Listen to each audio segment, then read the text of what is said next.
Semua bisa jadi nyata dengan upgrade wifi rumahmu pakai Beastnet Home. Nah, ini baru internet rumah buat orang-orang terdepan. Mimpi kecil bisa jadi besar. Dan kamu juga bisa mendunia. Jadi, siap wujudkan semua jadi nyata?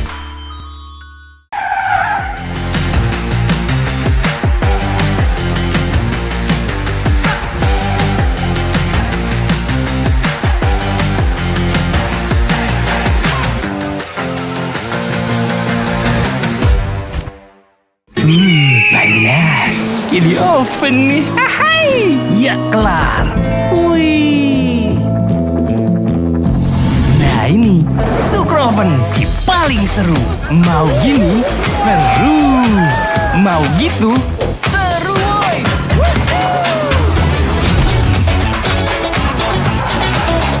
Mau lagi, terus aja lagi. Super Oven seru roll di oven.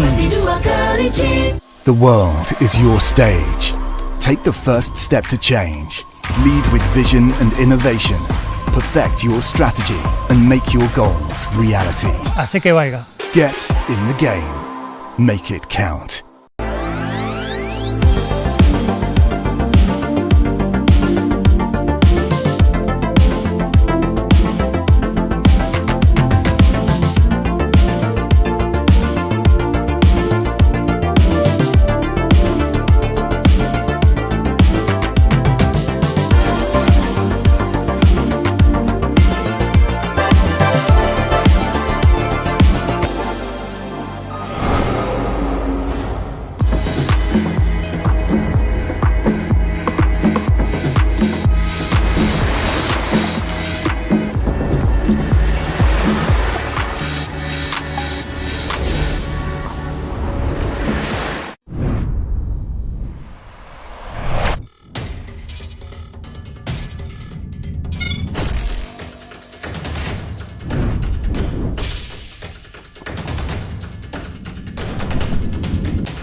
Use your skills in the gaming. 1xBet.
nyata dengan upgrade wifi rumahmu pakai Bisnet Nah, Home. ini baru internet rumah buat orang-orang terdepan. Mimpi kecil bisa jadi besar. Dan kamu juga bisa mendunia. Jadi, siap wujudkan semua jadi nyata?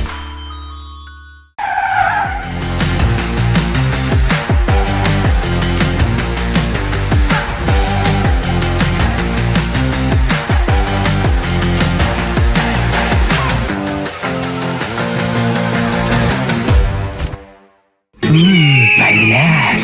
Di oven nih. Hai. Ya kelar. Wih.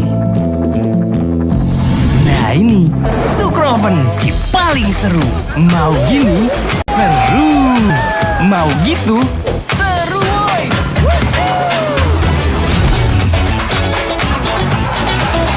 Mau lagi? Lagi, terus aja lagi. Sukroven seru roll di oven. The world is your stage. Take the first step to change. Lead with vision and innovation. Perfect your strategy and make your goals reality. Así que vaya. Get in the game. Make it count.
Use your skills in the gaming. 1xBet.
Semua bisa jadi nyata dengan upgrade wifi rumahmu pakai Bisnet Nah, Home. ini baru internet rumah buat orang-orang terdepan. Mimpi kecil bisa jadi besar. Dan kamu juga bisa mendunia. Jadi, siap wujudkan semua jadi nyata?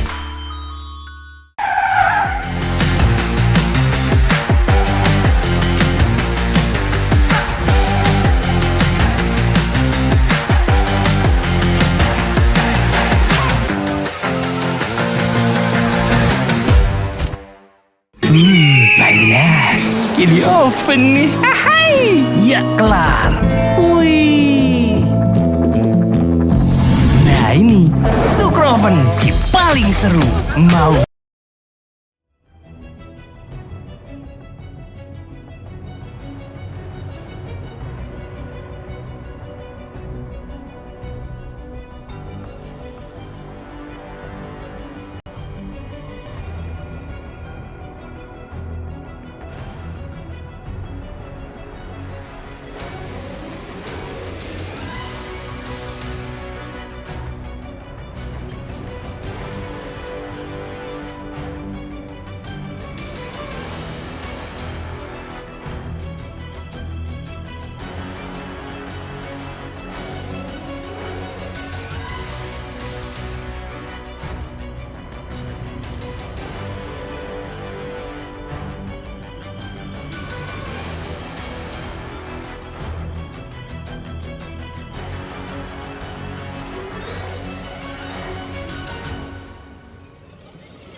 Alright, ladies and gentlemen, welcome back. We are here for another day of the Bali group stages. Day number 2, of course, and it is MLP Dota and John X Fire joining you. Jonathan, welcome back, sir.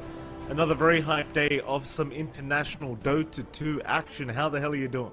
Doing great, Mike. We've had probably the biggest back and forths yesterday. We've had one of our shortest matches at 14 minutes with Game and Gladiators and 9 Pandas. One of our longest matches with Game and Gladiators versus Quest.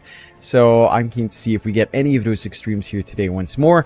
It's been, you know, it's day 1, so it's hard to form any strong opinion so far as to the standings, but Southeast Asia's not doing too well, Mike, in our own regional major. So I'm a little bit heartbroken, but you know, it's not too, unfortunately. It certainly isn't, Jonathan. But you know, it was day one, John. Don't you worry. Maybe we'll get to see some good things happen over time. You know, I don't like to doubt the boys too early, so we'll give it a little bit of time, and hopefully they recover here, because it is indeed an SCA major. So we'd be pretty sad if we didn't kind of pop off later on, I'm sure. Still, I mean, we've got some great series on today, of course. I believe we're starting with, what, Execration versus Liquid, if I'm not incorrect in saying so? Yes, you should be correct. We are seeing that clash of Execration and Liquid. First, should be an interesting one. I think Liquid's been a lot more stable coming into this, of course. They had a really rough time in Dream League, but they were playing with stand-ins. This time around, full rosters in play. They've had some time to work through the kinks as to what they were experiencing last time around. And I would say they're pretty much the favorites coming into this. I think Execration, they're a team with that promise that individually just looks good, but it's been rough going. Yeah, absolutely. I mean, we're going to have a look at the bit of a refresher about the tournament format. Of course, we've got 18 teams, 12 of which are going to get to the playoffs. And of course, there will be 8 teams remaining once we get on site to Ayana Estate to try and have their chance at lifting the Bali Major trophy, Jonathan. So only 8 teams going to make it to that final stage of the major. For now, though, we are still in the 18 teams part, where we are trying to make it down to 12 teams through these group stages. So obviously well underway now, considering we've already had our first day past this, but we're getting closer and closer, John. First day down. Of course, we should have a look at the prize pool, because I love myself some money, Jonathan. Love myself some numbers, so perhaps we should have a look to see exactly what kind of prize pool they're fighting for. And well, there you are. First place, of course, 200k for the winner of the whole major. Second will win themselves 100, 75, 50. You know, it goes down and down, Jonathan. But top 4 is some pretty damn good money. Obviously, if you like money, Jonathan, probably first place is where you want to be. Yeah, you want that bigger prize pool, but certainly what you're looking for is the invite to TI. The DPC points, I feel like, matter more than most for these teams. That's going to be the priority. Any team that gets those 600 points from their standings in regionals instantly gets into TI. I believe most of these teams will just need a first place finish to get that Dark Horse invite to TI. So everyone's looking to try to land first for the points.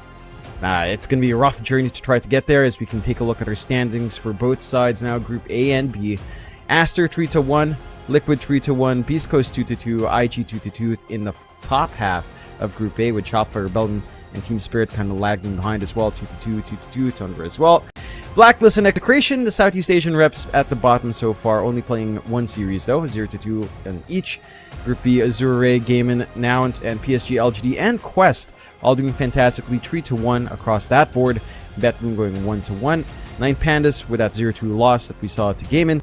Bleed at 0-4 and EG to 0-4. So Group B, definitely a lot more, maybe a lot less even. We do have a few more draws coming out in Group A, but not as many draws as we're used to seeing here, Mike. Yeah, absolutely not. It's definitely a bit of a different scenario here for this major, which is nice to see. And we'll have a look at the schedule, of course, for today. Execration up against Team Liquid to get things started. That's a great matchup for our first series of the day. Of course, 9 Pandas and Azure Ray coming up right after that. Execration and Beastcost going to be third, and of course Azure Ray and Quest Esports going to be our final series to end things off for the night. A lot of great Dota action on for Stream D today, Jonathan. Very, very exciting to see.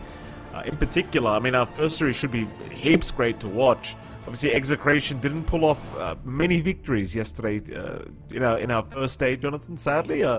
Not the greatest start to their day, but nevertheless, they have their chance to try and turn things around here today in their first series up against Liquid and then up against Beastcoast later on. And then Azure Ray in particular, I want to kind of point these guys out, John, because they're sitting first place in Group B at the moment with 1 win, 1 draw. I heard a lot of people saying China was looking weak after day 1, and I was like, what the hell are you guys talking about? Well, what are you guys talking about? They're doing great. Team Aster's top of the Group A as well. I don't understand, Jonathan. Apparently, if China's not literally destroying every game, they're just not in top form. Yeah, I don't think that's fair to say. I think China is on its up and up. I think day 1's, again, very hard to judge as to where everything will try to fall. I think it's really by day 3 that you can start to judge, like the end of day 2, where you can start to see where the trend is going and start to make your predictions there. But it's already a strong start for China.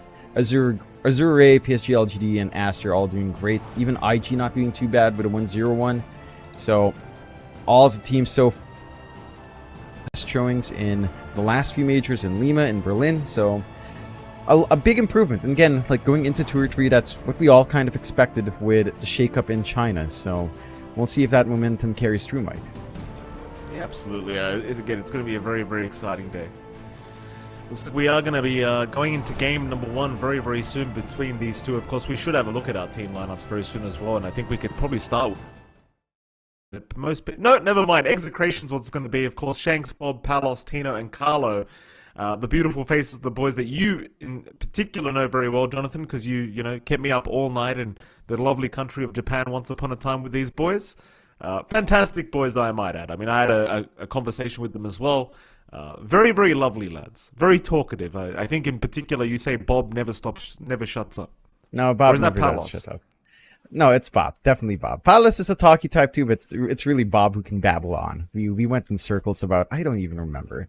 The boys they've had a rough start, you know, and to be fair, a lot of people, their expectations are low for Execration, which, you know, it's not unfair.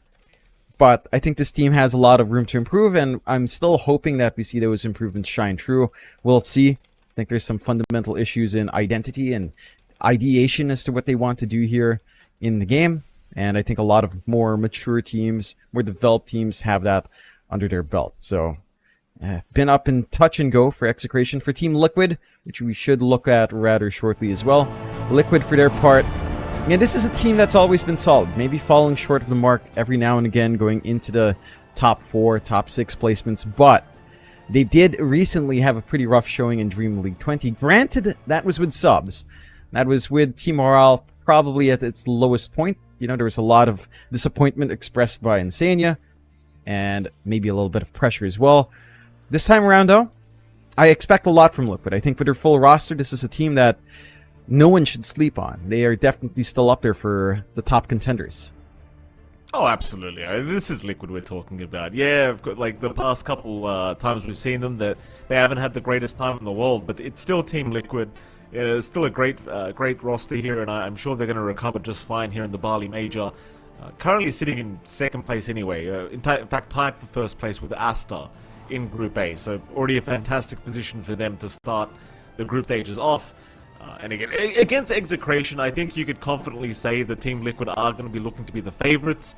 If I was a betting man, John, I'd probably be saying 2-0 the way of Team Liquid. However, I'm not one to underestimate Execration either, because these guys, when they get the right draft going for themselves, they can really start to pop off. So it should hopefully be a pretty hype matchup between these two. Hopefully a close one between Team Liquid and Execration. And quite frankly, Jonathan, I mean, we're into day 2. I can't wait to get started. I want to see some great Dota.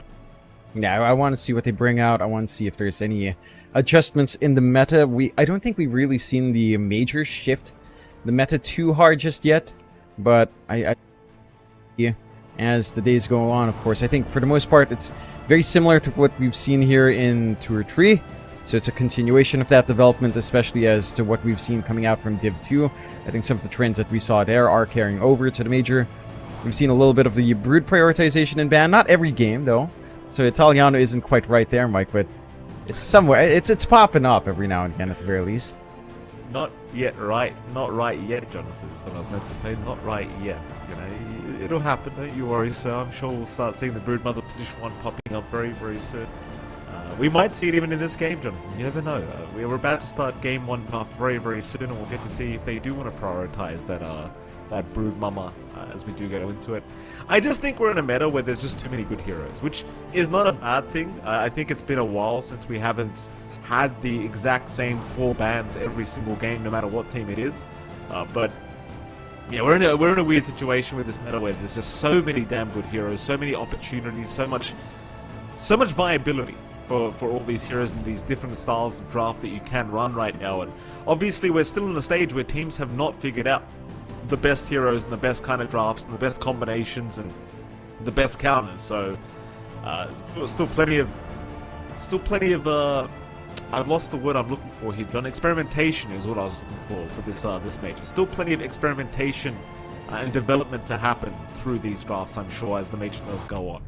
Don't smile at me when I forget a word, Jonathan. I don't smile every time you mispronounce the word dumb.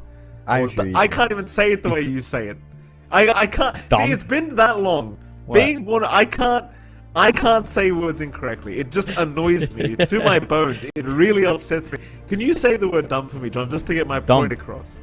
You're dumb. You pronounce the B you like to pronounce that B a lot. And that bothers me a lot, Jonathan, because you don't. Well, you speak Australian. You don't really speak English, so I don't know if you can really speak on any of this, Mike. I can't speak any of it. I'm Filipino. I'm not supposed to speak English. I'm Filipino. You know, I should be casting with a Filipino accent. We can do that later on if it starts to drag on, I suppose. Don't do that, John. Last time you started casting in Filipino, I got very worried for our careers. Don't you dare do that. What is it because what? You have a problem with me being Filipino now and you're saying that on stream? Holy Mike. You know what it was? We were casting NA, I think it was. And the thing is, when we're in game, some people don't know you're Filipino. With your accent, they would assume you're from America. Oh, but so I thought I mispronounced words, Mike. You know, I'm just going in on that. You know? People will now know. They will now know. Actually, no, you are right. A lot of people still come up like, John X is Filipino. I'm like, guys, it's in the socials, you know. It's not. You can't tell by my name. It is a very American name, but no, I am Filipino. Just to confirm, I'm in the Philippines, not Manila. I wouldn't want to be in Manila. You're in Australia. We're having a basic geography lesson now, Mike. Yes. Where's Australia, Mike? Can you give me the coordinates of your current location so that I can send a camera out? What's wrong with my camera, John? No, I mean I want to look at you outside your home. Mike, I'm gonna send over a drone. Can you list down for me the coordinates as to where you are right now, please? Oh, you could whisper it. Just DM it. It's fine. What the hell? Oh Jesus! All right. Well, we are going to getting into game number one very, very soon, Jonathan. Don't you worry. No need for coordinates. We'll get into game one rather soon here between these two teams and see exactly how things are going to pan out.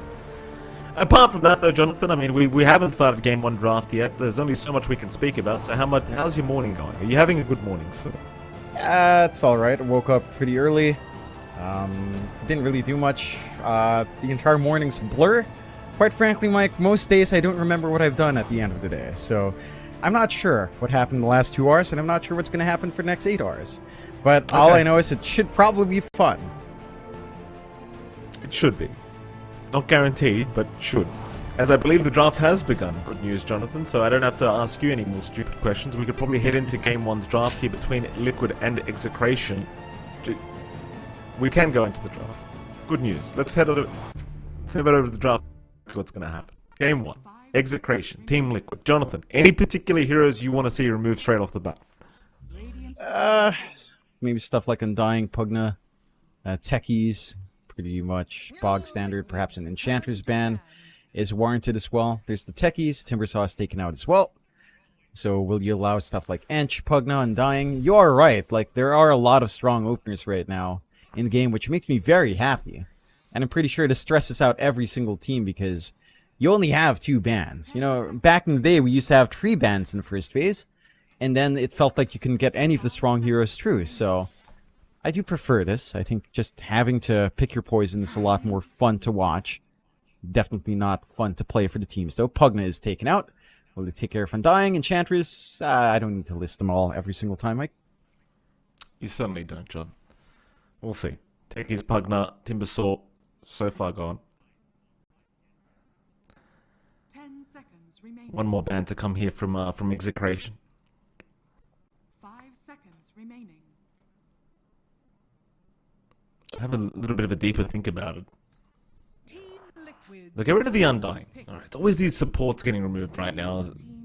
Team Liquid, no hesitation, right into the end. Fair enough. Why the hell not? This hero has been proving to be very popular as of late, and we know Insania, Boxy, both can play it, though Insania is a very, very strong Ench player, so not too surprised for Team Liquid to just go ahead and first phase that. Yeah, it makes enough sense. This is a support they've been running for a very long time. I'm wondering what the response will be from Execration. They've got stuff like, say, the Clink still available for themselves. If they wanted that, we do see a lot of teams pick the Clinks into the ENG.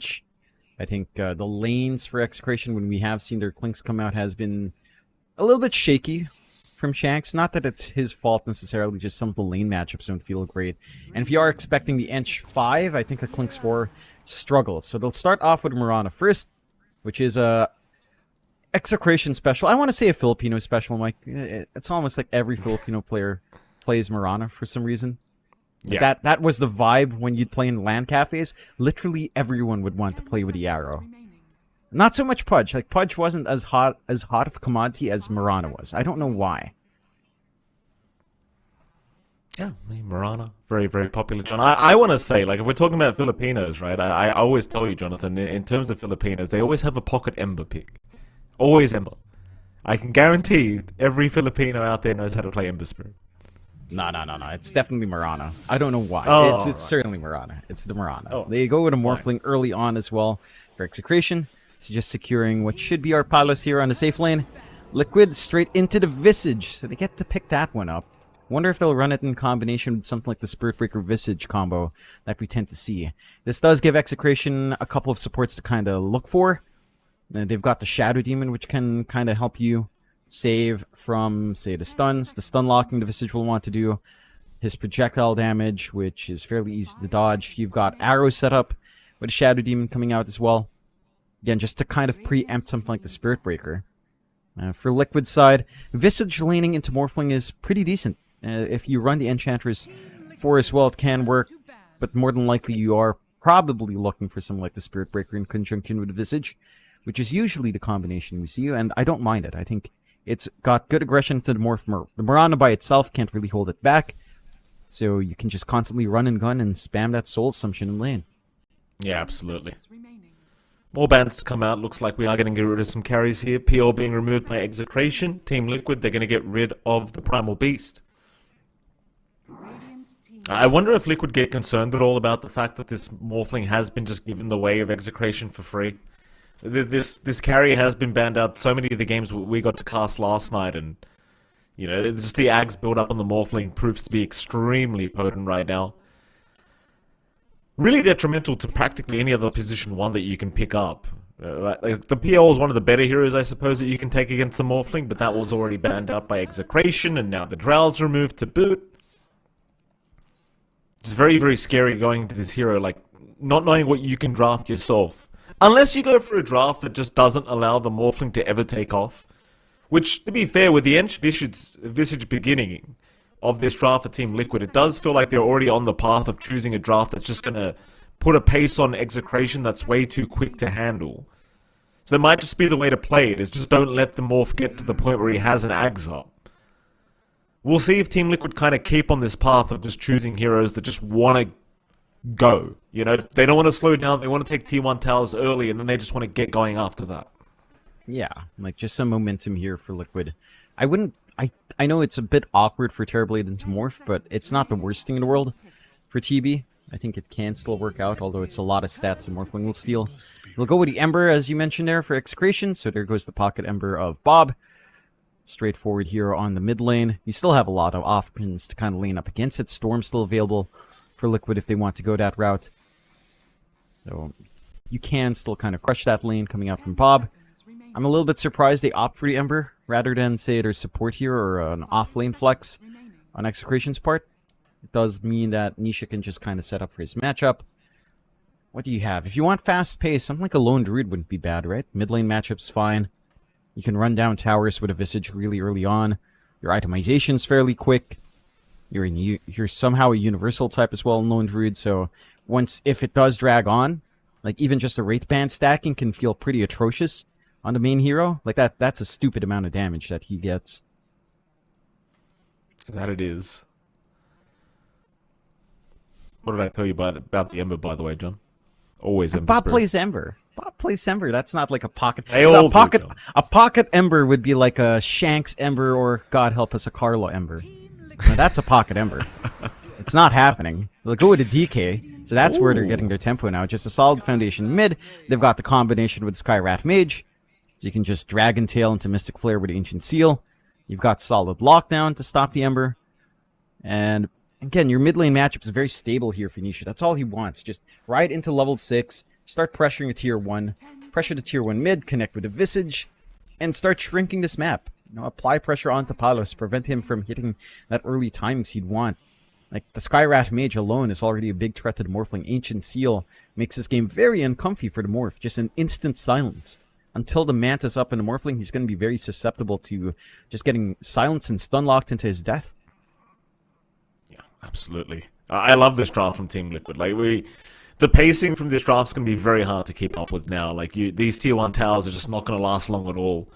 And I think Execration, in terms of trying to find some space for this Morphling, are going to find themselves struggling just a little bit. So we do have an Enigma pickup now from Execration, which is not something I was quite expecting to see, but we have seen a bit of a re-emergence from this Enigma hero. Has been coming up here and there, so it is now available for Team Execration. Is this a support Enigma, John, or are we seeing the return of the offlane Enigma? I think it's a bit of flex. I don't like an Enigma 5. It doesn't feel great with a Morphling lane, so I would rather this be the offlane of Tino. It's not the easiest Enigma game either. Like, again, Ancient Seal's there. Your Dragon Tail in your Dragon form is ranged, so you can always just stun the Enigma as well until BKB Linken's is up. I think for the Enigma, I have experienced a very funky core Enigma build. This hero does get an insane amount of damage as a universal type. Like a couple of Wraith Bands or Bracers in lane into an Atos, Enigma can actually run you down with the Eidolons. You do have wave clear, though, to an extent, on the side of Team Liquid. Like, the DK is certainly not the target you can gun down. The supports are a little bit more susceptible. So I'm keen to see what build-up we see from Tino. Whether he goes for just universal hero build-up with stat padding and an Atos, or if he goes for a typical offlane Enigma with aura items, maybe a Blink BKB. I think that's a little bit... I mean, it always works. It's Enigma. You can't disrespect the black hole.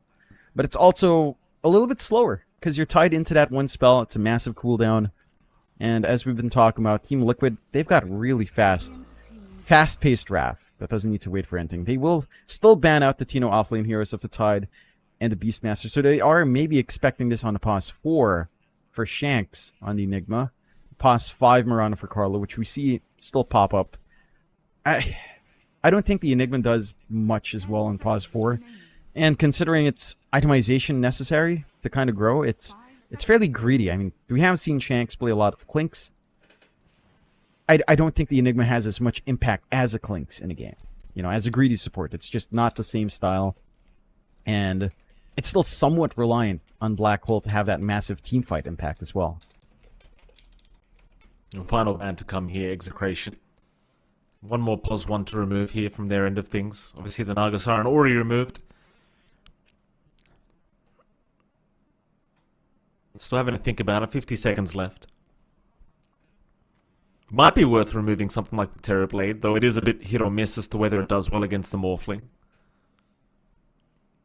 Doesn't do too badly with the draft of Team Liquid, though, if you were going to go down that route.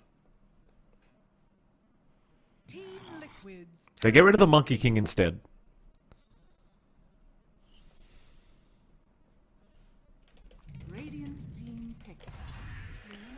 They'll go for the Luna pickup. All right.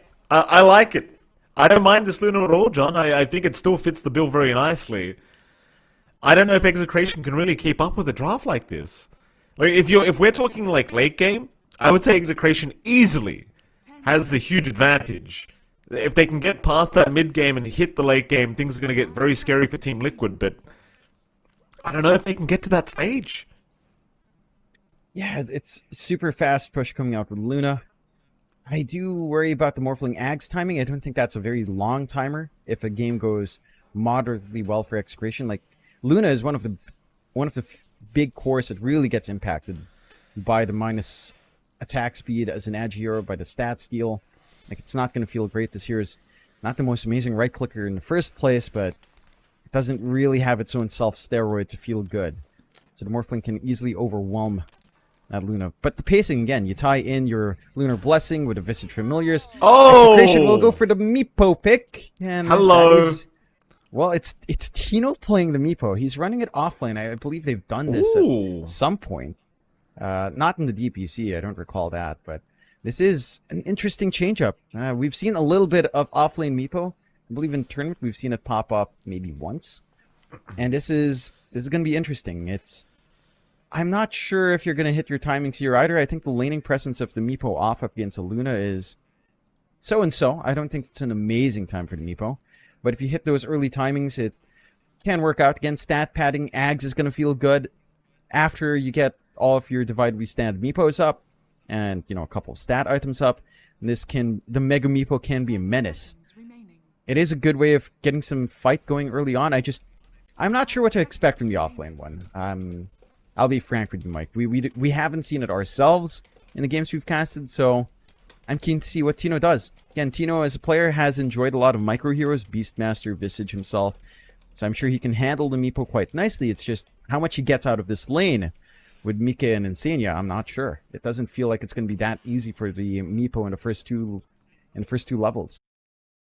It's going to be a very interesting game. I mean, this position 3 Meepo gets me very excited here, and it's a great way to start off game number 1 of the day on the stream. Team Liquid versus Execration. I mean, I don't know what to think anymore with this Meepo offlane coming out.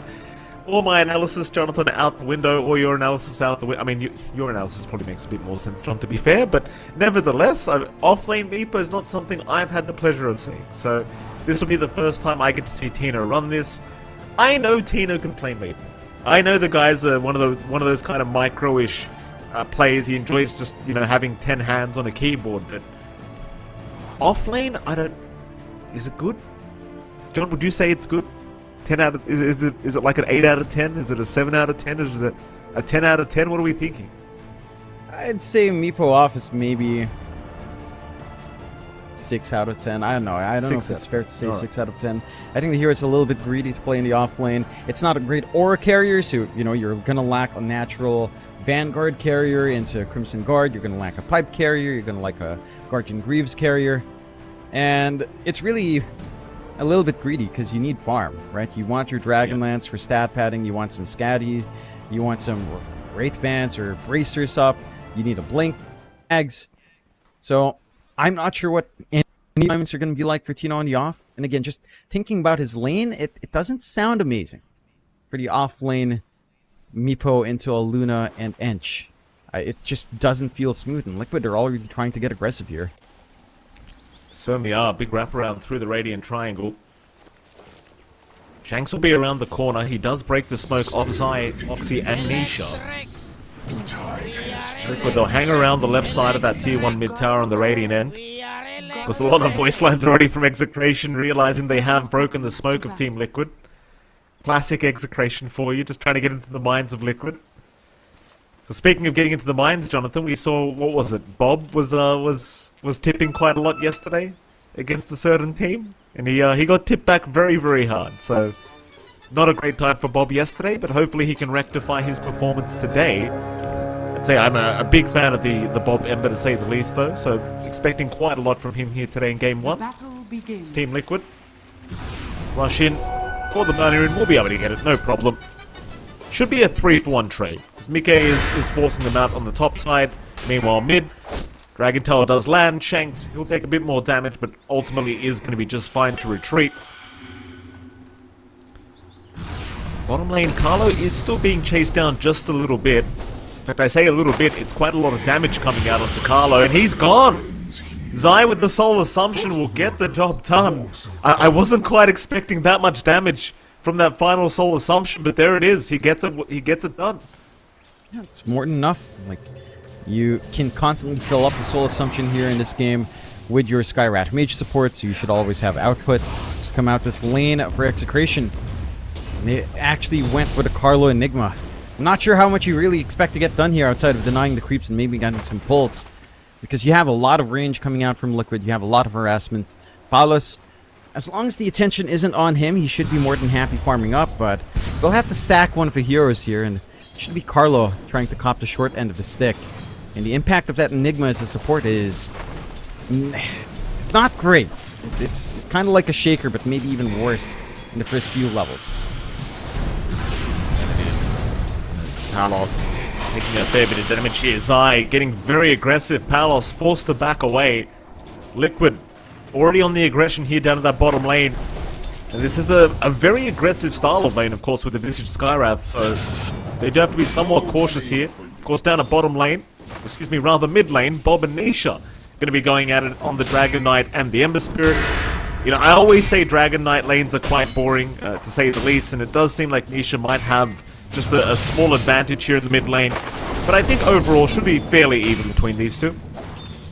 It should be even. I think in terms of CS, it's a lot easier for the DK. You just go Dragon Tail, stun, deny creeps, and it starts to feel very uncomfy for Bob, especially if he loses out in the mid creep. So you have to watch yourself. And very close call. It's going to be okay to survive through it, but scary times here for Execration already is, or even top lane. You have a look there. Of course, Mickey and Insania having a very good time already. Yeah, Mickey, top of the CS board on the Luna. Tino and Shanks going to do their absolute best to get their own farm going. Obviously, with the Meepo Mirana, like, you do have ways of setting up for an arrow with the Earthbind, but I don't know if it's the best kind of lockdown for an arrow setup. I'm not sure if that's what they'll go for, or whether they'll just go for the ransack on Tino. For now, he's held on to a skill point, so we will have to wait and see. yeah, it can get aggressive. I think with Insania being low on mana and lacking regen, it should be manageable now for Execration. Like, as soon as the Ench hits level 3 though, would say the level 2 impetus, things can get a little bit rough. Just the trades will not feel good for Shanks or for Tino. They're doing a great job of just contesting these pulls though. And that is where the Meepo can shine. He does have decent AoE damage to get some CS, get some harassment out that way. And really just needs the EXP for the Meepo, initially at the very least. Rush up to level 5 perhaps, and start to feel stable in that lane. Let's see what more they can get away with. A nice steal from Shanks onto that bounty move as well. Should start to feel pretty good. Gets the arrow on the enchanted creep and just kind of gets to run off. Good trade. Good way of distracting Insania from the more pivotal Meepo hero that he wants to harass. Yeah, absolutely. I mean, they're going to be a little bit cautious now. Tino's trying to rush forward. Does have the Earthbind. Will pop it. Shanks gets the arrow as well. Poof is there. Mickey. He's still running, taking a fair bit of damage, but is not going to die. Kind of goes to show, though, if Insania leaves the lane, there's going to be a hell of a lot of harassment the way of the Luna. Now, Insania, he'll make his way back over, trying to get Shanks. Blood Grenade did actually land, and it might actually be enough. He'll try to tango up through the damage, and he's barely going to survive. 7 HP on the Mirana. He will walk away with very clutch tango usage here from Shanks, just giving him a chance at life, as meanwhile, apparently we do lose Boxy down the bottom lane, dying to the neutral creeps. So at least doesn't give any gold away to the side of Execration. Nevertheless, though, 0-2 already sitting the way of Team Liquid. Great start. They've managed to get themselves some good launching points across every lane. Maybe not so much the bot lane. You are getting a little bit more out from Paolo Senor. Outside of kills, kind of held back a bit in terms of controlling the lane for Zai. Down mid, a bit of a dive forward from Bob. They don't have the TP cancel. He bails out, but that mid lane for Nisha has started to really ramp up. Look at the denies. 23-15. I mean, it's just simple DK play. Dragon Tail deny. There's no counterplay you can get out here for Bob, so he's going to lag out into his level 6 timing. You're going to get that laning pressure you'd want from Nisha. You're going to get the tower pressure with his faster 6. And there's really not much the Ember does there. Oh, Tino, he's blocked in. He'll quell the tree eventually. There was a lot of damage taken while he was stuck at that top lane, and he's down. I'm not sure if his Quelling Blade was on cooldown. He might have tried to chop another tree in the process, but he got stuck there for a solid 1.5 seconds or 2 seconds. And the damage was enough in the end to secure a kill. Yeah, again, the Meepo in the early levels here is not going to feel comfy. They are getting aggressive bot. Yeah, Carlo gonna drop. Palos barely able to survive as Tino has rotated with the double Meepos. Boxy's gonna be the target. Zai, though, he kills off Palos! Oh no, this is not the start Execration needed. 0-5 already. With a draft of Team Liquid, the way they can force down these tier 1s, this is not going to be an easy game considering how bad the laning stage is going, as Bob's going to go into the mid lane. They will try, but what is happening? The arrow just completely whiffed from Shanks. He doesn't even wait for the Earthbind. They're just not on the same page right now, John. I think maybe a little bit of pressure. Maybe it's, you know, this is like a 10 a.m. start. So, you know, these gamers, Mike, even in a resort, they're not going to be sleeping. Maybe just needing to shake off some rust here on the side of Execration. It's a lot of rust as they start 0-6. Every lane being pretty much outright won by Liquid. Even though Zai, again, lagging behind in CS, he's finding all the kills. He's finding that aggression. Palos, he's not best of times in Morphling. None of the heroes in Execration really are finding the best of times here. And I don't know if you'd be able to recover once the towers start to fall. If Mika can get a push going really fast, he can tie in with Zai at some point. The Dragon form from Nisha already doing a lot as well, as they are chasing again. And Palos this time will be okay, but obviously can't safely stay in the laning stage, it seems. Like, he's got one charger, so he's going to be able to basically be full HP again in just a moment. But the laning stage is just not going well for Palos at all. 24 CS on the Morphling. Oh, God. Meanwhile, mid lane, Bob's going to die again on the Ember. That's Nisha just taking him out on the Dragon Knight, and that's not something you say too often, John. Like, a Dragon Knight killing off an Ember Spirit this many times is not a good feeling. Thing is, Bob is still level 5, while Nisha is level 7. That's how badly the mid lane went. As Palos is being dived again down to the bottom lane, this Morphling, set to fall, really is running quite low on strength now. Will barely survive, but not for long, as Palos is gone. Carlo cannot help on this position 5 Enigma. There's just no play he can make to keep Palos alive. And Liquid, they are just choking out the side of Execration already as mid lane Bob. What's happening? I'll tell you what, this is... John, I know Liquid are playing well, but I've also got to say, I don't think Execration are playing very well at all. Not the start of this game. I'll say it. Execration is playing pretty damn bad, Mike. Bob tried to remnant forward. I'm not sure what's going on. It's shaky across the board. 0-9, 4K start. Are they trying to beat the 9 Pandas record of 14 minutes? I was thinking the same thing in my mind. I was like, hold on a minute. Are we gonna have a shorter game than yesterday? This is way worse than what we saw from 9 Pandas, I'll tell you that. At least for now it is. Maybe not soon, because that was a pretty rough game. You see the graphs here, John? Already almost 80% win chance for Liquid. This is before the 10-minute mark. Yeah, I don't know what the recovery plan is for Execration. You have a Meepo that's going to have to need farm. You have an Ember that can't get any plays out. At the very least, you have level 6 for Bob, but as we've seen, that's not enough. And you've got the Ancient Seal threat from Boxy there every single time. You've got an Enigma support that doesn't do much. Mid lane, Arrow is going to land. Nisha is a bit of a tanky boy though with that Max Dragon Blood. He's still alive, still fighting back, still going. Bob's the one to go. Boxy, he could be in trouble now because Carlo's rotated. But he's still running. Tino, he'll move in with the poofs out. Eventually Boxy will drop. Tino able to get a double kill. But it is still at the cost of Bob. It is a win for Execration though. A pretty big win that they needed. Sure, you'd rather not lose the Ember, but you take what you can get right now as Execration. They're nice kills. You're sacrificing so much map space. Look at Mika clearing out the Ancient stacks on the left side. They've lost their top tier 1, they've lost their bot tier 1. So now Liquid can easily steal your Wisdom runes come the 14-minute mark. They can take over your bot jungle. Like, you're losing map control fast on Execration. And that's still map space you need, at least for the Morphling. If everyone else will play active, the Morphling will still need to sit back and find some space for himself. It's shrinking. Wait, they're just pushing in the mid-tier 1 tower. Nisha, he's got the Dragon form up in 30. They don't even need it. Like, it's just gone. Is that a Solar Crest is already up? They've already got a Solar Crest on Zai, so now these towers are going to go down even quicker. Oh, this is just so tough. This is so tough. You've lost the mid-tier 1, you've lost the bottom tier 1, you've lost the top tier 1. Liquid, they can sit back, they can farm a bit, maybe secure a Roshan in 5-10 minutes, and then just go for tier 2 towers. There's not really much in the way of stopping them. And I say farm a little bit. Bot lane, Palos being chased down. Bob was also being chased down in the mid lane. Just action all across the map as Zai is not done yet. He'll chase down Palos even more. Palos still strength morphing to try and get away from this. Has plenty of agi available to strength morph, so he should be just fine. But I appreciate Zai is just rotating and following this Morphling. Because as long as Palos remains down in the net worth department, like, yes, you still have Tino, but this Meepo doesn't really feel like a position 1, right? So it's...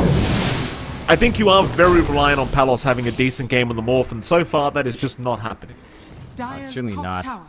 A lot of pressure coming out there. The smoke out from Execration was scanned by Liquid, so Mika gets to back off. On the point of the Meepo here for Tino, he's rushing Ags. I mean, I've been harping on about the Ags being strong, but I don't think it's a first item rush. Like, the Mega Meepo is useless with just one additional Meepo. You don't have the stats to pad that out either. You would much rather have seen literally anything else, just a stat pad. But, I don't know. Like, the Ags will be first, and you might argue maybe even a Blink would have been better. With the way Tino's playing, he is being aggressive up front.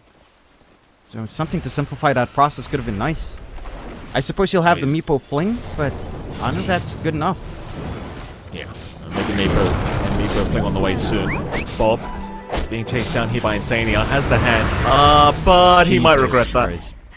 They didn't even need Nisha, John. That impetus was enough. That was more than enough. He was not able to juke it out. That's... You know, there's a game to be cocky, and this isn't the one. No. Not right now, it's not. 2-11. Bot tier 2 siege begins. It doesn't take too long to push in up against a Morphling. What Morphling? Yeah, nah. What Morphling? Alright. 13 minutes Execration. You have 1 minute to decide to call. I suppose if you want to beat the record. I'm sure they don't. They really need a win. I'm just not a fan of this draft. Like, what is Carlos supposed to do is to support Enigma? He has Black Hole ready. You're not gonna get that Black Hole up without any defensive items unless Liquid just completely misplay and group up too hard. You're not getting farm on your Morphling. You're getting some space out for Bob. They're pushing in mid while they're tier 2 faults, just trying to get any space they can. Inside of Liquid, BKB being finished up by Nisha, Blink already up. I mean, you have everything you need to play for, right? Just the aggression coming out with Blink, Ancient Seal, Mystic Flare. You've got free farm for Mika, who's just been playing top the entire time, uncontested. Going to his Manta, they might catch one. Yeah, Nisha gets a stun off. Shanks, he's got one more lead charge available. Does commit it. Arrow through the backside is going to land from Shanks and even forced to pop the Moonlight Shadow just to safely be able to get away from this. We'll be okay. Execration can't really afford to lose too many more bodies. It's just been so tough for them. This game 1, already 7k behind. Liquid, they are taking their time now, just securing a few more core items before they get going again. Nisha's going to have the BKB up. Insanity is going to have a Dragonlance up very soon, which is going to make life even harder for Execration. Zaya's going through a pool pipe of insight. Like, it just gets worse as time goes on, and Mickey's going to have the Manta style soon. So once these items are up, you could just go Roshan, or you could start on the tier 2 towers. Execration, they're nowhere near a position where they can really fight back. Like, Tino has the Ags up now at least, so you've got the Mega Meepo available with the Meepo Fling, but I can't say that's going to be game-changing yet. Though they are going to try and smoke up off the back of this, it seems. Here we go. Down towards the bottom lane. Zaya's going to TP out, so it seems like they're well aware this might be happening. A very long TP, mind you, but he's going to make it. And they're going to Roshan. Why the hell not? Nothing to stop Liquid. I mean, for Execration, I think it kind of favors them to not even find that smoke play onto a big group. I think they'd lose a wider team fight. Mega Meepo is just not enough. Roshan set the fall fairly quick. You've got Mika around as well. You've got maxed out Lunar Blessing. Objectives do just melt with all that damage coming out. Jeez. I mean, how are they taking Roshan with 3 heroes and Palos is still dying with 5 heroes around here? Like, Execration was in the dire triangle when that happened. And somehow Palos still ends up falling and they have not punished Liquid at all. I mean, that's just not good. Like, they get the tier 1 bottom tower, but it's just... They're not finding any kind of advantage for Execration, and Team Liquid, they are just running over them. This is more like the classic Team Liquid we're used to seeing, because now Bob gets taken out. It's just a disaster, this game, for Execration. There's no two ways about it. This is a stomping. Yeah, the draft doesn't help their cause. I think the Meepo surprise could have worked, but the Ags rush isn't the most impactful, especially for offlane. Like, if you want to be offensive, you still need the blink. You still need more stats. Like, this is not a fat Meepo by any means just yet. If you had the blink, maybe you can get the jump in. You know, you could jump in, interrupt that combination onto Palos, try to buy some space, save your Morphling, have him try to constantly farm up. Liquid with Aegis up now, 7k lead. They can just gun for these additional objectives, take out some tier 2s, threaten the mega creeps onto the high ground. Mika can just melt these objectives as the Luna basically free farm. 11k gold right now. A solid 3k above Tino. Tino is your highest net worth hero, not even your Morph. It's your Meepo. So you have to see what impact that Meepo can get. My biggest issue right now in Execration's draft is really not so much the offlane Meepo as Tino does get caught out. Yeah. Tino, he's alive. He's going to try and fight back here. They've got the Skywrath Mage down, so a nice start here against Boxy. Seems like the one clutch for Liquid right now is the Moonlight Shadow, though apparently not now because the Sentry is down. Tino, he's going to go for the Mega Meepo. Meanwhile, mid lane, a Black Hole is out. They've caught 2 targets. In fact, it may have been 3. Zai is going to try and fight back, but they've lost the Aegis. On Mickey, still he's looking to turn back around here with Zai. They'll lock down Bob there for a moment. Bob, he's going to survive. Meanwhile, Tino denies himself off to a neutral camp. Palos is being chased out top lane by Team Liquid, but will waveform away. He'll make it out. At least they get the Aegis down off the back of a nice black hole here from Carlo. But it was just the Aegis. Yeah, it's still a big win. That should hold off the high ground of Liquid for a little bit longer, although they should know Black Hole is down for a significant time, so they can start to clump up. Liquid playing pretty fragmented, but are still in the hunt. Palos gonna run. Strength Morph is there. He'll be slowed up by Zai. In comes the Eclipse. Palos is just melting. Tips up from Nisha to Mickey.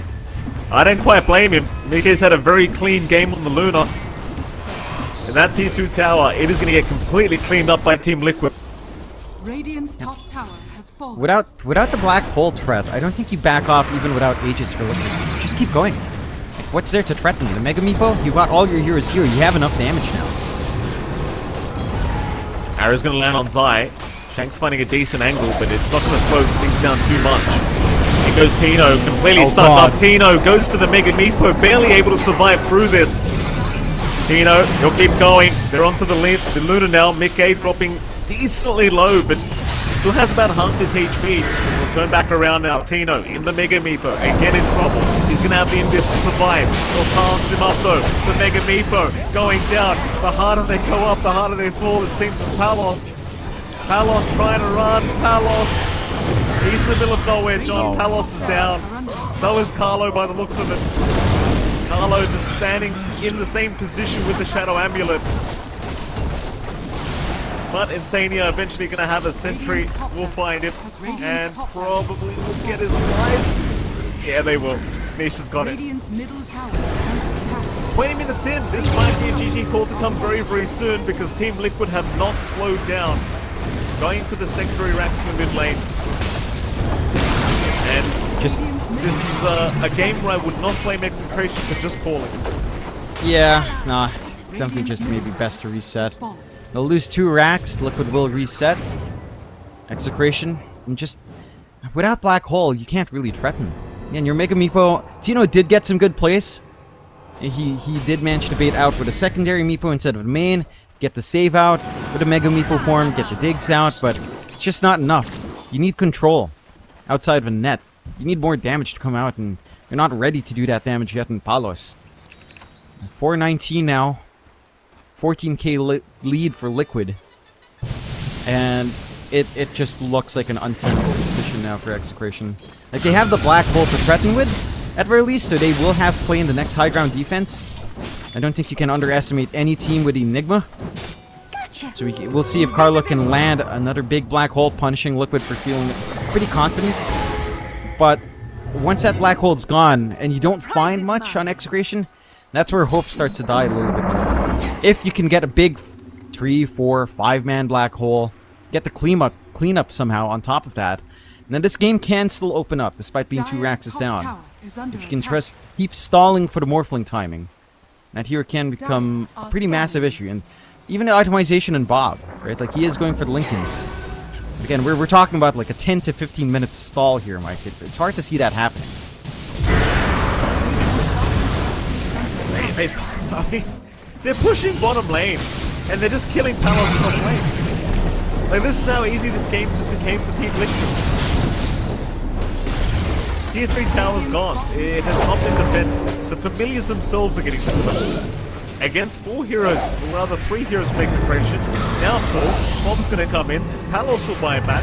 Team Liquid going after Tino. He's got the Mega Meepo available, but the Eclipse is gonna fly in from Mickey. Going onto Tino. He'll just move the Meepos around, moving back in onto the end. Zany is just flying, so instead will turn their attention to the Moxie, but they are starting to melt on the side of Execration.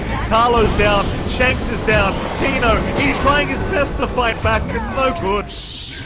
It is no good. GG. 22 and a half minutes. The game is over. Game 1 going the way of Team Liquid. Execration. And there's no two ways about it. After this laning stage, they stood no chance. Yeah, they certainly didn't. I don't think this draft helped Execration all too much. Going for the Enigma support didn't do too much for Palos' lane. He died a couple of times as well there for Carlo. Liquid really well. Seeing these great matchups come out, you know, Nisha crushing mid as you'd expect. DK versus Ember really hinges down to just lane control. He was like 23 to 15 by, I don't know, what was that, 6 minutes in?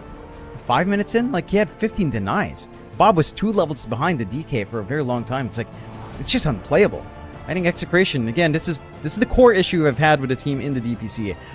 It doesn't feel like they have a strong identity. It doesn't feel like they know what they want to play or what their play style is. So they try these kinds of different drafts and it can fall flat. I think they've just got to rally, maybe go back to comfort here, especially for Tino and Carlo, as it didn't really pan out in this game.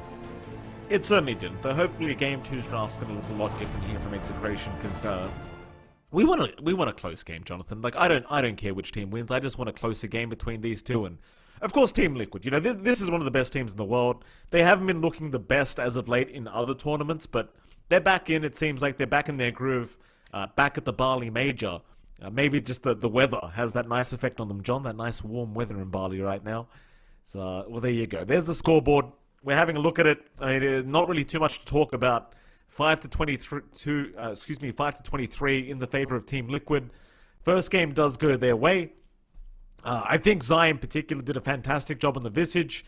That offlane of Boxy Zai was just horrific to have to try and play against as Palos and Carlo.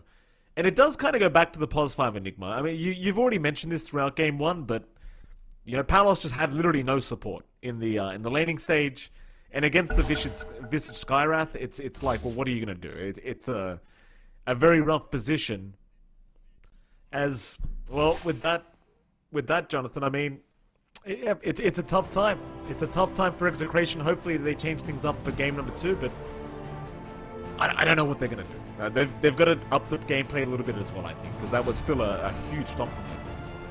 Yeah, it certainly was. I think, again, clean up the draft, clean up their lanes, maybe get something faster paced, you know, get more tempo cores, more tempo supports. I think the Enigma, again, was a rough experiment coming out here from Execration. Well, let's see if they can adjust, but it's not looking.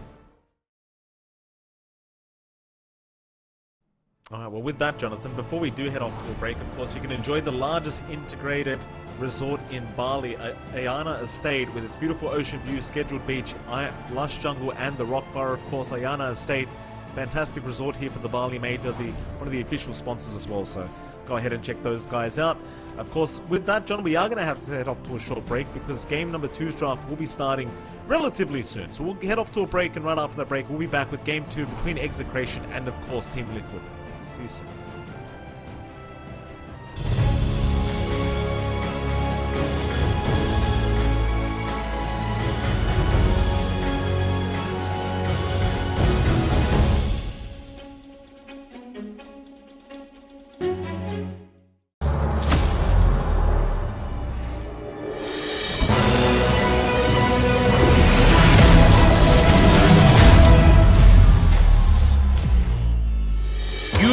skills in the gaming. 1xBet.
Semua bisa jadi nyata dengan upgrade wifi rumahmu pakai BeastNet Nah, Home. ini baru internet rumah buat orang-orang terdepan. Mimpi kecil bisa jadi besar. Dan kamu juga bisa mendunia.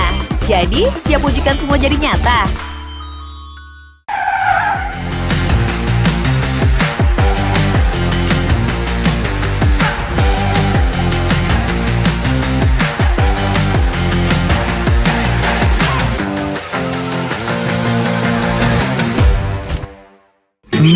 Panas. Di oven nih. Hai. Ya kelar.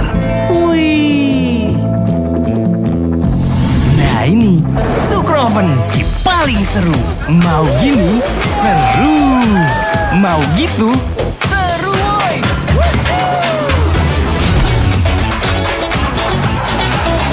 Mau lagi? Lagi. Terus aja lagi. Super Oven seru roll di oven. The world is your stage. Take the first step to change. Lead with vision and innovation. Perfect your strategy and make your goals reality. Así que vaya. Get in the game. Make it count.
黑的好看一点，对吧？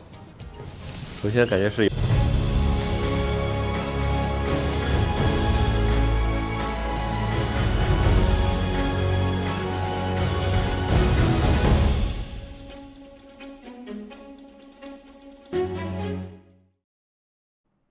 Ladies and gentlemen, welcome back. We are going into our Game 2 draft here between Team Liquid and, of course, Execration. And it is MLP Dota and John X5 once again joining you. John, welcome back. So, Game 1 was a pretty rough affair for the side of Execration, to say the least.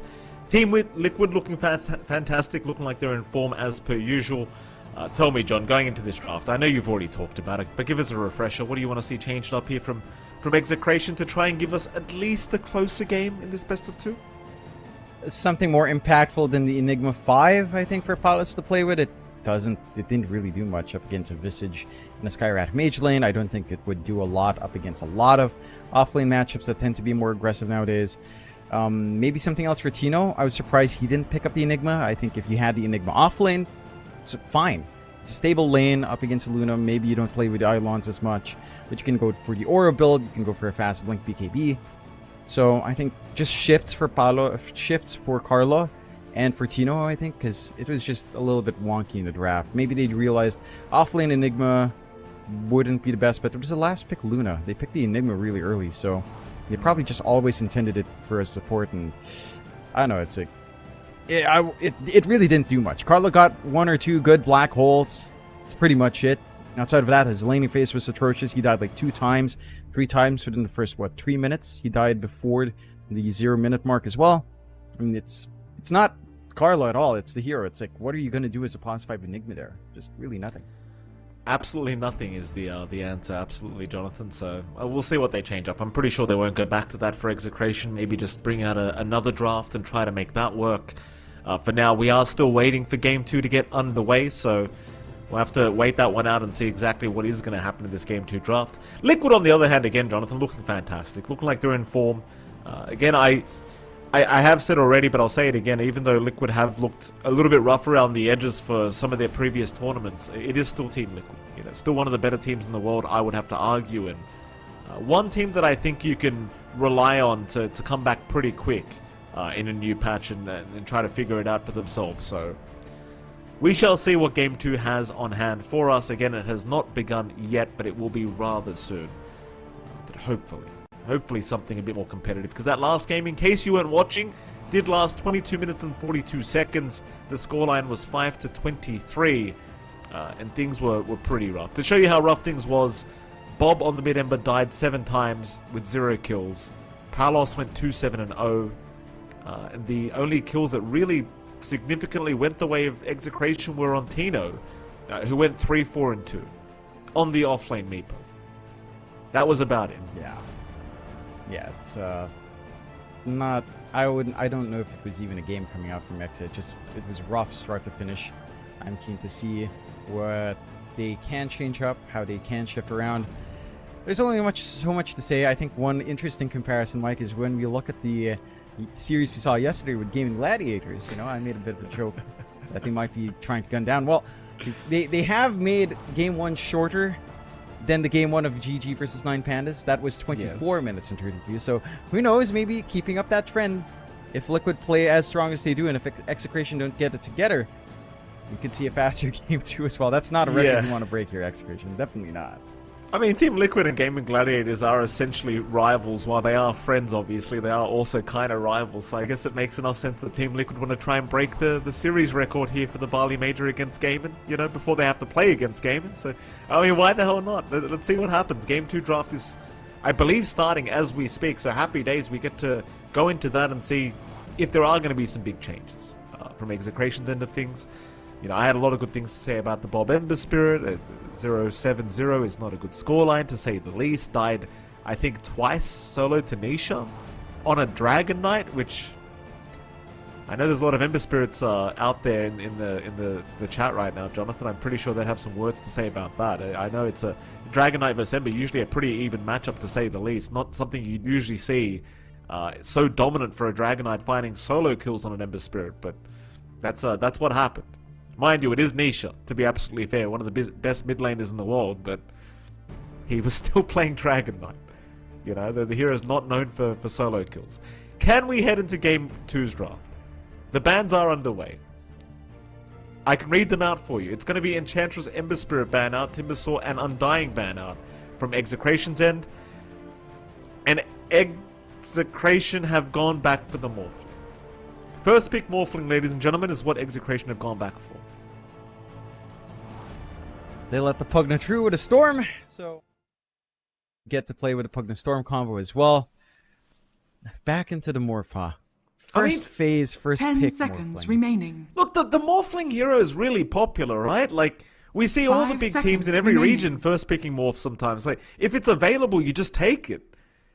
But after that last game, I don't have much faith in it. I'd agree with you. I don't know, like, I don't like getting your big win condition out like this, because look at what Liquid did with her opener. Pugna Storm, that's much more solid. There's much less holds. It's easier to ban out for all the things that Storm will probably hate in mid-matchup, so you're a lot more secure. The Pugna in lane will always be nice. And Execration, they're digging through a lot of reserve time to get their second pick out, seeing the Pugna Storm. There's not much you can really do to shift this Morphling around either. Like, Morphling mid versus Storm is not the comfiest, so you'd still want to run this for Palo safe. You can maybe pick up a laning support. You've got Techies on hand. You've got no one dying. You've got the... I know. The Techies are the one thing coming to mind. Dire team banned. Banned out. Disruptor! You go with the Disruptor instead, so Yeah. they'll have some way of keeping that Storm down. Team At very least, Liquid's some way turn of to ban. getting some control out with Glimpse back. I do like this a lot more than the Enigma 5 for Carlos, so this should be a lot better for time. For Palos, he should have an actual lane to play in, so that's already a very big upgrade from game 1. Absolutely. Definitely an upgrade to say the 10 least. seconds remaining. Next ban stage to come out, we'll see the Visage automatically removed here by 5 Execration, which seconds is, remaining. I suppose, is fair, because I really just destroyed the offlane Dire last team game around banned. against this Morphling. Meepo being banned out from Team Liquid, just in case Execration wanted to run it back.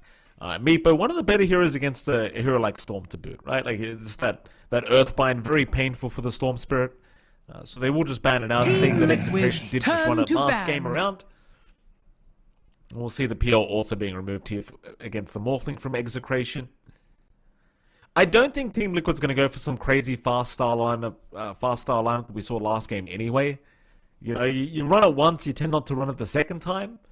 10 Then again, I seconds suppose starting with a remaining. position 5 Pugna can mean you have a hell of a lot more Dire push because you team have back. Nether Blast, which is a pretty busted ability in a support role, but we'll see what they want to do. I mean, Team Liquid, I suppose they could go for a similar style of draft if they really feel like speedrunning this first series.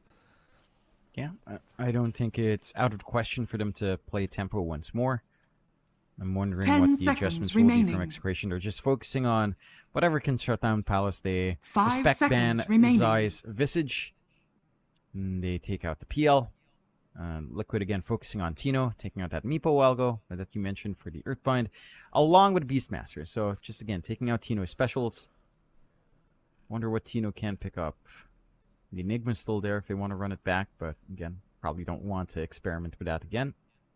They've got something like, say, a Lycan for Tino that I think works out. Spirit Breaker's still available for both Team sides. Liquid's turn to They will ban. ban the AM Team out on Liquid's Execration turn to side. Dire team And the pick. Techies does take that by Liquid, and we go instantly into the Monkey King. As I'm being blasted right now, I didn't realize my volume was that high. It wasn't. Oh. The Monkey King, yeah, it is picked up. Go on, John, what were you trying to say? What was I going to say before I got flashbanged? 10 The Monkey seconds King remaining. is solid core, actually, to play into the Morphling.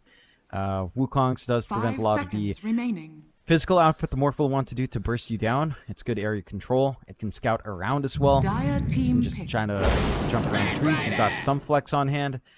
And Execration will pick up the Bat Rider, so that is their flex pick. Shanks can play at support. You can toss it onto Tino. Normally, I think Execration's the kind of team to run the Bat Rider mid for Bob. They're one of the few teams that still really likes to seconds actually remaining. prioritize it on mid rather than flex. And the matchup against the Storm 5 is seconds not the remaining. worst. It's not the best. You know what? I have a funny story about this one, Mike. I overheard an argument with Adam, Aurora, and Winter regarding Bat Rider versus Storm mid. They had a lot of opinions in that. It should be Storm favored. I agree overall, but we have seen Bat Riders win out that lane. So I think Bob's one of the players that can get that done for his team. If, again, they will opt to run it for Bob here. So wait. Who was what, Jonathan? Who was arguing that Bat was better? Who was arguing that Storm was better? Call them out. Winter and Adam were saying that the Storm should outright win because you prevent Firefly with the Remnant slow, and the Batrider will just cop a lot more trying to chase down. He shouldn't be able to chase down Remnant spam. Aurora argued that she's seen the Batrider win, and both sides are right. You do see some Batrider players win, but on paper it's definitely a much more Storm favorite, a lot easier to just keep clearing out. And you're both ranged, so you shouldn't find yourself in any position that you're getting run down unless a good flame break comes out from Bob. So yeah, it was Winter and Adam saying Storm wins, and the Aurora saying the Batrider should win.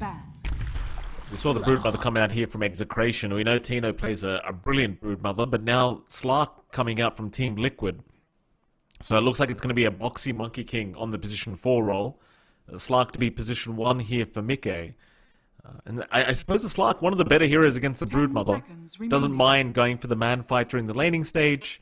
Doesn't mind the Batrider either. If it's going to be a position 4 Batrider, you can purge off most of the abilities that are thrown out. Team Liquid's turn to and overall, I think a pretty nice pickup here for Liquid. I mean, even against the Morphling. Like, generally speaking, you don't want to allow the Morph to morph into the Slark with an Ags up, because, double pounce on a Morphling can feel quite busted. But we saw last game around, like, you didn't even have the opportunity to get anywhere near an item like an Agnum Scepter on the Morphling. Hell, I can't even remember if he did have any core items on the Morph, quite frankly, John. So I don't think Team Liquid are worried about that. He did at least get the Manta on Palos, so there is one core item, but it's not enough. In this game as well, it's not going to be enough. I think the Slark, as you mentioned, is a really good pick. Just pouncing into the Brood, preventing her from using the webs is already pretty big. You've got the Self-Dispel on the Bola, so you're not going to be missing any shots for the Slark. It's going to be pretty smooth sailing there. Pounce to line up for your Nether Blast as well on the Pugna from Insania. Straightforward lane. For Execration now, they did ban out a lot of off lanes that Zai enjoys, so the Enigma and the Tide being taken out, Liquid taking care of the Pango and Puck. Zai has some quirky picks. He could go, as ridiculous as this may sound, he could go for a Dusa if he really wanted to. No. On the off lane. And Zai loves that off lane Dusa. Doesn't sound that ridiculous right now, John. This meta has proven to show us weirder things, that's for sure. Offlane Medusa, one of the heroes we did see quite often in fact. Liquid's Execration final pickup. Here we go. They'll go for the Venomancer. Cuckoo Mancer without Cuckoo, Jonathan. I don't know about this hero. It's it has been popular in this current meta. Been a hit or miss from what I've been seeing. It hasn't been the most amazing supports we've seen. And I say support, this might be a core Venom for all we know. But it is starting to look like a mid-bat rider for Execration. Yeah, I don't think Bob will play the Broodmother. I don't think we've seen him play that in his career, even all the way back to Vice Esports, if anyone out there still remembers that, in the first tour cycle of the DPC. I'm trying to wrap my head around why Filipinos love Venomancer, and I maybe it's just because we're toxic. That's it. It's just the bubbling toxicity, the plague that we are, that I proudly am. It just comes out in Liquid. Well, they go for the straightforward Darkseer. They've got pretty good lanes coming out. Darkseer with a good melee hero to play with. The Monkey King can run up, jump around with the Tree Dance, get forward with the Iron Shell, melt down. Carlo on the Venomancer, he shouldn't have too bad of a time. He is up against a dual melee as the Veno to help out Palos. So this is not a bad Veno lane to be playing into. I think this works itself out a lot better than Game 1. You've got Shanks and the Disruptor. Disruptor maybe is a little bit less straightforward. You're trying to get aggressive, you can try to play with glimpse backs into good kinetic fields, try to run down probably the Pugna, the easier target here, and try to play with an aggressive first 4 levels here for Tino and Shanks, but I don't see Mike getting run down. I don't see Insania getting run down. It takes you to be really out of position in that lane to get leverage. So I do think Execration fixed their draft.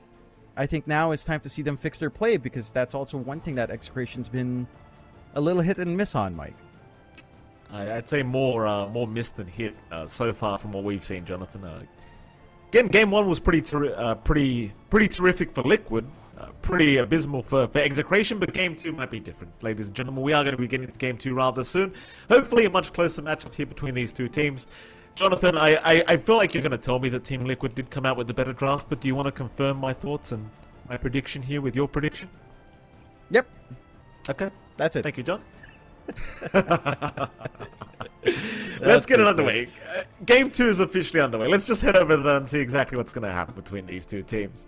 I'm looking forward to seeing Execration put up a better fight. Yeah, for sure. Again, Bob and a Batrider, and this is a hero that he loves mid, even when Batrider fades out of meta. Bob still plays this hero mid, so it should be perfectly fine. The ironies of ironies that the talent voice line is a Filipino line. It's never fails to amuse me, Mike. At least Talon made it to the major, John. That's good news. Here we go, Execration. Well, they're gonna find Mickey there for a moment. So Liquid, they're happy to go for the fight top lane. But it seems like Execration just gonna back their way out, realizing that they are probably gonna get surrounded. Man. And see those odds that popped up, Mike? 15.7 for Execration to almost 1.07 for Liquid. And those are... That's quite the turnaround there.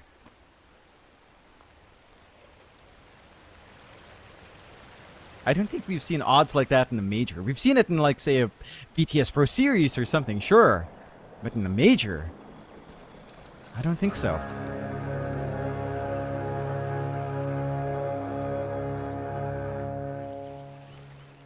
The battle begins.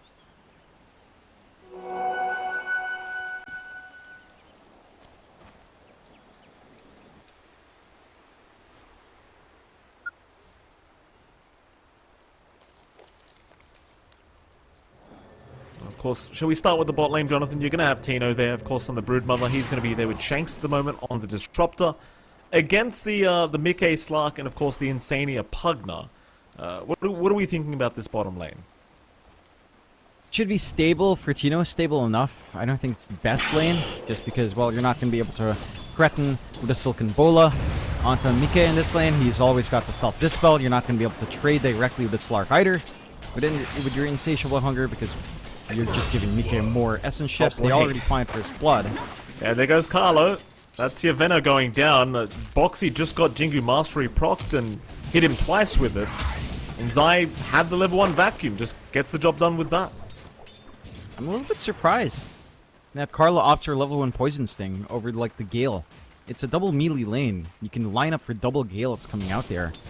And you start to feel better. Sure, it's more consistent to have a Poison Sting, but it does provide those opportunities for Boxes to get aggressive, and now he's able to get the pull-off. No contestation. Like, yeah, Zai with level 1 Vacuum, it's pretty bad for a Darkseer, but you're a Universal type. You have 66 damage to start off, 63 to 69 with a Wand and 3 branches. You don't need the Iron Shell to actually CS. So you're perfectly fine finding creeps without that spell. Certainly not the best start here for Execration already in game 2, but Liquid is looking very, very strong to start. The mid lane, Nisha and Bob going at it here on the Batrider Storm. So far, pretty even. Bob finding himself 1 CS ahead. Bottom. Oh boy, there we go. Insania finding Tino on the Broodmother already as well. Not something you expect to see with the Brood, but he is stuck at level 1 to be fair. Insania just fully abusing the Pugna. At least though top lane. Well, I was about to say Boxy went down, but it was actually just the courier of Boxy going down. So not the biggest deal. Should be perfectly fine. Another strong start coming out for Liquid across every lane, even the mid lane for Nisha and Bob. Bob, he is going for the old school. It's just sticky napalm, run down the lane, try to right-click harass, but Nisha's not really feeling that pressure just yet. Does have the stick up, so he's got some pocket regen on hand. He did drop fairly low here on Boxy. You got level 2 up for Carlo. So the Gale threat is there, but you don't really want to necessarily run down the Monkey King. He gets the Jingu up, he lines up the Boundless, he's going to heal up, no problems. And Palos, it's a better start than last time, for sure, but let's see if it keeps up, as once you hit, say, level 4 in Zai, I think that's where the lane gets really scary with the Iron Shell and the Surge ready to go. That it does.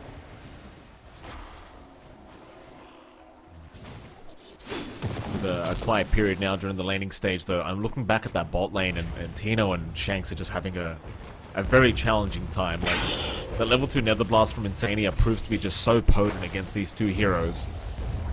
We even go ahead and pick up the Lotus at the 3-minute mark. Insania will also have the chance of just going for the 3-minute bounty rune. That's what I really like about the way they played this bottom lane. Like, the fact that they push out the wave, so it allows Insania to just get himself everything. Though he did actually back off from the bounty. Doesn't end up going for it himself, but at least gets the Lotus. Bounty would just sit there for now. It seems like Insania, top lane. In top lane, Carlo is gone. Palos at least trying to take Zion with him. Palos going to be somewhat careful though. Does still have some strength more to get away with this, and in fact, he doesn't even need it. But Liquid, they will walk out scot-free. 3-0 start. I do like that Execration has some play back. I think it's a little bit risky for Palos to show it a Boundless. Oh my God. Why? Dire's top tower is under attack. Yeah, Boxy just saw the easiest kill of his life and just took it. A beautiful Boundless strike and great presence of mind from Boxy, just keeping tabs on the Morphling HP pool. And like I said, John, level 1 Boundless strike, still the easiest kill of Boxy's life here. They knew he had that spell. That's how they ran down Carlo a while ago. Yeah. Before that death by the tier 1. He held on to it. It's like, well, Zai might go down. Zai, caught out. He's going to go for some stick charges as Boxy does try for the deny but can't find it. So at least Execration going to find a way to punish Liquid. They will get a double kill for Palos. Mid. that makes it a little bit better. Nisha also in trouble, is going to go down. So Execration getting it together. 3 kills to go their way in the span of 10 seconds.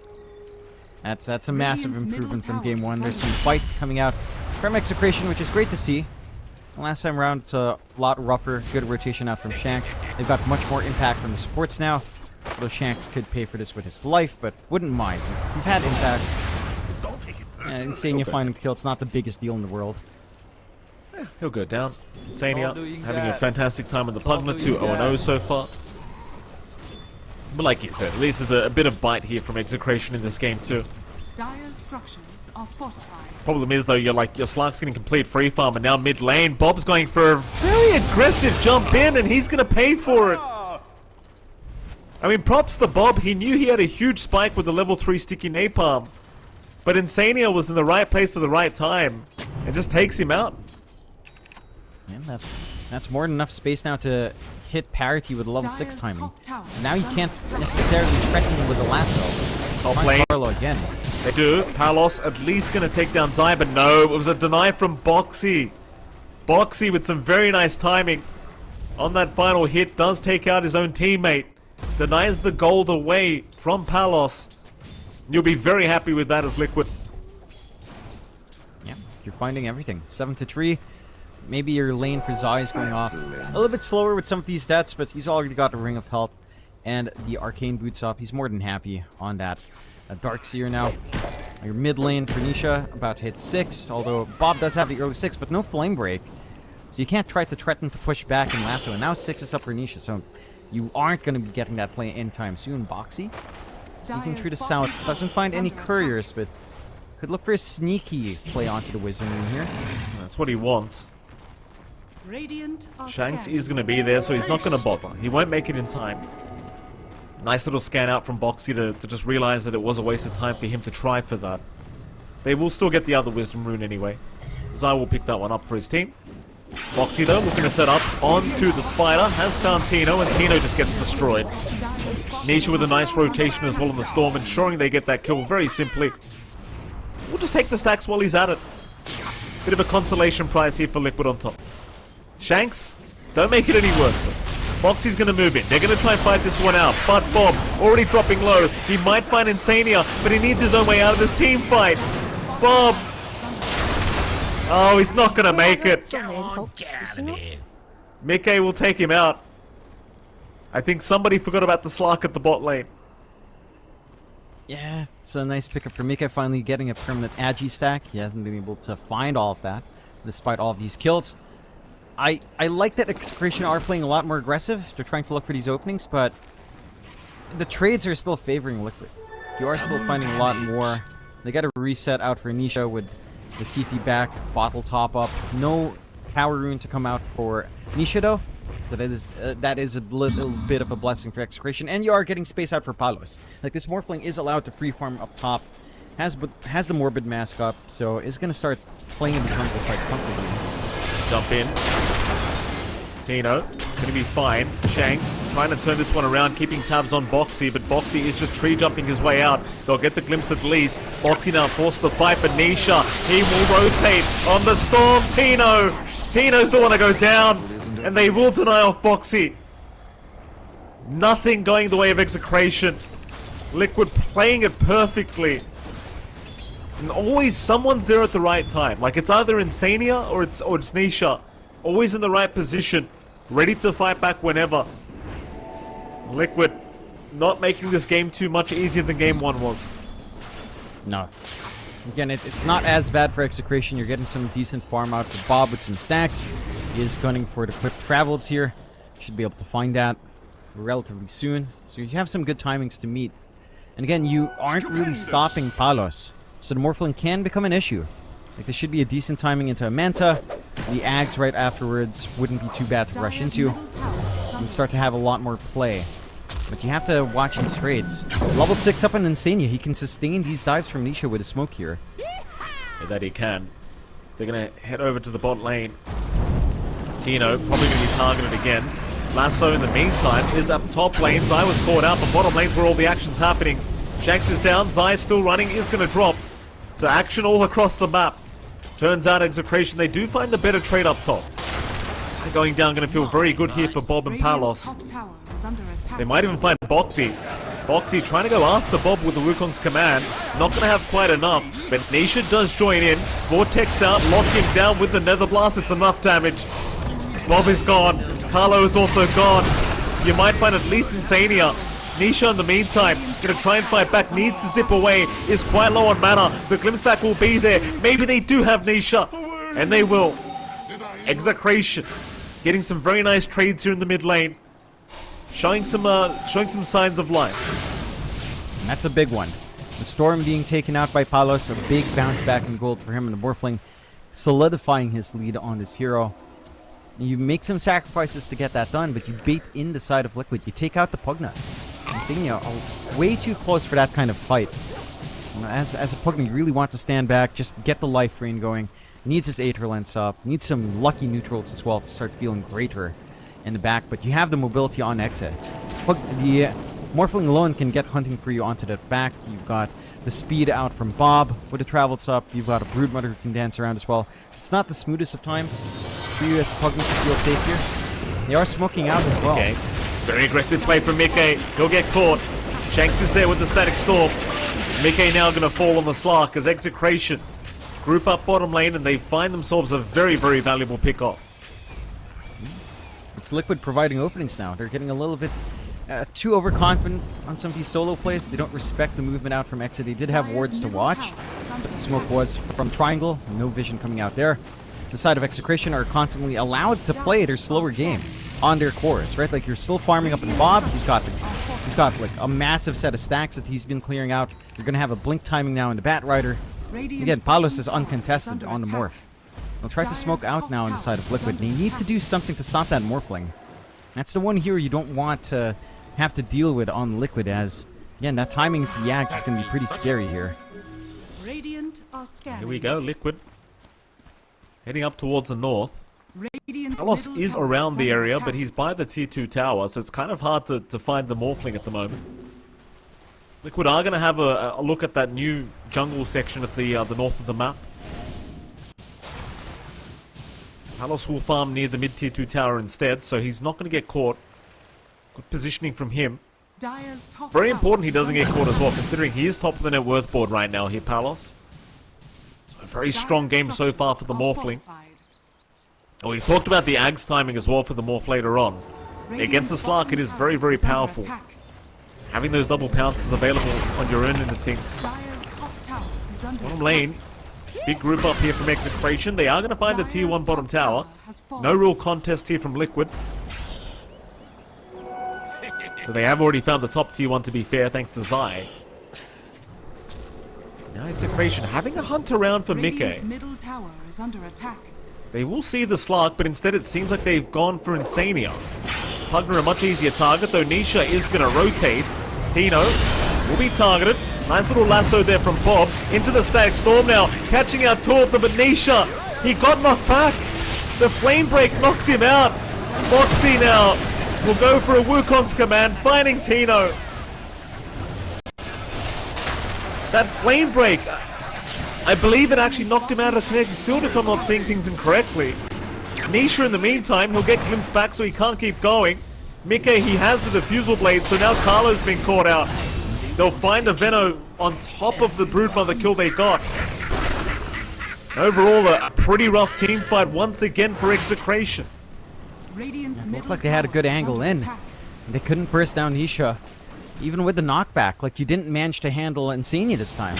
So you didn't, even if you didn't get that Flame Break out of the Static Storm, Nisha was being healed up the entire time. He wasn't losing enough HP to be under threat, and the Static Storm was fading. Could easily have zipped out. I think there is a damage issue coming out here from Execration. Maybe a bit of a split on targeting as well. And this time, as long as Insania is alive, Nisha's not going to be under any direct threat. As long as he's nearby, he's very close to finishing up that Aether Lens now. So more range coming out here. Inside of Liquid. Start to get that push going. They're building their way up into the auras as well for Zai. Does have that full pipe up now with the disassembly and the Vanguard. And you are really relying on magic damage on your lineup right now. Your physical output on your Broodmother and Morphling aren't quite ready yet. So this is going to impact that same burst play. With a pipe up, you're not going to be even close to killing off Nisha next time around. Bottom lane. Rotations here from Liquid again. They feel the momentum now. They want to head down bottom where Tino and Shanks again are hanging around. Zai's going to find Shanks, but he wants Tino. Shanks going to try and TP away, but the vacuum is there. I love that from Zai. He was literally just ignoring Shanks until he started TPing. Shanks was under vision the whole time, so they always knew when the TP was going to come. Tino, on the other hand, he has hidden the tree line and he is out of vision for now. But the moment he moves, they will see him, and there you go. Now he's under vision. Nisha, he'll zip right forward. They know he's there. Tino did get the TP away, though. He's going to be just fine. Didn't manage to Vortex out there. Nisha doesn't manage to ball lightning right on top of the Brood as well. Miss an opportunity. A little bit of time wasted, but they just take the gate up now. There are wards to watch that entrance here from Liquid. To the side of Execration, do manage to back off. And again, for Execration, this is a stall game. It's all to wait for Palos to be ready. Carlo gets caught. Boxy actually maybe going a bit too far because Palos will take him out. Meanwhile, Mike on the cliff. He's a little bit short. He's going to TP out, and he does make it. Carlo able to get away just barely. Boxy maybe getting a little bit too excited. Nice little kill there for Execration, though. A little bit of a bonus coming out for Exe. Again, all they want here is a stall out. They're starting to clump together just to ensure that Talos is always protected. Waiting for that morph to hit the Scotty Yags. And once the Scotty's at least up, that does open up a lot more. It mitigates the healing Insania is going to be doing up front. Stalls out the timing for the Storm to start getting mana back on the Life Rain.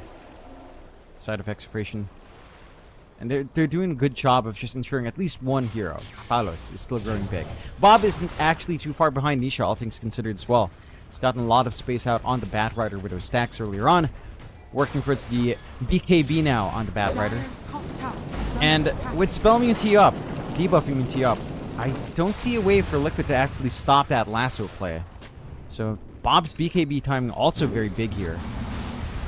It does feel like Liquid, they provide a couple of openings. They don't play with their advantage too strongly because they kind of give stuff up to Execration. And it does manage to equalize the game. Like a 2k lead isn't massive for Liquid.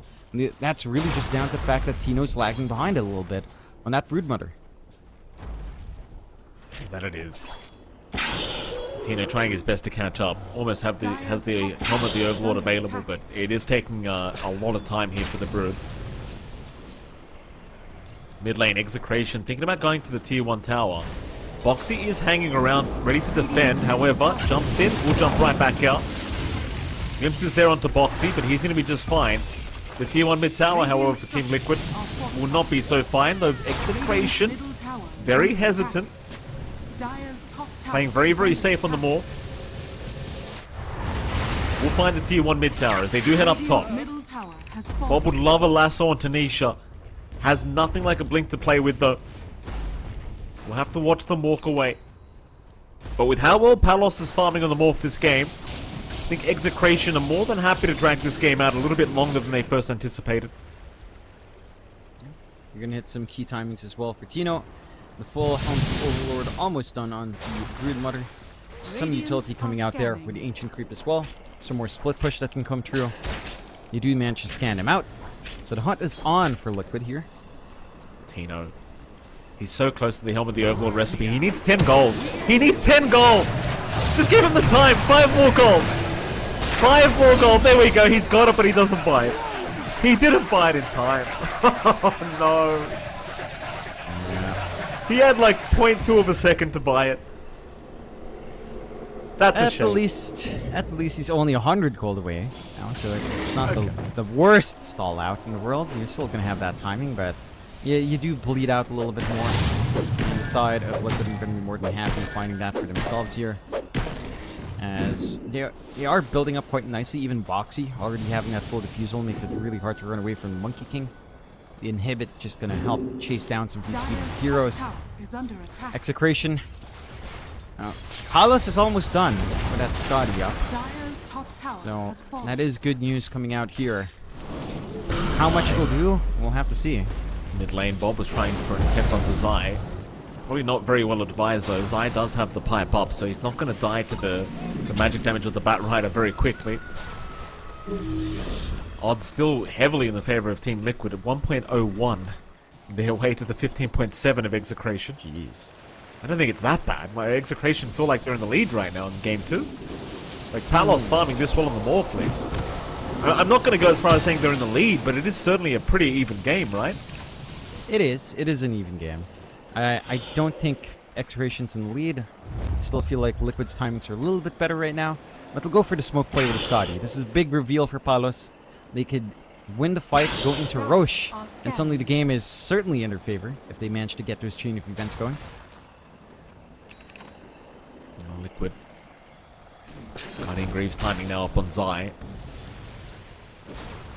Very hard to smoke into the side of Liquid because you've always got Boxy just hanging around in the tree line at the perfect angle, just waiting to break any smoke incoming. So instead, they're going to start Roshan. Do Liquid know about this? They didn't have any vision to scout this out. Roshan happening for free at the moment. And I think Liquid have no idea. Nobody's seen them walk in. There was no Watcher, no Observer Ward, no Monkey King seeing it either. So Roshan is going to go the way of Execration for free. Palos will take the Aegis for himself. And it's around that time now where Palos, considering he has the Skadi timing, he goes for the Aghanim Scepter. And that's the big power spike for the Morph match. That's where it gets scary. Liquid needs to start playing a little bit more active now. Zip in. Nisha immediately wants that Aegis off Palos. They might just have it. Palos!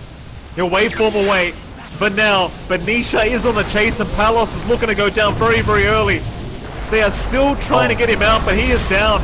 Jump in though, Bob. He'll get a lasso. Insani is the one to get caught out. Now a Static Storm just to ensure the Pugner's gone. That's one down. But that's about it. Nisha, he'll keep going for more. He's found Bob and the Bat Rider. That's your mid back gone. It's Mickey. We'll jump in. Tino's completely out of mana. He'll stick charge up. He'll make it out for now. Boxy in the meantime, getting caught, gets a Boundless. There's your vacuum, onto 2. Meanwhile, Palos getting low again, needs to walk out, but he'll go for the man fight against Mickey, trying his best. Palos still trying, has found the Slark. Has he got more in him? He is trying. Zai going lower and lower. Palos still trying for this. Zai about to fall, is going to go down as Nisha's going to keep trying, but Palos is manning up. What a Giga Chat. I had zero faith that was going to work, John, but Palos! What a manly man! Yeah, he stands his ground, he understands that. And a drawn-out fight like that, with no Pugna around, with Insania dying earlier, there's nothing left for Nisha. out of Enton to play with in the middle of that. Dark Pack, the Shadow Dance committed earlier as well, so no saves here coming out for Mike. No shard up either. Good punishment from Execration. I'm sure they lost the Aegis, they lost 2 heroes, but they find the big win. A complete team wipe from Liquid. And Execration firmly in game 2 now. Like, this is the point where, again, Palos is going to be a massive problem. You don't have any simple solution on Liquid. It takes them way too long to drop that first life. The follow-through from Exa, maybe a little bit sloppy, one could argue, but the next phase of the fight with Palos in the secondary life, after wasting everything else on the other heroes, nothing's left for the Morphling. You know, you've got to protect Insania. You cannot get caught out with a stacked storm like that. Now, Tormentor down. Shanks, he'll have the shards up. Not the biggest deal, but it's some free gold here for Execration now. 2k advantage their way. Liquid are the ones that need to slow this game down a little bit. Starting to look very scary for this Liquid side. Palos now 400 gold away from the Ags. Nisha, he's going to zip in. They found Bob in the Batrider, but Bob, he's got the BKB up, so he'll go for a run. Zai is around to try and help out as well, but Nisha looking like he's a little bit too low on mana. Insania will give him the mana he needs. But Bob is going to be okay. He'll back off.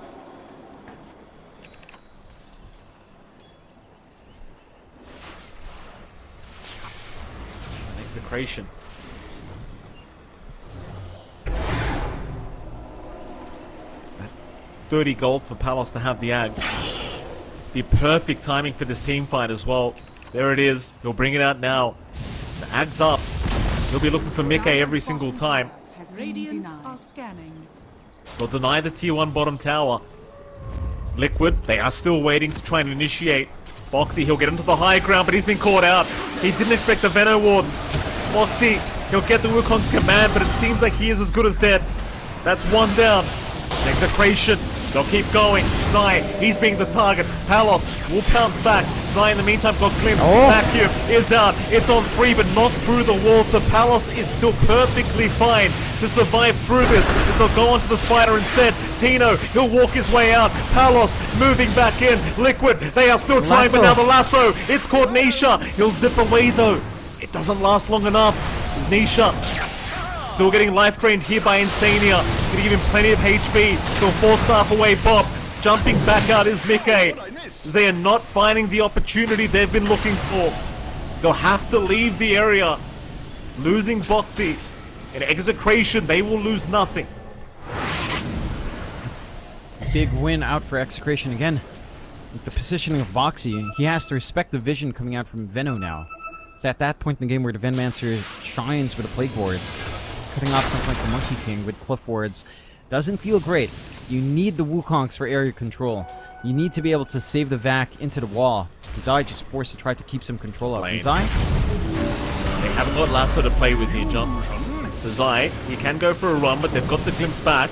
Kinetic Field is not going to hold him down. Boxy now here. Nisha will join. Who do they want? They found Palos, but the Manta is there. Palos still jumping his way out. He'll take the Monkey King form. It's not really the one he wanted, but he'll be forced to play with it. Meanwhile, Bob still trying to run on the Batrider. Should go down to Nisha, but they're trapped in the Kinetic Field, but no. Nisha still gets it. The Witch's Blade doing enough damage over time. It's now Boxy in the backside. Finding Tino. Somehow still alive thanks to Insania. Back on the Venno they go. Carlo's gonna get caught out. Tino, he will make it. He'll just TP away on the Broodmother. But a great fight for Team Liquid. A nice fight coming out. You don't manage to nail down Palos, but you're seeing the windows for Liquid to find that opening. If they get a good jump out, if they manage to get initial control out with Nisha, then the fight opens up in a big way. I think Nisha really needs that Ags up. He is trying to work towards the Linken's BKB first, so wants to be protected on that storm. But the AoE Vortex is really the turning point now for Liquid.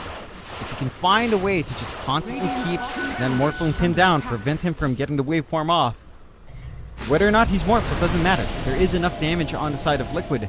They just need time. They need time, they need control. Execration for their part though, I mean, it looked like a pretty good nice play. If you managed to kill off Zai on that initial jump in, I think that fight could have gone a lot better. It's just that he's a little bit too slippery with a surge up. And he does manage to buy space for Liquid to come in, cover their flanks here. Very close game now. This is what we wanted to see from Execration. Especially after that rough game 1. They get the reset off, 21-15. Less than 1k lead coming out from Liquid. Doesn't matter too much. Exe going for the smoke. Execration. 5-man smoke up. They can see one hero in the mid lane, and that's Mickey. That is a huge, huge target. If they can aim him down, Mickey seems to know something is wrong. We'll see Carlo does pounce his way out immediately. Down towards the south, Boxy's also hanging around in a tree right now, so he's going to be quite hard to find. Radiant are scanning. They know, based off the fact that Carlo's smoke broke, that they are probably smoked up as a unit. So Liquid, they'll hang around on the western side of the map. They won't give the opportunity to Execration this time around. Though Boxy is keeping tabs quite nicely here on the Monkey King. Radiant's bottom tower is under Just keep up attack. the information, keep up the vision on Execration. There's now the tier 2 tower. It's going to be focused down by Liquid. They've smoked up. They'll head their way over. Mickey on the front line. He'll go right onto Shanks. More staff away. Static Storm drop, but Shanks is going to drop immediately. Meanwhile, Boxy going onto Bob in the backside, forcing the BKB TP out. They've lost the Batrider in this fight now. So Nisha, he can just keep going. He'll find Carlo on the Venomancer. And that should be a secondary support. So not the craziest team fight, but Liquid, they will find themselves a support duo for their time. And that's good enough for me. Yeah, that's more than enough for Liquid at the release. They still are chasing. Yeah, long zip from Nisha. That's a much bigger target. They're going to find Tino. Palos, he's going to jump in and try to help Tino out. Mickey, he'll pop the Shadow Dance, try to survive through this as Tino is finally going to drop on Palos. Understanding he cannot continue. We'll have to leave the area. But that's a 3-for-0 trade in the favor of Team Liquid. Big win with that portal on top. Still not the big kill you'd want. Palos is becoming an issue, but he is forced to back off at least, so he's not able to clean up. It looked like he could have maybe taken Nisha down with him if he did opt to just go for the fight, but plays it safe. The wall being forced out from Zai as well, pretty significant. Not the shortest cooldown, although a minute in between, it's not the biggest deal. They find Box. This might not be the fight though. Liquid, they are around the area. They'll make the jump in. Boxy is down, but Liquid, I think they can keep this fight going if they really want to. And they're thinking about it. They're rushing forward again. Nisha, he's going to find Bob on the Batrider. Bob immediately burst it down. Onto Shanks they go. The Disruptor, no way out. Like the nice vacuum now, finding Palos. That's the huge one. Palos, got to find a way to fight this one out. Jumps onto Mickey, trying to go after the slug, but Palos, I think he needs to jump out of here. He'll go for the man fight again. He'll pounce towards the left, but the Vortex from Nisha, going to hold him down. Execration, they are still trying to fight this one out with 4 heroes. They're doing a decent job of it, but Tino needs to back out. Nisha's just too much. He's too much on the Storm.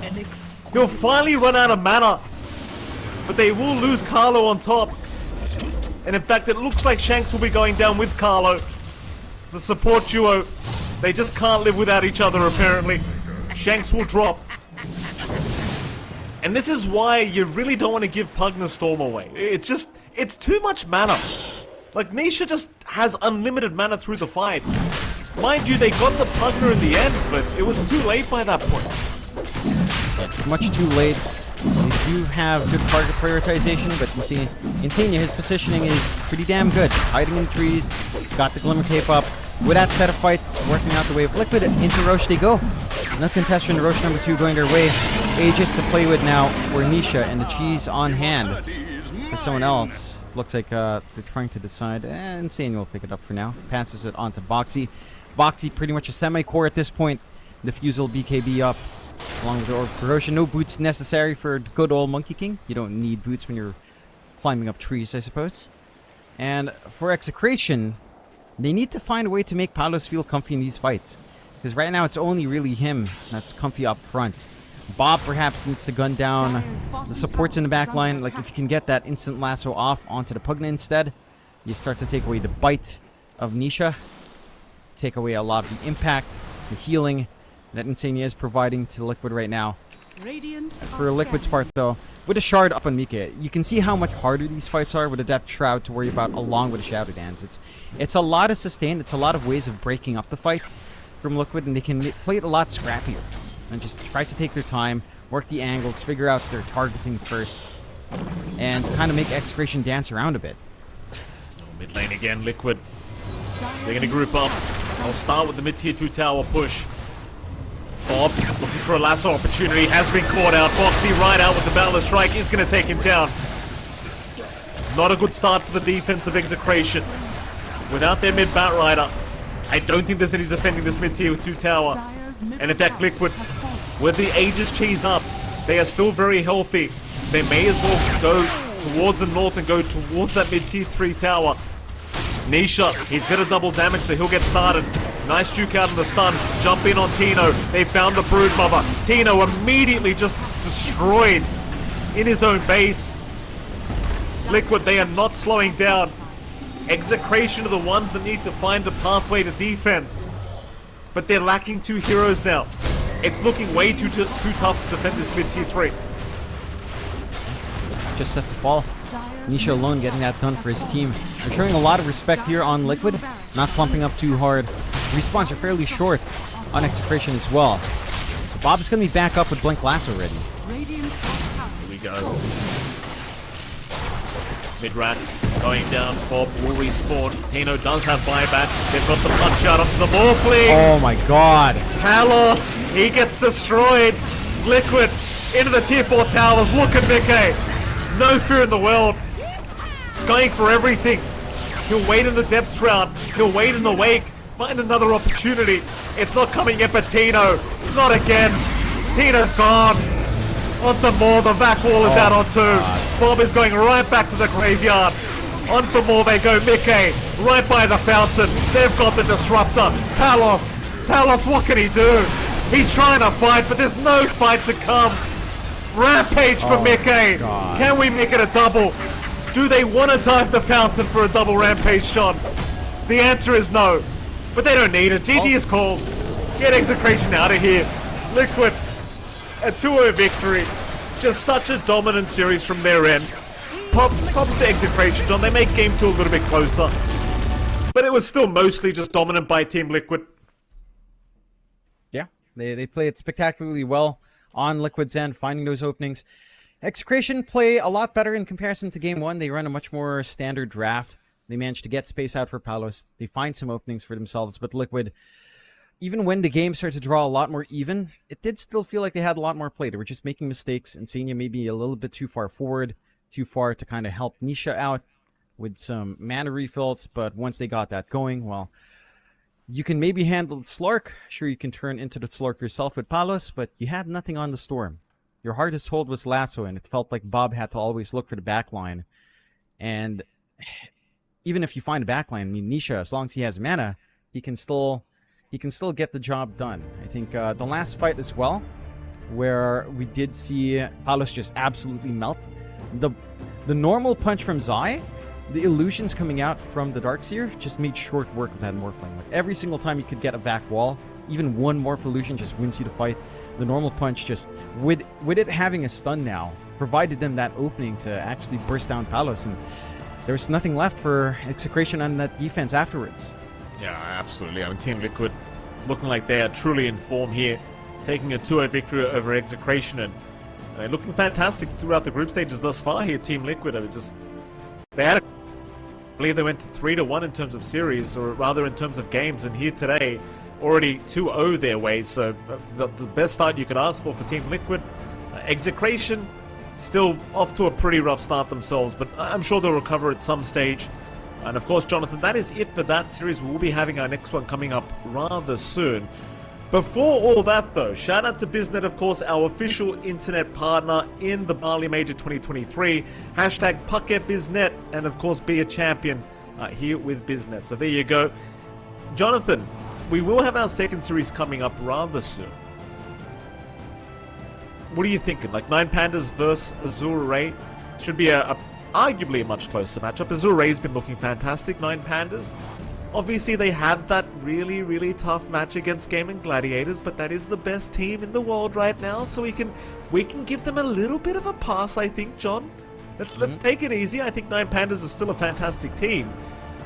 That should be a much more fun matchup, John. And you know what? Let's just head to a break. Right after that break, we'll be back with our game 1 between those two teams, and I can't wait to see what happens. Don't go anywhere. We'll be right back after a short break.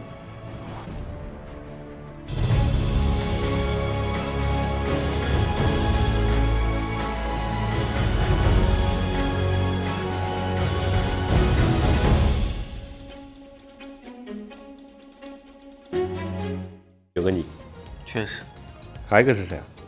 ，RTZ 应该是这个眼睛肯定是我的，对，嘴巴也有点像我的。感觉是你和 RTZ 吧 RTZ 我不确定？RTZ 也不像，就我们俩加起来应该没这么难看，嗯对吧？嗯，那只有我们两个了。取个名字，怎么取吧？屈林森，曲瑶呗，取好了呀，屈林森，曲瑶，他的外号，就曲瑶，他的外号。期待我们在巴黎 Major 的表现。哎呀，加油！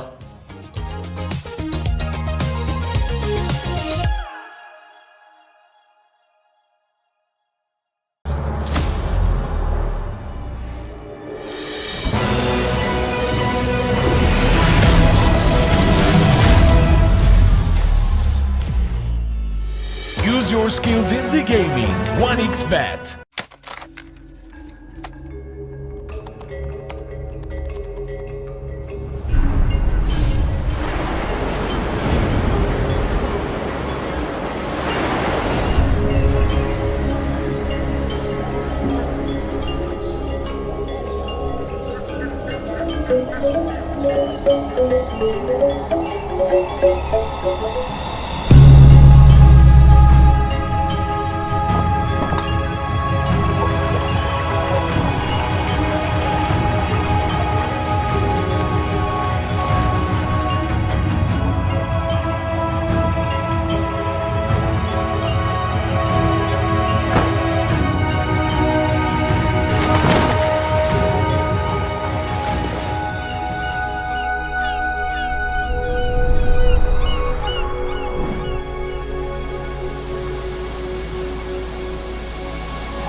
Semua bisa jadi nyata dengan upgrade WiFi rumahmu pakai BeastNet Nah, Home. ini baru internet rumah buat orang-orang terdepan. Mimpi kecil bisa jadi besar. Dan kamu juga bisa mendunia.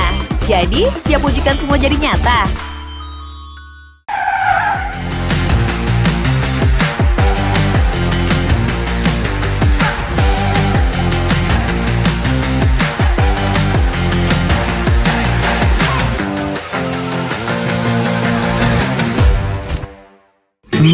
Panas. Di oven nih. Hai. Ya kelar.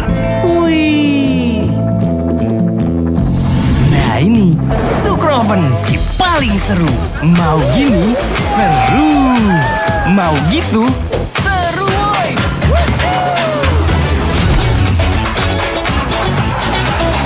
Mau lagi?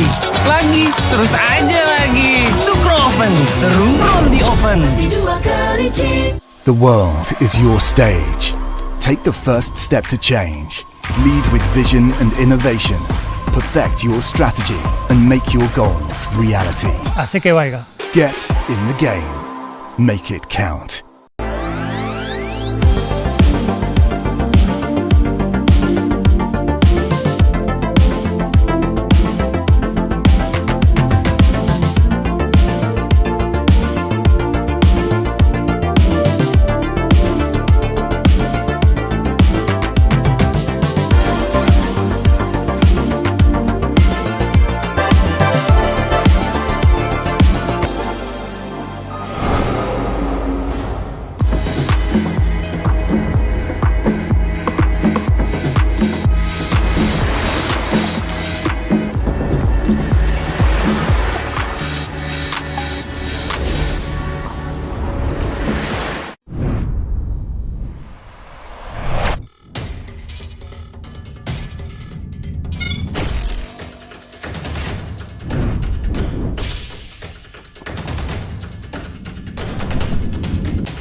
皮肤那黑点好看一点，对吧？我现在感觉是有个你，确实。还有一个是谁啊？ RTZ 应该是。这个眼睛肯定是我的，对，嘴巴也有点像我的。感觉是你和 RTZ 吧？ RTZ 我不确定 RTZ 也不像，就我们俩加起来应该没这么难看，嗯对吧？嗯，那只有我们两个了。取个名字，你取吧。屈林森。曲瑶呗。取好了呀，屈林森。曲瑶。他的外号，就曲瑶，他的外号。期待我们在巴黎 Major 的表现。哎呀，加油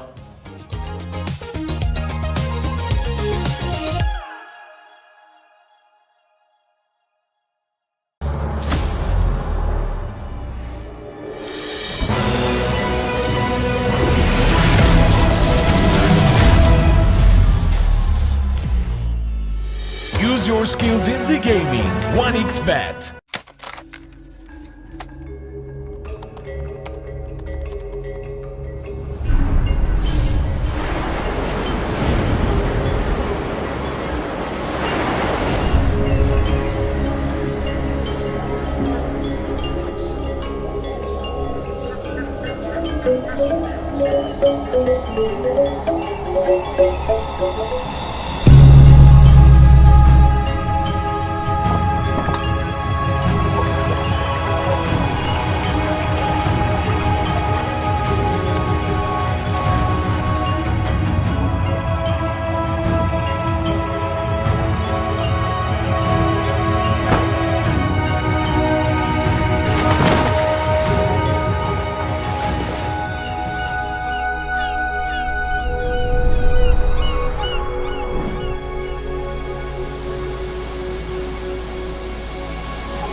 Semua bisa jadi nyata dengan upgrade wifi rumahmu pakai Beastnet Nah, Home. ini baru internet rumah buat orang-orang terdepan. Mimpi kecil bisa jadi besar. Dan kamu juga bisa mendunia. Jadi, siap wujudkan semua jadi nyata?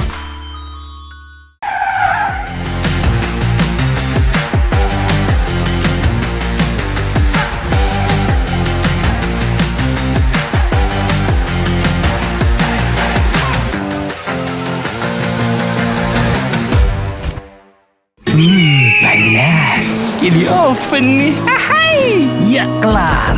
Wih. Nah ini Sukroven si paling seru. Mau gini seru. Mau gitu seru woy.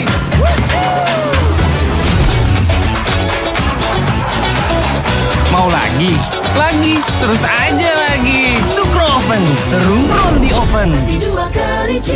The world is your stage. Take the first step to change. Lead with vision and innovation. Perfect your strategy and make your goals reality. Así que vaya. Get in the game. Make it count.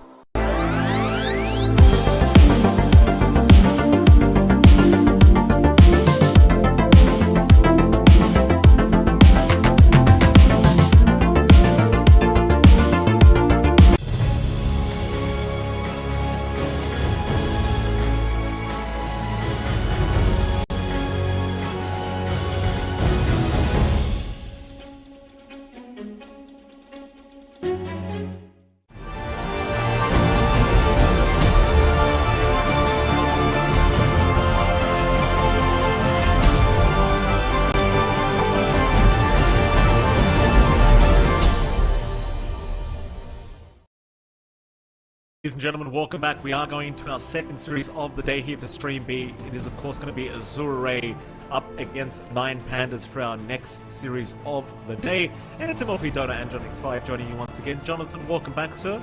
Series number 2, how the hell are you feeling? Pretty excited to see this one unfold. You know, we already saw a little bit of 9 Pandas ourselves yesterday. And, well, they set the record for probably one of the fastest series we've ever casted on a major stage. So I'm pretty sure that motivates 9 Pandas. They're the kind of team that, after a rough first day like that, come back stronger the next few days and start looking to crush some heads. So I'm keen to see if that's the kind of form we see from 9 Pandas, because Azure Ray is not going to be an easy opponent. A lot of people had them a little bit lower in their rankings. You know, a lot of people didn't believe that the old guard still had it in them, but I believe in these guys. I think this lineup is promising. I mean, it's hard to say that they're not promising, you know, but we can take a look at our standings here first on about this matchup. We do see the results coming out. Liquid with their win go 5-1, top of their group now. Team Spirit just a little bit more behind. Aster, Tundra also just right there on the cusp. Beastcost, Shopify Rebellion down there at 2-3. Blacklist Rivalry getting 1 win at 1-2 right now. IG at 2-4 and Execration 0-4. So again, Liquid in strong form. China rising up once more. Southeast Asia still in the bin. Oh, you said it and I didn't, Jonathan. I was about to say it, but no, there you go. You're not wrong. We should have a look at the team lineups that they see between these two teams. Of course, we can look at perhaps Team Azure Ray, perhaps, and have a look at the boys and see what they're looking like. Never mind them. 9 Pandas apparently we're going to look at. Antares, Kia, Taka, Ramsey, 666, Miro, and Solo. Of course, the lovely handsome lads from 9 Pandas. You kind of mentioned it, obviously. Not off to the greatest start yesterday, but only 1 loss so far. That was against the best team in the tournament, arguably in Gaming Gladiators. And obviously a bit of a historical game in some sense because it was one of the shortest games we've ever seen. I believe it was 14.5 minutes, but against Azure Ray should be a much better time, I'm sure. And speaking of Azure Ray, we can have a look at their handsome faces as well. As you can see, the legends in FY and Somnus and Chalice. They're going to have their Pulse 1 Lu. And they're, I always remember, it's Xiang Yu, I believe it is it? That's Chan Ming this time. Chan Ming, excuse me. Yeah, good old Chan Ming. I gotta brush up on my Chinese, John. Yeah, we've seen a lot of these players, and nice to see that return of FY and Somnus. A lot of hopes coming out from them. We've seen in the Dota 2 Insider on Twitter, the Chinese Dota 2 Insider, that Azure Ray seems to believe that if they can find some wins and start in the upper bracket, they could win everything. So I don't doubt that, honestly. I think if they get a good start, they start feeling themselves, get a good grasp on the game, then they're not a force that you can really easily ignore. I think you're going to have to respect that experience they have.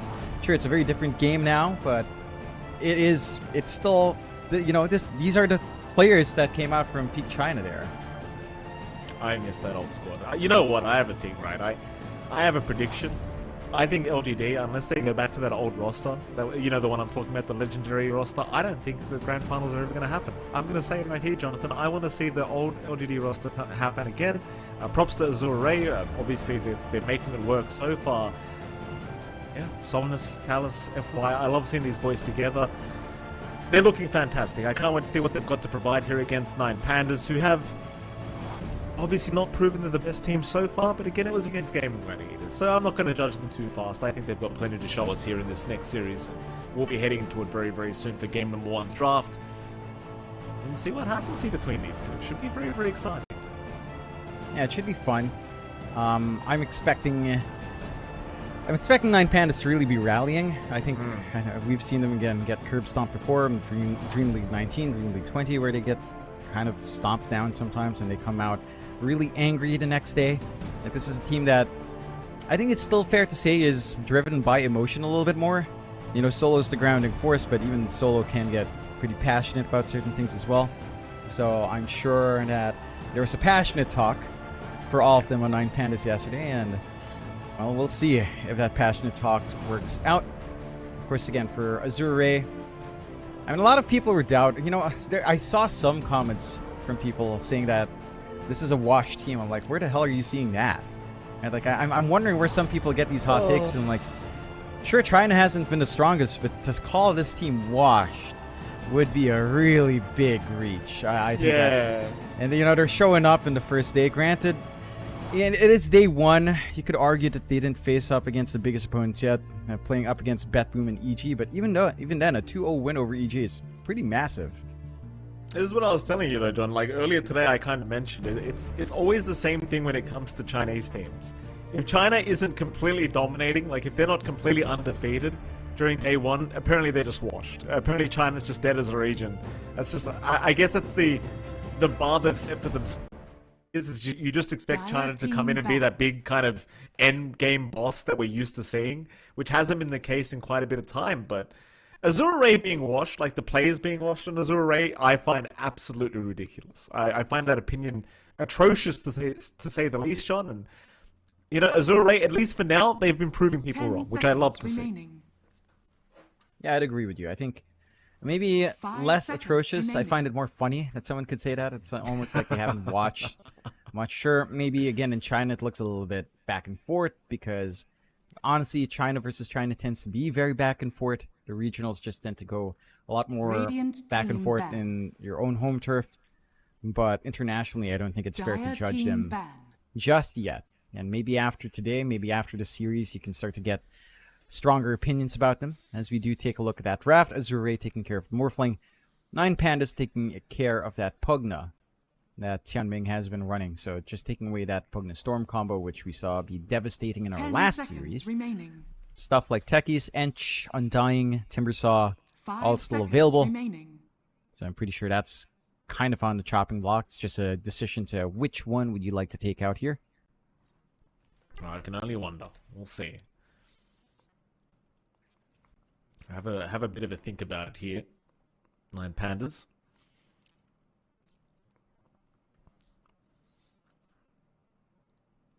Use a bit of reserve time for this one. Again, it's one of those metas where there's just too many heroes that you want to remove out of the game at the moment.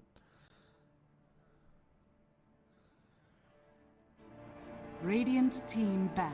They're going to get rid of the ENG, which has been showing up quite a lot. Yeah, it's fair enough. Like, it crushes a lot of lanes. It just wins right-click trades. It has sustain.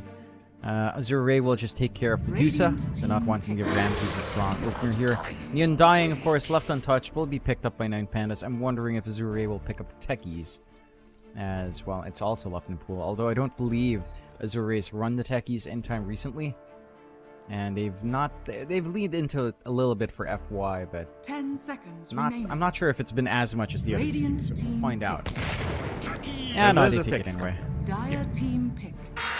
There's a right into the Timbersaw, which has been extremely potent as of late in this meta as well. I love the Techies though, if I can go back to this. Like the Techies into the Undying feels really good. And you and I have had the pleasure of seeing this quite a lot. But Techies doesn't really care so much for the Undying, because you can just ensure that there's no kind of double decay coming out with the amount of range that Techies had with the right clicks. And if it is going to be a Timber Techies lane, it proves to be pretty powerful. Really hard to go up against these two at the moment in the same lane. Yeah, it's a lot of oppressive damage coming out onto your safe laner. For 9 Pandas, you can kind of try to draft around that now. Maybe pick up something that Ramses can fight a little bit earlier on. And we'll go with the Enigma pickup first. So, seeing the Enigma once more. I would not want this to be the support duo. Say it outright. I think you're better off running a core Enigma offlane for Miero here. Just have a solid lane, just keep the 9 creeps, farm up. And Miero has played this hero for the most part for 9 Pandas. So, at least we see a shift there. I'm tired of the support Enigmas, Mike. They've done nothing but, well, 10 seconds I'm sure the team's picking up, get tired of it. Us as casters, it just gives us a fast game, I suppose. It does. But again, John, I'll be frank, it is a major. I don't really want to see fast games. I'm happy to spend all day here if we can. Just watching some international Dota, but the games have been faster than you would have hoped, that's for sure. And I sort of assume it's going to be a core Enigma yet, John. It's, you know, there's still the possibility of a pause for Enigma happening, but highly doubtful. I know. I just want to put it out there, John, that it is still possible. 5 seconds remaining. No. I'm gonna manifest this, Mike. Miero will play the Enigma. God willing, he will. I don't think anyone else has played it on 9 Pandas. Today is not the day, Solo. Not today for you to try that out. Please. Do not do it. For your own sake. For the sake of your team. Do not tilt out in day 2 again. Yeah, I mean, Don't do it. He might just. He's gonna play the Undying, John. I'm pretty sure. Old solo. He can't say no to the Undying. You know, he can't do it. Final bans to come here. Fourth ban rather here for 9 Pandas. Radiant team ban. Get rid of the Rubik. Fair enough. Obviously, you have an Enigma Undying. You'd rather not give the Rubik value away. Team ban. Azure Ray immediately getting rid of the dude.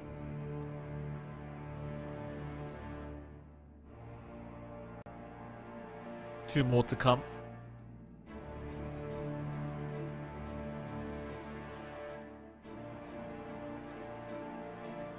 Still thinking about these final bans here from 9 Pandas. 5 seconds I mean, 9 remaining. Pandas are banning out to protect Enigma here, taking care of the Rubik, so probably wanting some impact in the black hole. You still have some BKB Pierce, I suppose, lined up for Azure Ray, although not many comfy ones, with the Silencer being taken out now as well. Like, Clockwork is just too dead of a hero to consider as a viable pickup against the Enigma. Probably one of your best bets is to a long-range disable for the black hole. I don't think Azure Ray will dig into that. It's a little bit too spicy. 10 seconds remaining. Like although to be fair, Tianmeng has played it in this major already. 5 seconds So remaining. it is somewhat viable for the side of Azure Ray to take a Clockwork if they're really worried about the Enigma black hole here.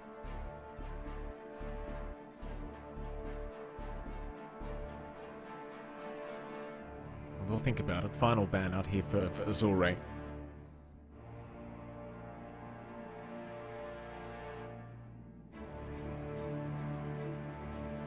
I can't express the happiness that it brings me to see people like FY, Somnus, and Chalice back on the same team. I mean, I know we already kind of talked about this, but you know, the team that never was that TI Grand Final. I still remember, John. You know, it was tough seeing the fireworks gone. It was tough seeing it, Jonathan. I mean, they sadly had the fate of having to go up against that 2-time in a row winning OG squad that they had to play 10 against. seconds remaining. The fate was not in their favor that day. This is Azure Ray. 5 seconds remaining. They'll ban out the Void. They'll go for their 3rd pick, perhaps just a support to come out. Should reveal if we're going to see a Techies Pos 3, or excuse me, Techies Pos 4 or Techies Pos 5. I like the spice though, Mike. I What's like that, the John? spice of this Techies Pos 3. That's some good spice. I want to see it. That's what you'd want to see it, just so you can tell me even more about how busted Techies is. Yes. Dude, I had a... Okay, so this is my caveat for Enigma. I've had an Enigma go double Wraith Band Atos, and he did like 120 damage by 5? With just double Wraith Band or something? Like 80 damage or something stupid like that. Okay. With Malefice to chase down, like, the hero can feel good as a core, although that's likely not what you're going to see as... In pro games, you're still likely to go for Aura build-up, maybe a Blink BKB rush at best, but it is a viable universal type builder, you know, just because of that stupid damn type. 5 damage per level. Very nice. Very nice. Witch Doctor. There's the Witch Doctor coming out from Azure Ray. Not something I was quite expecting, but I'm a big fan of this hero. Good to see it come out. See, doesn't have anything to pair with like the IO that we see sometimes from NA Div 1. But Witch Doctor still a very nice pick here for Azure Ray. Believe it should be a position 5 Witch Doctor that we're looking at here. 5 seconds. Could still be a Pos 4 as well if they want to run the Timber Witch Doctor lane, but I think Pos 5 is more than good enough. Does do very well against the Enigma to boot, right? Like Enigma doesn't necessarily enjoy this Witch Doctor pick. Yeah, can make it a little bit tougher. It's still not your hard disable true BKB for the black hole, so this is still looking like a smooth game for Miero to kind of line up for that. And they double down on the aggression here on the side of 9 Pandas, going into the Skywrath Mage, having a decent enough combo, Ancient Seal to threaten. They've got a really nice target to gun down. The Timber Saw early on is going to be very susceptible to the magic damage and the softening up that 9 Pandas has, like a couple of decays down, Ancient Seal up. I can see this Timber Saw coming out here, not lasting too long for Chalice. Like it is something that they have to be very weary of on Azure Ray right now. Radiant team pick. There's a Storm coming out here for 9 Pandas. So far a pretty free Storm game. Not too much in the way of locking this hero down, so Azure Ray gonna have to try and figure out what to do about this this Storm pickup. Because you do still have the mid hero of Somnus to be taken here. Unless he was planning on playing like a mid Timbersaw, then that's highly doubtful. Azure Ray, you still have options for the Ember Spirit, for example, if Somnus wanted to pick that one up. A Void Spirit also still available, though I dare say Ember is a little bit better against the Storm. Would prefer the Ember. Maybe a wild pick like a Pango's available as well, but I don't think the matchup's the best. I'll go with a Quap instead. Okay. So looking for their own tempo here. A lot of burst damage on hand from Azure Ray. Again, no mid here is going to feel good playing into a Skyrat rotation. So you're always going to have to cop it there for Somnus, but if 9 Pandas are forced to stay in their lanes, then the Quap versus Storm matchup is pretty stable. I don't see the Quap outright winning. She can apply a lot of damage, but so can the Storm. Double Overload is going to be a big threat. The Vortex is not too bad for the Storm to run up to the Quap. She doesn't have the biggest range in the world. So you can still kind of try to pressure here on the timing for Kiyotaka. I like the back and forth in mid. I think it's going to be really fun to watch. Something like Quap Storm, it can get a little bit more aggressive with how close they can get as ranged heroes. The Quap's one advantage is that the Storm will have to walk up to the creep wave to use the Remnant to clear out. So the Quap will have the range advantage, maybe be able to get a couple of Shadow Strikes in, get a Scream of Pain in, and that's where Storm can feel a little bit weaker in trading with a Quap. Final bans. I'll take a remove from Azure Ray. 9 Pandas. They'll get rid of the Arm. Remaining. One more to go. Not much reserve time left here for either side. Remaining. 16 seconds of reserve time here for 9 Pandas to think about this final ban.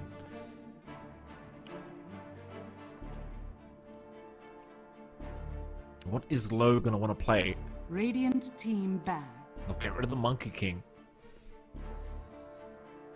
Azure Ray. One more ban for themselves. 31 seconds reserve time left to think about it on their own end. You'd have trouble with a Slark here if you were Azure Ray. 10 seconds remaining. Laning into the Tim can always be awkward. A lot of melee laners just don't have a good time, but 5 seconds Slark remaining. eventually can start to right-click away. Feel better with the Essence Shift. You don't have the hardest lockdown as well. Could you not just Ursa as 9 Pandas here? Like, I know Ursa's viable as not the most popular hero right now, but I think it still fits the bill quite well. It's the same concept as the Slark, right? You stack up on the Timbersaw, but I think the Slark is a little bit better 10 seconds at remaining. kind of handling that because he has mobility. So you can always try to juke out if you're in 5 danger. seconds remaining. You can always catch out the Timbersaw as well. And you don't normally get chains in the lane, but on the offlane you sometimes do. Go the NP instead. This is something that we've seen Ramses dip back into multiple times. He loves his Nature's Prophet. Mind you, this hero is in a very weird spot. Doesn't get picked up all too often. It does feel a little bit dead, but I don't think it's completely dead. Like, it's aggressive teleports can be really nice with how his toolkit has been reworked. Azure Ray will just close out with a Bristle. Nothing to directly threaten the Bristle back in this game for low. So you should be able to have a really fun time here. Ramses, Nature's Prophet. I'm interested in seeing this because, again, the hero had been reworked. You have damage coming through now when you teleport in, which is rather interesting. I think that has, like, just having this buff on teleportation seems rather interesting. Like, you have, again, what is it? Level 1 36 damage bonus. And then maxed out, you have like 78 damage on the teleportation in. So it is a good chunk of damage to play aggressive. And I think this does play into how 9 Pandas do run, right? Like, they play a really aggressive game. And the NP can be one of those heroes that plays really aggressive. They've got really good push coming in. Although how effective that is with all the creep clearing you do have with a Timbersaw and a Quap can be questionable. But just the aggression. I'm a fan of this one from 9 Pandas. Yeah, so am I. I just... The Prophet, like, as much as I can see it working here, I believe the win rate of Prophet has not been so good internationally from what I've seen. So there are my doubts. I'm actually kind of going back towards the way of Azure Ray with their draft because we have seen a bit of Bristleback and it has looked okay as of late. So I wouldn't be too surprised to see it popping off here in this game, number 1 against 9 Pandas. I mean, I think we're a little bit split on who we predict has the better draft here, John, but nevertheless, it should be a close game one, I'm sure, between these two teams. Nine Pandas Azure Ray, like, Nine Pandas probably a little bit more desperate for the win after the series they had against Gaming Gladiators yesterday. Azure Ray, they are up at the top of the group right now for themselves, sitting at first place, so a win would feel even better for them because they'll just maintain that position and maintain their position into the playoffs if things keep going the way they've been going for them. So let's see how it goes. Game number 1 between Azure Ray and, of course, Nine Pandas will be underway very, very soon. And in fact, it does look like we have got Game 1 started now. So we can head over to that, see exactly how this is all going to play out. For battle. Very interesting to watch. I believe the NP... you said it's been losing, Mike. You're wrong. It's been uncontested. Not even picked up. Not even banned, not even picked up. Not during the major. Oh, no. Throughout Tour 3 and the major. Uncontested. Not banned, not picked. So... I'm not sure, but I'm checking the stats right now, and it does say it's probably one of 3 uncontested heroes. So I'm keen to see what Nine Pandas does. Hey, Mikey, you speak numbers. I'm your analyst. I'm supposed to have the numbers, Mikey. You know, you can't do everything, Mike. You have to give me a job. But the nature's profits in my pub games, John, said Michael Phoenix. Soy chat. That sounds like a bad time, Mike. I feel bad for you in your pubs. This is when you forget to change your name, isn't it? This is exactly when you jump into a pub right after casting and you forgot to change your name. Every time I forget to change my name, and people, in the rare occurrence that they actually recognize who it is, man, it becomes the most toxic game ever. Really? You know what it is, John? Because everyone on the enemy team starts targeting me, and everyone on my team, every time I make a small mistake, say, oh my god, caster can't play Dota. Every time.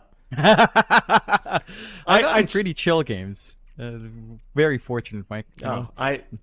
It's racism, Jonathan. It's racism. The Filipinos have your back. You can't say that. Yes, but when it comes to me, Jonathan, they're like, oh, hold on a minute, this idiot play-by-play caster. What's he doing? Why did he chop that tree down with Quelling Blade? That's the wrong tree, MLP Dota.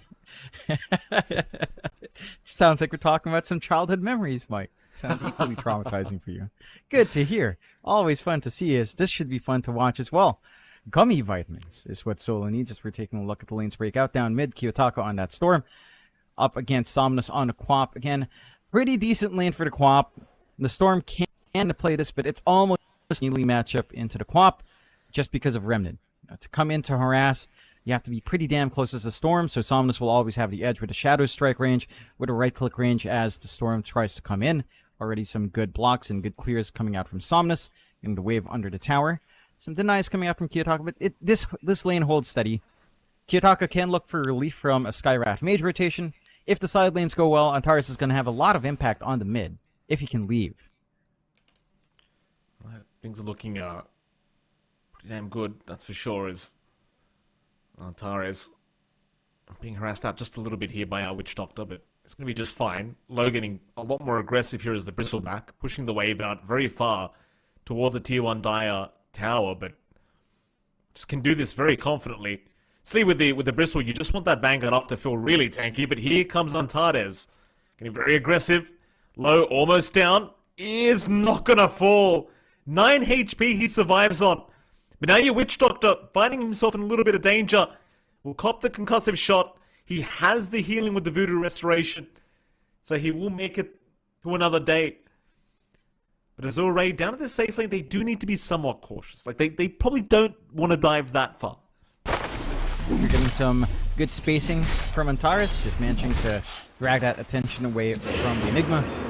You're already mostly out of mana and low. It does pop the Mango. Taking a look up top, though. There's been a lot coming out here from the Nine Pandas. Ramsey's very comfy on Nature's Prophet here. It's a hero that he loves, that we've seen him fall back to even during Dream League 19. Not so sure about 20. But certainly in DL19, something that Ramsey's performed spectacularly on. The NP, it's a solid hero still. I think the lane into Tint isn't too bad. He gets blasted off though. Yeah, Ramsey's big trouble. Gonna try for the TP, but is not gonna make it. FY able to secure first blood on the techies. A fantastic start for him. Not so much for Nine Pandas. Yeah, it's a little bit wonky. They were tracking quite nicely earlier. Solo was doing a great job of just stacking these decays, but not really able to find the kill. on the Timber Saw. As the levels go up here for Chalice, it should start to feel a little bit better as well. Level 2 reactive is your turning point here to start to tank through a lot of that damage. And the decay is still going to be annoying, but it's not going to be too bad. FY as well, you can always trade hits with Solo for free. No problems for detecting there. Already a solid start coming out here for Azure Ray, at least in terms of lanes, although you are getting a lot more from Ramses despite the death. He is finding CS. And Miero, he is playing that classic free farm Enigma. If the Bristleback can't gap close, then you're just able to deny the creeps, control the waves, constantly spam out the demonic conversion Eidolons, and you don't really have a problem here. Absolutely not.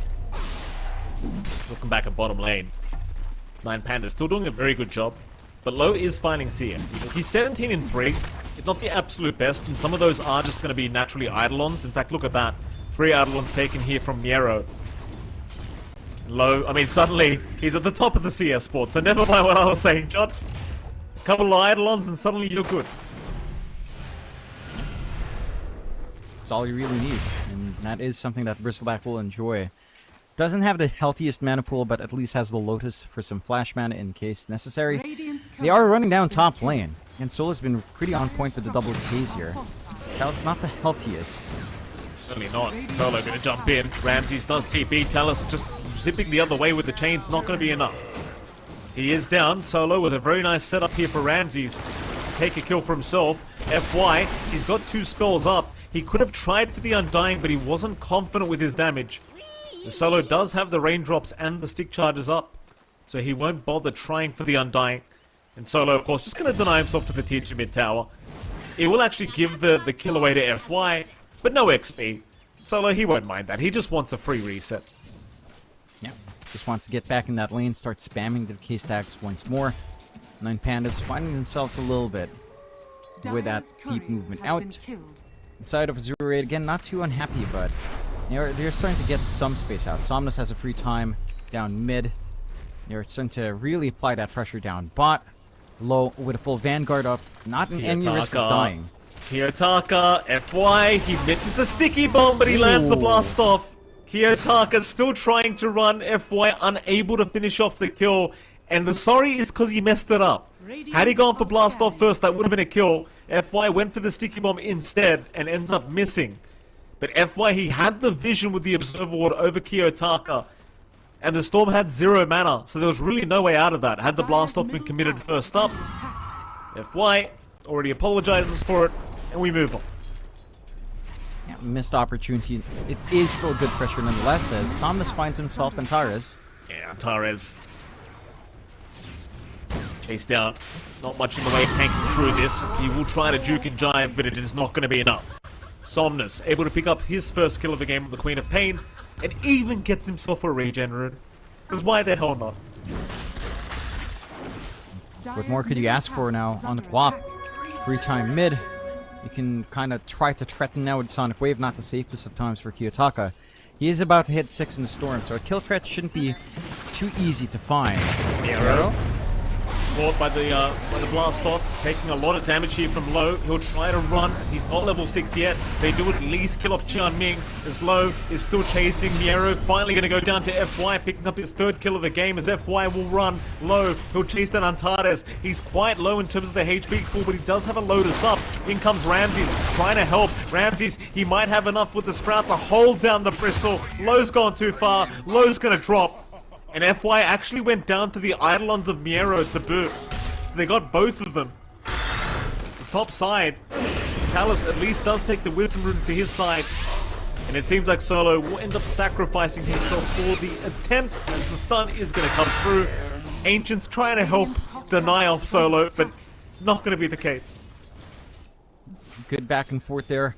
Overall, you're more than happy in the 9 Pandas finding those kills. Even with that Solo up top, he's trying to make space in tracks. The Timber Saw away from the source of action down bot.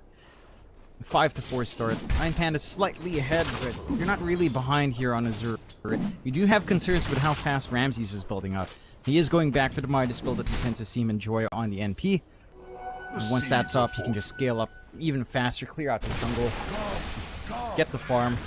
I have to say, this teleportation, it's so weird that they decided to buff it. Right? Like, did you feel like teleportation needed more than it currently has? 72 free damage maxed out. 6 armor every single time. It's like, why? God only knows, John.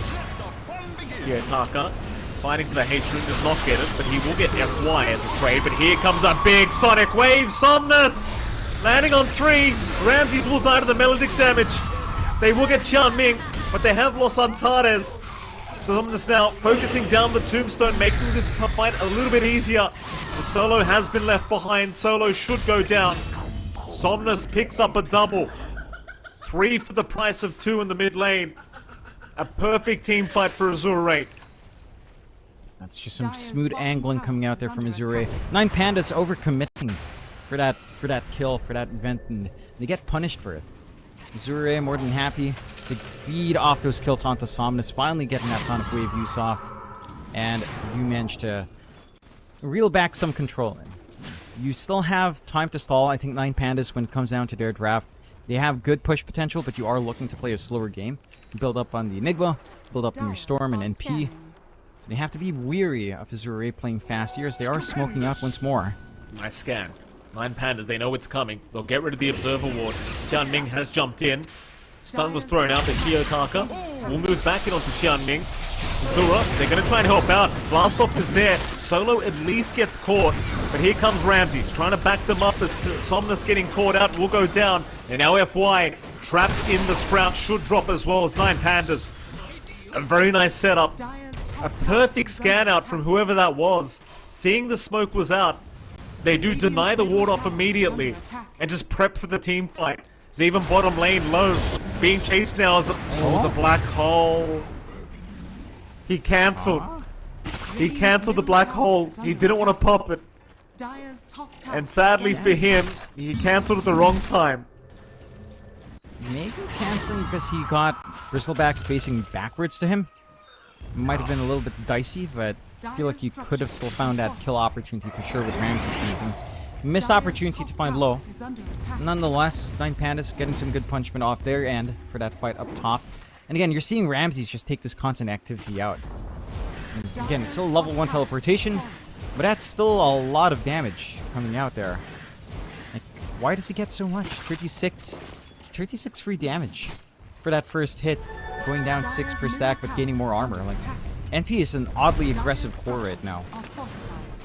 Yes, he is. Yes, he certainly is, John. Bottom lane. Lowe's going for a bit of a chase on Timiero. Now he's in trouble again. He's just so deep. Just continues to dive the tier 1 tower like this. This might be the third, fourth time I've seen this.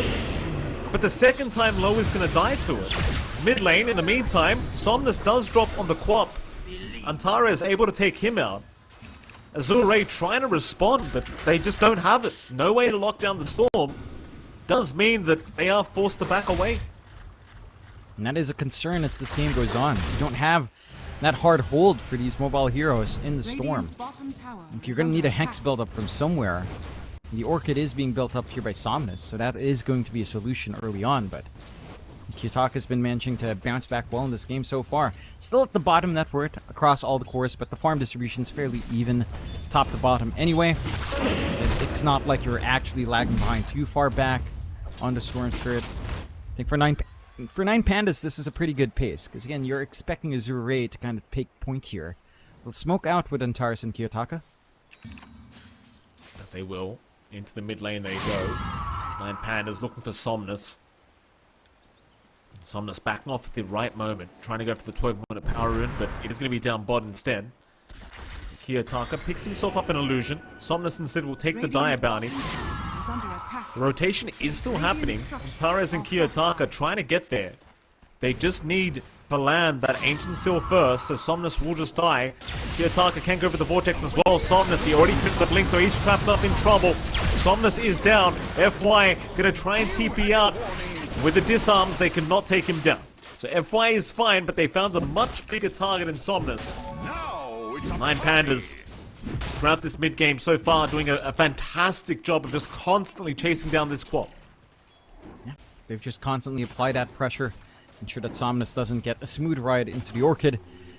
Ramses takes point again, joining in any fight he sees the opportunity to do so with a teleportation up. Zip in. Bottom lane, Kiyotaka just so aggressive. will take down Chiang Ming. They'll come through the twin gates for that one. And I love this roaming duo of Kiyotaka and Antares. Like, it's just so potent.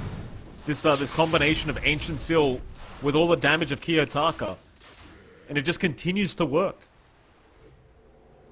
It's a lot of output coming true. And it's really hard for you to play into that right now for the side of Azure Ray. With Timbersaw and Bristle, you kind of need some farm to get going. You don't have the hold yet. You need the Orchid up on Somnus, which isn't too far off now, to be fair. Oh man, Chalice getting caught. Spirit Vessel gonna just burst him down. Miero this time will take the kill on the Enigma. They're just not stopping. Kiyotaka just constantly with his Skyrath. And on top of that, this is without Ramses joining the fights. Like, Ramses could TP in at any time and help them if they needed it. But they have not. Yeah, just going back to farm. Like, he hasn't had the need. He's done it a couple of times, but not in the last 2-3 fights now. And he is getting 3 farm money, and he starts to pull ahead of the pack at 9k net worth. Solid 1.7 above the next. He is inching towards that full Mjolnir. So you know how Ramses likes to play. He loves to play a farming game.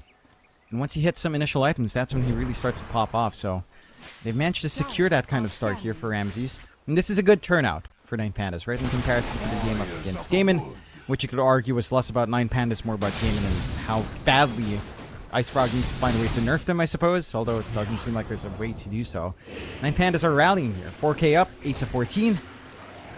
And they're in fine form. Like, this is the exact kind of gameplay you expect from 9 Pandas as well. Just being able to do a lot, working the map, forcing issues. Azure Ray and Chalice, he's already got the Vanguard up, trying to work on the Kai Sanj. But he doesn't feel like that tanky Timbersaw. There's so much magic damage right now. Probably need something like a pipe, or at the very least a Lotus Orb to get the spell off. Solo, he's popped the Golem here. Radiant's middle Chalice not able to burst him down like he wanted to. Low now getting Malithus up by Miero. But they will clear out all the Eidolons, all the creeps. Now a counter smoke. Azure Ray still gonna try. We'll head up north through the mid lane. Antares will have his own smoke broken on the Skyrath Mage. Could be a nice target to start on. And it will be. Antares getting caught. He is gone. Just a support pick off, but it's something. Yeah, goes the way of Somnus as well. You're more than happy about that coming out onto the Quap. Full Orchid ready to go for Somnus. So you have some of that control ready. If you do show up in Kiyotaka, it has to be a bit cautious. He also has his own Orchid, so you could just Orchid each other, I suppose, and have some fun there. Heck and love Orchiding each other. Kiyotaka just going to walk away from the nasal coup. It's alright, they might start maybe pressuring the mid-tier 2 tower a little bit, but I don't think they're that confident in trying to take tier 2s at this point. Just pushing in the mid-creep wave is all they're doing. Of course, 9 Pandas not really reacting to this whatsoever, they're just continuing their own farm. Solo though, he's going to get caught. Death Ward is there. FY blast off being committed. Solo's actually a very tanky boy. But Somnus is going to be able to claim the kill for himself and the Queen of Pain. All things being said, Thunder, like, Rams is just completely free farming. 9 Pandas couldn't care less about Solo dying. As long as this Prophet is hitting creeps, they are more than happy. Just keep that build up. You know you scale pretty damn well here. You can kite around the Bristle as well. Down the line, you will have to get some 4 stabs up. Not see Somnus. He'll go into the Orchid, onto the Enigma. However, they have lost Qian Ming. FY also being caught out here by the Sprout. Will blast off back into Muero, but cannot get any kills as he will drop. And it's kind of the thing with 9 Pandas. With these heroes, they can rotate so damn quickly. And speaking of rotations, they'll rotate right into the Roshan pit. Not going to take too long to find this objective for themselves. And Aegis for Kiyotaka taking point here could be massive and forcing even more movement out. Choking out the side of Azure Ray. Azure Ray doing what they can. Low still needs to get that Ags up on the Bristle. Not at that point yet. They try to contest here. They've got to be quick. Roshan getting low. Low is trying to move his way in. Roshan now officially down, so this might not be the team fight that Azure Ray really wanted to go for. The 9 Pandas are the ones retreating. So they just want to leave the area with the Aegis intact. So Solo, he will be left behind to tank the gank for his team. They'll be okay with that though. They'll get away with the Aegis. That's all they really wanted. Again, secondary life for Kiyotaka means he doesn't mind jumping in too far by himself. As long as the team backs up for his second life, should be more than happy to kind of get these fights going once more. Not that he's backed out of initiating for the team anyway. Azure Ray smoking up with their supports here. Kiyotaka has been spotted. He'll ship right towards the supports. They got the Orchid off. They've got the Storm trapped up. This is a big one. Aegis is down, but how do you hold him down the second time? FY is going to try and time the blast off perfectly, but it's a little bit off the mark.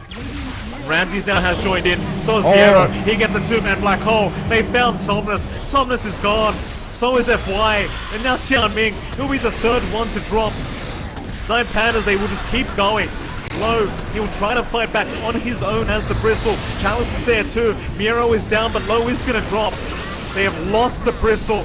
They are losing Chalice. They've brought Tianming back into the team fight. He bought back for this, but it means nothing. It's too late. It's much too late. They saw him take the Watcher. Why take the Watcher?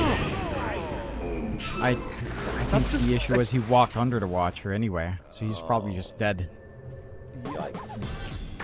You have to remember, the Roshan does give you all Watcher control.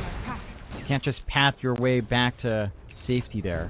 Yeah. Let's get punished for it. 9 Pandas, 12 to 22. In strong form. They're trying to jump solo. Probably not a kill threat onto the Undying. I will have to say, like, the damage output right now in Ramses is kind of incredulous. There's some quirky stuff. I know I'm gravitating a lot to the NP. Again, this here has been uncontested. It has some quirky stuff it does. Look at the damage he gets when he teleports right in. That's crazy.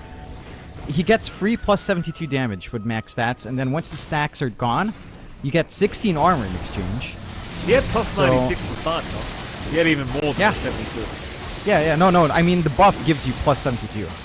Like the teleportation buff maxed out is plus 72 damage for you. So theoretically, yeah, he has add damage from elsewhere as well, but the teleportation only gives you plus 72. 16 stacks, plus 6 times over.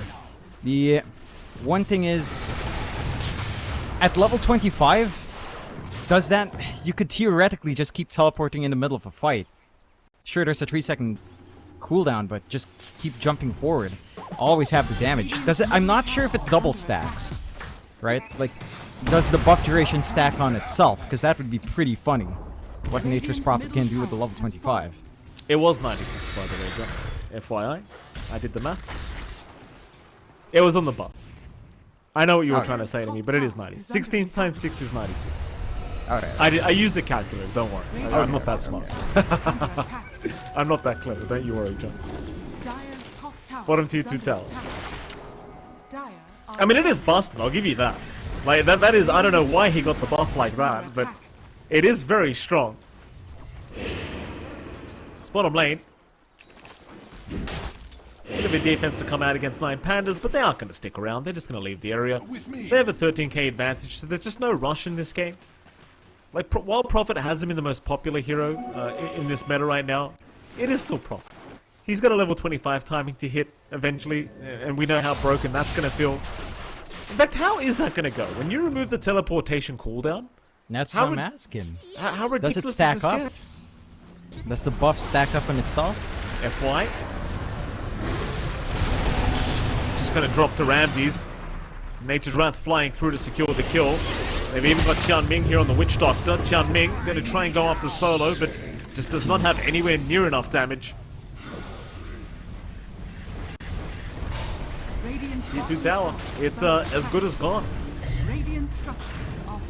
No saving this one from the side of Azure Ray. And for their lineup, they did need to get tempo, right? You've got Bristleback, Timbersaw, and Quap as your cores. You wanted to be able to find more team fights for yourself. You wanted to be able to take over more of the map. Camp a lane as the Timbersaw force responses out. Doesn't happen. It's 9 Pandas that stays in control. I am so curious about what happens. If we even see it at 25, I don't know if the game will drag on to that point, honestly. No. With how 9 Pandas are playing. Probably not. But it could. I mean, you know, it's not like Azure Ray are anywhere near out of this yet. It's just that they've got a position 1 Bristleback that's just not getting to the point where he's going to be a problem. And it's starting to feel a bit too late.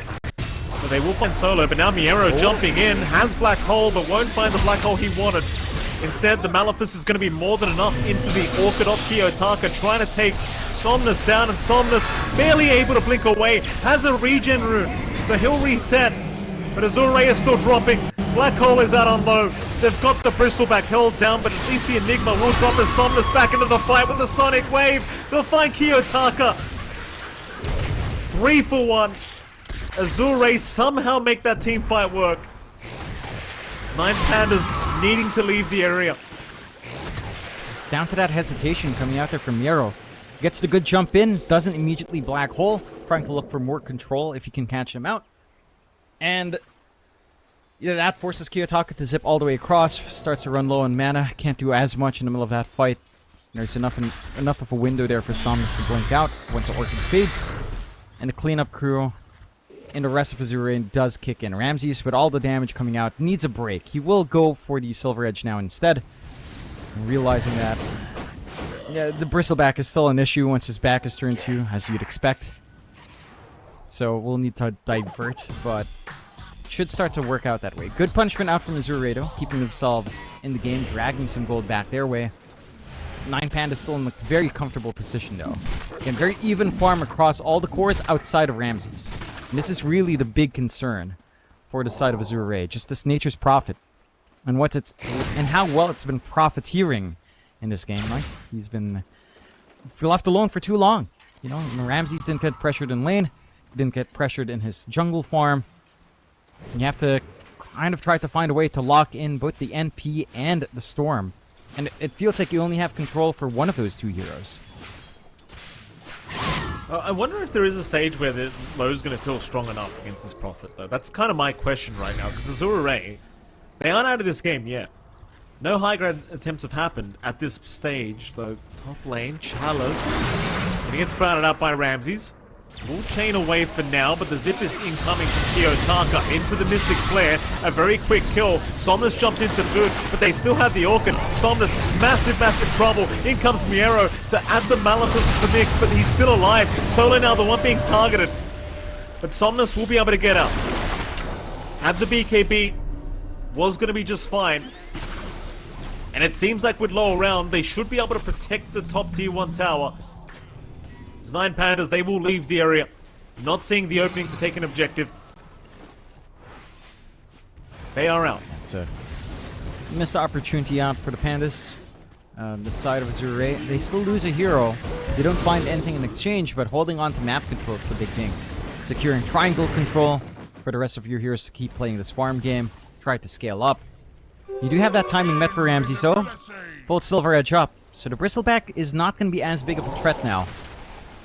We'll have to see how much impact Ramses can have, but one tiny break is all it'll take for Low to start feeling very squishy.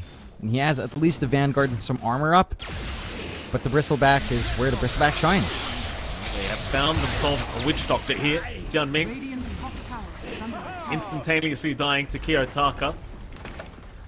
Tier 1 top tower, not gonna last. Ramses will take care of that. In fact, they might even go for a tier 2. Understanding how powerful they are at the moment. But you do have Chalice there ready to defend whenever. He has not looked like the tankiest core in the world.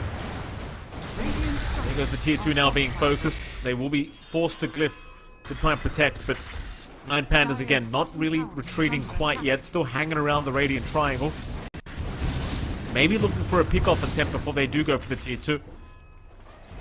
We'll of course also just wait out the creep wave to come in. But they are going to retreat. They aren't going to stick around too long. And they respect the counter fight coming out from Azure Ray. We've been burned before. Not going to want to get burned again. Roshan is up. So that's what they'll go for first. And it shouldn't take too long with the damage you do have coming in here. The side of Azure Ray could try to contest, but again, their AoE control is a little bit lacking. You only really have paralyzing cast coming out from Chanming. You don't have vision in the area, so Roshan is a freebie. For 9 Pandas, Aegis Cheese on deck. Kiyotaka hesitating on the cheese will eventually pick it up. can take point for this fight now. They certainly can. Top lane, Nine Pandas. Gonna move in.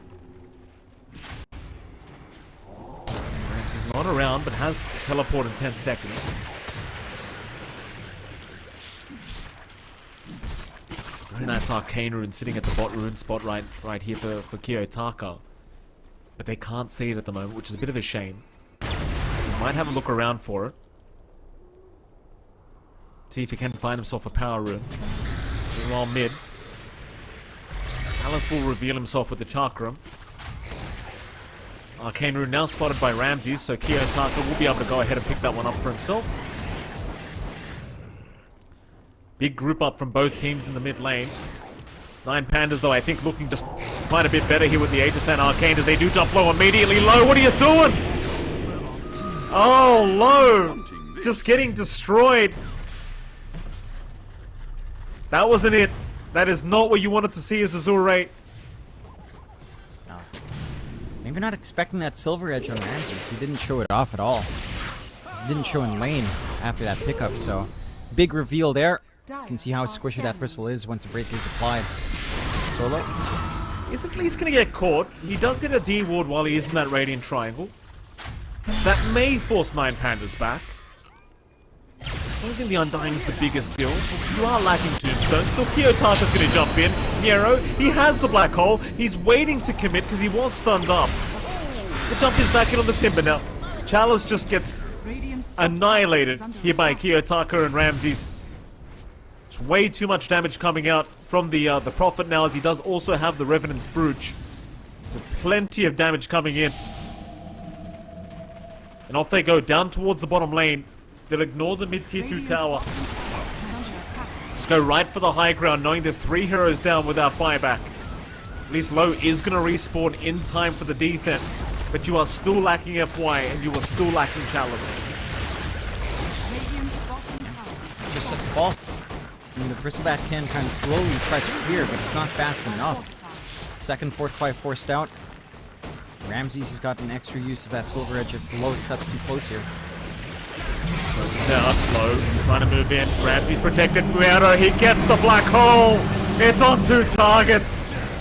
It might be time to call this one, I'll tell you, John. Like, they still have 2 tier 2 outer towers, but I'm just not sure if there's going to be any scaling for Azure Ray with this draft any longer. It seems like just the laning stage was too rough for them. Somnus is still going to try. Kiyotaka, he had the cheese available, so he won't lose the Aegis. In fact, Chalice is the one to get jumped. He'll be okay. Instead, Somnus being targeted, forcing Kiyotaka back for now, as Solo may have gone a bit too far. Solo will go down. Nine Pandas in the meantime. They may go back for the mid-tier 2, but it looks like they'll split up. Radiant's middle tower is under attack. They won't stick around for the mid-tier 2 tower. They'll leave with the bottom racks being taken. That's going to be enough for them for now. Yeah, you don't have that much time in the Aegis. You will get a top up here with the shield rune. So perhaps Kiyotaka starts to feel himself, comes back in. 1k HP barrier, very balanced at this point in the game. Ramses, he's inching towards his next itemization as well. I believe that should be his full Scotty up he's trying to work for. And it is. And we'll just... Actually, switches for the Satanic. Alright. Switch for the Satanic instead. More lifesteal in the middle of these fights. Can you imagine if NP was universal type? I could. That'd be very fun, John. I mean, why not? Why not do it, Ice Frog? By the way, John, 2 levels away from level 25. We can't wait to see it. Ramsey's going to have a great time with that. But 1.5 levels away, excuse me. There you go. Plus 96 damage just whenever the hell he wants it. Because why not? Mid lane, Low. Buying himself. Does have the Lotus. Does have the BKB. He's going to try and turn it back. Kiyotaka's completely out of mana. But he's got 20 seconds on the Aegis. They'll lose Qianming to start. Ramsey's now moving in onto Low. Ramsey's still 15-2-9 in terms of the kill score. FY being vortexed back in by Kiyotaka, who still has no mana. Aegis expiring in 1. The regen buff going to be nerfed here as all taken off by Say Somnus. Going to go for a Sonic Wave, trying to survive, just can't make it. He cannot make it out. He'll buy back into the team fight, but Chalice is dropping. Oh Low my is just God. being deleted from the game. He just disappears. Somnus blinks back in. Might want to blink right back out because Kiyotaka is not looking to die. He'll just man fight. GG. Chalice calls it. Celebration Black Hole from Euro. A dominant game from 9 Pandas here for game 1. They really show up today so far. That they do. And again, we've seen this team get rough defeats before. They come back very, very strong the next time around, fix all the issues that they had last time. And 9 Pandas, they bring out that aggression. They bring out the Ramses special and that Nature's Prophet once more. A hero that Ramses is really known for. He loves it. He used to play it a ton when we covered some of the lands, but I'm surprised he makes it work here. You know, it's been dead. It's been uncontested throughout 2 or 3 and the major, but it rallies out and it looks fantastic. You know, getting those early teleportation kills was big. Once the Silver Edge was up, Low looked like a creep, really, on that Bristleback. He couldn't do much. And all of 9 Pandas playing well. The mid-matchup for Kiyotaka managing to work it out pretty evenly early on. Solo having a lot of impact on that Undying. Like, top to bottom, 9 Pandas looked reinvigorated here, Mike. Oh, they certainly do, John. A very strong performance. I love the fact that they brought out the Prophet when nobody else was and made it look so damn broken here on Ramses, going 18-11. But the whole of 9 Pandas as a squad were just brilliant here in this game 1 against Azure Ray. On Azure Ray's into things like this pos 1 Bristleback, I mean, I'm just going to be completely frank, John, just never took off. I maybe prefer to see a bit of a harder position 1 coming out from Azure Ray in game number 2. Mind you, you know, Low, there is some criticism to be had, I suppose, with the gameplay. Like he was diving tier 1 towers quite a lot during the landing stage, and it did cost him a couple times. His timing's just proving to be a little bit slower than he would like. Nevertheless, I'm sure he'll be reinvigorated as well going into game 2 here against 9 Pandas. We'll see what Azure Ray can do in that second game, because they obviously want to try and maintain their position, at least force out a draw against 9 Pandas. I'll tell you though, at least the draft has to change, because that game was way too dominant from this Dire side. It certainly was. I think not enough control coming out there from the side of Azure Ray with their support duo. Just Witch Doctor techies into a storm is not the best. I think you left yourself open to that kind of play coming out here. And the side of 9 Pandas find that opening, Kiyotaka pops off, buys that space for Ramses, and all of it goes from there. Well, with that, Jonathan, of course, you can enjoy the same world-class comfort as the best Dota 2 players in the world. DX Racer is the official chair sponsor of the Bali Major, so go ahead and visit dxracer.com to get your very own right now. With that though, John, we are going to head off to a very short break, and right after that break, we'll be back with our Game 2 draft between 9 Pandas and, of course, Azure Ray. We'll see you all again very, very soon.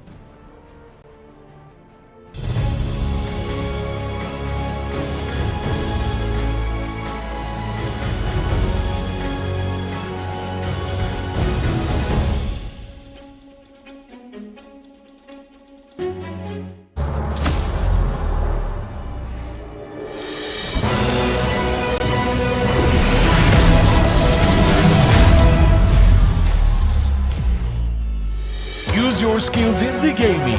1xBet.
bisa jadi nyata dengan upgrade wifi rumahmu pakai Beastnet Nah, Home. ini baru internet rumah buat orang-orang terdepan. Mimpi kecil bisa jadi besar. Dan kamu juga bisa mendunia.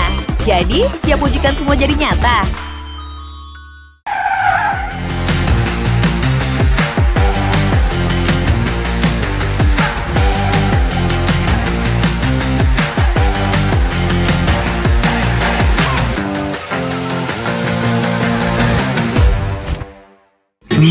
Panas. Di oven nih. Hai. Ya kelar.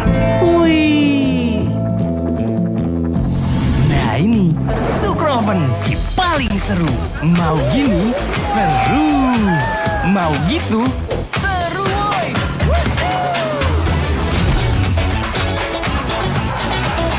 Mau lagi? Lagi. Terus aja lagi. Super Oven seru roll di oven. The world is your stage. Take the first step to change. Lead with vision and innovation. Perfect your strategy and make your goals reality. Así que vaya. Get in the game. Make it count.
Use your skills in the gaming.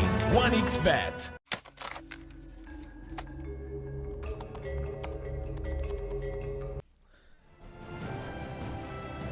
Hello ladies and gentlemen, welcome back. We are going into our Game 2 draft here between the side of 9 Pandas and of course Azure Ray, and it is MLP Dota and John X5 joining you once again. Jonathan, Game 1, quite a dominant victory here for 9 Pandas. I'll ask you straight off the bat, what do you want to see Azure Ray change for Game number 2's draft? I think it's really just probably the support, maybe the core choice as well for low. I think the support duo of Techies plus Witchstalker was a little bit much in kind of enabling the Storm for 9 Pandas, and Kiyotaka certainly delivered the goods in that game with the aggression he was pumping out. Mid lane matchup for Somnus wasn't too shabby either, but it was a game where the Storm was pretty free to do it at once.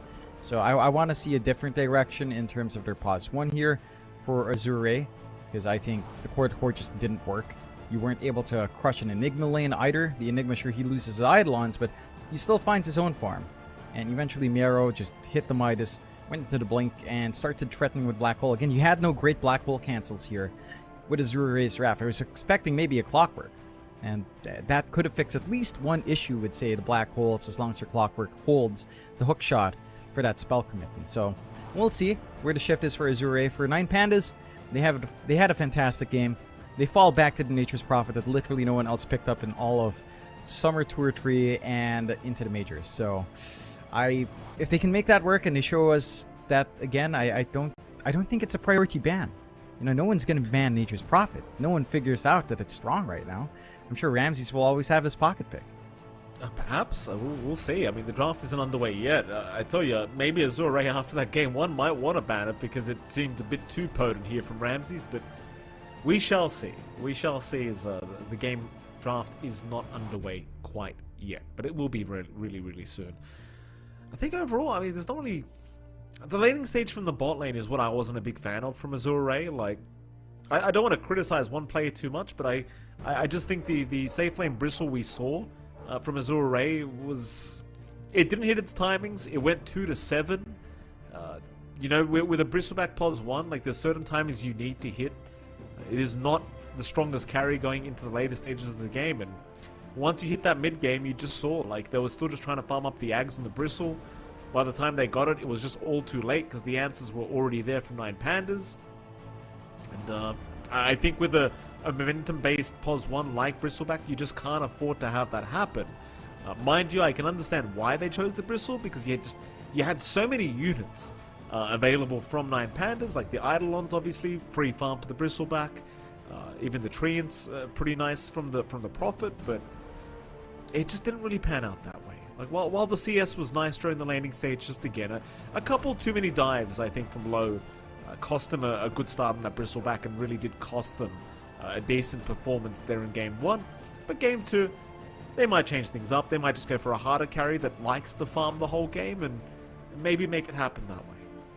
Yeah, I think just have some scaling out for low and kind of try to maybe just get momentum tempo out from Somnus and Chalice. I think that is the way to go. That was the idea behind the draft. It's just that a bristleback trying to scale into late game, it works in some circumstances, certainly not this game. So we'll see if that adjustment does come in.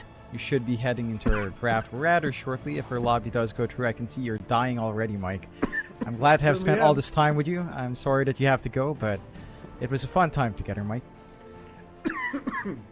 Excuse me. Let's go into the draft. Yeah, let's get it. I see a man dying on stream live right now. Would rather watch some Dota, Mike. No one cares about your health. Do you see the Pokemon panned out? Azure Ray taking care of that Timbersaw and the Enigma. So they show some respect here for the Enigma pickup, which I find rather surprising. You've got the Techies left, Undying left. You've got maybe some quirky stuff. I don't know if 9 Pandas would lean into it. Something like the Storm plus an Eye if you really need a top up. Azure Ray will pick up the Undying themselves. So they get away with a busted hero now. But 9 Pandas, do you want the Techies? Because the Techie still works. It didn't work out the last game, but FY was actually doing a lot of work for his team. I think the Techies actually was really impactful, so I wouldn't mind it here for someone like Antares to play on pause for sure. We'll see. Apologies for the coughing fit, Jonathan. Just swallowed some saliva the wrong way around, so there you go. Mike. Went down the wrong pipe. 9 Pandas. They're going to go right into the morph. See a very strong position 1 right now. ENG to be followed up with that. Always like the morphling into Undying, because, you know, you just morph into the Undying, take the Tombstone, always going to be great. Obviously, as a position 1 pick right now with the Aghanim Scepter, it just proves to be strong against practically any carry that Azure Ray could take. The Azure Ray, they do have the opportunity now to take a hero that they think will do well against the morph. AM, PL, even TB can be okay. I say AM, I honestly usually hate when AM comes out against Morphling, but we have seen plenty of bans when a team does come out Morph. They do just end up banning the anti-mage because the mana drain can be quite detrimental to the Morphling. I suppose you could also run a pos 3 AM if you really wanted, but instead they're going to take the profit. There you go, John. Second time into in this last tour into the major. That is surprising. Again, the Prophet just really popped off the last game. Haven't seen it too much elsewhere, so it's made its return, I suppose. That is one way to call it, as it's been, again, pretty dead. So I'm enjoying this. I think the Prophet can be an interesting matchup into the Morph. I do think Morphling favored overall. I don't think the Prophet's level 20 talent timing is as scary anymore with the ways you have to kind of just break out of that leash. Doesn't pierce debuff immunity, so you should be more than happy here on the Morph. Turning into the Prophet for the Morphling as well is not the best of time. Think about it. You turn into Nature's Prophet, just teleport in the middle of the fight to get more damage as a Morphling. That's pretty funny. 10 seconds remaining. That is actually a thing. You are correct, Jonathan. Well, there you go. I'll see how that works out for them. Azure Ray, they're going to ban out the Tinker. We'll see the Naga Siren also being removed here from 9 Pandas. Could still be a Chalice offlane Prophet if they did want to flex pick this hero, but I don't think it's going to be quite as strong in the offlane. Seems like the POS 1 Prophet is where it's at. Tide Hunter also removed here from Azure Ray.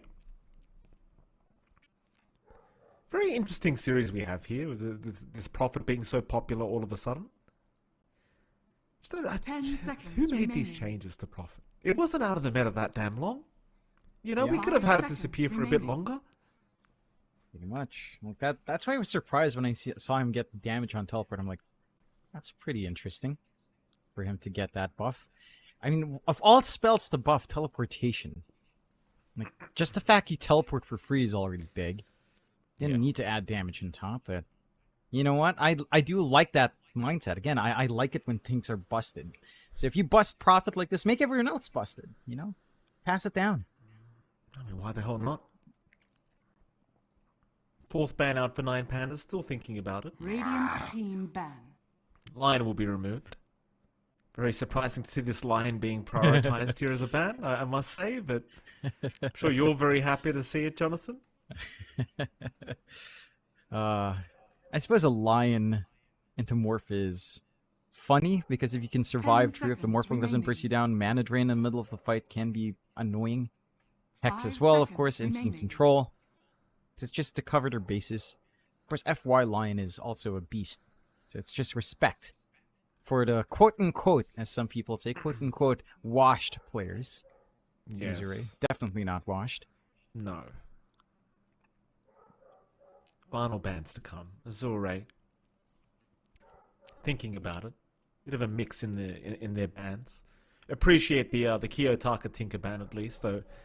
Don't mean to bring this up again, but that yesterday's game 2 was not the best Tinker game I've ever seen in my life. No.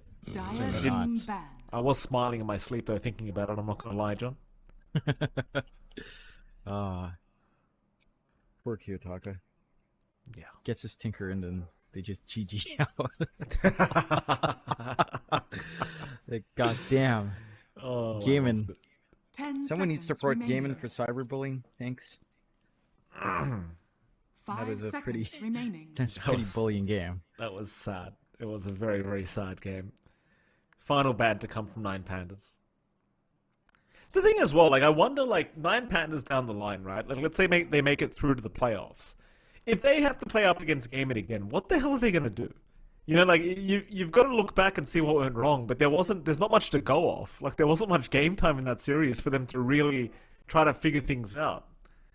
It's a very awkward situation for any team, really, that wants to go up against Gaming Gladiators. It's 9 Pandas. Still thinking about this final ban. Need 55 seconds reserve time left for them to make this decision. I'm paying a lot of respect here to Azure Ray with their own drafting. Digging deep. There's a lot of Dire PL team counters pick. on hand. They ban out the AM. You took care of the Naga, but something like a PL could still be there. Mind Radiant you, team picked. it's a little bit weird for morphling into illusion heroes because if you morph into the illusions, you still steal the stats of the main hero anyway. Yeah. So theoretically, maybe not the worst thing in the world once Ags is up in a morphling, because well, the PL or the main hero will always feel like trash. seconds 9 remaining. Pandas, they will go for the Bat Rider here. So just going for that universal type, some 5 flexibility. seconds remaining. So whether or not they want Kiyotaka or Miero to play that, or even just have it as Antares playing it, support could be a possibility here as well. You could go in any direction with this Bat Rider pick. Open enough. Not going to show too much here on the side of the Pandas. I'm trying to check where they usually run it. They usually run it for Antares. So that probably is the direction they'll go. But if the matchups are favorable, of course, you can always opt for it elsewhere. Azure Ray, not too much reserve time for both sides here. No, 30 seconds left. Radiant team picked. Into the Storm they go. So very big switch up now, taking all 3 heroes that 9 Pandas drafted in the first game. Now going to be on Azure Ray's end of things. Fair enough, if you can't beat them, join them, John, is the old saying. Azure Ray, Do they want to keep it up? Any other heroes that they want to take off 9 Pandas? Yes, they do. They'll take the Skywrath Mage. Really? That's outstanding. This is the next level strat, Mike. Just run it back, but you be on the other side. So what is it? A last pick Enigma that we're gonna look at here for Azure Ray? Is that what we're saying? If only It they is could. available. Oh, they can't. It is It's banned. banned. It's banned. Yeah. It would be funny if they could. If they would just go all the way back. I'm pretty sure 9 Pandas would know how to manage that, but you never know. I mean, here in this game in particular, you don't have the best hold for the Storm. They will go Wind Ranger, so that's your mid Storm now. Mid Wind Ranger up against the Storm, and that matchup usually favors the Wind Ranger. Just Wind Run, you stand a million miles away with Power Shot. You're not going to get harassed by the Storm. So it should be a fairly smooth time for Kiyotaka on the mid. I'm wondering what the offlane for Antares will be. He does still have the Doom left available if Azure Ray won't ban it out. I think Doom Batrider lane is pretty hard to play into, no matter what core you pick up here for low. That could be one way. It's really good hold as well to help you deal with a Storm Spirit. You really need one good spell to hold him down. Right now you only really have, what, Lasso? I suppose you could count Shackle as well, but it's not the best either. Oh, I love the Wind Ranger here. I just wonder what Azure Ray is going to do to try and sort this out. Is the LC banned out? The Lycan banned out? 5 seconds remaining. You still have options like the Broodmother that's there, though obviously it doesn't do the best against heroes like the Wind Ranger. But Brood has been extremely popular in this current patch. There's the Underlord ban, which finally comes out. That's a hero that we have been seeing contested quite a bit so far throughout these group stage days. One more ban for 9 Pandas, still looking for another off-lane ban out. Again, there's still the option of the Chalice off-lane Nature's Prophet. 10 seconds but I don't think Prophet's that strong of a hero that you can really afford to throw it in the off-lane. 5 seconds remaining. I think it does shine a little bit more on carry still. Does need to ramp up with itemization. So it will play a little bit greedier, ideally on the 1. Man out Underlord, which means, again, Doom's available here for Antares. If they want to pick that up. It's also available for Azure Ray if that's how they replace the Enigma here. Radiant team pick. Take care of the Axe, so yeah. They certainly will. Final pickup now for Azure Ray.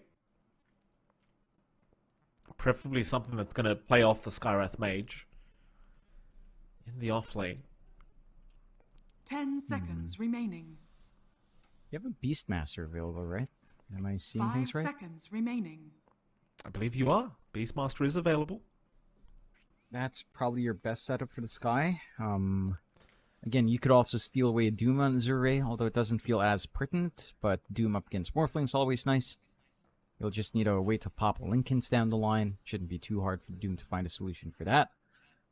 Dire team pick. They'll go to PL, so they'll run the off lane off-lane. NP. Okay. Interesting. I think the lane it's all right for the Nature's Prophet. You still have pretty good base damage to play with in lane. And the Phantom Lancer, of course, core to core, theoretically is pretty nice into the 10 Morphling. seconds remaining. You can run it down, but a Morphling with Ags doesn't even need to see the main PL hero. Just morph into the illusion. The PL will get impacted there. And the Morphling's going to feel pretty good still with a stat stolen. I don't think it's a direct win for the Phantom Lancer.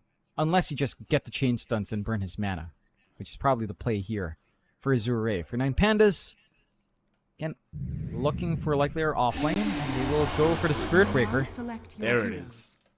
There's the big boy. Spirit Breaker comes out for 9 Pandas.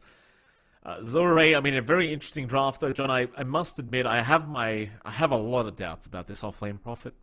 I don't like it. We're gonna see. I mean, Chalice, he used to play OGD as we can remember, but offlane Prophet in this current patch, I'm not sure if it's going to be good. Mind you, 9 Pandas, they showed us how great the Prophet was in Game 1 in that position 1 role. So perhaps the offlane Nature's Prophet is still good. We'll have to wait and see. Though I think if we're going to choose any draft that looks a little bit better than the other, I'd probably head back towards the way of 9 Pandas. Quite frankly, John, without hesitation.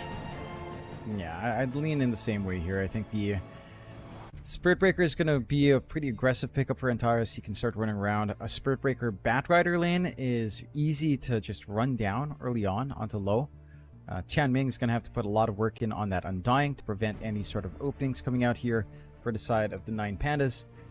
And I think the Pandas can have a scaling issue up against PL, more of a clearing issue.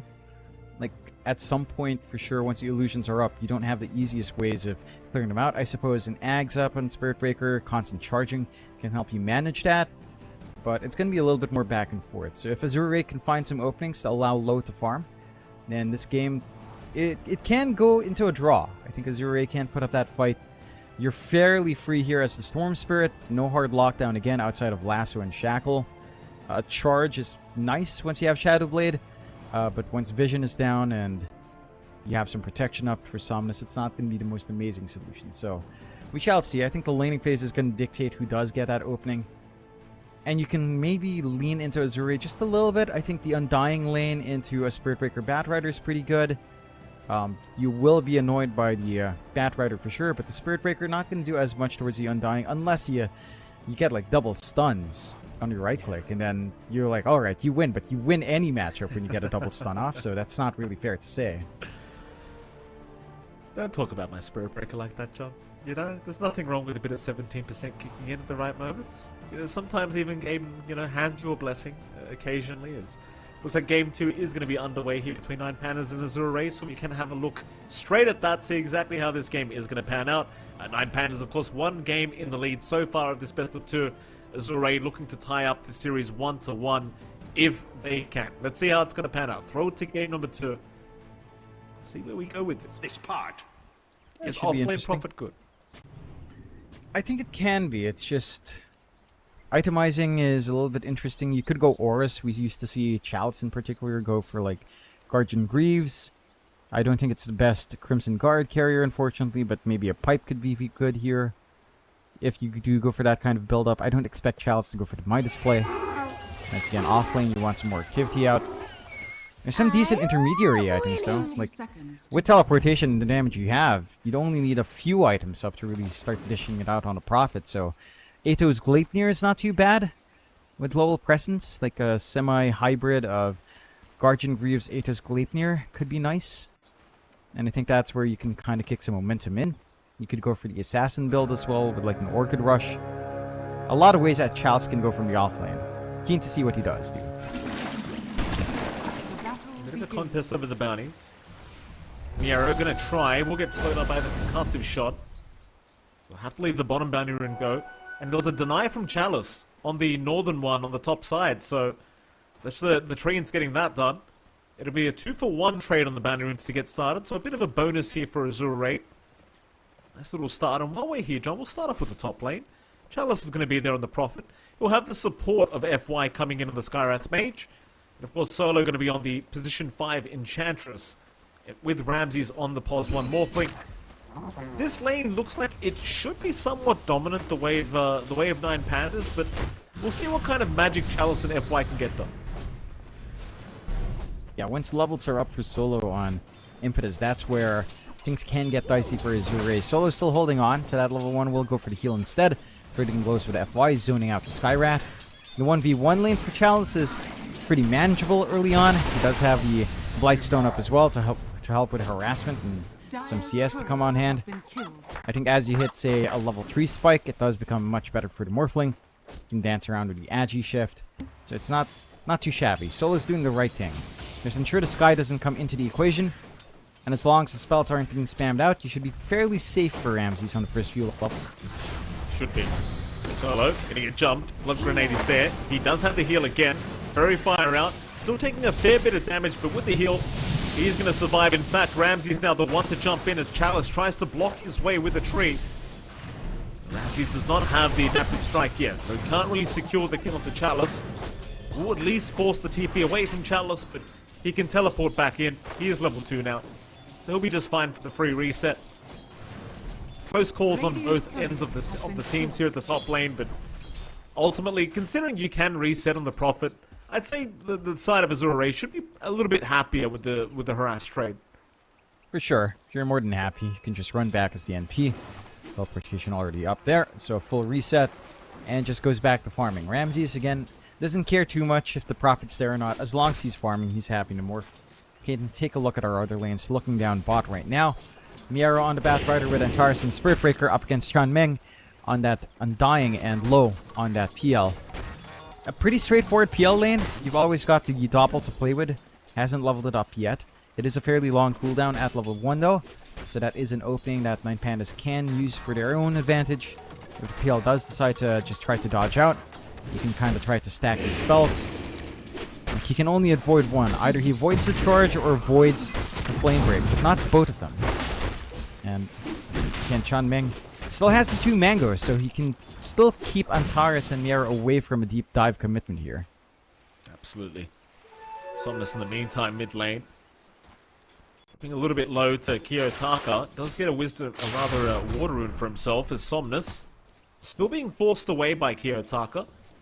At least FY did rotate down to the other water rune, so he does deny that away from Kiyotaka.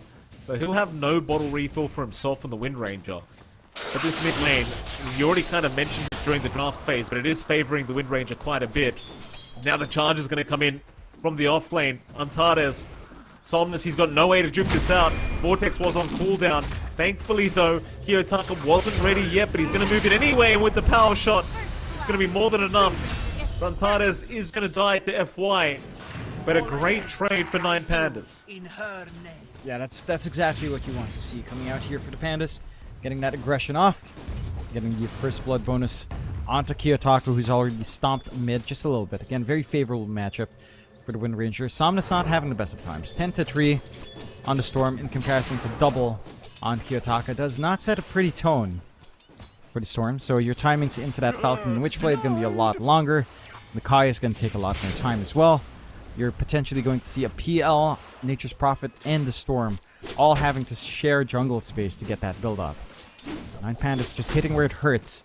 Even though their own lanes aren't popping off the hardest, they know which lane to emphasize quite nicely here.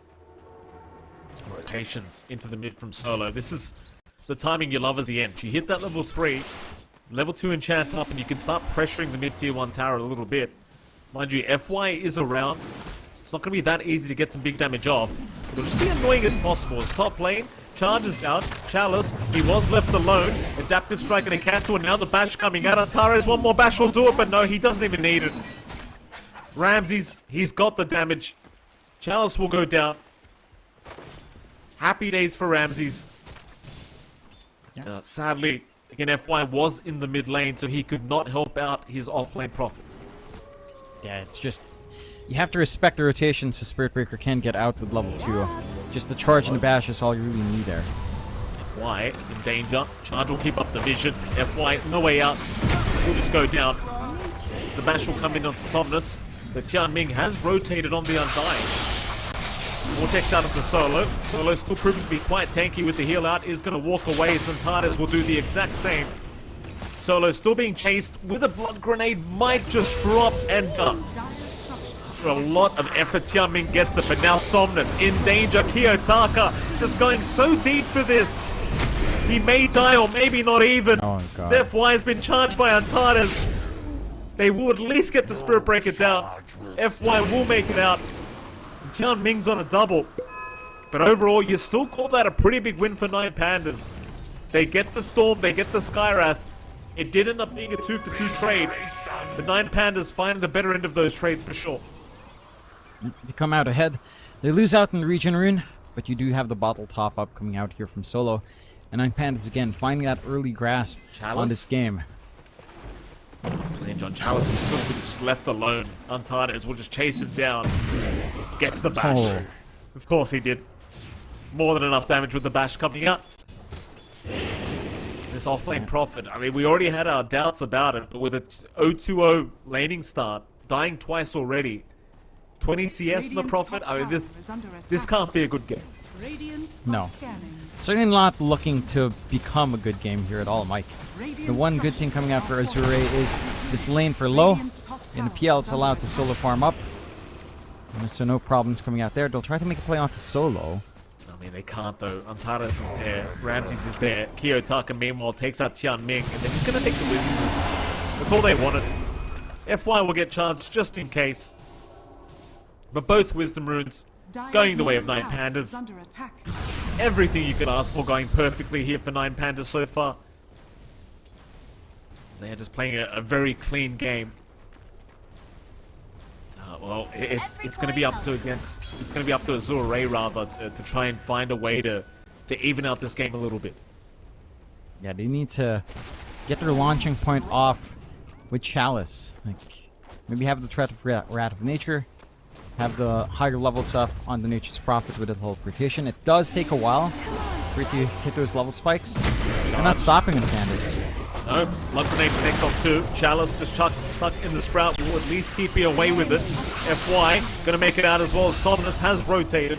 Antares to go down. This time being punished for the deep dive. Meanwhile, Solo, looking for the TP away, is gonna be fine. Radiant's top tower No is under cancel attack. once the Vortex is on cooldown. That is one thing I guess we haven't really talked about too much. The only stun they have is Somnus. So TBs are gonna be very valuable for 9 Pandas this game. Yeah. You just don't have anything to stun. It's a little bit worrying. At the same time, I suppose you can always build an Orchid up on your Nature's Prophet, but it's off to a slow start right now. So they find more. Yeah, I mean, going to be focused. Perhaps Somnus can't help it, but they do lose the Undying. Still, if they find the Wind Ranger, they'll be more than happy with the trade for Kiyotaka's just TPing! Oh my goodness. This is going to be one of those just TP forehead kind of games, isn't it, John? Does look like it, Mike. Does look like it. Just lacking that hard hole. Lasso, bottom lane. Low is the one chasing Miato, but Miato just going to TP out. No problem for him. I feel like I'm going to be saying the words just TP quite a lot in game 2 of this game. So, oh yeah. Somnus, he's very on mana. Solo, he's going to find him. Does enchant the Dark Troll Summoner rather than go for the Storm. He was lacking vision. So Kiyotaka still having a scout around. Look at this, John. A very long wrap from the Wind Ranger. He's going to find him. Somnus, can he hit the shackle? He can. Power shot out, but it's not enough. He would have needed at least the Focus Fire. And even then, I think Somnus would have had just enough to get past the tier 3. Meanwhile, mid though. They've got the Dark Troll Summoner here with Solo. They've got some Skelly boys. They've got Chalice just trying to go for a run. He's being chased by Antares. Meanwhile, bottom lane, jump in onto Miedo. They at least find the Batrider. But is it worth losing your mid-tier 1 tower for that? That's the big question. Because they are losing it as we speak. Probably not. I think, you know, it's a big kill onto the Batrider. I say big, but Miero's not worth that much. He's bottom network 4 for the side of 9 Pandas. So it's a decent sacrifice to make to get the space mid. Mid-tier 1 means the triangle is a little bit more contestable. It's easier to reach down to that bot jungle as well. So you're going to lose some map control here that 9 Pandas can build off of. They'll charge out onto low. Constant vision on the PL. Low. Still running. Kiyotaka trying to force a doppel early. Low will wait for the perfect moment to pop that doppelganger. Still going to be chased down with the focus fire of Kiyotaka. However, as Low is just not able to run the dive in past the tier 1 tower. They'll try to save Low. He is still alive. Power shot off the mark. Low still trying to get out. Is going to be fine for now as Kiyotaka. He's the one now in danger. As the zombies will keep up the vision now on the Wind Ranger. But he's got help. He's got Antares right by his side. Kiyotaka looking a little bit healthier now. Will be able to escape. Concussive again. Kiyotaka getting caught by a vortex into the Mystic Flare. Almost going down, but not quite. It's not enough yet. Antares will be the target. He's the one targeting, it looks like, as Somnus is quite low on mana. Somnus gonna drop on the Storm. Not good news for Azure Ray. They need to run. FY not being charged as Tianming instead they'll go for, but they might even find both. FY's gone. Tianming, he's digging, but he's only digging his own grave. He will drop to boot. 3 down for Azure Ray. At least they got low out, I guess, is the positive note to all this, but they do lose 3 heroes nonetheless. It's still not good news. Definitely not, Mike. And again, the only silver lining is that Low is not dying on the PL. He's going for that Ags rush that we tend to see on the PL nowadays as well. They are keeping good pressure going onto Miara's lane, so preventing Batrider from just free farming up, although he will still eventually find his farm. He's got room in that right side jungle in the lane. It's getting clear out. You're getting a lot of space out for Ramses, who has been showing up as well. Just with a Yasha and Morbid Mask, more than happy to kind of contribute on that Morphling. Inside of Azure Ray. Oh, Solo. He was invis, but he ran into a Sentry Ward. He's actually pretty damn tanky anyway, but he is going to drop. So a nice little free pick up there. FY takes it with the Mystic Flare. Now maybe they can look towards this top tier 1 tower. And they'll try for it. Should be free. Yep. Shouldn't take too long to push in. So they equalize the map just a little bit on the side of Azure Ray. They find themselves a nice little pick off. But not really enough to offset this game. Full Atos up on Kiyotaka. So you have some hold coming in now for the side of the Pandas outside of the lasso. Outside of the charge, you do have more follow through for these kinds of movements across the map. And again, for the Pandas, you're probably more than happy just keep stalling until Ramses is good to go. Manta not too far off now. Ultimate Orb at the ready, just lacking the recipe. So once Ramses is able to get that done, I mean, this game gets pretty hard. You already lack stuns. The Manta just means the Morphling's going to be even more slippery up against the debuffs you might have. They are somewhat on the hunt for as Azure with a smoke out here, though. They are. Ramses is a huge target, though he does strength morph quite a lot. Sitting at 1.6k HP now, so not the easiest target. They'll go back through the twin gates here. So Ray, FY and Somnus. Death tax. Trying to roam as the duo that Nine Pandas did last game around, right? Like we saw this duo of Skywrath Storm just constantly making so much work happen across the map. Maybe they can pick off Antares, who does kind of move in for a Wisdom Rune, but will miss out and now may have to sacrifice his life. He is not going to make it. Somnus is close enough. So the one stun they have is going to come in time. Yeah. They get some punishment. You're more than happy.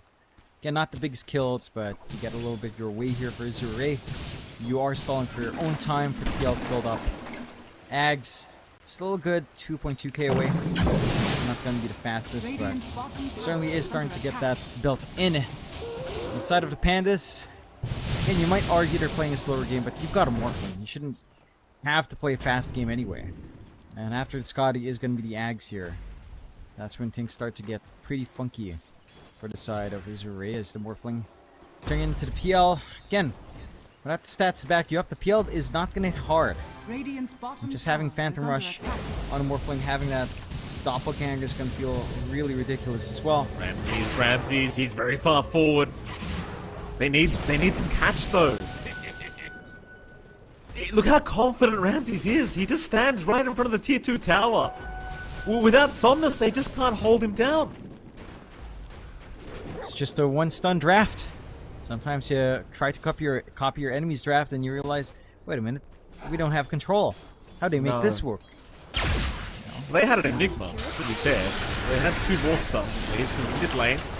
Solo, gonna get caught. A lot of Atos now out on Kiyotaka into the shackle, and Somnus just deleted his mid lane Chalice.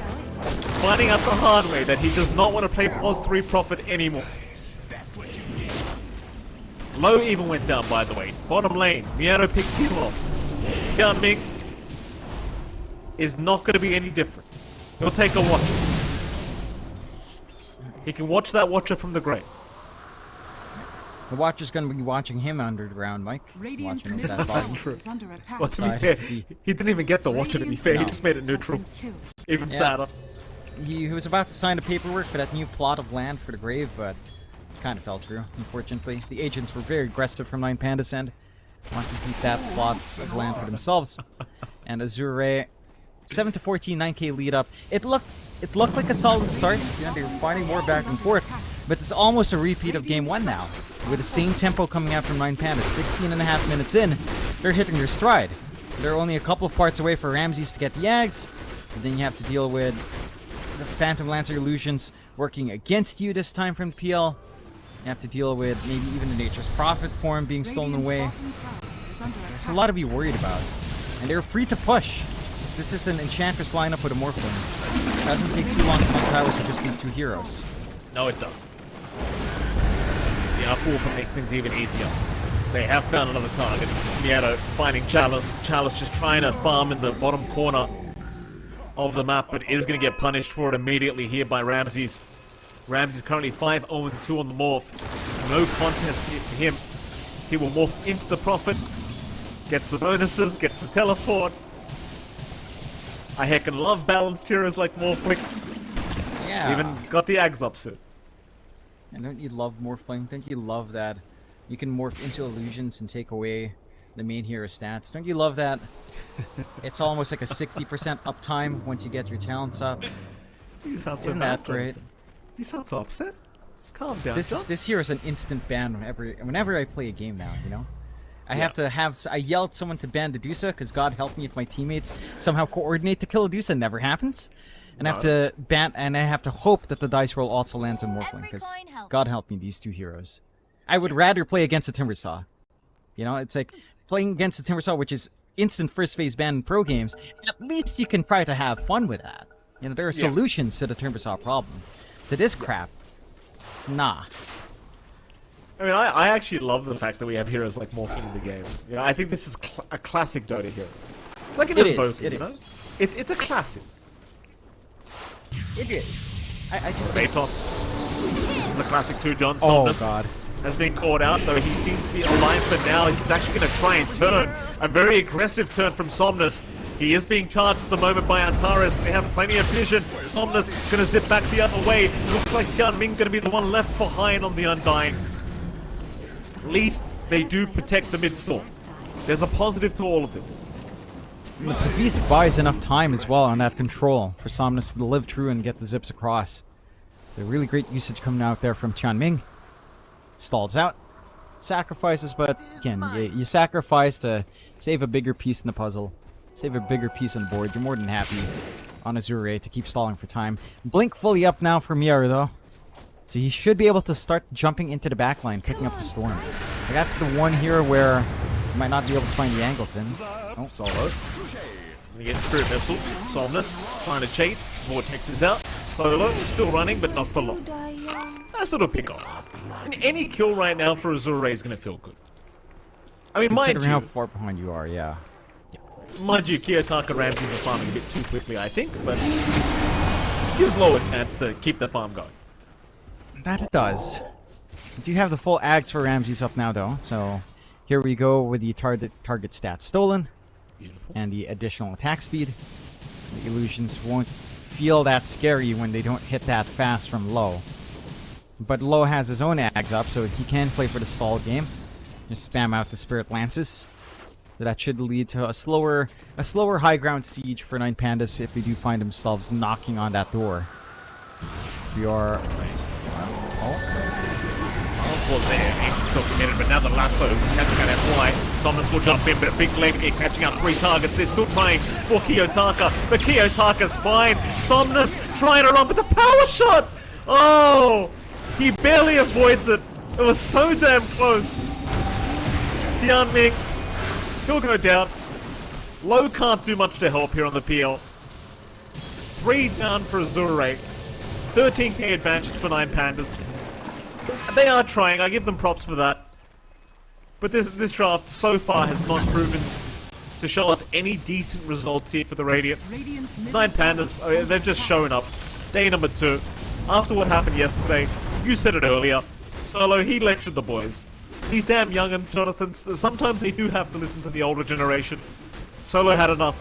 He took the belt off, and I think he sorted the boys out quite nicely here.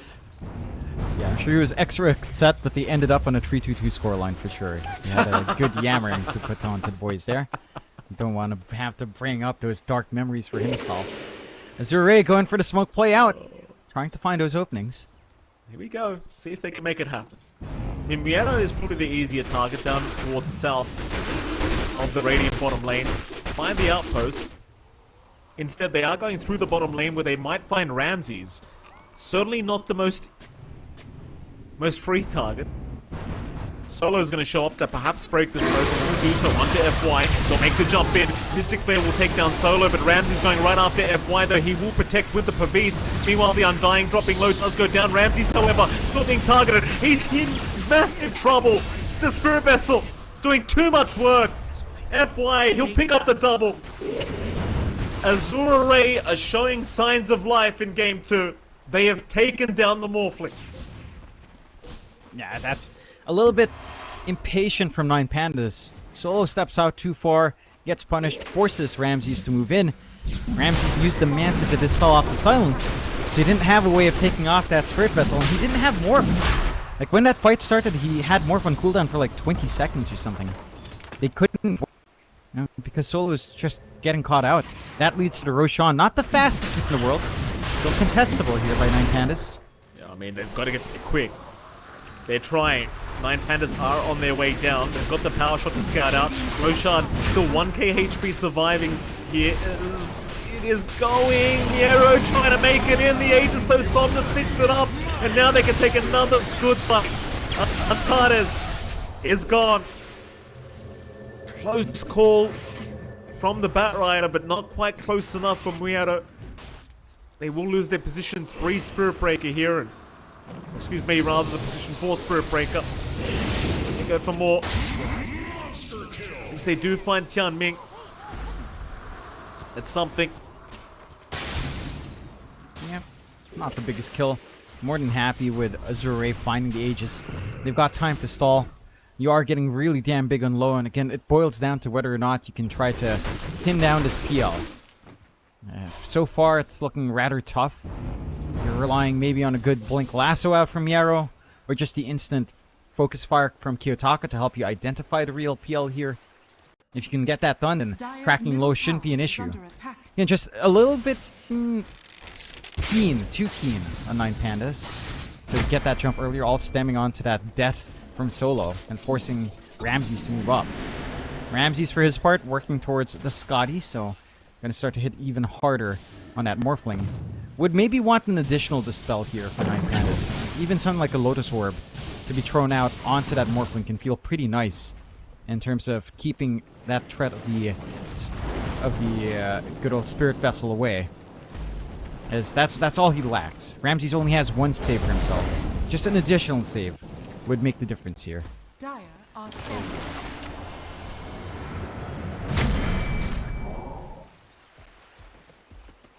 Good news is, John, you're going to have a bit more lockdown coming out soon as well for Azure Ray. Why? Just focusing his attention on a scythe device. There's your Ags up now on Kiyotaka. 3-man smoke immediately committed off the Aghanim Scepter. My waters rise. They are heading the wrong way, though. They don't have vision right now on Azure Ray, who have also smoked up in the Radiant jungle. Into the mid lane, they're going to see Solo. Solo is currently completely solo on his own. They are jumping in with the Vortex and the Mystic Flare to burst him down. That's 1 gone. 9 Pandas, they can still try to fight. They're looping around through the mid lane on the Radiant side, trying to find a big jump. But they give up on it. It's probably not the fight. It's a good call from Pandas. They can't take that fight without Ramses, and Ramses wants to pull Scotty first. So you don't want to have to jump in, force that issue 4v5, 3v5 in that case, and they'll just surrender. And it's a mid-tier 1. It's not the biggest objective in the world to surrender. We are 25 minutes in, so it's run its course. Inside of Azure Ray not resting under laurels, so still looking to invade that top jungle, take what space they can. Maybe find a pick off if 9 Pandas gets a little bit sloppy. Ramses is on the right side of the map though to keep this build-up going. And he is inching closer towards that Scotty, only 500 gold away. Not too much time left. And then it'll be all about execution. Whether or not you can get that lasso, whether or not you can get that focus fire on the right PL, whether or not you can get a good charge right across the middle of all of Azure Ray here. Top tier 2 tower now going to be the focus. 12k advantage is still sitting there for 9 Pandas, but they've just not found a good team fight recently. If they lose this one, the net worth could really start to swing the other way. 9 Pandas will set up for the tier 2 top tower defense. Azure Ray have started. They'll let the PL illusions do some work. 9 Pandas, who do they want to focus first? That's the big question. Miero, he's going to jump for the Firefly. He's found the PL. Oh, He God. gets taken out. They found the exact right target. Miero, perfect initiation. Ramses will take a double as Tianming will follow. In an immediate charge from Antares. Where's he going? He was going towards Chalice, but never mind, he does cancel. That's the fight you wanted to see if you're a Nine Pandas fan, that's for sure. They step ahead. Managed to pierce through that Lincoln's. Very good patience out from Ramses as well. Waiting for the Lincoln's pop sound to come off before going for the morph. And we're just gonna get to work. You know, PL, not a massive threat when that control kicks in. The exact circumstances we talk about being found here by Nine Pandas. And suddenly they'll take the last outer tower now. It's Azure Ray with the Aegis. Somnus is just not comfy playing up front. There's only so much the Storm can do in these kinds of circumstances right now. Maybe once the Ags is up and running on your Storm, you feel better. The site of Vice you mentioned on FY still sort of a pipe dream right now, one part away. But it feels like that 1.5k gold is going to take an eternity. And that Aegis does expire now. So you don't even have that secondary life advantage for Somnus. The Nine Pandas could be one fight away into opening up the high ground. Azure Ray will smoke out though. Outburst to be taken, however. Excuse me, rather Tormentor. FY will get the chance. Problem is, Palace ends up going down on the Prophet. Not great news for Azure Ray, so he's down for 40 seconds. 17k advantage now standing for Nine Pandas. A 3-man smoke once again. They'll leave the Arcane Rune down at the bot rune instead and just go straight down to the bot lane where they've got a charge coming out from Antares onto Somnus. Somnus not expecting to dive in past the T3 tower, has been caught out, and he's just been destroyed.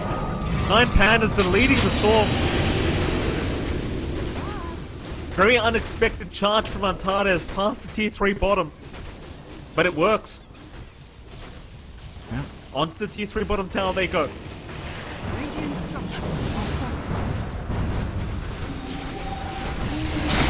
Try and defend. With the PL illusions just flying in thanks to the Aghanim Scepter upgrade.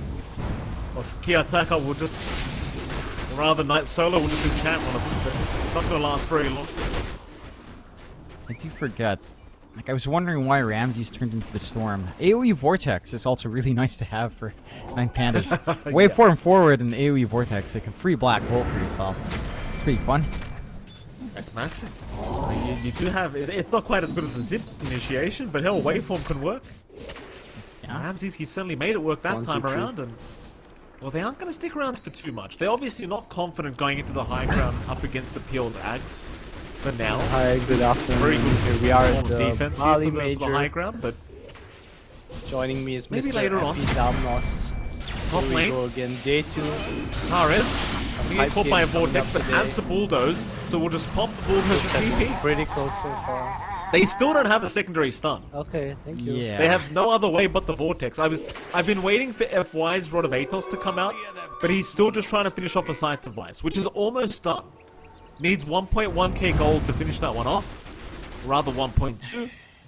But it's just without a secondary piece of lockdown. Just TP after vortex. That's all you need to do. Yeah, it doesn't take much. All right. And FY's been stuck Yeah, I'll be at around. this Thank you. threshold of gold for a while now. I think you'd probably need to Just- itemize. Maybe on Somnus, he is going for the Lincolns, understandably wanting defense rather than offense here. So that means you will still be able to TP out freely on Nine Pandas for quite a fair bit of time here. You're inching towards some key timings now for your supports as well. Like Antares is inching towards his Ags up, so the charge is going to be constant coming out from the Spirit Breaker. You've already got the Hurricane Pike and another Lotus Orb out for solo. So you've got more saves here. Antares, Oh, the no. charge out immediately into the lasso onto Somnus, but he'll survive. They could not hold the Storm down long enough. He is able to zip away as the real team fight starts now. They're onto the Prophet. Chalice getting caught in the middle of nowhere is down. Low getting stunned by Antares, but they don't know which one the real one is so far. So instead they'll hang around and go for the other targets. In fact, never mind Low. They've spotted out the real one. Low's going to try and double away from this team fight, but the chase is on. The charge is out. Antares, he found the right one as Low is down. This is not the fight they wanted. Azure Ray need to leave, but FY also gets caught. 3 down for Azure Ray. 9 Pandas losing nothing. And keep in mind, I say 3 down, it was actually 4. Somnus did buy back. So, you don't have the buyback available any longer for the Storm Spirit. He will take the time to split push the bottom lane. But they've got a creep wave for 9 Pandas anyway, so they don't care as the lasso now catching out another. And even Kiyotaka gets a dieback on Somnus. Yeah. That might just be it. I think so too, Mikey. Just gets that flank out with the Ags and the Wind Ranger. No detection on Storm, of course. They'll rip through the high ground first, going for the Mega Creeps. Don't want to get too cocky here on side of 9 Pandas. But this game is looking very clear-cut for them. And the path for Azure Ray up against Megas, and they can hold. It's just this lack of control. The fact that they have to rely heavily on Somnus to get a jump and then instantly follow up perfectly. It's just way too much pressure to play the perfect game here. Whereas for 9 Pandas, you can stagger your initiation, you can just charge like a madman on Antares, which he is doing. He certainly is, Antares. He's lost his mind. I can't hear you over right the game. Into all of them, but there's no punishment. They don't have a stun. Somnus is down. There's literally a 0 stun I now. can't hear you over the game. For Azura, they've caught Tian Ming, they've caught FY. 2 supports down already. Buyback is there for Tian Ming. Charges out. Antares, he'll get another. Chalice, actually able to get back to the fountain. He'll get back in, but they've got the dieback off the Undying. Low is trying to fight right in front of the fountain. They've at least found Antares. That's 1 down. Somnus now back into the team fight. Will go after Solo. No, they want Ramses. They'll go after the big one. The Morphling. Caught. Has the Doppel in the PL form. Will go back into the range. Rax does find it. They will find the Morphling. They will take him down. But they've got the Mega Creeps now up on 9 Pandas. So they will not mind retreating. And just playing a slower game. As Solo has been caught. Will also drop. 3 down for 9 Pandas. But again, with the Mega Creeps incoming, I don't think they'll mind too much. You certainly don't. GG. Just wait for... Yeah, they call it. They call it. It's too difficult to hold. They know the inevitable fall is there waiting for them. And 9 Pandas, they rally well in day 2, Mike, for their first series of the day. Impressive performance up against Azure Ray. Again, Azure Ray, not an opponent you can underestimate. They've had a pretty decent start here, being #1 in groups with a 1-1 scoreline. But the Pandas, I mean, this is a team that when they do well, they look insanely scary. You know, this is a team that brings out Nature's Prophet, that makes the side of Azure Ray have to pick it up, just because, well, they don't want to ban it, you know, that deep into the draft. So they're forced to pick it up, and I feel like that's only something Ramses can pull off, or at the very least, only something you can pull off in the safe lane right now. And 9 Pandas, they just play against it so well. Yeah, I mean, the Prophet obviously not working out at all here as 9 Pandas, proving to be the much stronger team during day 2 against Azure Ray. And I think they'll be very, very happy after this series. As Azure Ray, maybe not so much. As you can see the scoreboard not looking too flash hot. In particular, the one hero we kept talking about, Chalice 0, 7, and 8 was his scoreline on the Prophet, only really getting to the Blade Mail Ag's timing, but really just not having the impact he would have liked. Again, Ramsey's probably one of the only players right now at the Major that understands how powerful this Prophet could be in the POS 1 and understands exactly how to play it. And I think, you know, as much as we kind of brought it up about 1,000 times during Game 2, John, you know, drafting with 1 stun on your Storm being a Vortex, you know, I appreciate that they probably thought they'd get to a Rod of Atos time on FY, and at one stage throughout the game he was trying to farm the Rod of Atos to at least have a secondary lockdown for Azure Ray, but he decides better of it, going for the Scythe device instead to try and give them a chance at winning the game.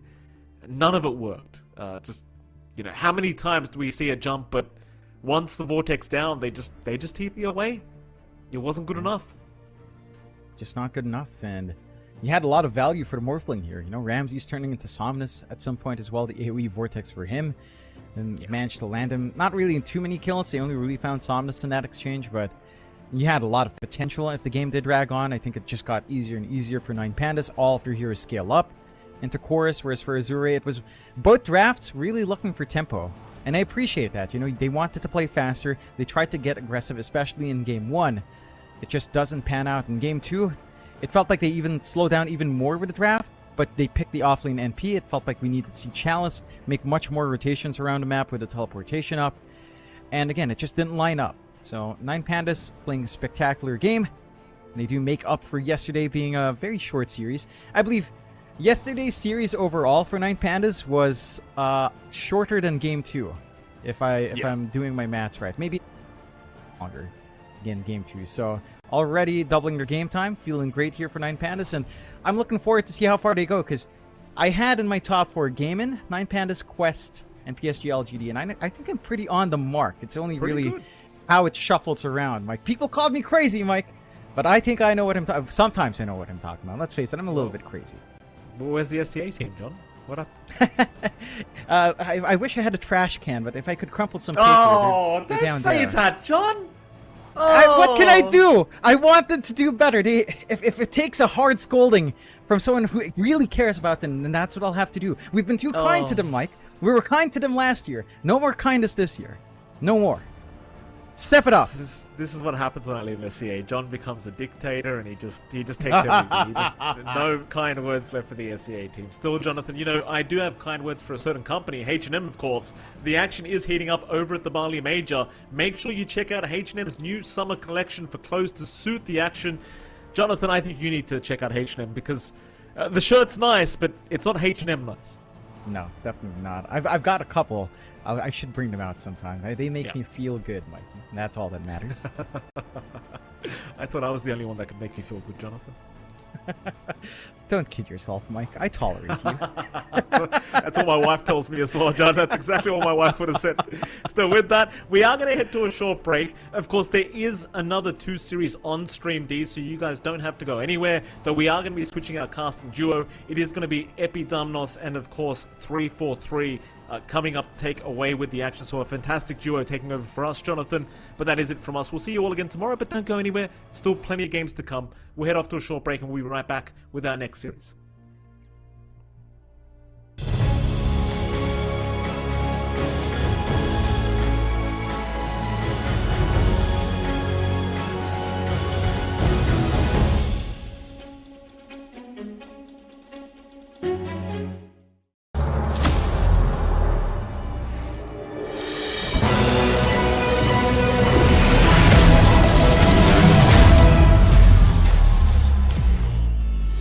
Use your skills in the gaming.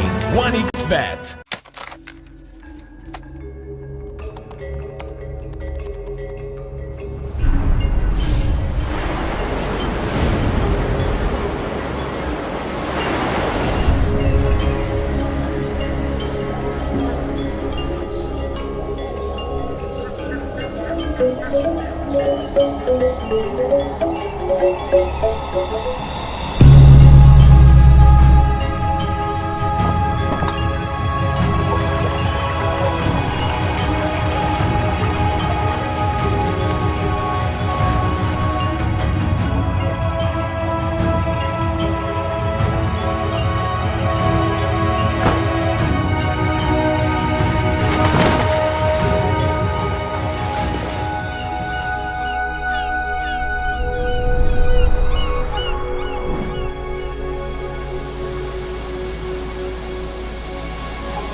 nyata dengan upgrade wifi rumahmu pakai Beastnet Nah, Home. ini baru internet rumah buat orang-orang terdepan. Mimpi kecil bisa jadi besar. Dan kamu juga bisa mendunia. Jadi, siap wujudkan semua jadi nyata?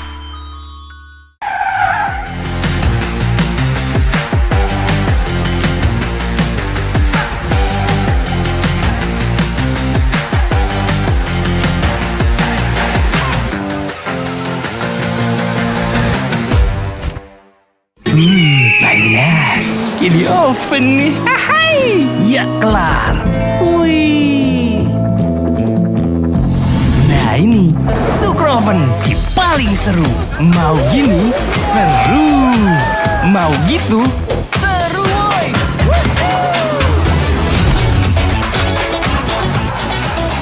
Mau lagi? Lagi, terus aja lagi. Sukroven seru roll di oven. The world is your stage. Take the first step to change. Lead with vision and innovation. Perfect your strategy and make your goals reality. Get in the game. Make it count.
什么情况啊？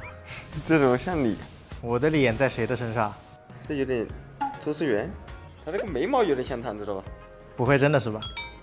一模和那个大师，不会是你吧？不是我吧？真的不是你吗？是我吗？我就说吧，哎呀，你要说这个眉毛嘛，看一看，感觉跟你的也一样的。周家涵，结合体嘛，就周家涵。期待我们巴黎 Major 表现，IG 加油！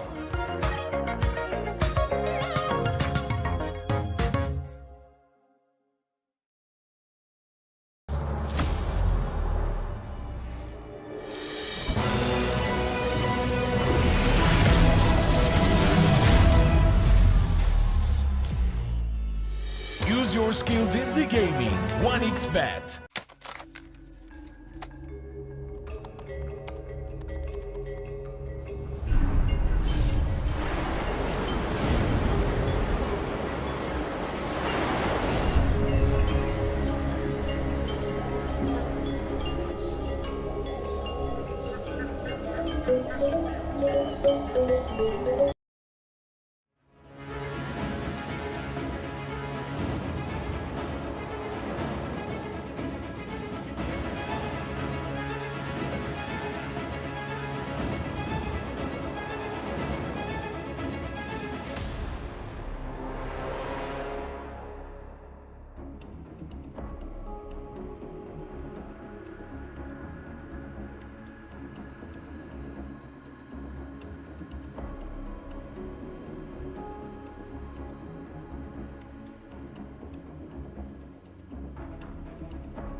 Yeah.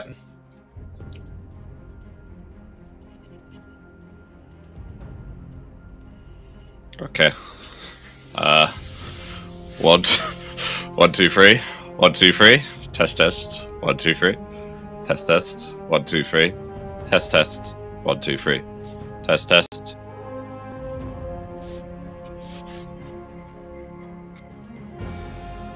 Oh, the from using a different browser.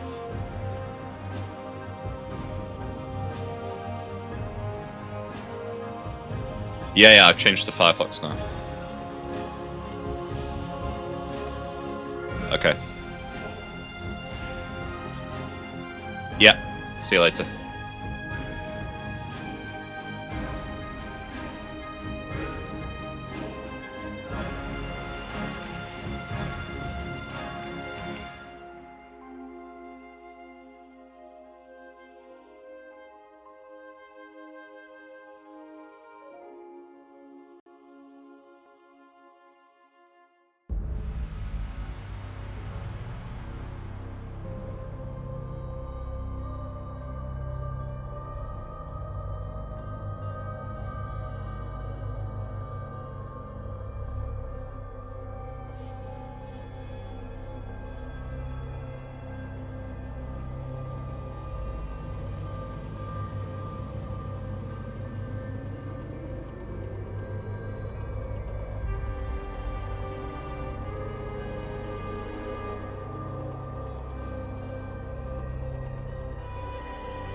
Hello everybody, welcome to the Bali Major. We've just had ourselves 2 series gone already. I'm joined with 343 Dota. Adam, how you feeling for some more Bali Major, man?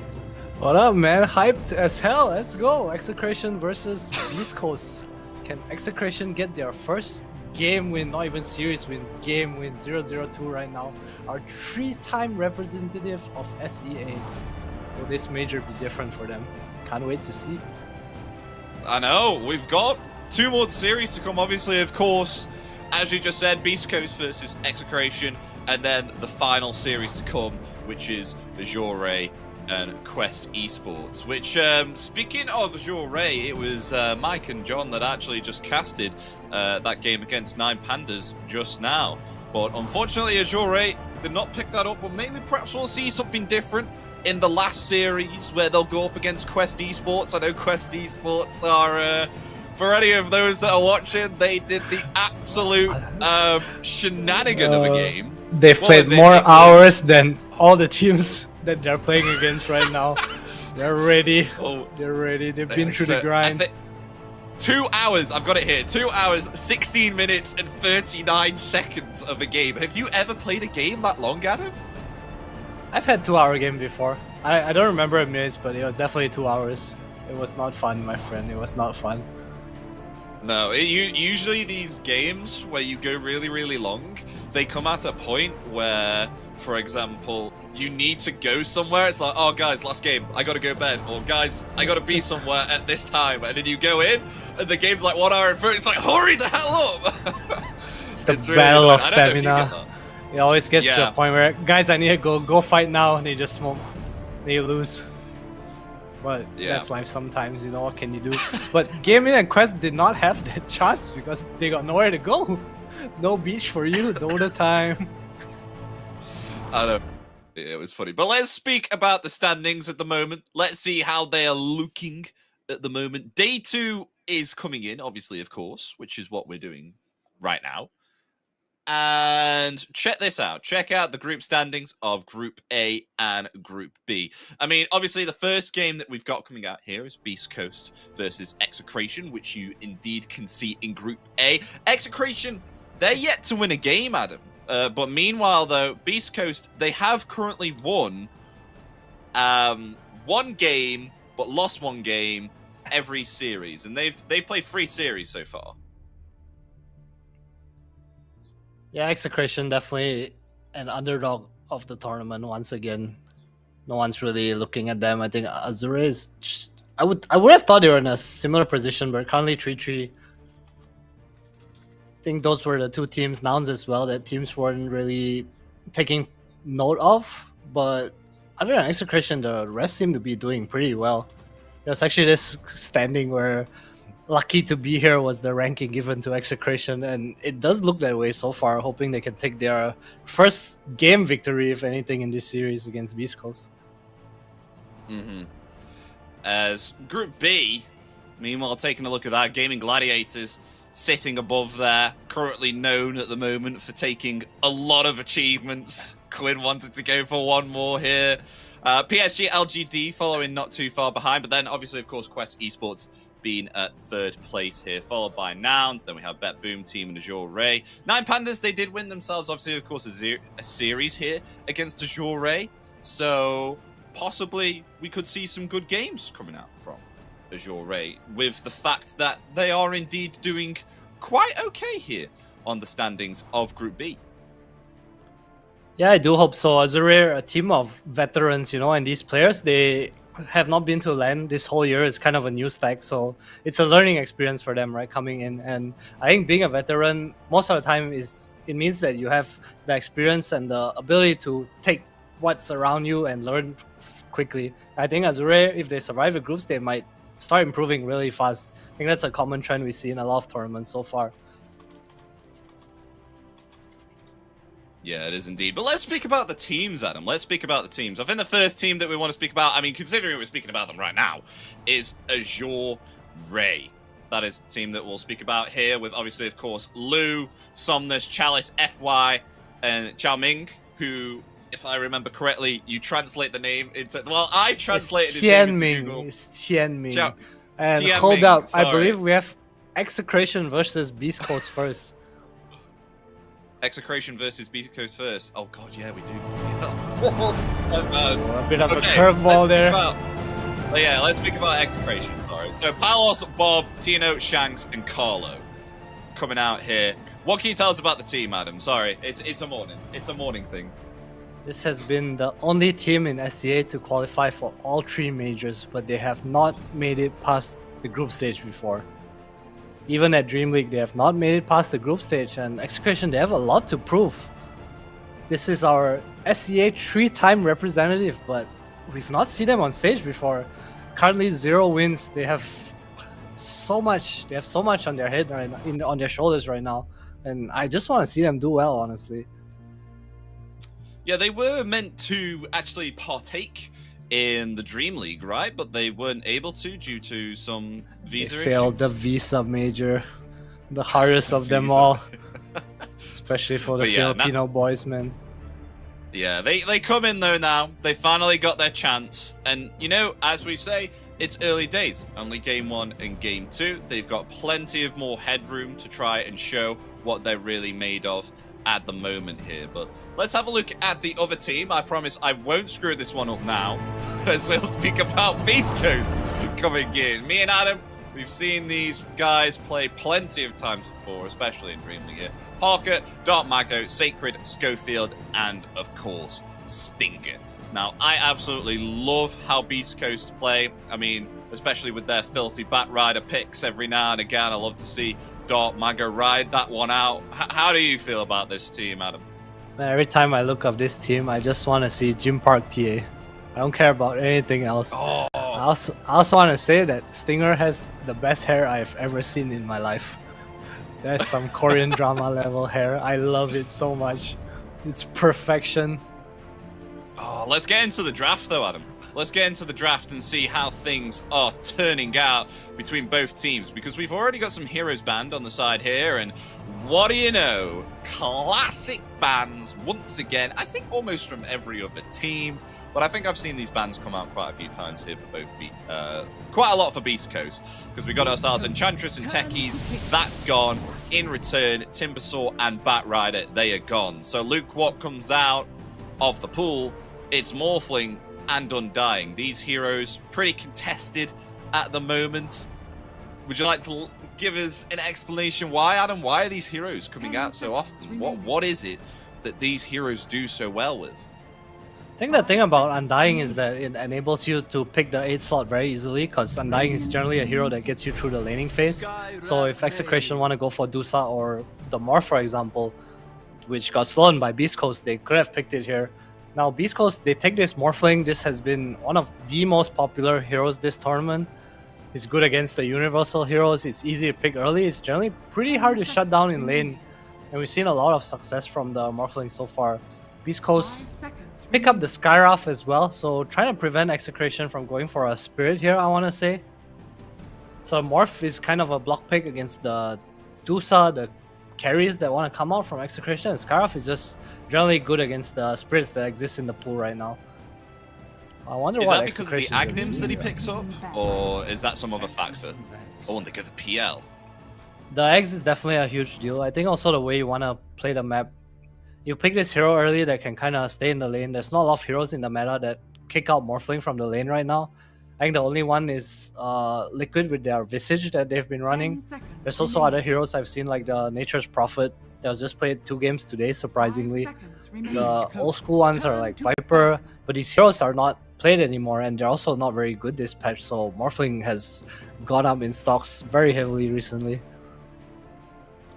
Oh yeah, for sure. Like, there was a moment where we actually didn't see him. I think ever since they changed a little bit of his attribute shift with the fact that it doesn't give bonus agility or strength anymore. So he was very squishy hero, and people have had to try and adapt to this, and they have adapted pretty well. I mean, as you go forward more, you are able to actually see the benefits of this hero and sustain in lane. It's one of the greatest factors about Morphling. He can just attribute shift all the way back down and get some HP back. Though you got to be careful of these cheeky blood grenades that they do indeed throw through the trees. Yeah, I want to talk about this PL pick from Execration. I've seen this PL 8 slot against the Morphling so many times. And I feel like the problem with picking the PL here is, yes, it is a good matchup against the Morphling if he has a good lane. And picking PL blind generally means he will not have a good lane. There are so many heroes in the pool that can kind of pressure this hero. There's the Legion, which is banned. There's Timber, there's Primal Beast. There's even Beastmaster with the Aghanims build. This hero does not feel good being picked early and being in this situation where he is poorer than the Morphling. And evenly matched, evenly farmed PLs, even net worth, he'll do completely fine. But that's generally not the case when you're playing against counters on PL. So I'm curious to see how Execration is gonna approach the rest of the draft here to kind of cover base. Like, can they actually buy enough time for his PL to play? 5 seconds remaining. We have seen it where a PL has actually had some trouble though in the past with a Morphling in particular. You know, if you do indeed get this Aghanims picked up, of course, and you have someone just taking your stats, which is of course what you do with the Agnims and with PL, you're a main agility-based hero. That's how you scale and do your damage. It can become quite difficult. I mean, I know for sure, I felt it, like, you know, the frontline effects of it. It is absolutely horrible to get your attack speed sapped, your agility sapped, to the point where you don't even deal that much anymore. And it's another factor that, of course, he has himself the doppelganger as well. And I think especially when he picks himself up the Agnims, he has himself the 3 bounce spirit lance as well. So it was something a little bit I was speaking about in day 1, where, you know, you get these like blessing of blessings where you pick up an Agnims and you morph into a hero that actually has a really good Agnims like Phantom Lancer, and you're able to use that. But looking into the bans already, we're almost finished with the second phase here, as the final ban from Execration comes out to be Snapfire. So Snapfire will be banned along with Storm Spirit and Legion Commander. On the other hand, Beastcost, they will ban themselves out Lion and the Broodmother. Lion starting to make a little bit of a crawling situation by coming back into these games and proving to be quite hectic. I mean, especially against a Morphling. You really don't want to play against the Lion Blink with a Hex. It is the most troublesome thing, and you're going to instantly want to buy yourself a Lincoln's. I mean, the final ban coming out here will be Visage for Beastcost, and then we'll see what Beastcoast want to pick up for their 3rd pick. I love this Visage ban. Execration is a huge Visage team, and it is one of the heroes that is particularly good against Morphling and Skyroth Mage. We see the build from Zai, he goes like this, no boots, Solar Crest, and it just seems so strong. He's able to clear Ancients by himself. You get to kick out whoever's in your lane, and Morph does not want to play against that. So I think it's really up to Execration now, and I'm very curious what hero or what lane they're going to go for to kind of combat this Morphling right now. Oh, the Spirit Breaker gets picked up there. Another hero that we see quite often here, Adam. Spirit Breaker. I mean, kind of a little bit flexible. You can put it as the off lane. You can put it as the support. Currently, we have seen it quite a bit as a position 5. Is this a position 5 Spirit Breaker, do you think, Adam?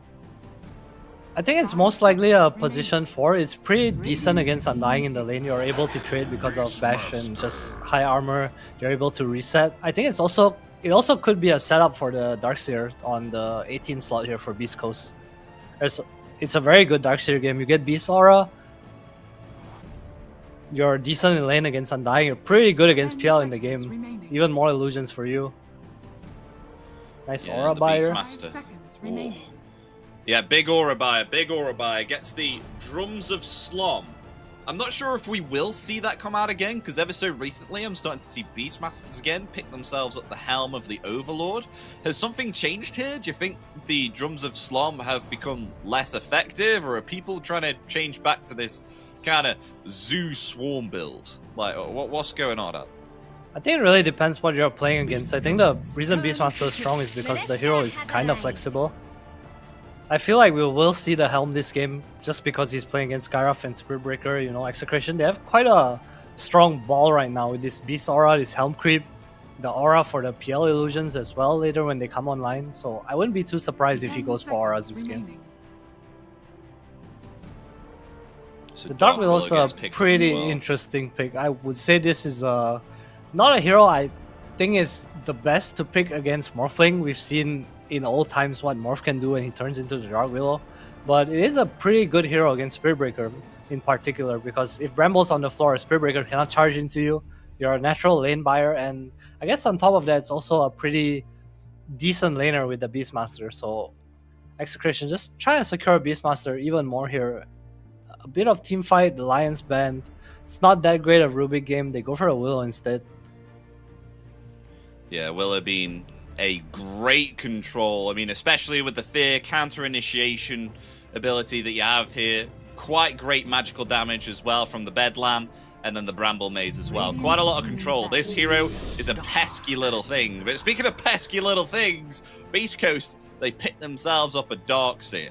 Another kind of, a little bit like an Aura buyer, a pusher as well, an annoyer, an initiator. Beastcoast, exactly what they need here. They'll pick themselves up Darkseer. But do you think it'll do well against the PL and the Undying? That is the question, because Undying, he'll be getting all those decays, won't he? And decreasing the strength here of Darkseer. Yeah, Darkseer cares a bit more right now that he's a universal hero. Before, when he was INT, it didn't really matter, but Spirit Breaker Darkseer is a really strong lane, and Undying does not deal with this lane, nor does PL. I think Beastcost is in a really good spot so far. I'm curious if they will put the Spirit Breaker with the Darkseer though, because Skyrath Morphling is not a great lane against this Willow Beastmaster. Not sure who Beastcoast will prioritize more. Of course, it does make more sense to lane the Spirit Breaker with the Darkseer, but I could see them putting the Skyrath top as well. It's still a pretty strong lane, a lot of magic damage, a lot of nuke spam on the Phantom Lancer. Yeah. So we could potentially see whether they decide to swap it around. Well, we'll see, of course, when the game begins, whether they do decide to put that Skyrath top or put the Skyrath bottom and swap around the Spirit Breaker here and there. But speaking of the bans, Leshrac gets banned out here for Execration. Banning out some mid heroes here. They've got a little bit more time. They will ban out the Ember Spirit as well. We see him zipping around everywhere. I feel like Ember is always in like a strong place. Like, obviously not to go by his name, Ember Spirit, but he's in a pretty strong place right now. I feel Ember's pretty solid hero. Yeah, Dark Mag also popped off on this hero earlier. He was doing so well. He carried his team against... Who did they play? I'm sorry, I forgot. It was Blacklist Rivalry. Absolutely insane game by him. They were so far behind as well, and then in the fights he was just taking control of the game. So not too surprised by the ban. I feel like Beastcoast's draft is set up so well right now. They can pick any kind of run at you hero, and this PL will have a bad time.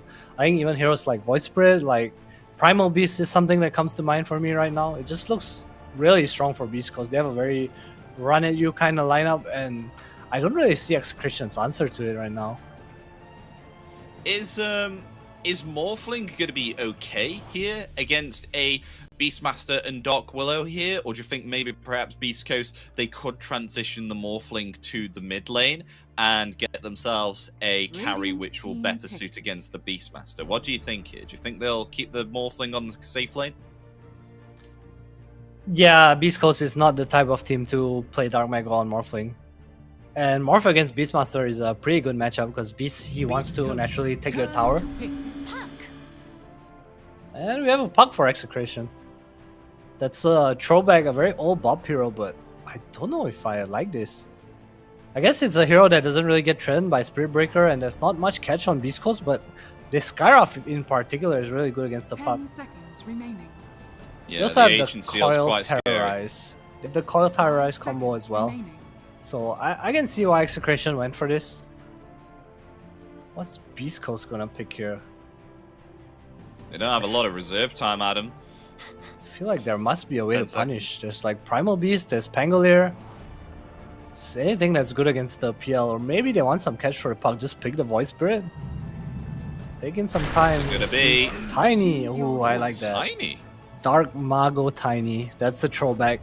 It's a pretty sick Tiny game. You look at this Puck, you look at this Willow, they're all food. It's a Shelled Surge Tiny as well. Really sick combo with the Skyrath Major. There's no hero that doesn't die right now. No. Yeah, it's gonna... Real. It'll be quite troublesome for Bob as well on the Puck, because Tiny is one of these heroes that you do indeed want to pick against a Puck mid lane. It's just because he is so tanky early on. It's very, very difficult to actually lower him down to low HP, and he's actually able to get last hits quite easily with the tree grab as well. So we'll see how that mid lane matchup goes up, but what lane would you say would pique your interest between Execration and Beastcoast here? I feel like it's probably the Darkseer Spirit Breaker lane. I feel like Pulse is not gonna have a good time up here, and I stick to what I said. I feel like this PL hero needs to be even against the Morphling at bare minimum. And I'm not sure if Execration can accomplish that with the heroes they have right now.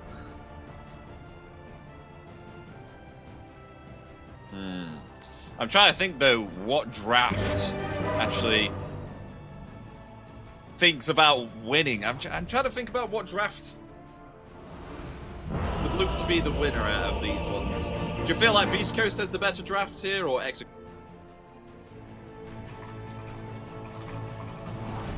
Oh no. Oh no, is Adam gone? My camera. Oh no, he's back. Wait.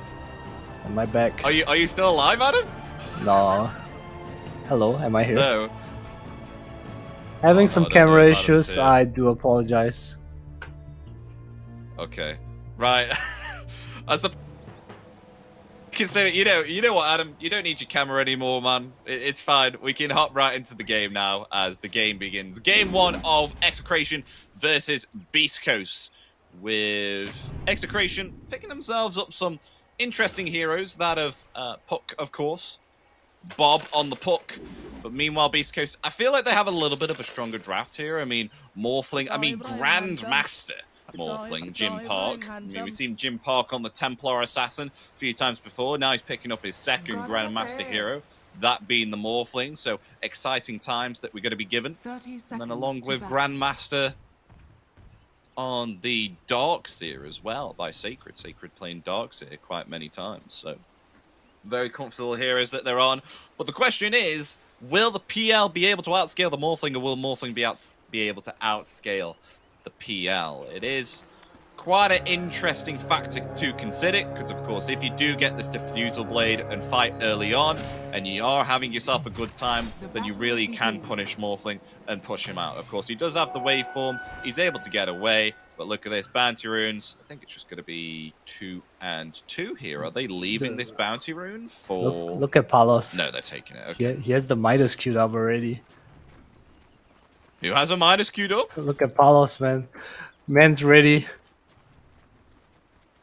Oh my gosh. Okay, PR Midas. Here we go. I don't know if he's actually going to buy it, but I kind of like it. He just needs to scale into this game, and he's not going to be able to fight before his heart. When would you buy a Midas here? What would be most beneficial when getting a Midas? Is it if you're ahead, or is it when you're behind? I think it's when your team doesn't really need you to fight. You need like 2-3 items, you want the levels, you're not going to get that much space on the map because this Puck and Beastmaster are going to be pushing lanes a lot. Don't really want to show. Not too sure if it's a solid decision, but we'll see if he even buys it here. So Beastcoast, they do decide to put the Skyraft bottom. I feel like the Spirit Breaker is the stronger of the two here, but prioritizing the Morphling a bit more. I like this choice by Beastcoast. I think getting this Morph ahead of the Beastmaster means he's going to be able to lane there alone, and eventually this Spirit Breaker is able to rotate down bottom to play with his Darkseer and Skyraft. Yeah, I mean, we have seen it a few times before, especially when he goes through the twin gate and charges from below. Like, acting a little bit as if he's used like a Never Strike, so charging from behind and pushing them back is really quite scary when he comes charging in with the Charger Dons. Yeah, for sure, but nothing really happening right now. Both teams kind of chilling. Execration slightly more ahead in last hits. This lane bottom will even out when Darkseer gets more levels. Might even see some creep cutting. PLM dying, not the best at chasing you down. Yeah, and this is what we spoke about here. Jim Park just, as you can see, using the attribute shift there to try and get back some of the HP that he's missed, especially against this Beastmaster. It's definitely what you need to do to survive. It looks like, I don't know if Tino is perhaps going to use the Wild Axis spam and then go into the Drums of Slom.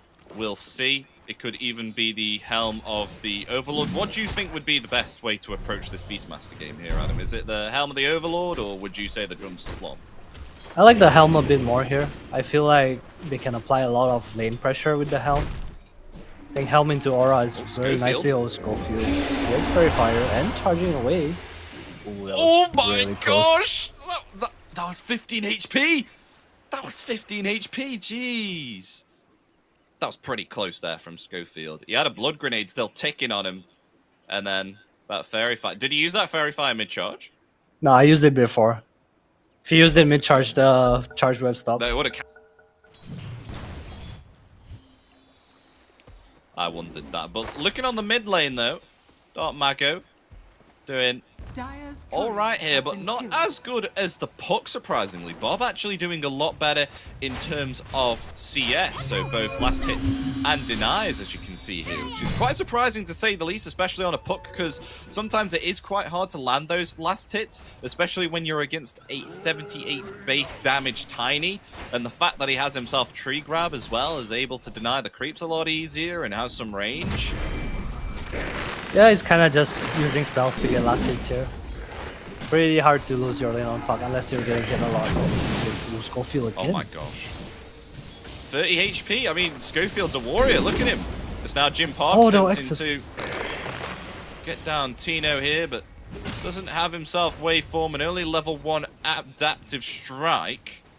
Put 2 points into the attribute shift here. So, you can see he's having a little bit of trouble here, trying to push them away. I mean, once he gets himself level 5 though on Jim Park, I do feel like they will have some kill opportunity here, because he's not letting this one slide. I mean, even at level 3, he's still trying to lay in the damage here as the Morphling. So, actually doing a valiant job here, but, I mean, Tino, 24 last hits at the moment, doing okay, has the mana boots now, so can start to spam those wild axes. But a charge in from Schofield, he just wants to get back to the top lane, and look at that, delivers the boots of speed to Jim Park. I was about to say boots of travel then, I was going to say that's a very fast 4 minutes boots of travel. Nuh-uh. Meanwhile, on the bottom lane though, they may have found Palos. Just able to get away with thanks to the tombstone deployed there by Carlo. Can one more zombie spawn here? Sacred TPing on 20 HP. Will just be able to get away. The cow is on his way though from top lane. I'm not sure if he can actually get this kill. Palos is being healed and Schofield's only level 2 here. Is he gonna complete He's on the way. charge? He has a blood grenade though. Nah, it ain't happening. Not without the shell. Just a bit of harass. Yeah. Not much that he can do there, Adam, other than a charge. I mean, his attack speed is 1.6 seconds on the Spirit Breaker. It does hold the lane for Sacred, so not losing any XP on the Darkseer other than their one wave. I wonder if they'll make a swap here or just outright try lane bottom, because Jim Park can definitely just lane top by himself right now. And a bottle refill there for Dark Mago, provided by Stinger. And Shanks was actually around here, maybe perhaps looking for a kill onto Dark Mago until that bottle refill arrives. So we'll actually go ahead and try and stack some more ancient camps in this large camp here. 6 already runes stacked coming it up up. twice. Bob has the coil. Yeah, gonna make a triple stack. Have to be careful here. Respecting the coil. Going the other way. The rune does spawn top. Is he gonna use coil for this? We'll give the rune to Dark Mago. It's an invis rune tiny. That's really strong early game. Oh, bot lane Palos in trouble. Oh my gosh. Phantom rushes to the Rush shell. there to try and run. Oh. But the soul rip, it may be enough to keep Palos alive. And look at that. They got themselves first blood here.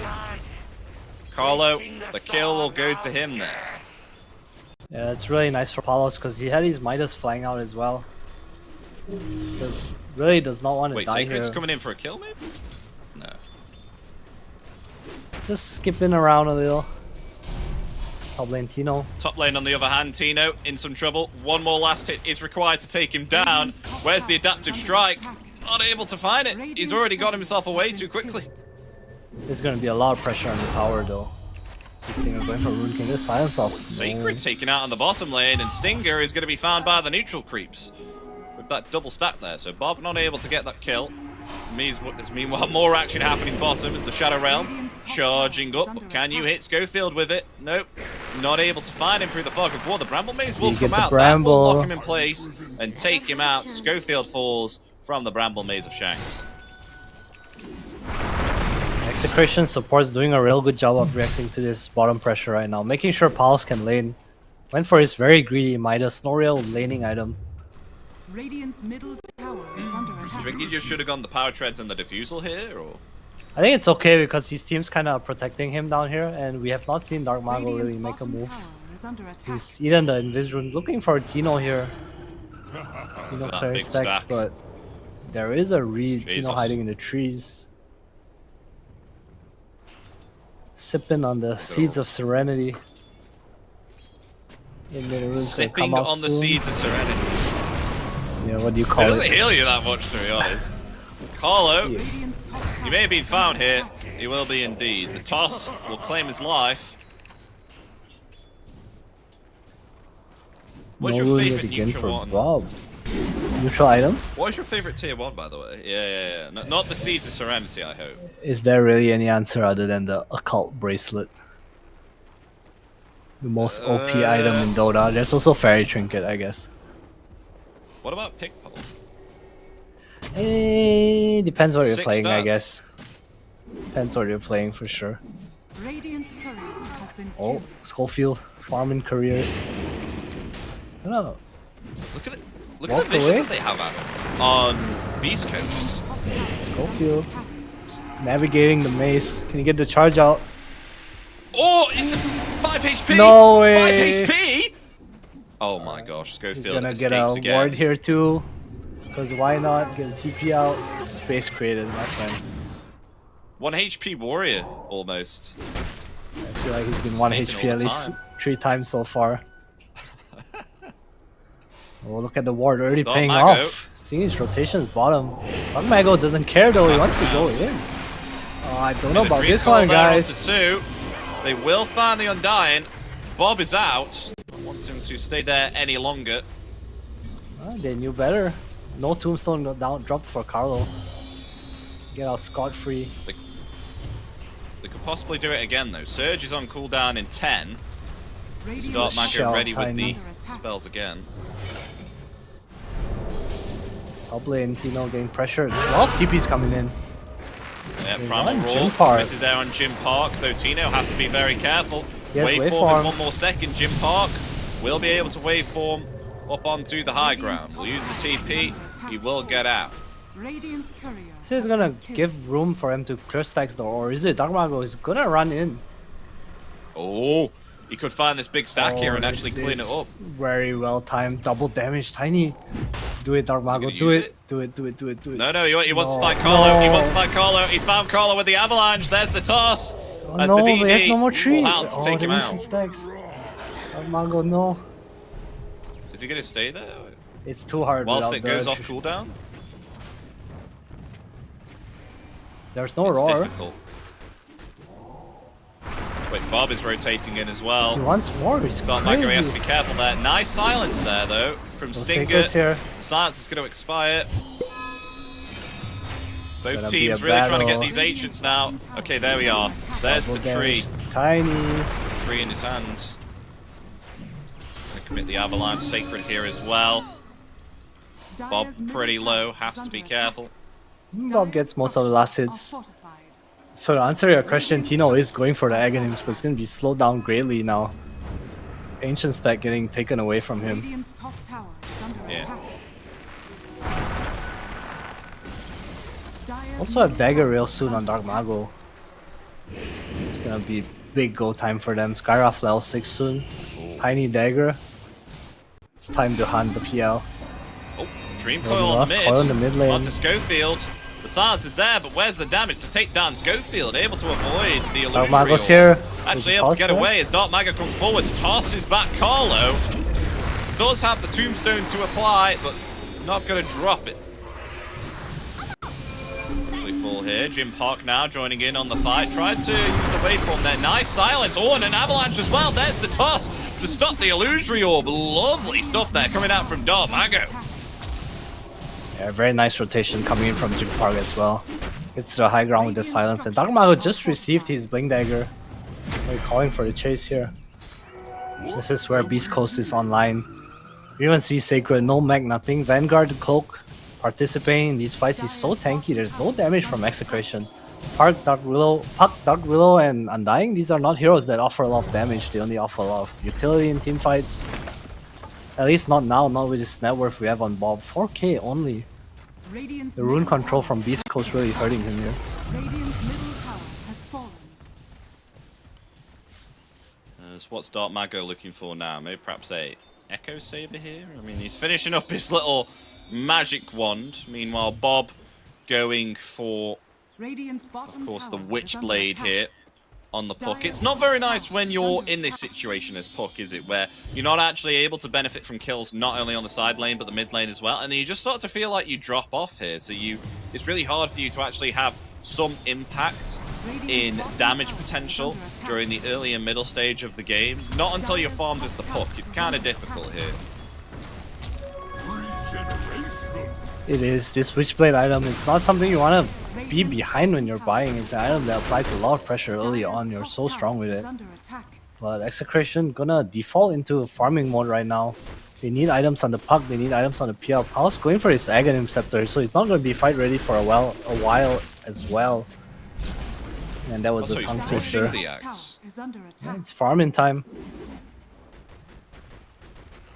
Probably feels like he can't really Meanwhile, fight though- with the defusal. Check it out. Beastcost smoked up. Avalanche and toss onto the Undying. Absolutely deleted there. As the charge comes in, doesn't cancel Palos' TP. That was very close. As Shank's now going to TP in the Roche pit. Oh, will be able to escape just before Schofield could have potentially landed there. A One great Bob. match. It's more in control from Beastcost. Ooh, Bob might be in trouble here. Bob's been chased. Oh, face shift, Jim Park, wrong button. Silence. It's not, man. That's a kill. Puck pick not working out for Execration right now. Beastcoast, it seems like they can do anything they want on the map. They're just fight ready, whereas Execration, they need quite a bit of time, but Beastcoast ain't having any of it.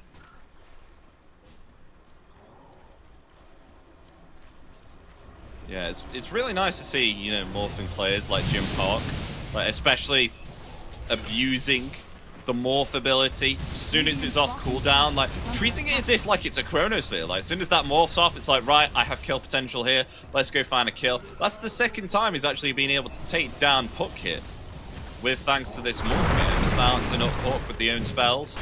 Meanwhile, found they found Palos. themselves Palos. The charge comes in, does not have the doppelganger, the charge is there. The greater bash as well. There's the toss too. Oh, do now they the have bash. enough damage to take down the Phantom Lancer? Yes, they do. Lovely bash there from Schofield as well. Will help Margo take down once this Phantom more. Lancer. That's a painful death for Palos. He was keeping up in net worth with the Morphling before the tower fell, and that death is definitely going to hurt them a bit more. Dire's middle tower is under attack. Execration reading a bit too many kills. Only 4k behind though. Definitely still in a pretty okay spot. Eggs on Tino now. Bit of a power spike coming. Probably wants the pipe and maybe defusal Aghanims on PL before Execration actually look to take a fight, but I'm not sure how Bob recovers in this game right now. Yeah, Bob's not doing the greatest. I mean, being taken out twice, no kills or assist on a Puck at 15 minutes. It looks horrible, to say the least. This is not where you want to be as a Puck, as meanwhile, saying that, a charge was targeted there for Bob. But let's stop that there, as there's no one to actually help Schofield take down the Puck. They are all grouped up, though. Two smoked behind both Tino and Bob. Shanks and Carlo ready with the support here. They still have yet to take this tier 1 tower top. Maybe perhaps that's their target. As Bob comes forward, Dream Coil ready. Oh, the Gonna try and silence. go for a kill Bob, here. oh Stinker, no. Stinker's actually going to respond here with a silence of the great. Oh, the Nether Strike as well. Not even able to get off one spell on Bob. Bob just deleted. As meanwhile, Dark Mago on the hunt for Carlo. He's able to get around the trees, but the vacuum's there. The waveform as well from Jim Park, and the damage. Do they have enough to take down this Undying? Yes, they do. The toss there from Dark Mago will claim the life of the Undying. I'm not sure what that was from Execration. They actually had an Observer Ward that saw Dark Mago rotating the top, so they knew Beastcoast was ready. Bob maybe trying to be a bit too greedy on the silence. Caught by Stinger first, and well, we talked about the Ancient Seal against the Puck. Bob just dies straight up from the Mystic Flare Spirit Breaker charge. That being said, it's still only a 4k lead for Beastcoast. 70% win probability, Adam. Beastcoast, apparently. They're still in a I mean, very I good spot. don't blame the graph. Schofield's a little bit too far out. He may be caught here. The Bramble Maze will stop the charge.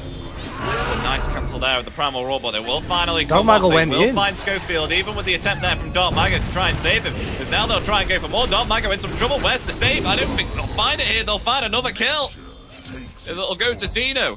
Getting a double kill. Now the haste being picked up here for Bob. Yeah. They found the courier as well. That is something that they most definitely needed there. A kill finally onto the Tiny to kind of shut him down for a short while and help the Puck, of course, Bob, get himself some assists, some kills, and some gold. Is opting to go for that Blink Dagger now to try and get the surprise act with the Dream Coil, because once we see Bob walk in all the time, it's just Stinger in the backlines here with the Agency. Will always commit it on the Puck to the point where Puck cannot place down the Stream Coil, cannot use the Waning Rift, cannot even disappear with the Phase Shift, does definitely need this Blink Dagger for the initiation. So I do like this pickup, if he gets it, of course. Yeah, the but we do have drums of Slom at him. Yeah, he has the pipe as well. The mid-fight just kind of giving it to him. Look at Tino's net worth. It's almost similar to Morphling. Up here, the charge there onto No Tino. mana on Sacred though. As now they got the silence onto Puck. Is Puck gonna fall here? The silence! Just There's able to a coil. use the phase shift there, just in the nick of time. The Dream Coil comes down. They've actually found themselves Sacred and Schofield. As now they'll tend to go for the Morphling here as well. And too much damage has been dished out here by the side of Execration. And finds themselves 3 kills here, taking down Jim Park, who was caught within the coil. As, look at that, they take down 3, and they had themselves to Roshan. They weren't having the greatest of times being picked off here on Execration, but Tino being able to provide the auras here, provide the drums of Slom, turns out to win that fight there, with also Palos joining the fight with his Agnims. And with that, they're able to pick themselves up a Roshan here and an Aegis and turn that game around. Now the favor of the win probability inside of Execration, only by 52%. It's still neck and neck, anyone's game here, only 20 minutes in, but very well played to Execration there nonetheless. Yeah, momentum definitely in Execration's favor. This mid-fight chaining into top fight, into tier 1 tower, into Roche. The Sacred had no mana, there's no fight, there's no wall, no vacuum. Bob got out by the skin of his teeth thanks to a pipe from Tino. Got Mago. He's been pinged. Bob trying to scatter back. Oh, he blinks right into Carlo. Uh-oh! The Bramble Maze is there. Dark Mago, what can you do? You're just going to become a pile of rocks and rubble to the floor.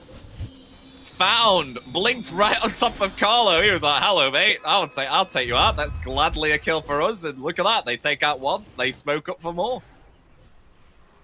The Execration is feeling it right now. Time to put on the pressure. Farm time is over. Axe Diffusal for PL Aegis on top to boot. Is Tino, Aghanims, and Pipe just doing way too much. Beastcost weren't ready for it. 1 or 2 chain feeds not being as 5, and Sunday Execration are in the driver's seat here. Yeah, Tino is having a great time right now.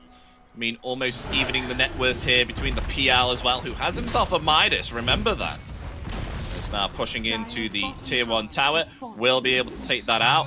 Has the Vanguard now, opting to go for a Crimson Guard here on the Beastmaster. So getting all these auras, you know, the Drums of Slom, has the Inner Beast, the Pipe of Insight, the Crimson Guard, starting to become a monster here on the Beastmaster. Look at this, gonna take their Tormentor too! What do you even do? They need to find a way to burst this Beastmaster. Tino's doing way too much in these fights. They have no anti-heal for the drums as well.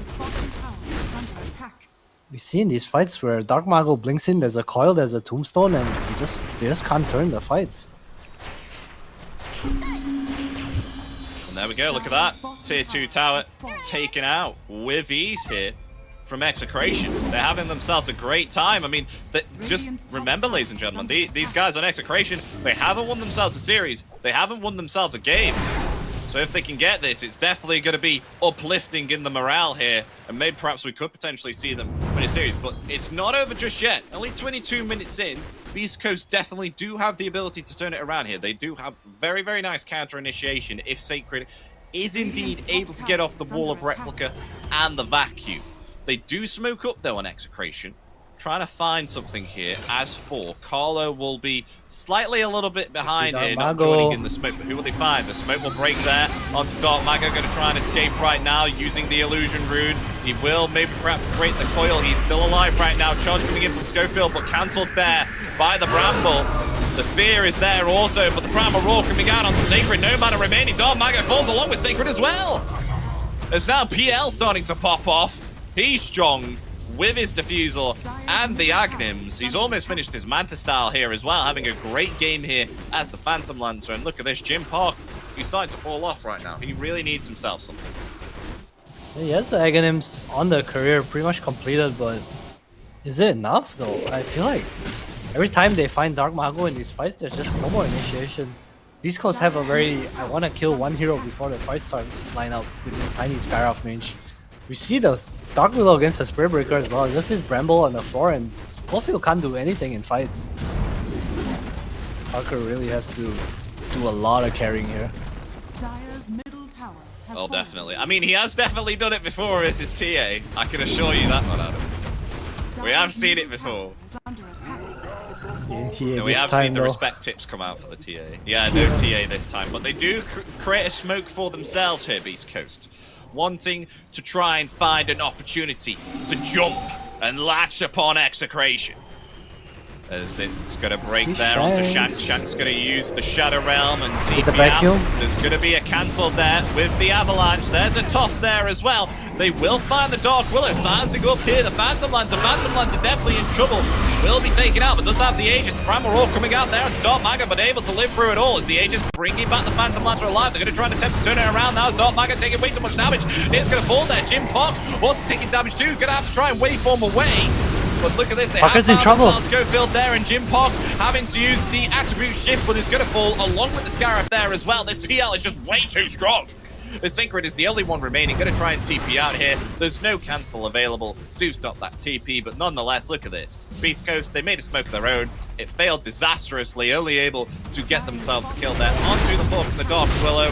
Beastcost able to turn it around, and now they siege the tier 3 tower. Tino just feels like this mountain walking at them. There's no real way of dealing with him. He's providing so much damage, so much aura to the team in these fights. They do get the silence on Pulse. He did not have his Manta style that fight, but he did have the Aegis, so didn't really mind going down once. It was expiring anyway. Beastcost trying to hit back, but fights are just really hard against Tino.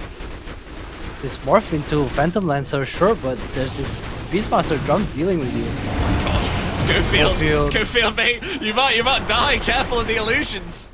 Those are some strong gas illusions. Jesus. Palos. He's starting to become a monster.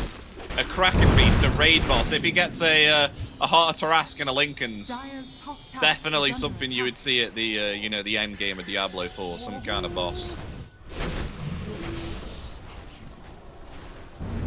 Dire's top tower is under attack. Beastcost, what are they to do here? Dark Margo still waiting on his BKB. Palos going for a Lincoln's against the Aghanims on Morph.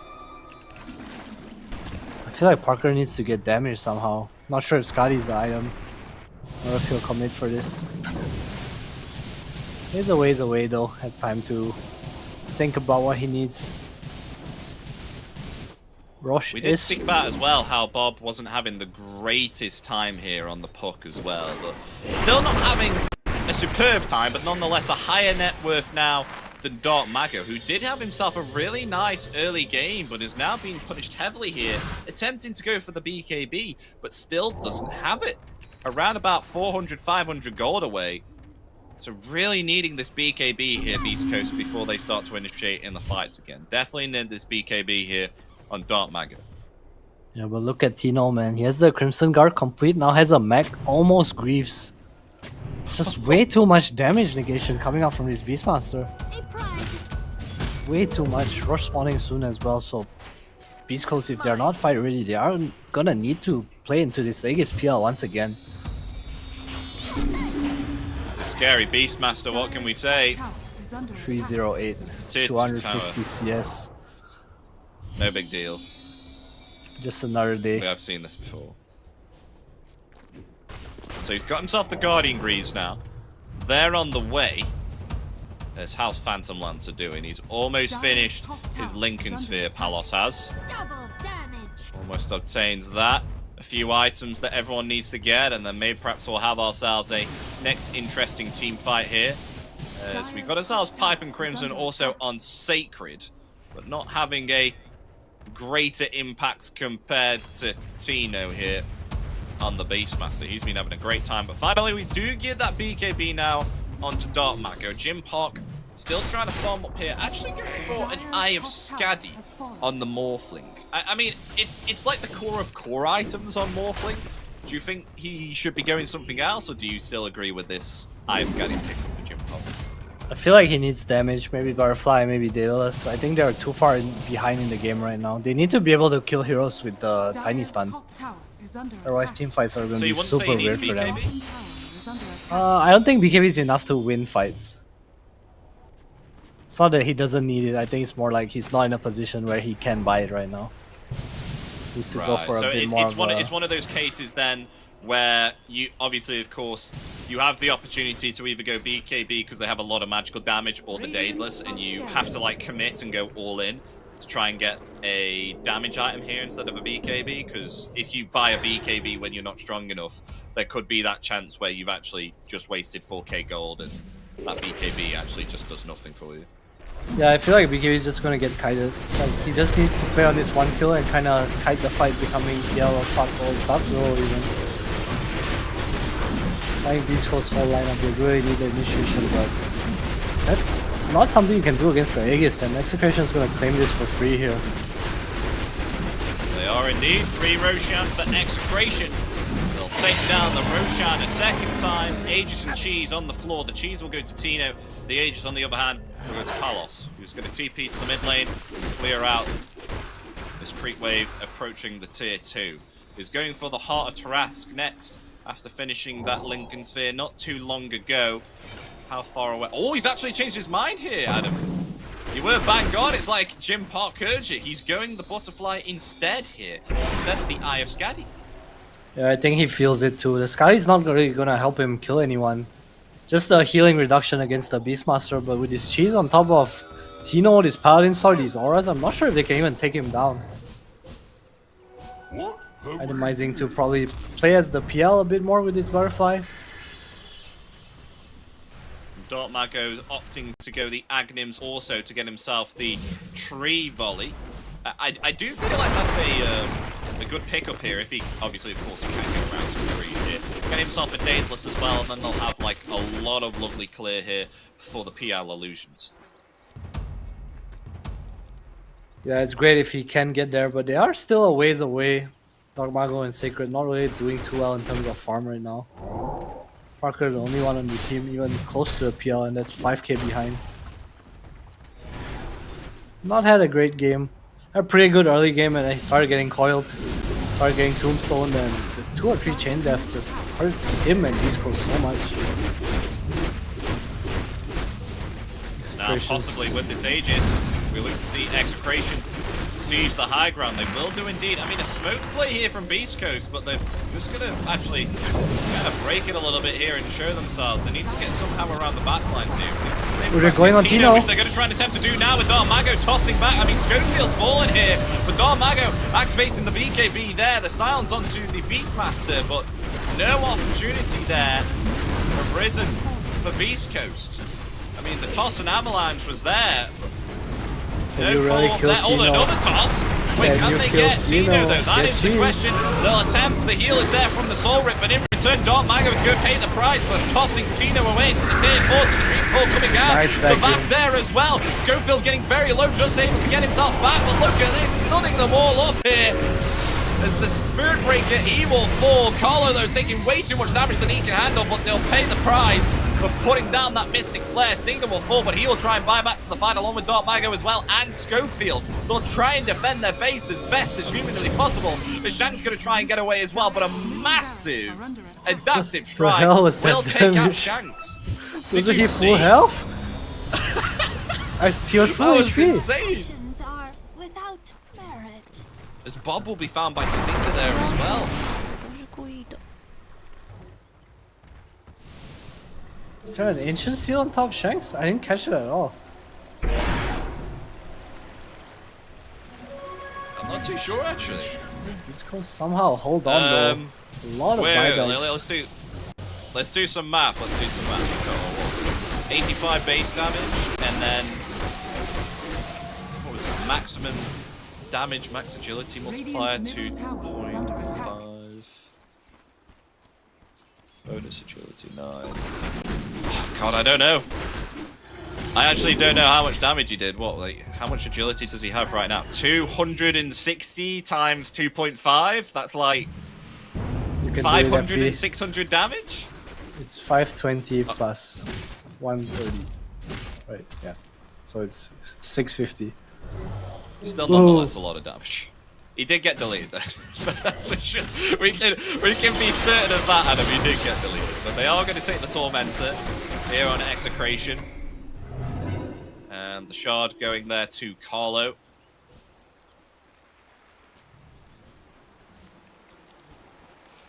Throwback here when, as the Undying, the shard was the fact that if you use the Flesh Golem and hit the anyone, for example, you would spawn a zombie. And I remember people going this Undying 3, getting the shard and Flesh Golem, and then taking Roshan at, 16 minutes, no big deal. So I can see why they would definitely remove that one. Did you ever have that in your game, Adam? An Undying taking Roshan at 16 minutes solo? I have seen it before. It's not fun to lane against, especially in pubs. It feels so brain dead. You know who played Undying 3? Ace played it just now against their game against Blue. Oh, Pramaror. They found themselves Sacred. He's down for a minute. An opening now for Execration to maybe perhaps siege the high ground. I mean, the Aegis has indeed expired. Oh, and look at Schofield taking the creep wave. They don't have any creeps because Schofield's took it with him. What are they going to do about this? Naughty Schofield. Down here, though. They do have vision of him. He will pay the price. Dream Call catching him in place there will fall. How will Beastcost stop this? Shiva on Tino. Man, so far, so hard to kill. Where's the damage from Beastcost? Is Morphling. Attempts to go for Carlo there, but Darkmago has no BKB. Coming forward, Darkmago in some trouble here. He doesn't have himself the BKB as he's locked in place there by the Bramble Maze. It's found! Darkmago taken out, down for 90. Doesn't look to be good now. As Execration start to clean up the base of Beastcost here. They will take themselves the middle set of racks and the bottom. Will head to top now to try and get themselves the Mega Creeps. We do indeed have ourselves Sacred, who spawned back alive. Will get a wall and a vac on the 2. Though Stinger taking way too much damage that he can handle. Will falls. Now Palos focusing his attempt to try and take down Sacred, who has used the BKB and the Surge, but is slowly being chased here. Palos might actually even dive the fountain. He's going to indeed going to try and find Sacred here. And look at that, the power of PL. Look at Tino go. Gets the kill. Tino, he's absolutely soloing Schofield here. Schofield's going to fall too. The only one remaining is Jim Park. What can he do? They dive in the fountain for him again. The power of PL. The disgusting power of PL. The GG is called. It's game 1. Execration will finally win themselves a game within the Bali Major of day 2. They will take game 1 out of this best of 2 against Beastcost. Yeah, very nicely hung on by Execration, I would say. Early game, they didn't let Beastcoast get too far ahead with their lead. They were dying here and there, but meanwhile, Tino and Palos just kept up the farm. Bob wasn't having a good game, but we saw when this Aghanims came out for Tino, he was close to the pipe. They took this good fight mid. Darkmago kind of feeling too strong, jumped in and chain fed as well. Then this second fight top and the third dive bottom from Darkmago, and the game suddenly just turned around so heavily in favor of Execration. Just hit this really strong timing. You talked about the Beast Eggs earlier. The pipe on top too. There was just no more damage from Beastcoast. Yeah, and especially the fact that they did pit themselves up this Phantom Lancer as well, which is known to be a very good hero against the Morphling, as we did indeed just see there. I mean, even if you do pit yourselves up an Aghanims and you don't have any other hero on your team to help try and take down this pesky Phantom Lancer, then it becomes very difficult for you to try and solo carry this. I mean, we did speak about Jim Park, it's like, oh, maybe perhaps he can do some sneaky things on the Morphling here, but Execration, they just had themselves too many auras and they were way too strong, and look at that, they're able to win themselves game 1 there. And it was kind of really difficult for the Morphling, of course, against this Phantom Lancer. It's not a hero that you want to be playing against in the late game if he does have the advantage, and Palos, he was up there in the net worth, he was absolutely stonking there. Yeah, the Midas paying off. Top of that, Beastcoast heroes just PL all too well. They managed to get him at one time, but Palos just farmed, and this Aegis timing actually was so good for them because it helped Palos get to his next item, the Manta style, and then the Lincolns for pretty much nothing. And Beastcoast, like I said, they had a very all-in lineup. They needed this 1 kill, but the item build from Tino, it just stopped them. We saw every fight Tino would like just walk in, roar, and he would actually not care about it. He just man-fought the whole team of Beastcoast, it felt like. Yeah, Tino was an absolute monster there. I mean, he had himself a good time on the top. They weren't really able to take him out. I think he didn't die there. Actually, did he even die once during that game? I feel like he didn't. I don't think he did. He did not. I don't think he did.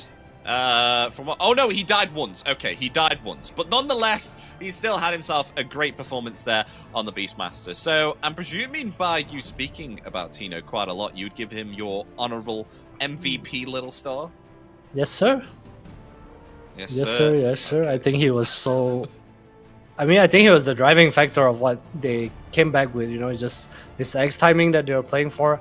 Execration, they are a team that runs these strategies. They played this Beastmaster many times before. They knew how strong it was, and they just caught Beastcost a bit off guard there. And Beastcost had this kind of, I wouldn't say snowballish lineup, but they had a lineup where they needed to be ahead in the game to play, and they just kind of fed it back to Execration there.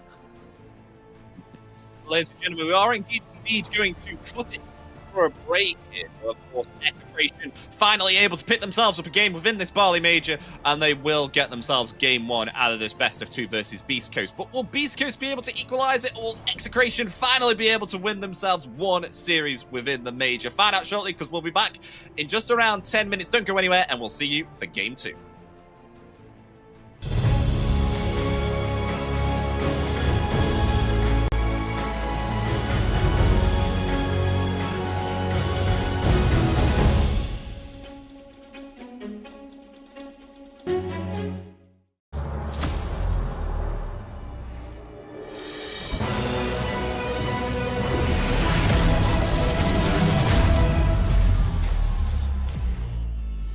Use your skills in the gaming. 1xBet.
Semua bisa jadi nyata dengan upgrade wifi rumahmu pakai BizNet Home. Nah, ini baru internet rumah buat orang-orang terdepan. Mimpi kecil bisa jadi besar. Dan kamu juga bisa mendunia. Jadi, siap wujudkan semua jadi nyata?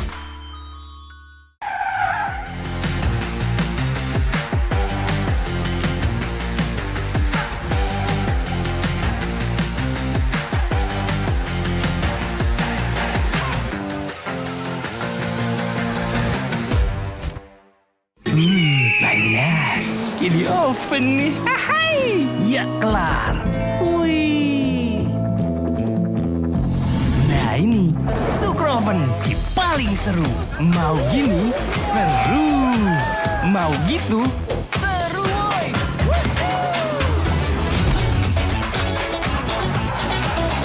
Mau lagi?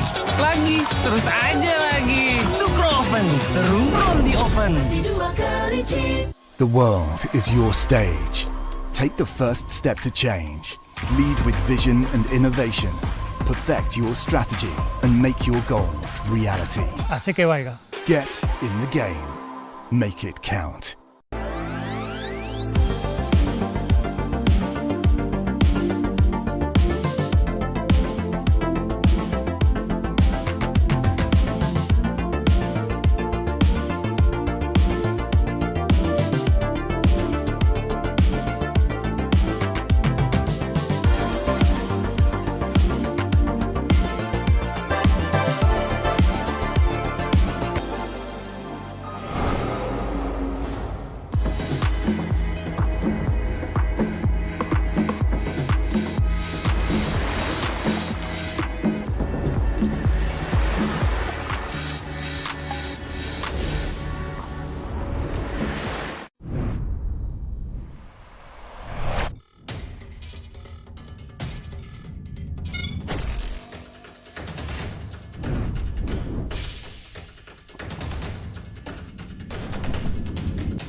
skills in the gaming. 1xBet.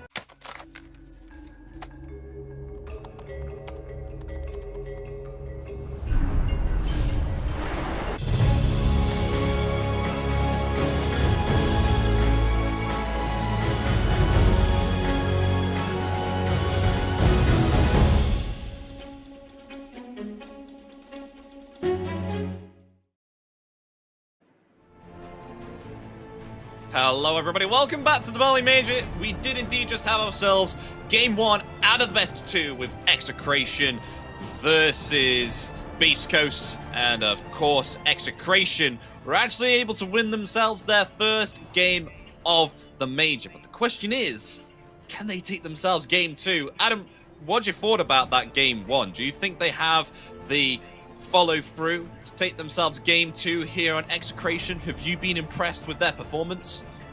Yeah, I feel like they recognized their timing really well and they just went with it. And once they got the momentum, I mean, it was such a huge swing, right?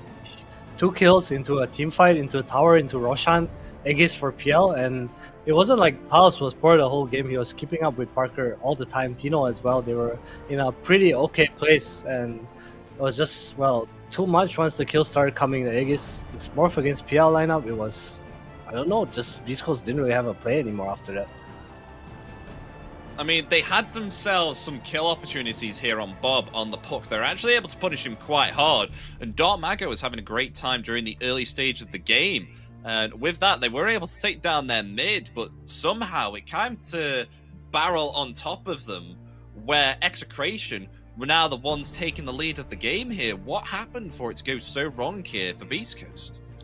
I think it was just the initiations. This tiny hero, when he gets coiled first and his tombstone comes down, there's really no counterplay for Dark Mago.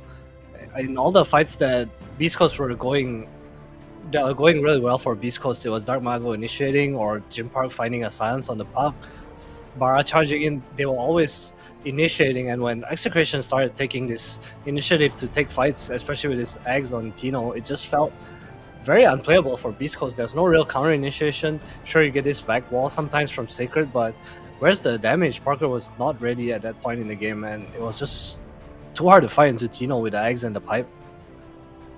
Do you think we'll maybe perhaps see some contests of some heroes from we saw in game 1? Do you think maybe perhaps Beastcoast will decide to ban out some of these heroes master this time? Because it did seem quite impactful here for Execration. It did, but I'm not sure if they'll actually remove the hero outright. Maybe just a different approach. I feel like, if anything, I look at the game as Beastcoast, and I feel like my heroes kind of got outscaled at some point, and they did have a lineup that was meant to just do really well from the get-go.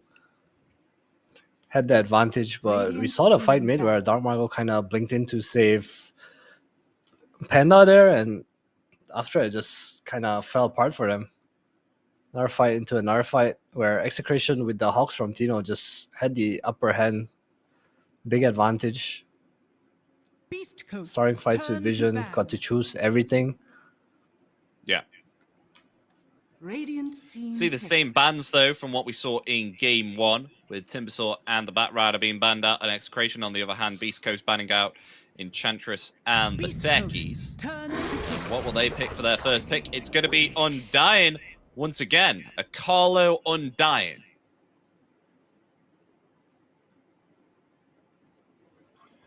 How do you think Carlo did within that game 1 with Undying? Do you think he can pull it off again, or was he kind of a little bit mediocre? What do you think about his performance on the last game of Undying here, Adam? I feel like he secured the lane for Palace. Palace was pretty much free farm, and in teamfights, the Tombstone had a very high impact because of just playing against the Tiny, the Darkseer. He had the Coil to back him up as well as the Terrorize. There's no real way for him to kill Tombstone. Against these tanky strength heroes, he also gave them Roshan, which I think was a very big deal for Execration. So I do approve of this Undying. On the other hand, Beastcoast, they picked themselves up Skywrath, something that I think it was Execration who were playing this last, right? No, it was Beastcoast. No, it wasn't, sorry. No, it was Beastcoast. Yeah, they went Skywrath Morphling here. Probably thinking what they should change up. They have picked something that's good against Morphling here, right? Because otherwise Execration take it. There's also this Dusa that they can go for. Undying do sub Yeah. pretty damn strong, so it's a pretty tough pick right now for Beastcost. Scarif is one of those heroes which is very annoying on the lane, though, right? He's quite troublesome, and if he does have himself a good game, especially if that on a support, he does feel like he starts to come out as a core. But we could see him transition as a POS 5 or a POS 4. Do you think we'll see him? It was a POS 5 last game, if I'm correct. And Morphling gets picked up this time for Execration. So they'll be the ones to pick up the Morphling as Beastcoast.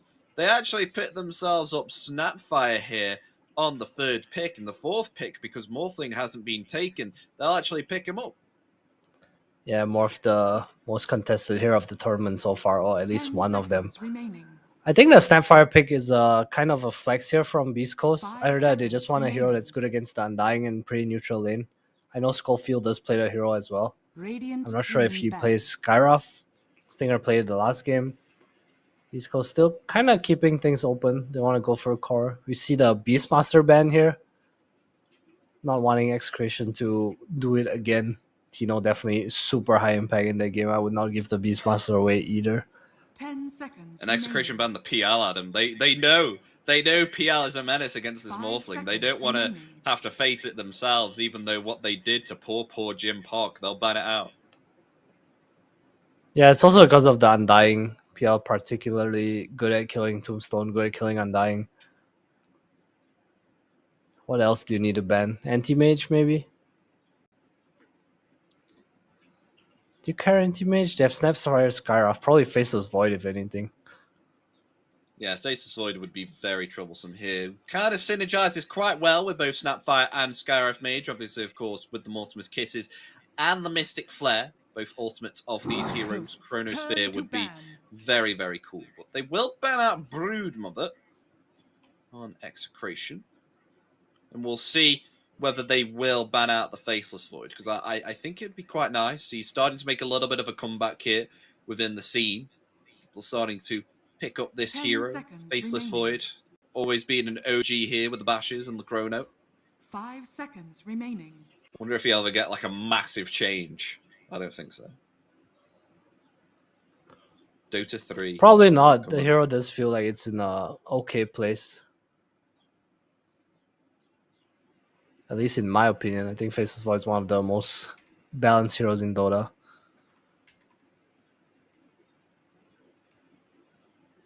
Radiant team ban.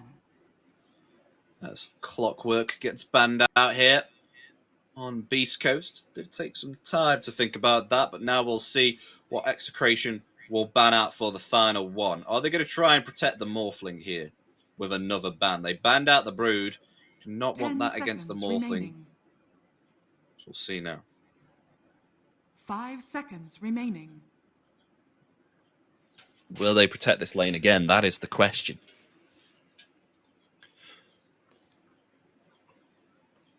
See what they go for here. There's a...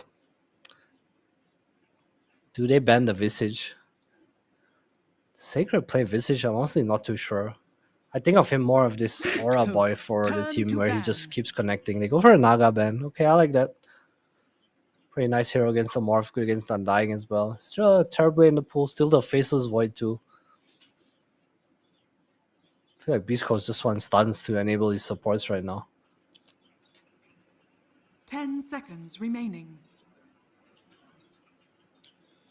See what comes out for the final ban here of Beastcoast. So they did ban up the Naga Siren, something that's kind of a little bit troublesome as well for Morphling. Can deal with it a little bit better than the PL, considering PL is just a swarm of illusions. It has the Doppelganger to get away. Meanwhile, Naga Siren just has the Song of the Siren, of course. They will ban out the Visage on Beastcoast. And now we'll see what they'll pick up here for the 3rd pick of Beastcoast. Then Execration, it'll be their turn to pit themselves up 2 heroes here. And then the final pick will go to Beastcoast for the 4th. 5 seconds remaining. Radiant team pick. What's it gonna be? It's gonna be an Elder Titan, something that's very, very nice here against the Morphling, especially with the fact that he can just absolutely surpass Morphling's base armor with thanks to his passive hit on Elder Titan. 10 seconds And remaining. if it's potentially an off-lane hero on the Elder 5 Titan here, seconds can remaining. do a lot, but it could also be a support. How do you think this will be played here, Adam, on Beast Coast?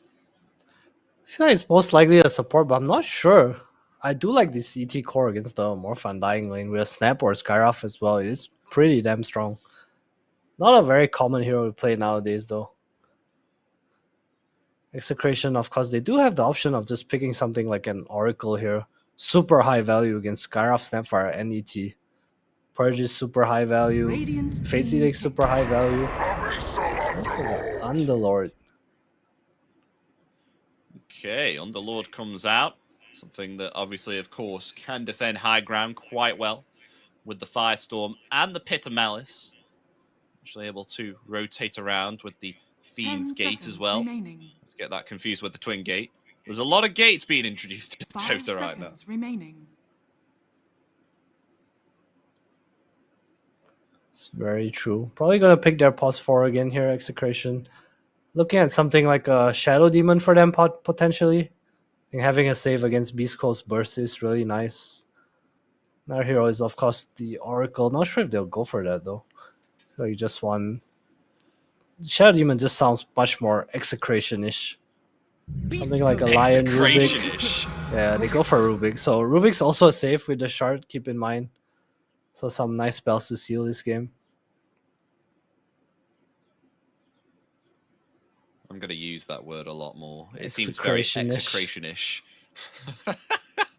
What's a Beast Coast-ish hero right now? I think Faceless Void got a lot harder to pick. Maybe something like a Monkey King. Remaining. Radiant team. Yeah, Monkey King would be cool. Oh, I Jim apologize. Pot TA! Jim Pot TA comes out. Okay. All right, let's see Jim Pot carry. Come on, let's go. Let's go. He's like, no, give me TA, not Morphling. TA. They give him the TA. So he's got that now. Now we'll see some ultra carry instincts. But remember, Morphling can get himself up this Eye of Skadi and become an absolute nuisance to the Templar Assassin should the game go incredibly late here. So I feel like Beast Coast, they could be on a little bit of a timer. It does depend upon what their team play comes out to be. Because if you have more than one impactful hero other than the Templar Assassin, then there is a very high chance you can possibly turn the game around, win the game. But if it's only TA and Morphing's like, okay, the only job that I need to do is jump on the TA, easy done with an Eye of Skadi, and boom, take out the TA, then that's a little bit of an issue. So you're going to need a second very impactful hero here on Beast Coast and not heavily reliant on Jim Pog.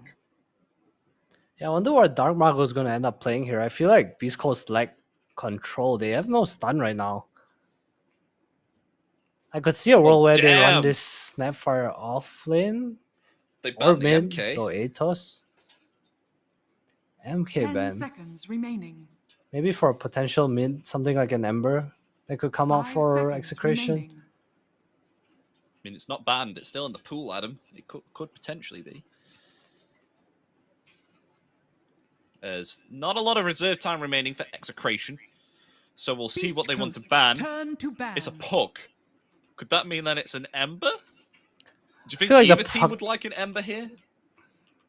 I feel like both teams kind of want the Ember. But Execration have the pick first, so... They do.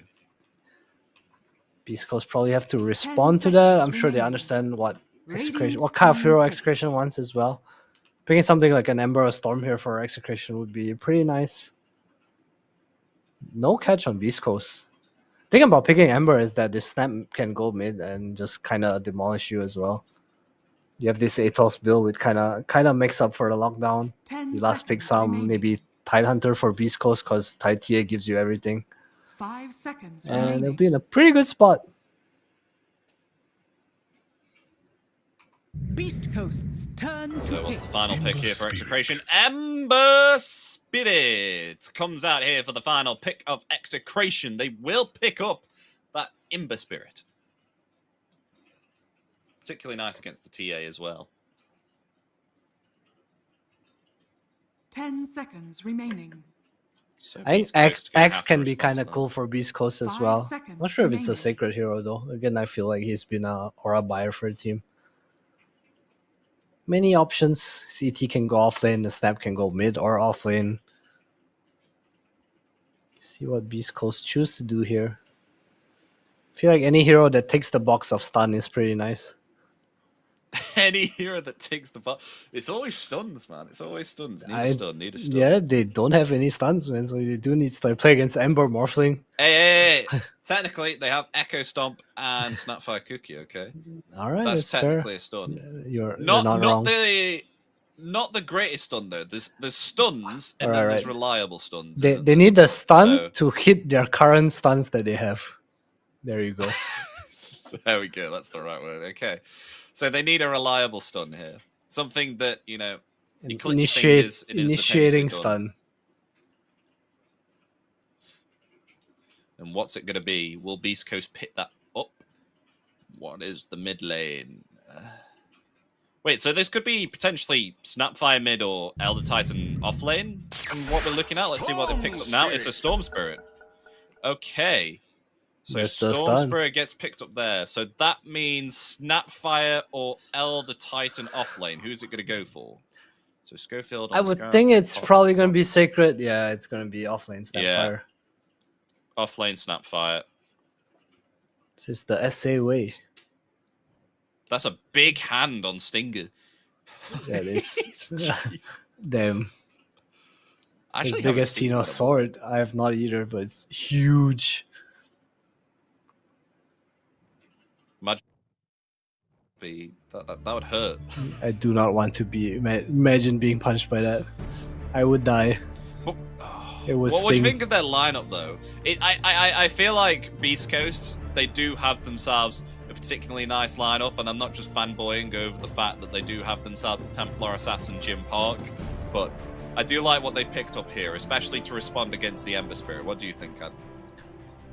I like their heroes. I like their heroes a bit more, but I feel like Execration will end up taking this series 2-0 just because of the, I would say, Really? comfort factor. I feel like other than Parker TA, like I look at Beastcoast, I feel like this ET Skyroth duo is not something they look very comfortable with, but I look at Execration, this is a lineup they've like played before.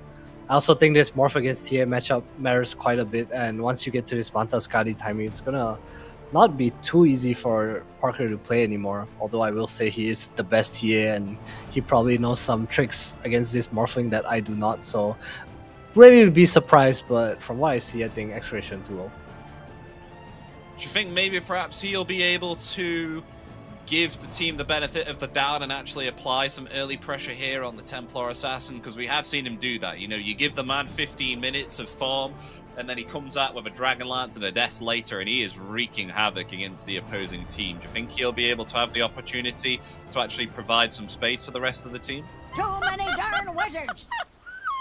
Played from him many times, just kind of bullying these tanky offlaners that just cannot run away from the Maelstrike, and I wouldn't be surprised to see it again. Look at him now, already setting up. Has the Blightstone, no tangos. He's gonna park himself right there for the double melt hit. I wonder if Execration's gonna expect this though, because it's something Parker does pretty often.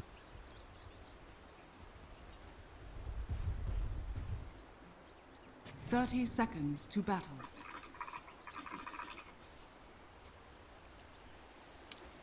As let's see how this game 2 will go, ladies and gentlemen.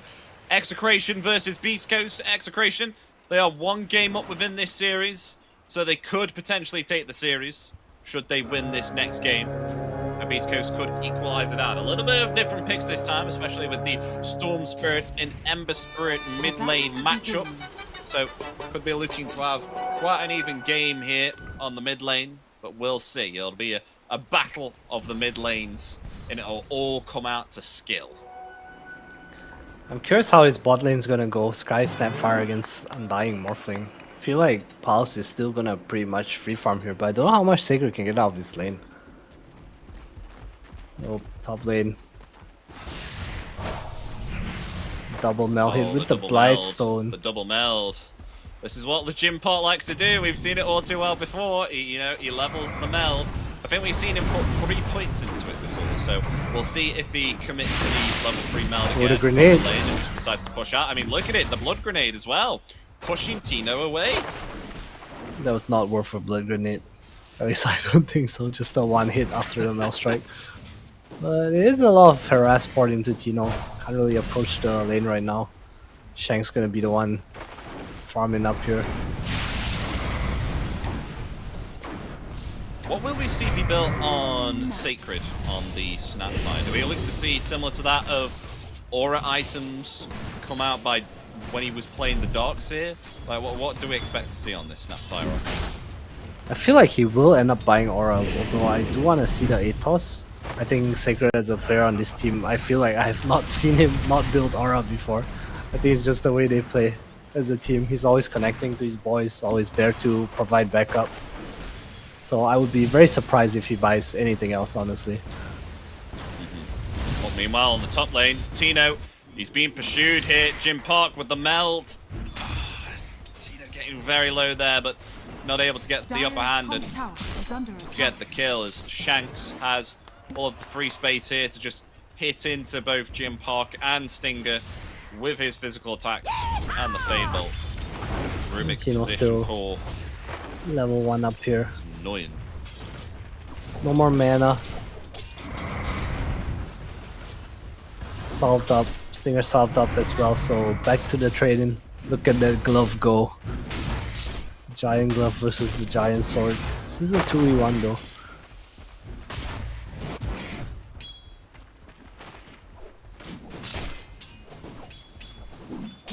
On the mid lane, on the other hand, how are Bob and Dark Mago doing? Dark Mago getting a little bit better in regards to CS at the moment. It's only 2 minutes and 30 seconds in. Still doing a lot better nonetheless. Bob does get himself a deny there, and very, very low on this top lane once again. Really cutting it close. The Stinger just trading regen with Tino here. Making sure no one touches Parker. Doubling the CS of Tino right now. We'll get some free creeps here. And maybe even a pull on this hard camp. Oh, mistimed it, Shanks. Oh, I say that, but he got the stack off and the pull. It's really nice for Execration. Parker does have himself a cheeky healing Lotus, though, that he just obtained from the Lotus pool.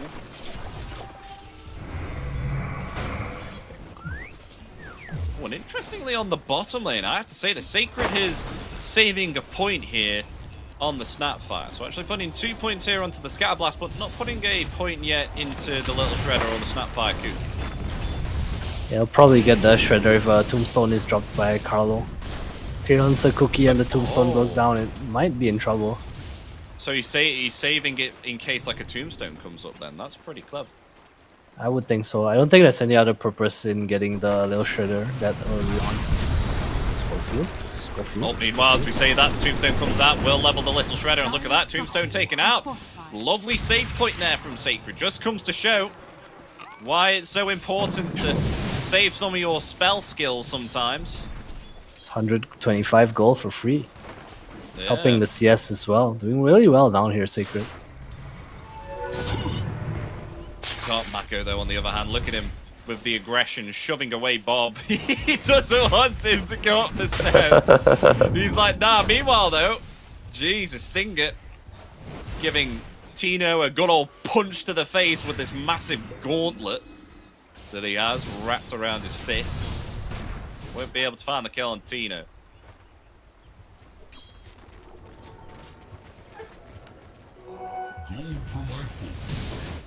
Yeah, lane's going very good for Beastcost right now. Bot lane, Carlo.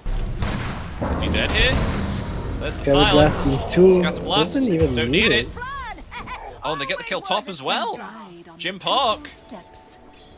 He's actually decided to put 2 points here into the refraction and 3 points now. So not going the triple meld, but instead going the refraction. And Dark Mago on the mid lane, however, with thanks to the rotation from Shanks here, they will find the kill onto Dark Mago. So that makes the death kind of worth it here from Tino, because he did die solo here on the mid lane to Parker. But, you know, of course, Shanks rotating around. They found the kill onto Dark Mago. Bob has kind of had some pressure relieved off him because he wasn't doing as well in CS compared to the Storm Spirit. Now it's matched up a little bit. Starts on bottom though, Morph is completely fine here, just able to use the attribute shift there to get back some HP, but it looks like they're going to go for Dark Mago once again. It's Carlo rotating in here with the Tombstone, but in comes Stinker with the Echo Stomp. They're going to try and fire the kill around onto Shanks. They will do indeed. Dark Mago, he may be able to limit through all, because Schofield's rotating in here, and Bob's actually going to fall. Now they're going to attempt to go for Carlo as well, who's taking a lot of damage there from the tower. And look at this! The rotations here help Dark Mago to secure himself a double kill here. The buyback coming out from Bob there with the Remnant. He does find the kill there onto Schofield, but has to be careful. Is able to dodge the Echo Stomp there with the Remnant. And I wonder how much that buyback cost. They're going to go for Dark Mago here. He doesn't have himself a lot of mana. Will actually be able to Remnant away and avoid a Sleight of Fist. No Searing Chains leveled there onto Bob. So Dark Mago is able to get away. And Bob a bit hesitant on the buyback there. I was wondering if he was going to buy back to kill the Storm Spirit. Eventually he holds off and buys back, but only gets the Skyroth kill. Not that worth it for him. Killing the Storm there would have been really nice. Have even transitioned into more kills for him. Well done by Beastcost protecting their mid laner there. How much was the buyback? It was about... Oh, is it? I'd say it's around about... Considering right now, looking at his buyback cost right now, I'd say it's around about 350 gold he committed there for a buyback. Probably. Sounds about right. Look at this top lane, man, Parker. 1.4k ahead of this Underlord. Going for the Crystal is actually no bad sword. Dire's middle tower is under attack. New technology here. You see this a lot from Mikoto when he plays mid. Maybe a bit of a cheaper item. Who's going to Chrysalis? Templar Assassin. He's queued up Dragonlance on Parker. Oh, he changed it, man. He scammed me. It's not my fault, guys. Yeah, Chrysalis queued out, I'm pretty sure. It's like, oh, that's an interesting looking Chrysalis. I think maybe perhaps patch note change. That's damaging part. Bob. Bob might be dead here. He will be indeed. Too much magical damage to handle as now Dark Mago attempting to take out Carlo as well. The Tombstone will be applied. Schofield will attempt to take down that Tombstone. No more mana remaining onto Dark Mago here. They will actually be slowing down the Undying there with the concussive shot. Do they have anything further? Nice telekinesis there from Shanks. Will stop Dark Mago from getting the opportunity there to pull back Carlo with the Electric Vortex. But nonetheless, they take down Ember, but because of that buyback, look how long he's down for, Adam. He's down for another 20 seconds. It's quite a while indeed. Paul's the only one having a decent game for Beastcoast right now. Once these Orchids come out, the trap, the shard on TA, it's going to be pretty hard for Palos to play as well. A lot of silences. Not too many stuns, but definitely a lot of silences. Wait, oh my god, Schofield, he's been scouted out there by an Observer Ward. Uh-oh. Wait, has he? No, I'm sure they saw him, right? Oh, they saw him. They see him now with the Observer. Dire's middle tower is under attack. They'll come behind the tower. Maybe perhaps I'll go for Carlo with the silence there. Snapfire, Kuki, Scatter Blasters. Well, that's a lot of damage! Whoa! Carlo still lives through it all, though. He's okay. He's alright. Schofield, though, also very low. Has the mech on Sacred, though. He wants this kill. He'll kill it on the tower. Blast gets the kill! From behind. Uh-oh, Shanks is coming in, though. Schofield has to be careful. Radiant's top tower is under attack. Bob has almost got this middle tier 1 tower as well, so... It's pretty helpful, though. Dark Mago rotating back in. Top lane being pressured pretty hard by Jim Park, too. Dire's middle tower has been denied. Oh, and the regen rune for Bob. Dire's structures. Meanwhile, on the bottom, they may have found the Morphling. They have done indeed. Schofield coming around the tree line with the level 3 Ancient Seal. They find the kill there into Palos. Thanks to the Snapfire Cookie there as well. Patience paying off. Meanwhile, this TA feeling untouchable. Protected by his traps. Tino can't really do anything here in Firestorm with Creep Wave. Ember also not able to rotate over. Radiant's bottom tower is under attack. Radiant's bottom tower. You see It's that? the bottom Here tower comes now. the smoke. We're gonna run into Jim Park. smoke. Yes, stick and a Lotus. Broke. Jim Park wants to fight. He Wait, wants to you fight. avoided Sleight of Fist? You avoided Sleight of Fist with Meld. Bob's out of there. Look at who's Jim ganking Park. who Oh my up gosh, here? he's pushing away 4 heroes. What do you do? Mortimer's Kisses. Bob's dead. Oh, Along the trap on with Tino, Tino I as think, well. here as well. They had 4 heroes on Parker, and Parker was like, I don't have a care in the world. I'm gonna push you away. They all scattered there. The melt damage was too much for Bob to handle. As soon as he took 2 hits, he was like, okay, everyone run, everyone run. I can't take this damage. This is why you have to be respectful of this man's Templar Assassin. It is absolutely frightening. Oh no, the ancient stack too. Oh, You want Colour's Dark Mago. found by the zip zap of Dark Mago there, and oh no, they got the ancient stacks Adam as well. Couldn't get any worse for Execration right now. And this feels like game 1 when they died mid and Execration took like 3 fights and got rushed. Oh my god, Parker. 7k net worth. Almost has Desolator. And Bob's still trying to get phase boots here as well. He only has an Orb of Corrosion. He's doubling Bob's net worth. This is not real. Buyback hurt him so much, Bob. He's the one that's supposed to deal with the TA in this game. Underlord, Morphling, the Rock Heroes that deal with TA early on. It's so favorable for Jim Power right now. Actually sending something out. I wonder what he bought. Did not buy the Deso. Is it a dagger? It was a dagger, it was a dagger. A dagger is on the way. Radiant's middle tower Feeling is under strong. attack. Wants to punish even more.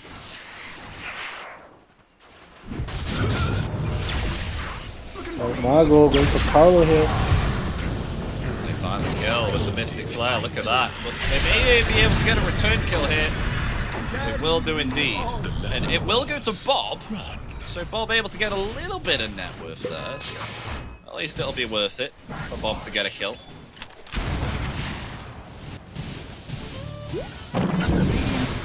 Bob's not having the greatest time right now. We'll really need a miracle team fight to try and maybe perhaps pull this one around. Meanwhile, Jim Park, Mr. Parker here, he's on his way to be getting himself a Desolator now. He is absolutely enjoying life here to the fullest. He's farming up here, almost got himself a Desolator before 15 minutes when he has himself a Blink and a Dragon Lance. It's going so well for him. Palace has actually revealed himself here. They could get an Ancient Seal off. The smoke breaks there, so Schofield actually going to reveal himself, but has to be careful because Bob and Shanks, they're rotating in as well. They want to try and find Schofield here. The Multimus Kisses are indeed going to come out. And they're going to try and find a kill there onto Shanks, but won't be able to indeed. Though Dark Mago actually rotating in. Maybe perhaps they will. Yes, they will indeed. Shanks going to fall. Now Dark Mago approaching Palos there. No mana remaining though on the Storm. Will be able to waveform and dodge the Echo Storm. Oh, the body block. Bringing him back there with the Earth Splitter.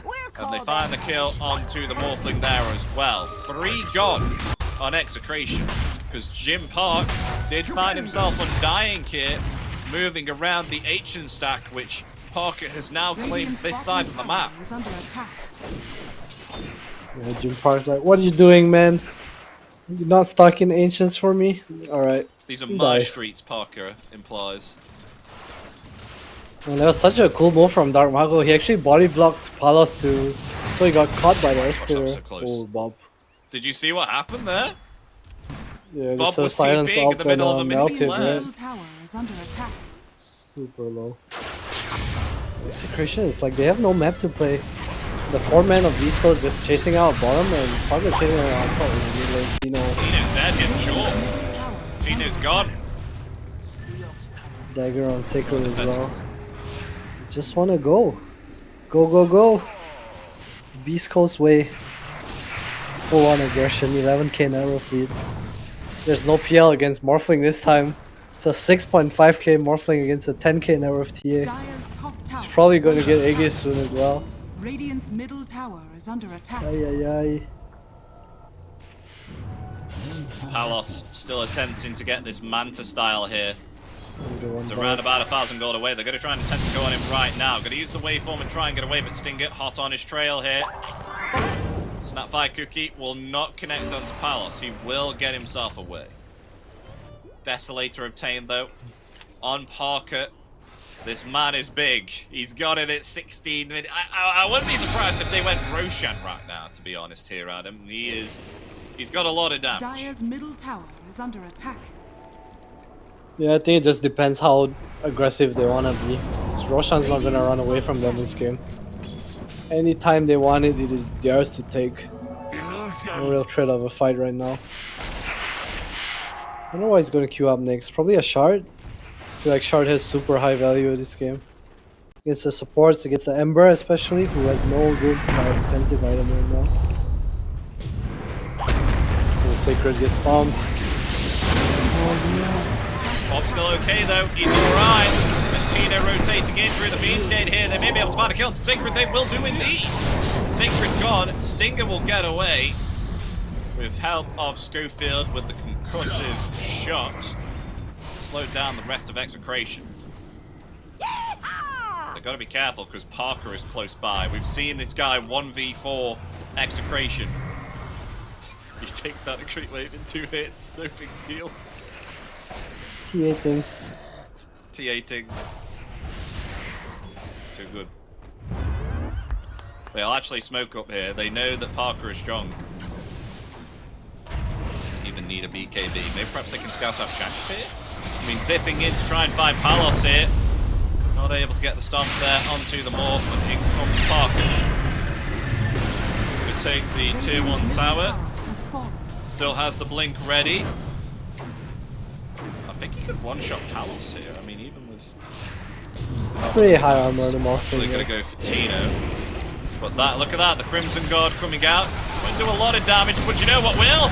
Magical damage as the Ultimus Kisses outfight Tino. Tino gone. But Shanks has stolen the zip. Focus their attention right now to Bob, who's been silenced up here. Will attempt to heal up, will be able to remnant away. Meanwhile, Schofield will be found within the backlines here by Palos. As now they dive to tier 3. Carlo will fall, and it will be a 2-for-1. Beastcosts are online. They were trying to get Palos as well, but he will be fine. Sacred wants to find him. Oh, lovely Snapfire Cookie. And Scatter Blast as well. Palos is still fine. Invisibility. Radiant's top tower is under attack. And Execration, they can't fight right now. No way of really getting out on the map to secure farm for Palos too. Whoa, they've smoked up. They smoked up though. They need Bob to try to taking get the back lead. at least one area here. On Tino.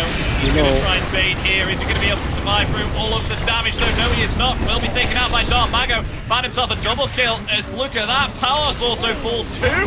Look at all the nuke damage there from Dark Mago. Oh, the mouse Bob strike. so low. He's going to be found, maybe perhaps. Tries to get the a side ball blade. off the high ground. Shanks is so Side blade. low too. Bob's gone. Parker finds him. 4 gone. Almost 5. I mean, just almost single-handedly destroyed the rest of Execration here. Dark Mago, but Parker just comes in and one-shots there, the Ember Spirit. What a stun from Stinger there. Catching both supports. Parker just dishing a damage, locked himself onto the Ember Spirit. Stupendous. They really need a pipe. Well, do you think Tino should have gone a pipe first before the Crimson? Because at this point, I'm just seeing loads of magical damage being outputted here. It's scary stuff that Execration have to face. Oh, the smoke just broke. Sacred, being a little bit too adventurous coming forward there. As maybe perhaps Sacred will fall, but in comes Parker with the meld. Maybe perhaps they can find a kill here onto Parker. Gonna hold his ground, try and take out Bob. The telekinesis is there, but Parker nonetheless. Oh, the sleight of fist, able to get the kill and avoid certain peril of death. Parker down. Now they go on the aggressive. There's Palos coming forward there, but will be stunned up by the Echo Stomp. Can Bob get a sleight of fist here? As Schofield, oh, he's actually got a blink of his own, blinks away. Avoids certain death.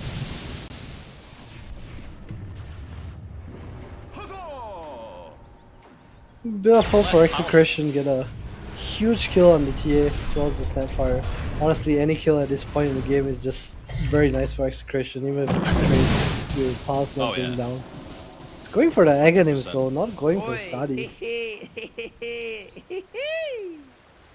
Radiant are scanning. So he's going to morph into TA, right, with the tags? Or do you think there's another hero that he could go into? I only see at the moment the Templar Assassin. If he obviously, of course, wants to do like loads of damage here physically. Dire's top tower is under attack. I mean, he could morph into Skyrim as well, but I feel like the Aghanims would be a lot better against the Templar Assassin. I wonder if he wants to become an Elder Titan. Elder Titan? I don't know how good that actually is, especially against TA, but you know, you get the Axe from the... So you get free BKB, right? With the Astral Spray, you get extra damage as well. You do. Yeah, possibly. I mean, Roshan is going to be taken though by the hand of Beastcost. Poppy being way out of control here. Potentially wants the Aegis. Does if you want to give it to Parker instead, I guess not, they give it to Dark Mago here.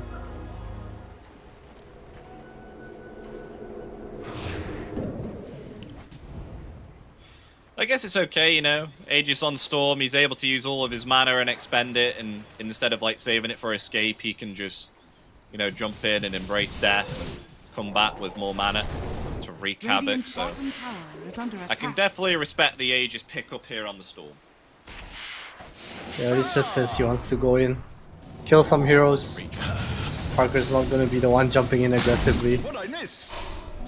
I'm getting a second wind. Regen for Dark Mago. Tino hiding in the trees near this tier 2. I mean, what can Execration do at this point, Adam? Like, how do they get back into this game? What would be their objective? Well, honestly, I feel like it's high ground defense. Maybe try to secure one side of the map to get Paul's farm. At least he has these Ancients right now to hit, but I don't really see a real way back into the game except high ground fights. Yeah, really tough spot Execration. Have they just got to try and avoid and try and get farm here on Execration to get better items to combat Beastcost? Yeah, you just want Pulse to be hitting creeps all the time. I think that's really our only objective here. They'll find the Tormentor, almost, maybe. Gosh, Carlo getting a little bit low there. Tormentor found. Bob has to be careful. They'll zip in there and look at that. Instantly found and deleted there. Now also the silence onto Palos. He has been able to use the attribute shift. Will force Staff away. Does have the ability to waveform out as well. Will be able to get away. But look at this. Shanks has been taken out there also. Tino slowed down. Do you think they'll go for possibly more here? They will. They're going to zip in. Electric Vortex there onto Carlo. Carlo silenced up. Does have himself the Glimmer Cape. So able to avoid most of the magical damage, but won't avoid certain death. As Schofield will find the kill there indeed. They lose free on Execration as Beastcost. They look to try and siege this high ground now.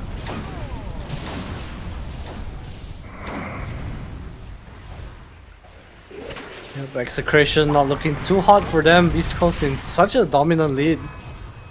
Radiant's bottom tower. Even with their heroes, there's no Ravage, no Black Hole, nothing of the sort to kind of mount a comeback here. Oh, Silver Edge on Parker, BKB on Dark Mago. He has a double damage bottled up. This is go time here for Beastcoast. Even with this Aegis, 2 minutes remaining. Definitely think that this next fight right now for Beastcoast, they look to clean up this game and get this game theirs.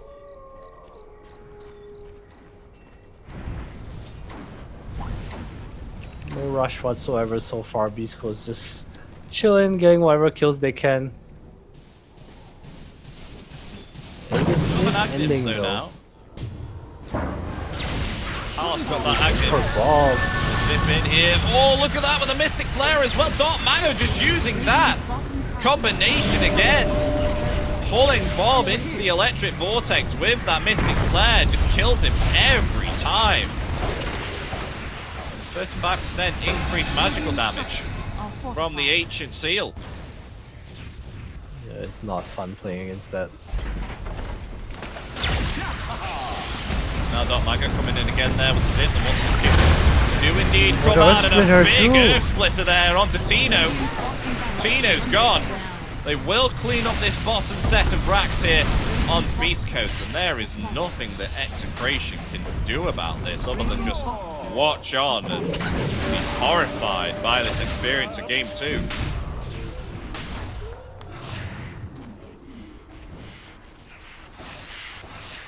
And again, Beastcoast just abusing this advantage. They have so much magic amp, ET and Skyroth. Schofield, he has this Blink Dagger as well. See him initiating for his team. One zip from Bob. I mean, Dark Mago. One kill. They look to take themselves the tier 3 tower now. Jim Park just laying into the tower with this Desolator. Look at that damage! Look at it! It's gone. Though Palos has been able to morph into Parker. Though they might actually just disengage and now proceed to push the top, which is exactly what Parker will do. But with Parker gone away, could this be a potential chance for Execration to try and find a pick-off here? Is Tino perhaps wanting to take the lead here? Do they have a smoke though, or do they just want to try and get some time to farm up here? That is the question. Looks like they're trying to dodge as much as they can. If Palos can get to this Scotty, there is a good chance for Execration. If he doesn't get blown out beforehand.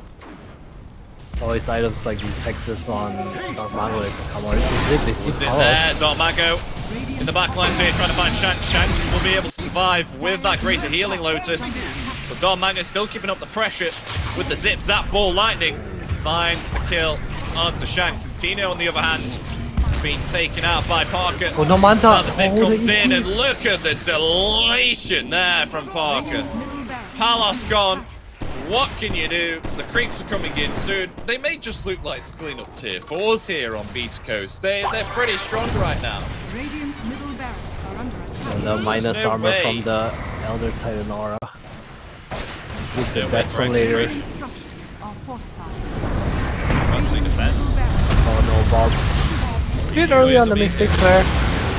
We wait for the blue. There's no damage. Where's Parker? Parker went shopping. Be right back, guys, when the kill the Ancients. Back now. Telekinesis onto Stinger. Stinger's still alive. Slider Fist in the Searing Chains. Carlo will just survive by the skin of his teeth. Will find the kill onto Stinger there with the Decay. It's Tino proceeding to chase Sacred. Sacred is out of there. Palos now on top of Schofield. Schofield got to blink away. Oh, There's yeah, the Schofield's adaptive in strike trouble. forced forward. Oh, he's got waveform. He didn't waveform in the right direction. Schofield's out of there. It's now Dark Mago attempting to try and find the kill here onto Bob, and Bob is just going to be deleted once again. Look at that damage. His Shanks is gone too. Palos and Carlo, they're dead. Team wipe almost onto Execration as Tino just able to get away and TP into the fountain. And it definitely looks to be GG here now. As Parker looks like he can just lay into the tier 4 towers. There's nothing that Execration can do. Multiple attempts into Beastcoast, and it won't prove to find themselves anything here. Dark Mago is just always the one on the initiation, always on these jumps. And as we say that, look at him again, diving near the fountain. Not giving Execration even any breathing room to attempt for a kill. As that second tier 4 tower is gone, the Ancient now exposed and vulnerable, but the rest of Execration going to try and find something now and quickly. Searing Chains are there, the Glimmer Cape will be applied onto Dark Mago, will be revealed by the appearance. Not able to have anything further to kill out the Storm Spirit there. Look at Jim Park, he has a rapier queued up. Not sure if this is the item you want to go for, my friend, but he has been two-shotting Palos in fights. I didn't even get the morph. Oh, he went moonshot. Oh, that's no fun. Oh, he's actually going to scout though. Oh, is he gonna get Tino here? Go for Tino. Oh, that's a very short blink. Zip forward, Mago attempts to find the kill, but Tino's got away. Meanwhile, though, Schofield very close to death. Will survive through it all, but Palos, is just able to use the Manta, and the Earth Splitter finds Bob. Palos dead from the damage of Parker. They've lost 2 cores here as the rest of Execration scatter. GG is gold as Beastcost, they take this game 2 by storm here as they absolutely annihilate Execration within this game 2 and get their vengeance for the loss on game 1. What a vengeance too. Such a dominant performance by Beastcost. Execration had almost no chance in the game. We saw the one move mid lane where Execration kind of came in. They wanted to punish Dark Mago, but Beastcost was ready. The buyback from Bob kind of late, did not get the storm kill, and it felt like his game was kind of over from there. So far behind in net worth.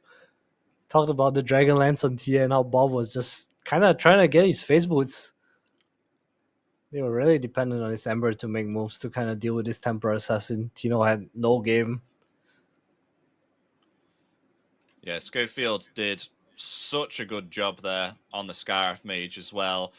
Especially with the Ancient Seal. It did so much, like the combination with Dark Mago as well. He had no fear, zipped in here. How many times did they kill Bob with that combination of the Mystic Flare? I swear it was like 5 times. Yeah, that's the reason they picked the Scarif early. It's just really good against these spirits, good against the puck like in game 1. Saw the dagger coming in clutch against Palos too. Every time Manta and tried to run away, Schofield just caught up with his blink dagger and got the silence off. Palos definitely suffered against the Ancient Seal too. Very well played by Beastcost. Very dominant game. All 3 cores playing really well. Supports as well. Stinger had some really nice stumps, really nice Earth Splitters. Schofield with some really clutch silences. Sacred a bit quiet, but a lot of kills, 13 kills actually. You see a lot of impact from his Snapfire cookies, especially one top where Jim Park turned into 1v3, 1v4. Sacred was there to back his boy up as well. Beastcost as a whole really playing really well this game.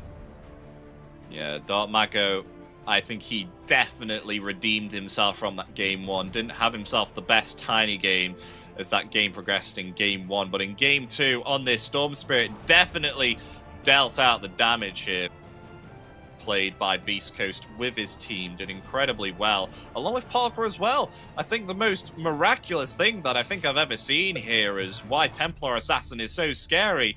I swear Execration went top to gank this Templar Assassin as 4, but then all of a sudden, Templar Assassin Parker's like, guys, what you doing? I'm playing TA, you can't just do this to me, and turns it back around. They all scatter in the river and run. They're like, Parker TA, get the hell out. That's literally what happened on the top lane. It's just the lane. I feel like teams don't really see what this guy does in the lane.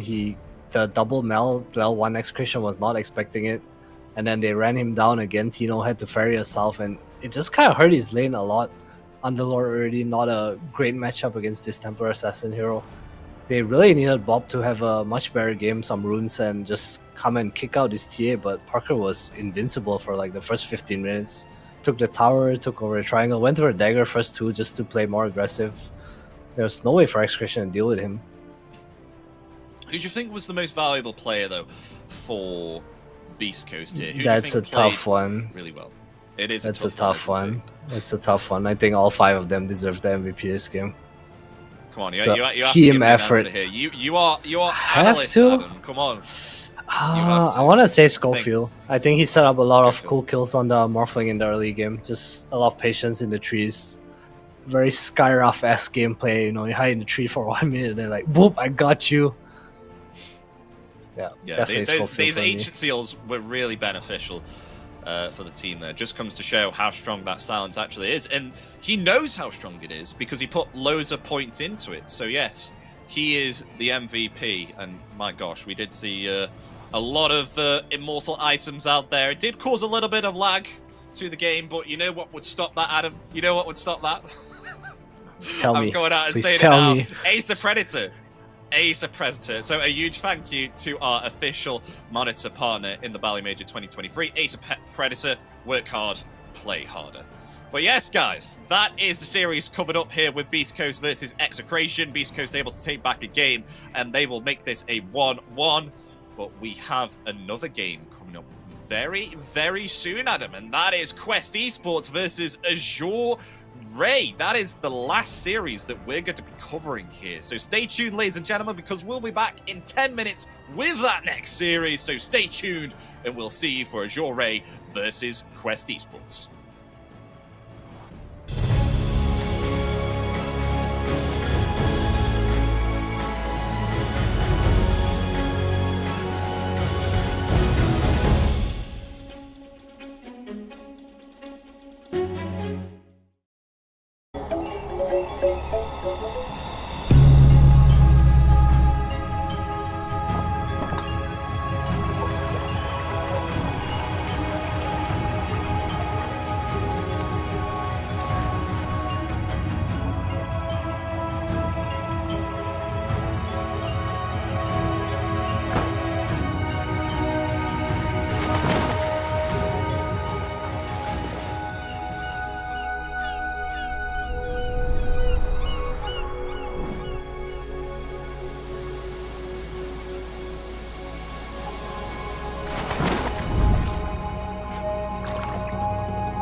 Semua bisa jadi nyata dengan upgrade wifi rumahmu pakai Beastnet Nah, Home. ini baru internet rumah buat orang-orang terdepan. Mimpi kecil bisa jadi besar. Dan kamu juga bisa mendunia.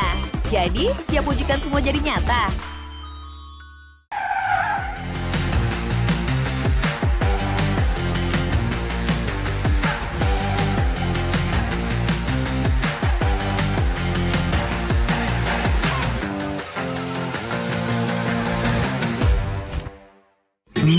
Panas. Di oven nih. Hai. Ya kelar. Wih. Nah ini Sukroven si paling seru. Mau gini seru. Mau gitu seru woy.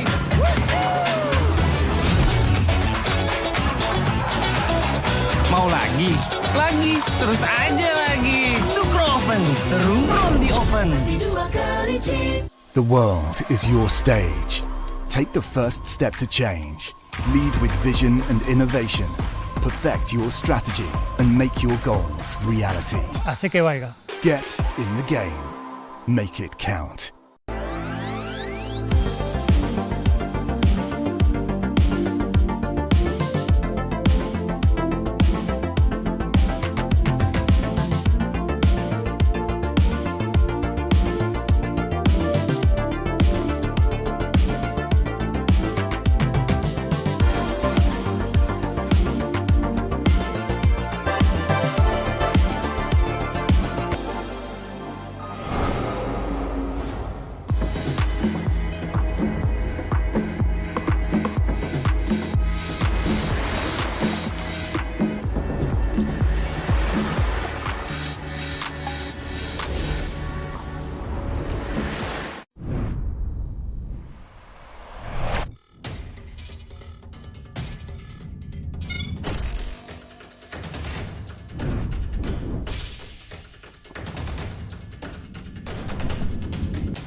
glasses and the eyes are I don't think the eyes are you, is it?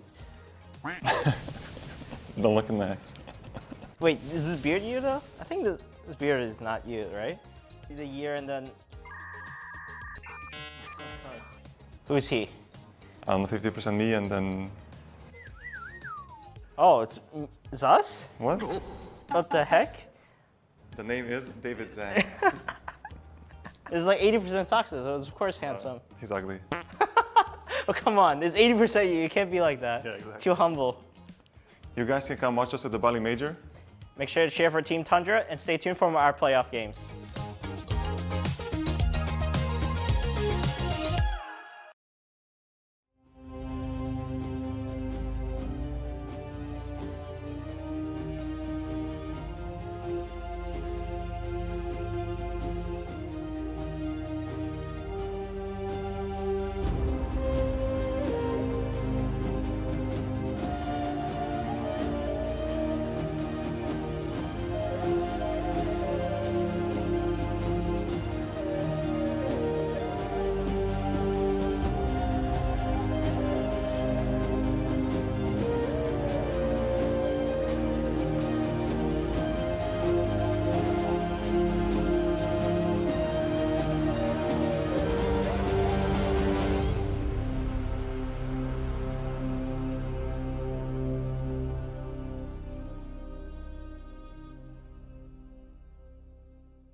Hello everybody, welcome back to the Bali Major with myself, Epidamnos, and joining me is 343 Dota. We've just had ourselves the third series of the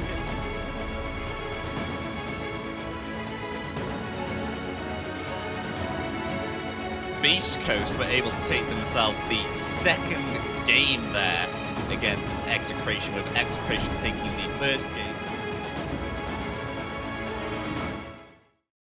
Final game that we have now is Azure Ray Esports. How are you feeling so far, Adam, after that third series? I feel like in game 1, Beastcost was about to take it, and then they just kind of got outscaled off a fight. Initiations from Execration were really good. Caught Dark Mago a bit off guard in there. He was just kind of fell off, and Execration took the game. Game 2, it just felt like there was no comeback mechanic for Execration. They didn't have this outscale. They didn't have this way to even get out on the map. Bob was so poor on the Ember Spirit off the laning stage, and Parker Tia was just way too farmed. Sacred on the Snapfire was way too farmed to build these auras, and there was just no space given by Beastcost for Execration to make any moves in that game. But let's speak about the game that we're going to be covering, the final series of the Bali Major Day 2 on the D stream, which is Azure Ray versus Quest Esports. Let's speak a little bit about Azure Ray. This time I won't mess up. This is the actual team that we will be looking at. So not freaking, you know, when I was trying to say Execration out here. So Azure Ray, we've got ourselves Lu, Somnus, Chalice, FY, and I'm going to let you pronounce this because you... Tianming.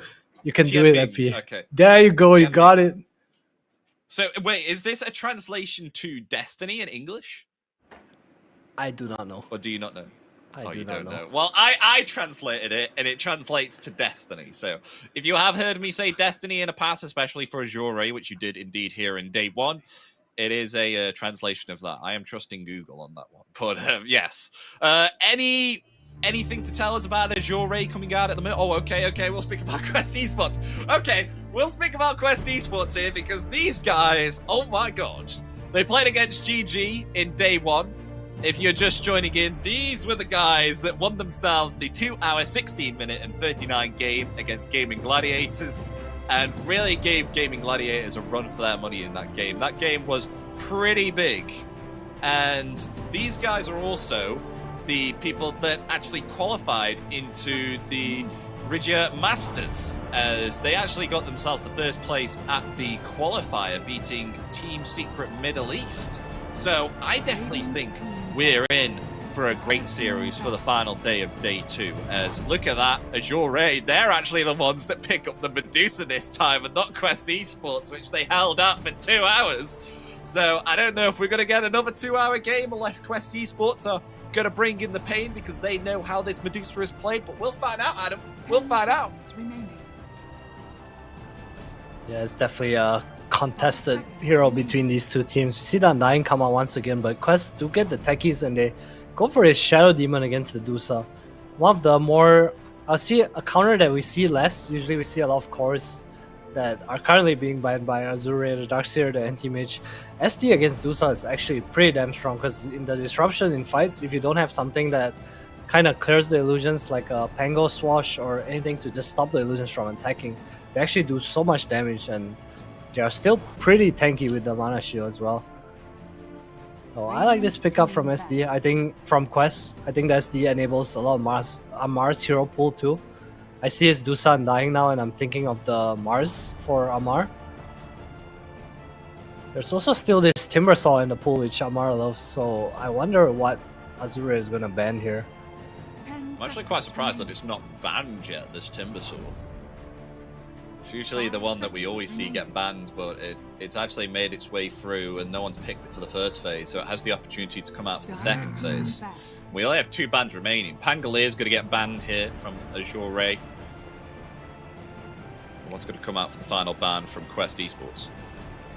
A pretty common ban against the Dusa. Early Diffusal Buyer. Very disruptive in fights. 10 seconds remaining. You also see an early snap ban from Azure, just removing the flex option, I guess, from Quest, as both Omar and Noob, Noibi, Noob Noob plays it. Yeah, we say noob. Yeah. I've pronounced him like that my entire time, so I'm saying noob. All right, he's noob now. And there's the Mars for Amar. It's in his name. Pretty nice hero to have against Dusa. SD Mars, a very strong combo in the lane, a lot of kill potential. Disruption into Spear does a lot of damage, a lot of setup, a lot of protection for his team against Medusa with the arena as well. Yeah, so we'll see how this Mars will do. I mean, we haven't seen it in a very, very long time. Then all of a sudden, in these last few weeks, we started to see it come out. I mean, we saw Collapse playing the Mars as well ever so recently. That started to come out. Now we've got Mars coming out on multiple teams. Not that Team Spirit started it. I'm not saying that. I'm just saying that Mars has gradually come back in. This is a hero that we haven't usually seen in a very long while within the meta, and all of a sudden it's starting to get picked up. But Lion comes out here along with the Beastmaster on Azure Ray. I'm liking these picks here from Azure Ray, but you've still got to be careful of the Shadow Demon here with the save. They do have that, and they have no catch at the moment apart from Beastmaster if he does get himself a blink. Yeah, Lion can buy the dagger as well. I like this Lion Beast. It's just a strong lane. You have ways of dealing with the illusions, which are your general go-to against Medusa as well as the Morphling. So his Lion kind of stops this Morphling pick coming out in a way, and illusions against this Beastmaster eggs are just not particularly good. Crest will go for a Terrorblade here. We see his hero pretty often against Beastmaster. Really good against him in lane, super high armor. You pop meta, you can run Beast down, he has no real way of stopping you. Yeah. But the Lion does come into play here. Mana Drain, pretty good against Terrorblade. Have a stun in the lane. Speaking of carrying off lane matchups, how does Medusa versus Mars do? What's that going to look like? We're just going to see a lot of Mystic Snake spams and that will be that? I think between the Undying and Dusa, the lane will go pretty okay for the Dusa. I feel like once Mars gets more points in Bulwark, and just having the techies in lane makes it really strong. I do think it's going to be a pretty 50 lane for both sides right now. I'm kind of curious how his TV lane is going to go. I'm also not sure if they're going to put the techies with the Terrorblade or the Shadow Demon instead. Because I think Shadow Demon's the weaker lane partner among the two here.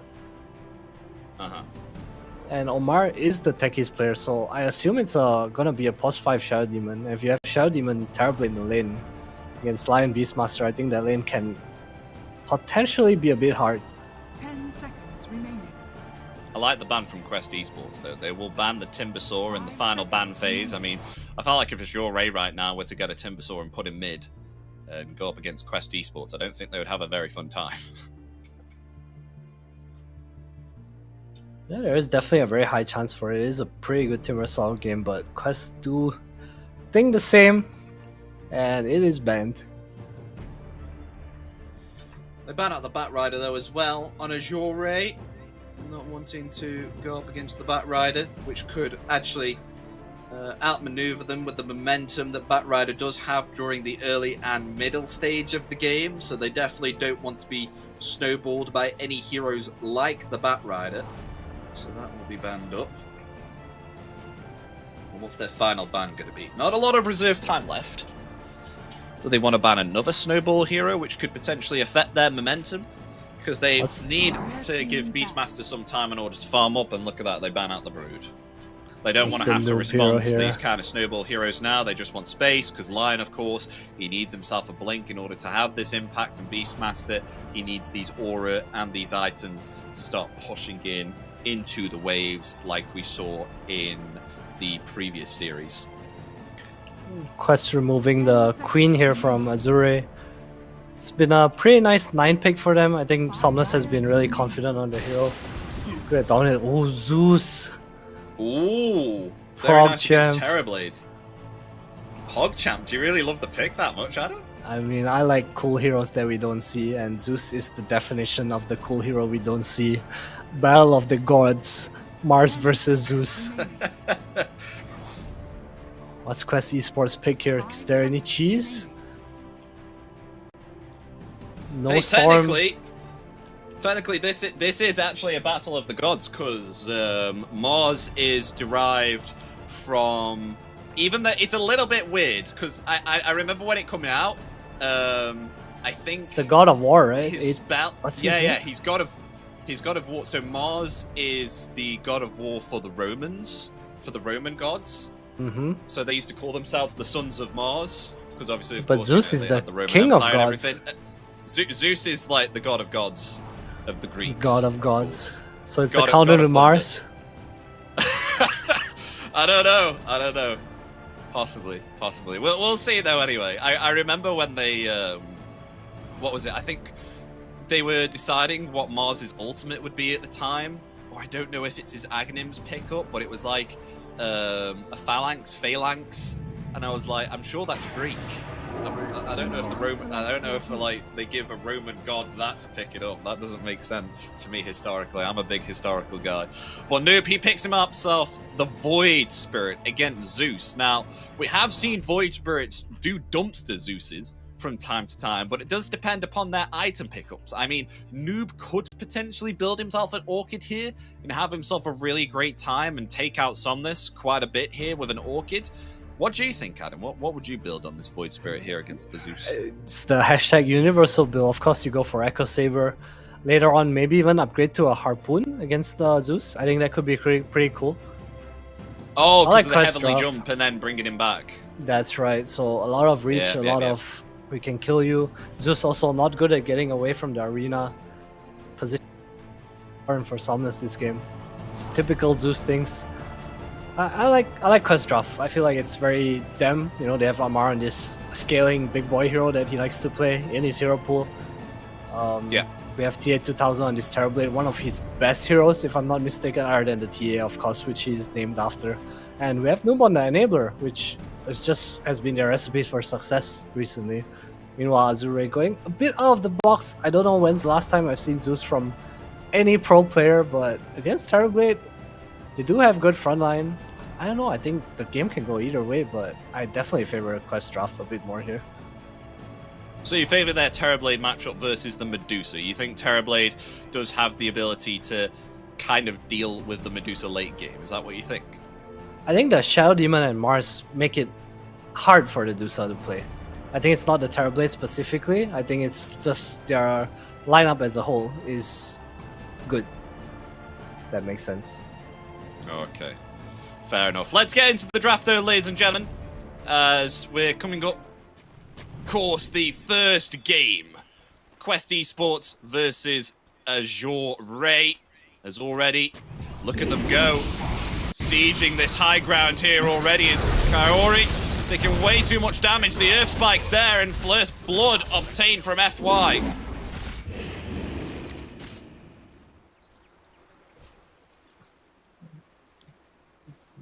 That was quite a bit of a first blood. Already action happening. Too sweet panning into the game. Kaori. I don't want to think I'm pronouncing Kaori's name Kaori? incorrectly. Kaori? Kaori? Kaori? I feel like it's Kaori. The anime girl name, you know? Kaori. Into anime epi. I am into anime from time to time. I haven't been able to watch quite a lot though recently. Oh man, busy man. Hashtag life.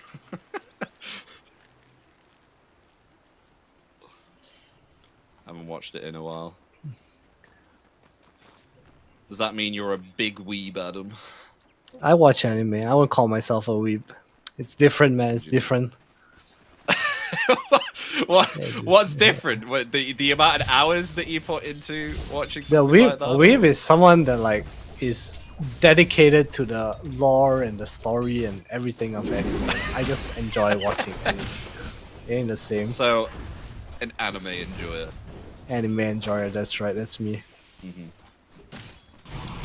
Do you think we should be looking at the mid lane here with Zeus and Void, or is there another lane in particular that you think interests you a lot more? Probably bot lane if anything. It's Sorry, I say bot, I mean top lane. It's Terrorblade Shadow Demon lane. I don't know how it's gonna go. I feel like SD is not the best up here. Ooh, Omar with the double career snipe. Double careers. Hey, Techies is pretty long range. He has the most annoying physical attack ever when you're on the lane. I remember when he used to build like these 2 nullifiers or something like that, even when he was a 2 support. nullifiers. Sorry, 2 null talismans. 2 null talismans. Null talismans, not 2 nullifiers. My God, it's almost the same name, man. Valve makes it hard when they introduce these items. Nullifier and null talismans. They almost sound exactly the same, even though that one's 5,000 gold and another one's 500 gold. But it's beside the point. It is what it is, my friend. Part of being a Dota player, you gotta know. Do you remember when Phylactery came out and everyone was like, how the hell did you pronounce that? I was one of those people. Dude, I'm sure the neutral items were hard to pronounce, so top lane Chalice has to TP out. TP's to the tower. I think FY went to stack there, maybe? TA 2000 actually doing pretty well up here so far, better than Chalice. I actually felt like this would be the harder lane for TA 2000, but Quest doing really well so far. Actually using all the wild axes here onto Kaori. Well, they're doing alright. The Metamorphosis is going to expire now, though. So now is the pressure.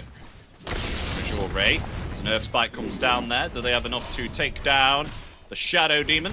Ooh, one charge there. Ooh, they will get the hit. They will get the kill.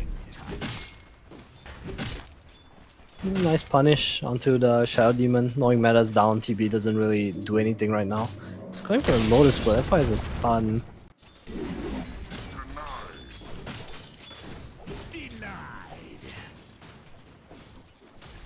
Radiant's courier has been killed. That's how things looking bottom here for Lou. He's on himself, top of the CS at the moment. 3 minutes in, having an okay time here. His mana's doing alright, able to push away Amar from time to time. Trying to control the lane though, both Amar and Omar are. Amar and Omar playing the Mars. That's a bit of a tongue twister, isn't it? Gotta make sure you pronounce those both names correctly. Radiant's courier. Lane's going pretty well for Azure Ray so far, barring Chalice's lane. Pretty even actually between both the side lanes. Omar might be in trouble here. It's the blast off. No, he's good. The blast off's there. Up low. Decay. This decay might be a kill. Oh, Omar's gonna deny himself to the ancients. Nicely Nice done. cool, nice cool. He had another blood grenade on Tianming. I'm not sure if it was on cooldown there. Maybe he didn't want to waste it. 2 grenades for 1 kill on the support. Nah. It's probably gonna get a refill for a noob here as well.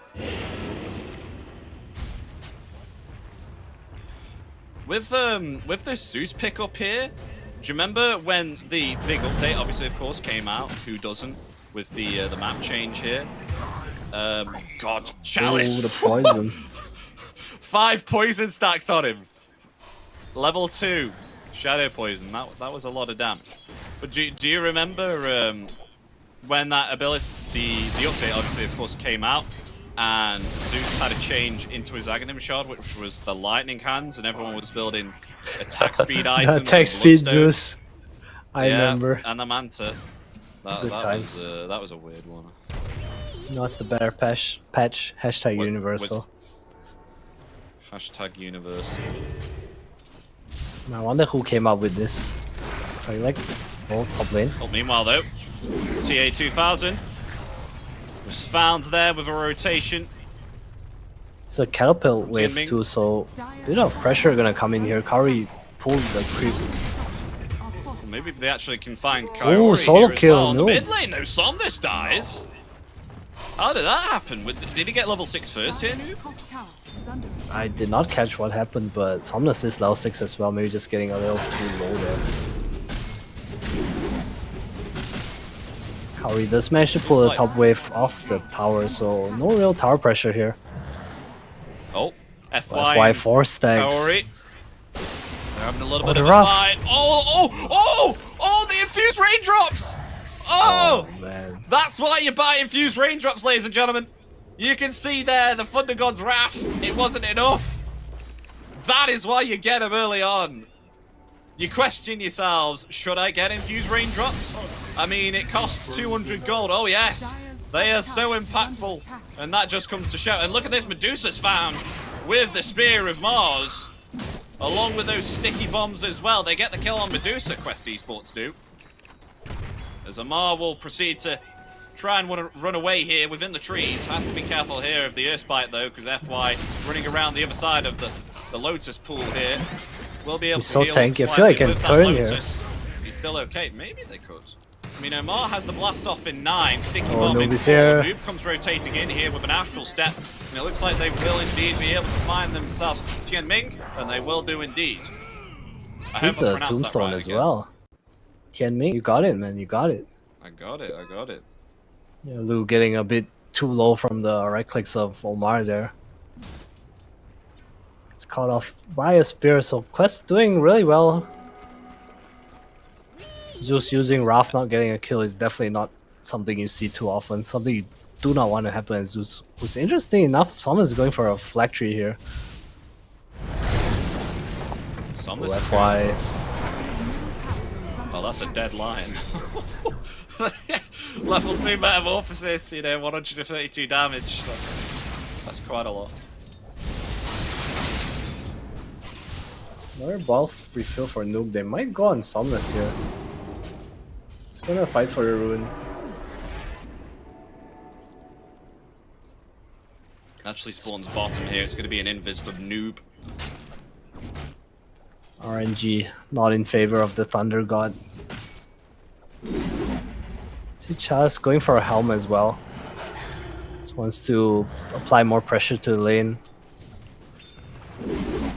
Kaori's in Meanwhile, trouble. level 6, Primal Roar. Comes out. Kaori is found and taken out there. Tian Ming will actually get the kill. Thanks to Charles with the Primal Roar. Pick up the Shadow Demon. May perhaps start pushing the top tower. Meanwhile, one lane. blast off attempt there onto Loom on the bottom. Spear there as well. Can they melt down the mana? That is the question. They do indeed. Only around about 100 mana remaining, but we'll be able to get some back with that Mystic Snake. Where did it go? It vanished. Well, Get 100 back. Somnus is top. A rotation here from Noob. This could be a big team fight here.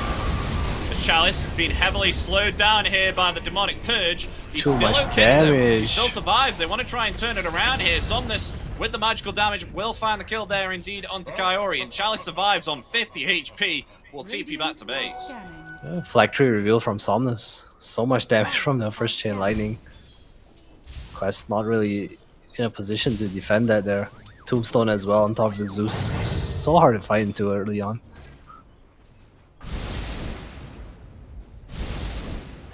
Nice rotation from Azure Ray, but they will not claim the tower, so Quest not too unhappy about the death there. Meanwhile, TA2000 just trying to farm up here. Has himself a Falcon Blade for the mana regen to spam those conjure image illusions. To try and farm up as fast as humanly possible. Is going for a Dragonlance next after this Falcon Blade, so perhaps we may see him try and rotate around between certain team fights here for Quest Esports. Yeah, I think he will be participating with this item build, maybe just try and trade towers. He is pretty strong with the Mars Arena in fights, especially if they can get on top of the Zeus. There's no real other hero that deals with him.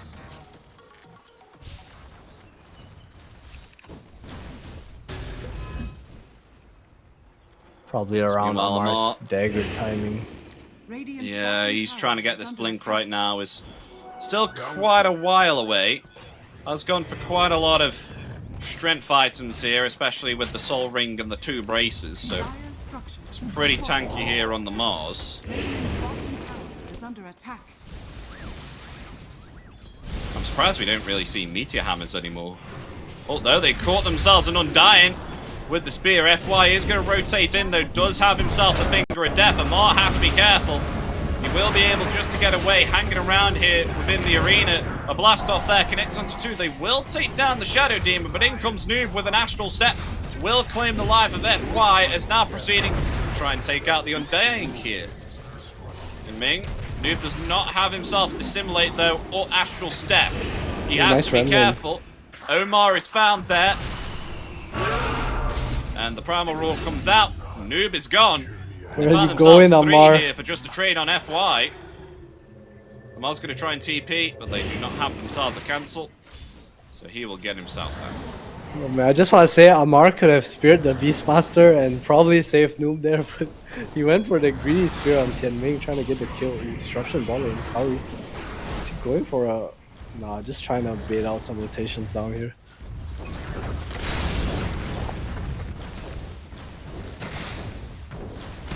Meanwhile, TA2000 now trying to utilize this metamorphosis that he has to take this tier 1 tower. He's got himself the Dragon Lance.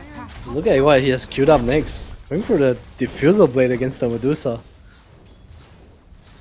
He's got quite a while yet on this metamorphosis expiry.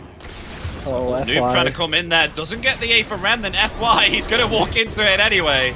Will be found. I don't think there was any escape there, to be honest. Wasn't able to get through the tree line. And that was the no entry sign. Yeah, we missed Kaori get a kill there on the Undying.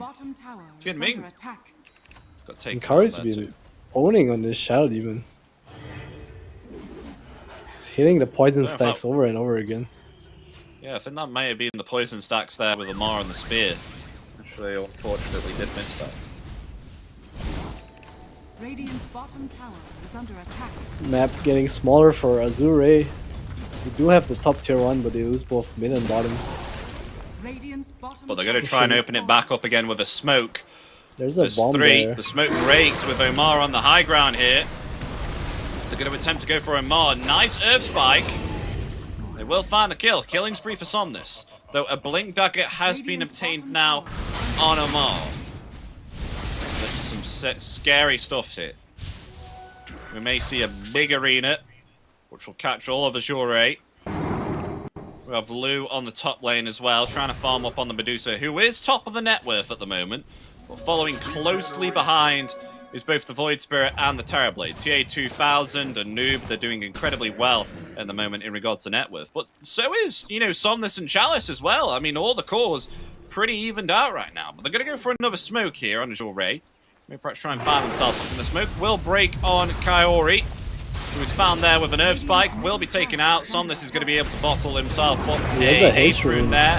He's going to try and utilize it, but look at this, the Blink and the Spear along with the Arena as well. That's going to be able to find Somnus. Somnus taken out. So at least they'll get some vengeance for their fallen comrade on the Shadow Demon there. And they found themselves an Earth Spike here onto Noob. Now attempting to go for him now on Azure Ray. The Finger of Death is there, but Noob was able to heal up with thanks to the Magic Wand. Now going to try and attempt to get out, but the Decay will find him. And they will take down the Void Spirit. Somnus probably feeling very strong with the haste rune, but did not expect the Blink Dagger from Amar. Very nice reveal, catches him in the arena. But I just want to say, Kaori has been so good at just tanking ganks this game.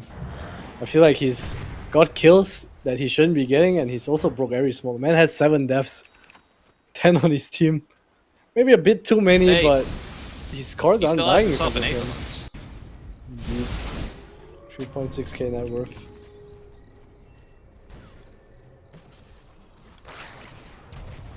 And Medusa Manta style now, so Lu going to be able to use those split shot Manta style illusions to start clearing waves now and farm camps. So that farm acceleration will be there. There's Noob. Oh, a blast off. Oh, nice wait, the blast off was cancelled? Was that an Earth Spike as the Primal Roar comes out? Omar's still alive though, Chalice is dead. Omar will finally fall from the Decay, but in return, TA2000 is going to get a double kill by killing both Chalice and Tianming. Sorry. Occult bracelet plus the cloak on the techies. How he's looking. This guy's just going into a triangle by himself, man. What a gangster.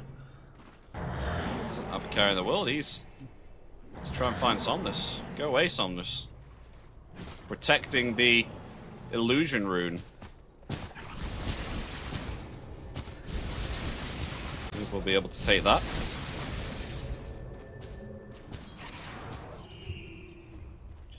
Lose next item. Attempting to go for a butterfly here on the Deucer. Azure Ray. It's actually smoke up again.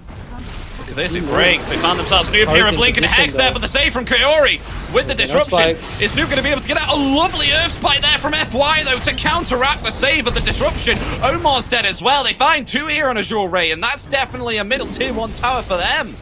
Really well played. I mean, this is why Lion is feared so much. Did blink in there with the hex. I wonder if the disruption was too early there, and maybe perhaps Kaori needed to save on that disruption for some time, because as soon as he came out of it, Earth Spike down, Noob dead. And they find that middle tier 1. Azure with all the moves so far, looking pretty damn good. Radiant's bottom tower. Quest keeping up with Network though, but Blue is gonna hit this butterfly timing in another 3 or 4 minutes here.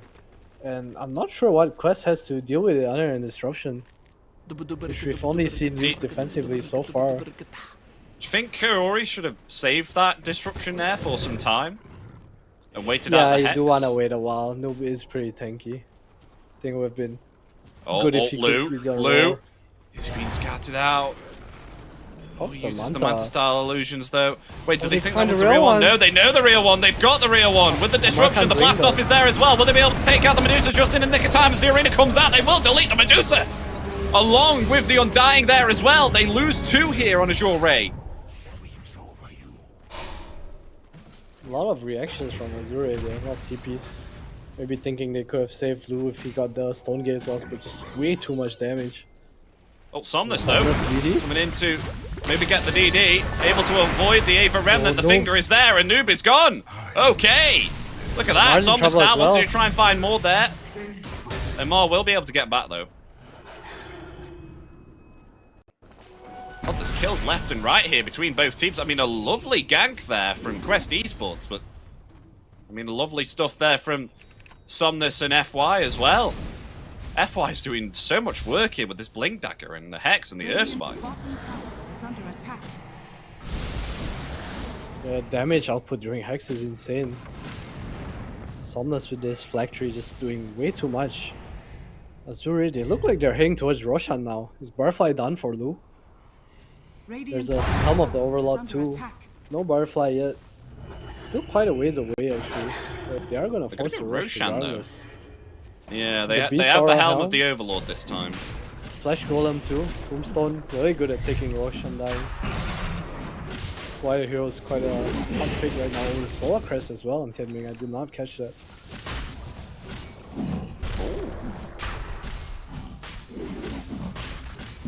And it doesn't look like Quest are going to even attempt at contesting this Roshan. Aegis now going into the hands of Lu. Gonna help to survive potential further ganks as Butterfly is almost achieved. Still say around about 1,300, actually no, 1,800 gold remaining until this Butterfly is obtained. Sanjin Yashia. Yeah, I think he just wants it against the Lion and the Beastmaster. Some nice HP as well against the Zeus Burst. Seeing no value. This is where 27 minutes hits. He gets a tier 3 neutral item token, and he gets himself a Titan Sliver. Extra stat resist. Never stun him again. That'll be what, 32 stat resist? I think Titan Sliver gives 12%. I hope I'm correct, or is it 16? I hope you're correct too, because I do not know the answer, but I think it's 16. I'll tell you the answer. It is 12%. I was right. You got it. Right the first time. BKB for what is your Ray? Oh, look at this! Another catch. Yeah, they took their Tormentor. It's now Kaori. Most definitely dead here, revealed by the Thunder God's Wrath. Tried to attempt to use a Glimmer Cape there, but will be found, and the tier 2 will be taken out also here by the hands of Azure Ray. They should force Quest back here. They have a catapult. I'm surprised they're not just forcing TPs. Dire's bottom tower is under attack. Radiant's top tower. That's quite a big mistake by them. I mean, even though the tier 2 tower's taken, according to the game, both teams are in a chance of winning this. Oh, they see Noob. Pretty even. Oh, that's a big astral step, though Noob has to be very careful here. TA2000, he's on the hunt. Did want to come forward there. The rest of Azure Ray going to try and get themselves out. The arena is committed. They have caught themselves an undying. But where can they get themselves the guilt that he's still alive? He's still alive. Heals up. Flash Golem. Armor from Solar Crest. They did not want that fight. Lu was already making his way towards the mid lane. From the top side, and Butterfly's flying out for Lu now. No BKB that's arena on Mars. and BKB down. No reason to stop here for Azure Ray. Beastmaster Aura, Helm of the Overlord, Solar Crest. It's siege time, baby. Yes, it is. There's the tier 2 tower on the mid lane. Falling, and Quest Esports, not a thing that they can do as the arena's down on Amar. It's down for another 40 seconds, and interestingly, BKB obtained here on Somnus. Just doesn't want to die to the Mars jump. Take his damage, voice spray damage. So now the siege of the high ground begins here. But FI clears the disruption illusions instantly. The another cool thing about Lion with Dusa is you can actually get the mana drain allies target and just start pumping mana into your Dusa with the shard. The reflection damage though is a little bit scary here from TA2000. Especially when you cast it on the Medusa there, so Medusa will deal damage to herself. Wait, does a split shot come out from the reflection? It does. Oh, that's a bit nasty. Flies in. Dude, look at illusions melt. I've seen. Lion as well. So now they've taken down the tier 3. They lay into the melee racks now. What can Quest Esports do about this? Arena's ready. Arena and BKB's ready. It's up to Amar now to decide when to jump. He's smoked up. He's ready. Gonna blink in. Misses the spear. Oh no, but he's caught Arena into 3. What do they need to do now? The Stone Gaze is up. Somnus in some trouble. Has to BKB and go off there. Chalice getting very low there as well. He's gonna be pursued. They will be able to find Amar. Chalice is down. The Undying will fall. Oh, disruption onto Medusa. And they caught themselves the Medusa. Speared into the wall. Medusa's gonna fall here. Maybe perhaps she will. Medusa down. Dead and gone. Oh, can they get was able to take down that Aegis. Oh god, gonna TP, but they had the... Oh wait, what? No way! Amar, he didn't even know he was... Wait, did he know he was there or not? Because they had no vision. That's not his He just used God's Ring. No, it was blind. That was like right on the edge. That was on the edge, Adam. Yeah, that was a huge timing for Azure. I don't know how the fight went so wrong for them. The first arena do something, just not enough damage falling through. Once the spells were used, the disruption came out on Lu, and there was just no more illusion clear. TA2000 was so free to do all the damage that fight. I think it was the fact that, you know, even though the arena was committed like that, TA2000, he was able to lay in the damage there when the Metamorphosis stayed outside of the arena, so Medusa with the multi-shot wasn't able to hit out, because obviously, of course, if you do hit outside of the arena will actually block the damage there, won't it, with the projectiles? So yeah, he had the reflection of the Beastmaster, so with the aura pumping into him as well, so much damage coming out. And then Amar with the blast off as well, coming into 3 as the Stone Gaze went off, so was able to actually disrupt the counter initiation there from Lu. Yeah, look at Noob, 5k gold. I don't know what he's going to go for. Is he just going to go straight up Nullifier here? What's the BKB queued up? I wonder what choice he'll make. Think about TA2000. Silver Edge, BKB? Alright, he's going to go Crystal as BKB. I like this. This BKB is going to be huge for him. It means free hitting into the Medusa. Only a roar to really stop him. BKB on TA2000, BKB on Noob. Starting to get some nice... I mean, BKB on Chalice. Everyone's getting the BKB. Look at Samus's net worth. He's fallen off so hard. Azure have been grouping up while Quest being a bit more efficient with the map. Obviously a lot of goal from their team fight earlier. I mean, Roshan, he may be respawning at him in around about a minute, so he could see either side of the teams to try and contest the Roshan. Smoke up here from Quest Esports, though. Moving around to the top, as Roshan could be most potentially spawning here, so maybe perhaps they just want to sit up top lane around here, that they have to be careful, because Luke, Azure Ray, they're pushing in, they want the melee set of racks. Disruptions there. Oh, the slowdown there. With that demonic purge, losing a rock in a hard place. FY's being found. I mean, the Primal Roar coming out there onto Noob, but Noob still lives through it all. Caught themselves low, but where's the follow-up damage? TA2000, he's coming in now. The big boy, the blast off. Lou, he's still alive, but they find themselves undying. There's no mana remaining as TA2000 able to get both the Medusa and the Undying. A double kill for him. They defend the high ground once again as they caught themselves Chalice, who will be speared into a tree, but a finger from FY will find the kill there indeed onto Amar. But another 2 kills for the Terrorblade, which makes that an ultra kill on TA2000. This Terrorblade's so strong. So much damage in the fight. See how everyone melts as soon as you get the Beast Aura. And Lua as well, he's just not able to do damage. There's this taser from Techies, the disruption's so annoying. Purge, the Bulwark. Azure, it feels like they're crumbling. These team fights just always going in the favor of Quest here. Radiant's middle tower is under attack.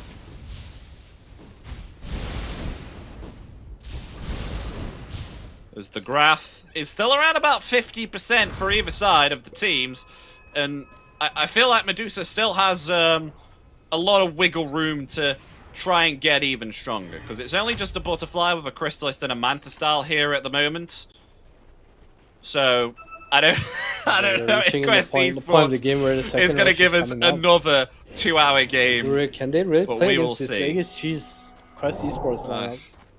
Almost hex for Amar. What's the longest game actually you've ever casted, Adam? These fights, they're so costly, so much net worth poured into these heroes. I think Adam? Ladies and gentlemen, I think Adam has passed away. we don't hear him anymore. Oh dear. Okay, it's just me. You're gonna have to deal with my analysis here. It's pretty poor, to say the least. Here. But let's cut into the gameplay anyway. TA2000, you know, because Terrorblade, he doesn't have himself very good mana regeneration. He will have to get himself a clarity here, which usually you do see from time to time.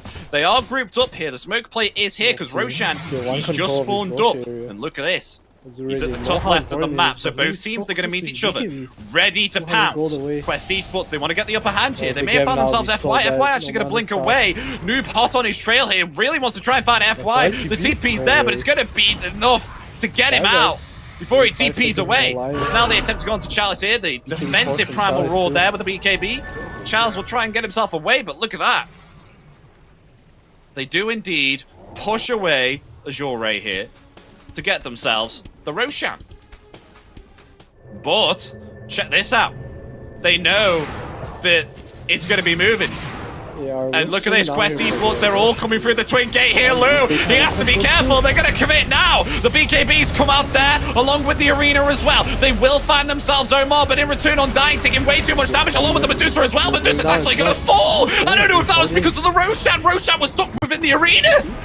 I don't know if that was because of the Roshan dealing so much bash damage there to the Medusa, but nonetheless, look at that. They find themselves 4 here on the side of Quest Esports. I don't know if they... What? Because I know that he's able to actually bash away people.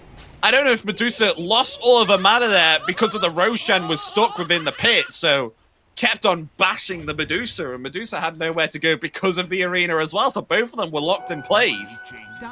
That was a really weird mechanic to see.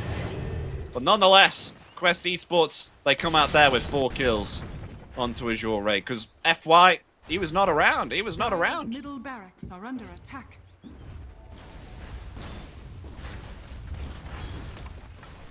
What can Azure Ray do now in this situation? I mean, the Roshan is still up. They didn't commit for it after that kill, because they did lose themselves the Terrorblade.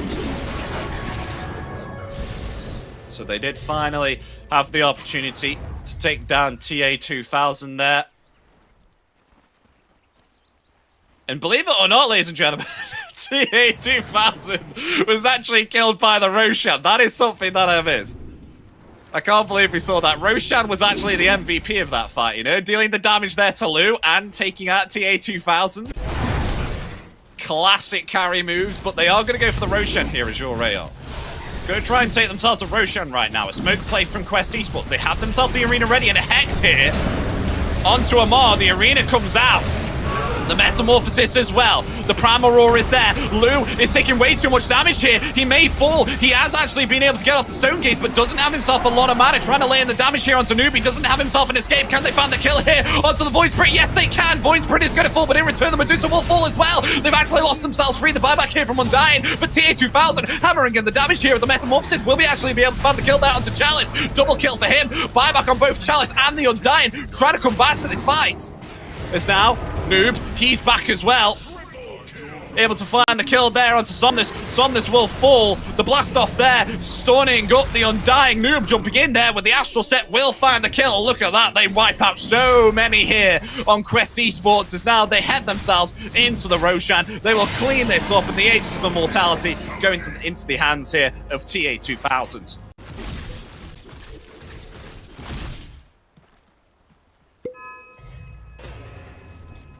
Absolutely lovely stuff there. I don't know if Adam is back yet. Adam? He's coming back. He's coming back. Oh man, the fights for Azure feels so hard. Noob's able to go in, Amar's able to go in, and they just have no way of fighting back.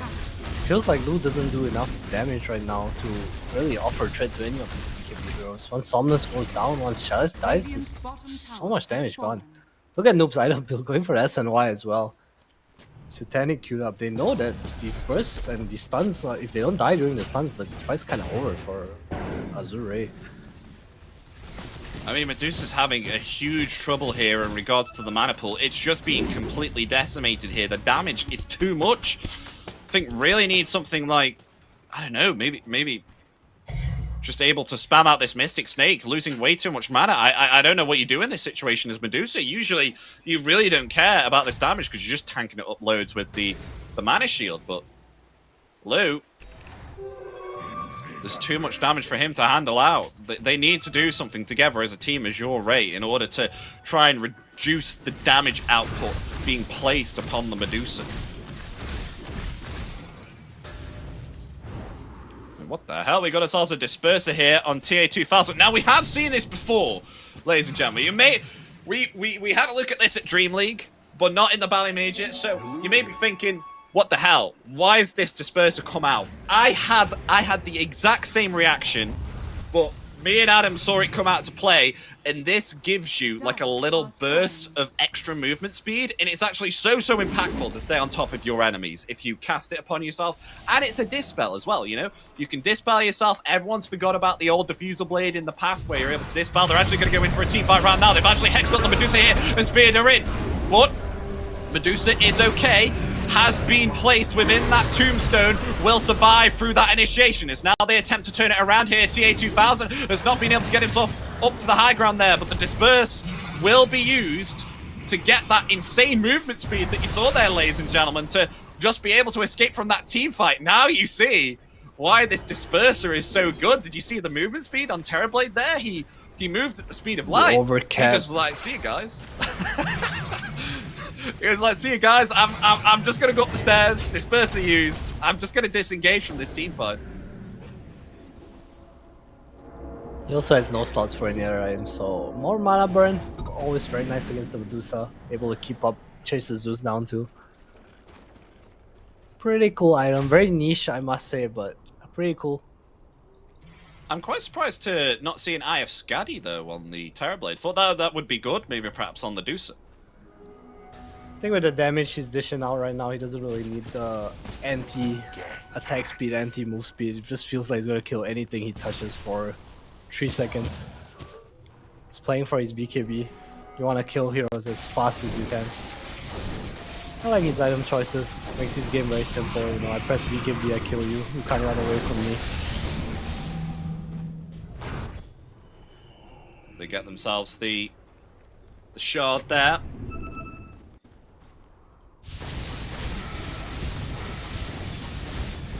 I'll actually go to Noob here. So able to get himself the upgraded Aether Remnant, which actually only connects to heroes, which is pretty good.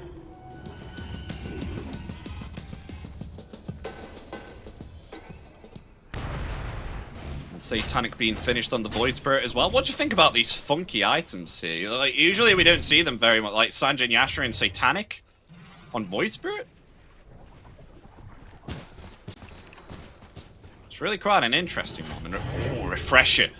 Refresher on Amar with the Hex, which means double Hex, double Arena, and by, of course, double BKB.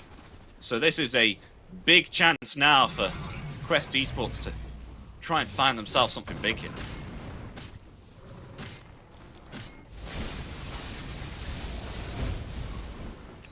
Proceeding to move around. Have they scouted out Somnus? Uh-oh. Smoke broken. Somnus in trouble. Going to try and heavily jump away. The BKB is there, but I think the physical damage is going to be too much for Somnus to handle. It is indeed. They find the kill. Somnus down for 80 seconds with no buyback here. But the Aegis has expired. But it may look like Quest Esports, they want to try and take themselves this bottom set of racks with the Zeus down for a minute.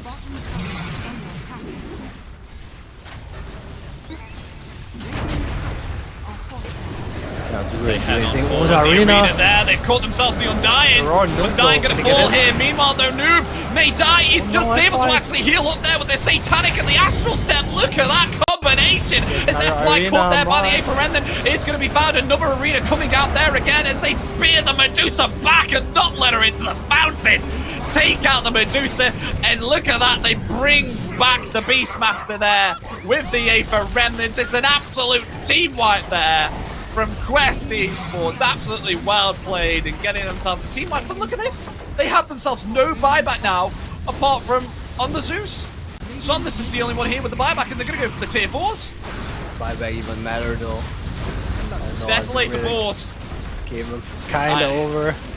It does look kind of over, Adam. I don't think they're going to be able to come back from this. There's no buybacks here, I mean, especially on Chalice as well. They're going to hammer into the Agent here. They have enough damage to take this game. And there we go. GG. Game 1 going to be going to Quest Esports here. They'll be victorious for this Game 1 out of the best of 2. Man, the game felt so in control from Azure Ray, but Quest Esports is just doing a good job of splitting the map. You know, they didn't take fights when they were not ready, and it just came down to that one high ground push with the Aegis on Medusa. Azure Ray, they were not ready to push high ground, only one Barfly. Lu not really dishing out that much damage, especially against the Bulwark from Mars. Very clean from really Quest, I would say. Very clean game. Who do you think was the notable though? I especially like a Mars build, how obviously, of course, just going the straight BKB, Hex, and the Refresher, like loads and loads of control here from Amar, just trusting his team to have themselves enough damage to take out the rest of Azure Ray. I think his itemization was very good. I think Kaori was the standout player in the early game for me. I think he made a lot of small plays, maybe dying a bit too much, but every death he died for his core. He like kind of defended the tower, you know, he dragged Azure's time. I think he got them to where they could in the game. Yeah, really well played there from Quest Esports. But that was a really good Game 1, and we're going to be going for a Game 2 real soon here. But you think that most definitely Kaori here with the saves and the early impact that he had on the Shadow Demon, he was most definitely a notable MVP here, or would you think you would give it to someone else for the mid and late stage of the game that they had? Man, I'm not sure. I feel like Azure Ray should have tried to close the map a bit more and try to farm a bit more rather than going high ground. Maybe they felt really strong with this helm timing, butterfly, solar crest, but it felt like they were just being outscaled, and once they lost that fight, the game was kind of over from there. I'm not even sure for them if they got the Rex there because of how much gold they were losing trying to get it. Quest just defending their high ground really well. Lu could not do damage in the fights we saw. He had his Aegis, but the first life he kind of fought. In second life he just got stunned. You know, disruption in the spirit. He just died for free pretty much. But yeah, great stuff there from Quest Esports. Getting up that game one, but before we just go, ladies and gentlemen, I just want to give a shout out to one of our sponsors, Airpass here, so thank you to our official travel partner. Create your special moments and hashtag start traveling now with Airpass. But yes, ladies and gentlemen, we are indeed going to cut it for a short break, around about 5 or 10 minutes before we go for game 2 with Quest Esport versus Azure Ray. Let's see how that next game turns out, so stay tuned with us because we'll be back in just a couple of minutes.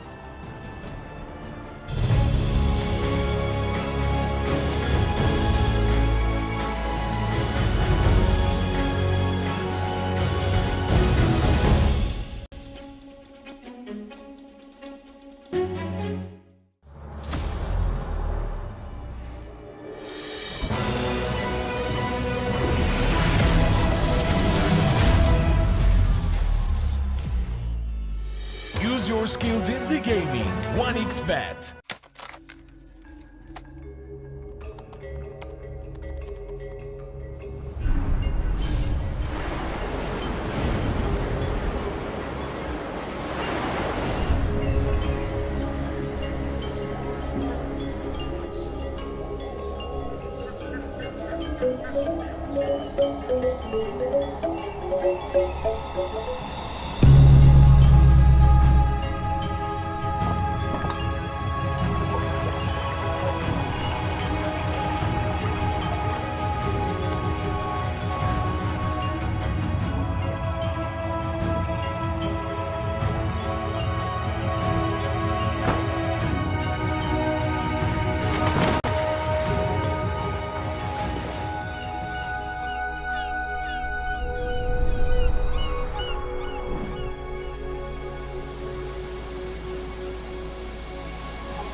Semua bisa jadi nyata dengan upgrade wifi rumahmu pakai BeastNet Home. Nah, ini baru internet rumah buat orang-orang terdepan. Mimpi kecil bisa jadi besar. Dan kamu juga bisa mendunia.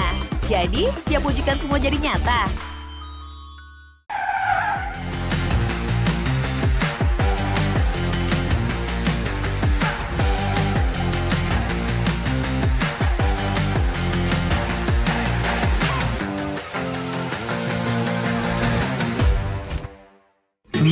Panas. Di oven nih. Hai. Ya kelar. Wih. Nah ini Super Oven si paling seru. Mau gini seru. Mau gitu seru woy.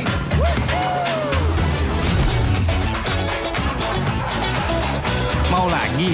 Lagi. Terus aja lagi. Super Oven seru roll di oven.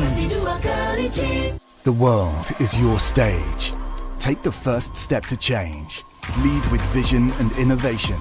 Perfect your strategy and make your goals reality. Así que vaya. Get in the game. Make it count.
your skills in the gaming. 1xBet.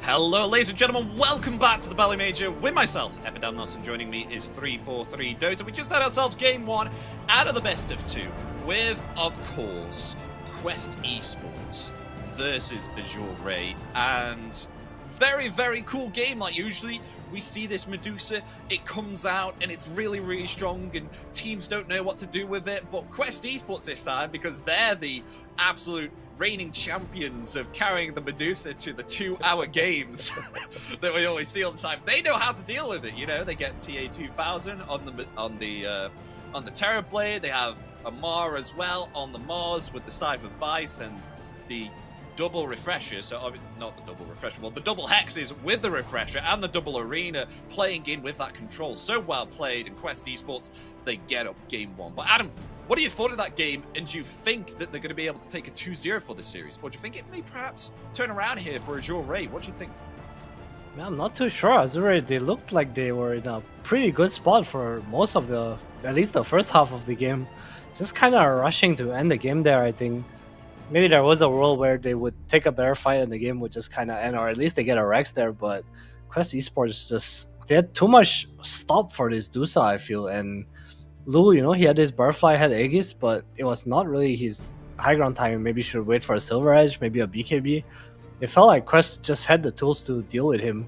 And as the game went on, after those 1 or 2 lost fights, it got even harder. Amar had this Hex come out, his Refresher come out. It just kept feeling like Azure was just 1 item behind after the mid push. It was way too hard for them. Quest doing a really good job of just keeping up in net worth, keeping in the game, and taking really smart fights. So I would say it's a challenge for Azure, but definitely do have a chance of taking the next game. Yeah, I do think so as well. I mean, both teams, they did output like incredibly strong performance there, but it was just that Quest Esports were able to get themselves the upper hand and bring it to Azure Ray and win themselves game 1. But after seeing their early game performance, I mean, especially Somnus was having an alright time. It was just the fact that Quest Esports were able to take a lot more of the map early on, but they still weren't faltering from the pressure here. They were still able to farm up. They were still able to give us a good game, and by God, we got that. So I'm quite excited to see what will happen within game 2. Do you think maybe perhaps there'll be some move arounds with the picks and the bans here? Because Quest Esports, I mean, especially with that of the Terrorblade, I wouldn't be surprised if they banned that from TA 2000, because he played incredibly well, and it's something that actually has a big impact on their Medusa pickup. So I don't know if Medusa may be contested here as well between both teams. I think you said that within game 1. Yeah, I think a hero is definitely up for a contention, as Quest loved the hero as well. I feel like the problem was, I don't know, I feel like in this mid-late game, the Zeus stopped having impact. Somnus was forced to go for his really defensive build with the Human Flexry Kaya into the BKB, and then after he just stopped scaling outright. I think that's not something we see from Zeus. Usually we see like these Octarines, this whatever item he goes for, Senja and Kaya, just dishing out constant damage, but in the fights it feel like Somnus was just another support pretty much with the timing they tried to hit, and he couldn't scale back into the game after that. Yeah, do you think maybe perhaps he needed to build some different items here on Zeus on Somnus to have much more impact? Because obviously, of course, he built the BKB to try and escape the arena, which I thought was really cool, but I think with this BKB, he kind of limited himself to how much damage he could do, and he kind of faltered off a bit. Like, after getting this Kaya and this Phylactery, he got himself the BKB, and then what more could you do after that? Yeah, it felt like he needed to do a lot more damage in fights just because of how controlled Lu was. Disruption, the Bulwark. I feel like the Zeus going BKB, even though he kind of lived longer, he just didn't do enough damage in fights, and not enough to threaten the TB. At least he had 2000 every fight. It felt like he was so free to do whatever he wanted. Yeah, it did. But ladies and gentlemen, we are indeed going to go to game 2 now with the draft. As we will now see what the teams will ban out and pick for the first phase. What 2 heroes will they be picking? Quest Esports and Azure Ray. They will ban out the Morphling and the Snapfire here on Azure Ray, but in return, Quest Esports, they're going to ban out the Enchantress, some one of the bans that we see plenty of times before, and the Pugner Pugna, interestingly, they will ban out. I think we have seen Azure Ray before. They do indeed like to go themselves, this Storm Spirit and this Pugna pickup that we have seen quite a few teams go. So they will ban that out, and Azure Ray, instead, they'll pit themselves up the Undying. Yeah, so the interesting stat on Azure is that every game they've had first pick, they have picked either Enchantress or Pugna. At least at Bali so far. 4 out of 5 games. The other game was Undying, which is, well, what we see here. Quest again. Quest Esports, they're going to go the same picks though, Adam. Yeah, this is exactly what they picked in Game 1. Though Game 2, ooh, this is kind of bold. They pick up the Ember Spirit's second pick here. Not wanting it to come into the ban pool, they'll pick that up here. So are we going to see a Somnus Ember Spirit, perhaps? I would say it's 90% Somnus, but who knows. This one's a hero to kind of deal with the supports. I feel like picking your carry here is a bit difficult, or at least maybe they felt that after the last game. Not wanting to go for the Dusa again, Morph also banned. Morph one of the better heroes against both Shadow Demon and Techies. Decent in lane, and you're also mobile enough to play against Shadow Demon. SD loves playing against clunky carries like the Dusa, for example. It's so easy to kite, purge, disruption. It's funnily enough, you know, Medusa and Beastmaster banned out. Not coming back again this time within the pool. Doom will be banned out also here on Azure Ray. Definitely do not want Doom being placed upon the Ember Spirit, or else that will just cancel him out every team fight. Lion will be banned out for Quest Esports. Respecting FY on the Lion there. I think he had quite a lot of impact early on, especially with picking up that Blink Dagger. Monkey King will be the next banner for Azure Ray, so maybe perhaps we're going to see some very tanky frontline off-laner, like for example Underlord or 10 seconds remaining. Underlord or a Darkseer maybe perhaps coming out for Azure Ray.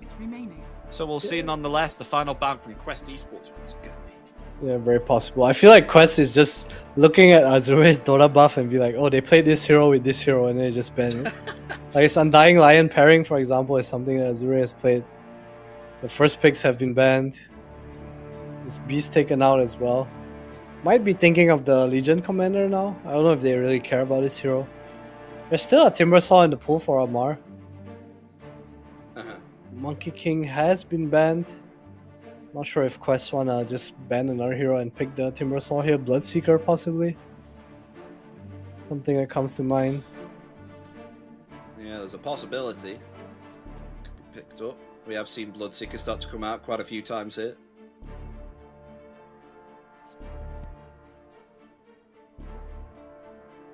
Could also ban the Scaraf and go for something like a Storm for Noob here. Storm against Ember is something we see pretty commonly. It's nice against Undying as well.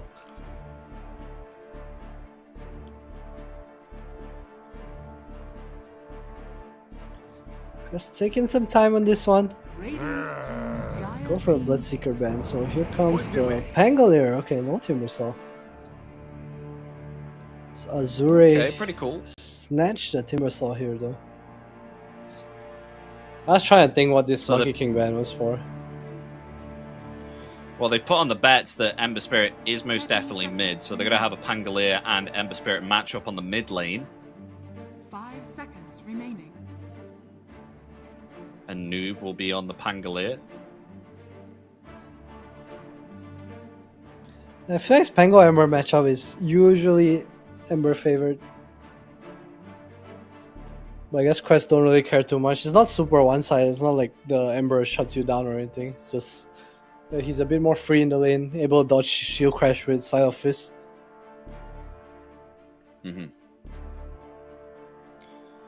It's taking quite a bit of reserve time here for Azure Ray, thinking about what they want to pick for their third and fourth pick.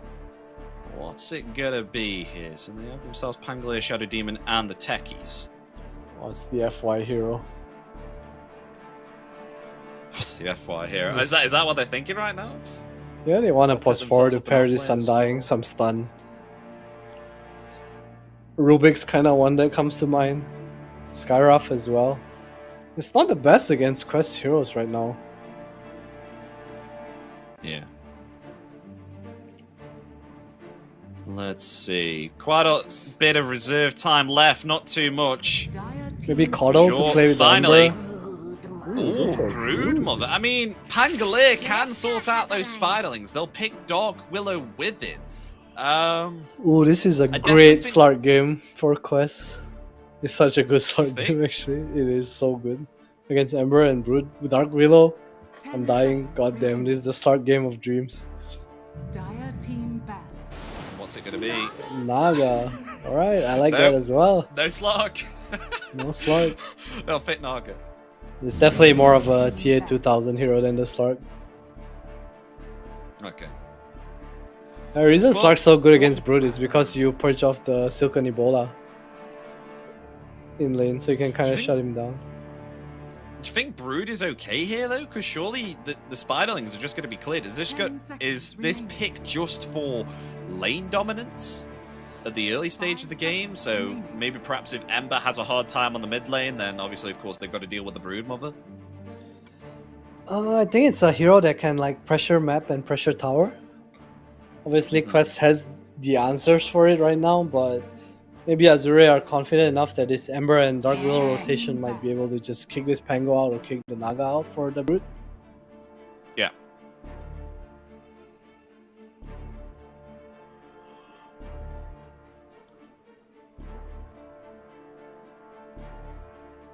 As I wonder what the final bans are going to be. Alchemist gets banned out.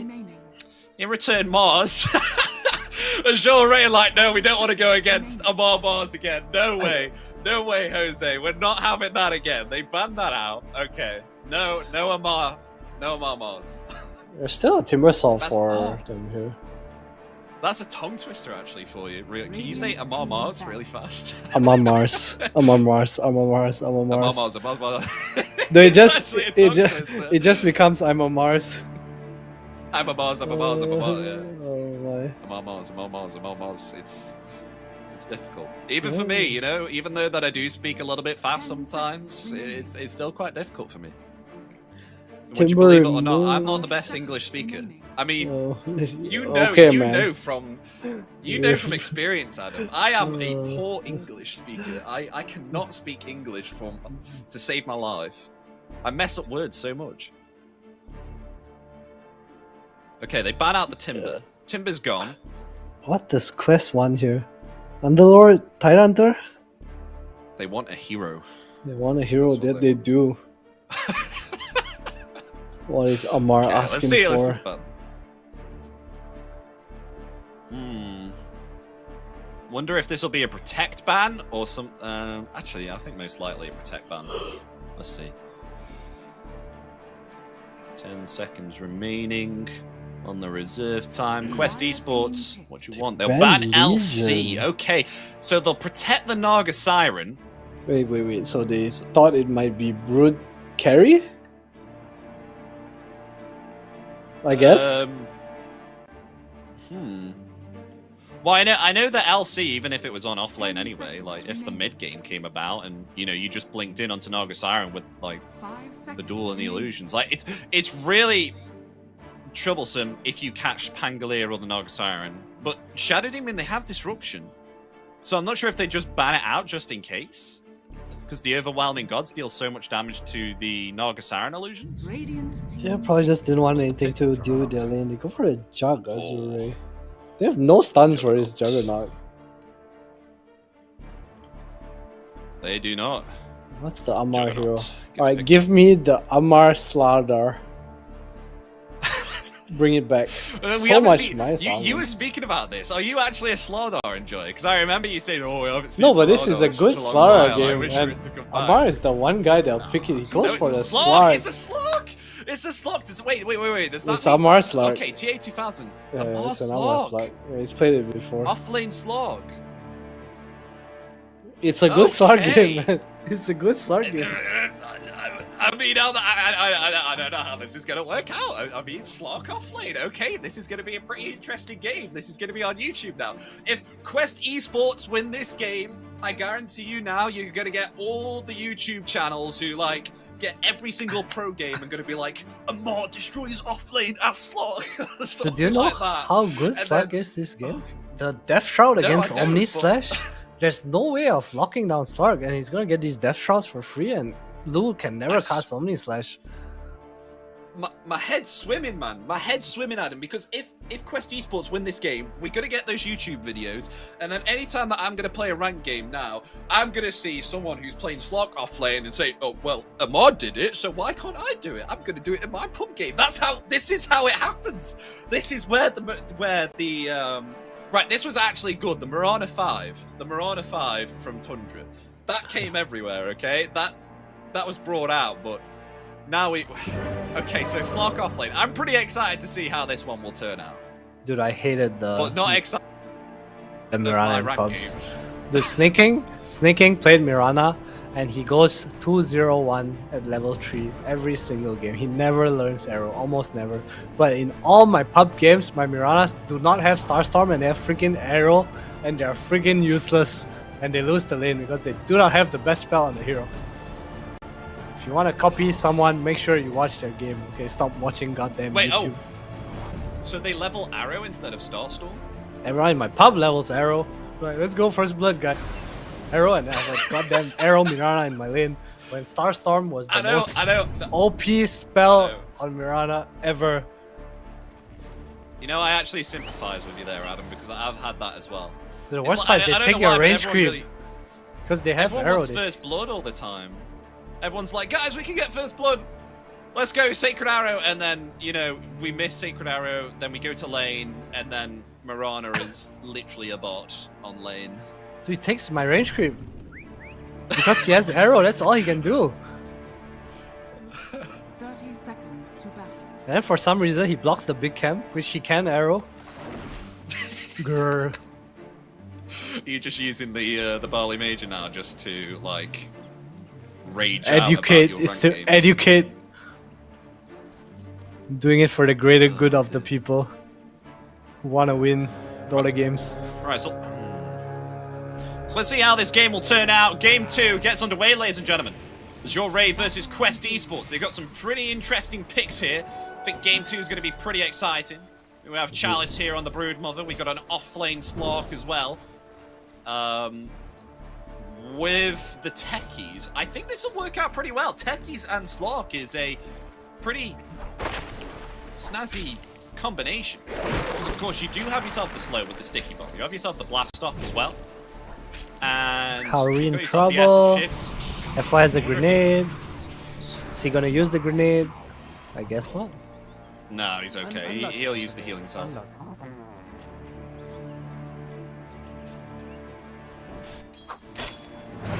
But yeah, let's see how this gets underway. So, I'm looking at the top lane right now. I'm wondering if Amar will put more points into Essence Shift here than he will do with the Dark Path. They may actually already get first blood here. Amar's going to try and go for it. They will get it indeed. Amar and Omar are able to take down the Undying, but in return, Amar will pay the price and Lou will get a kill there with the Blade Fury. Let's get one agility though. I expect at least 2 points in the Essence Shift in this lane. I think it's too hard to use Dark Pack and you don't have anything to bridge anyway. Just kind of want to build up stats and save your lead pounce to get out of the Blade Fury.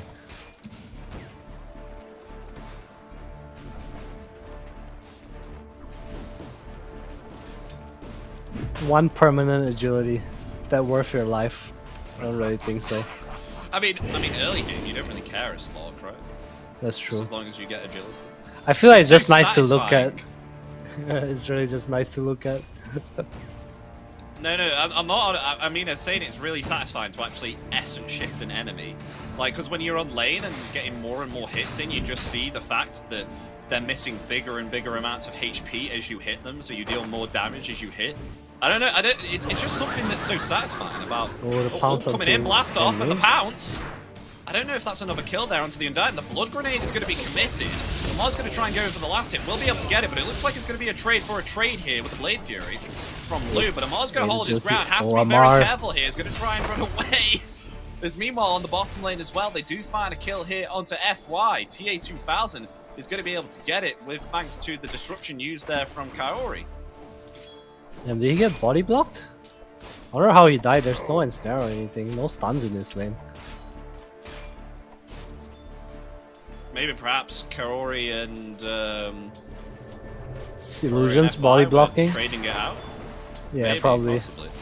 Kaori's been setting up so many kills on his Shadow Demon. Last game. Will the trend continue?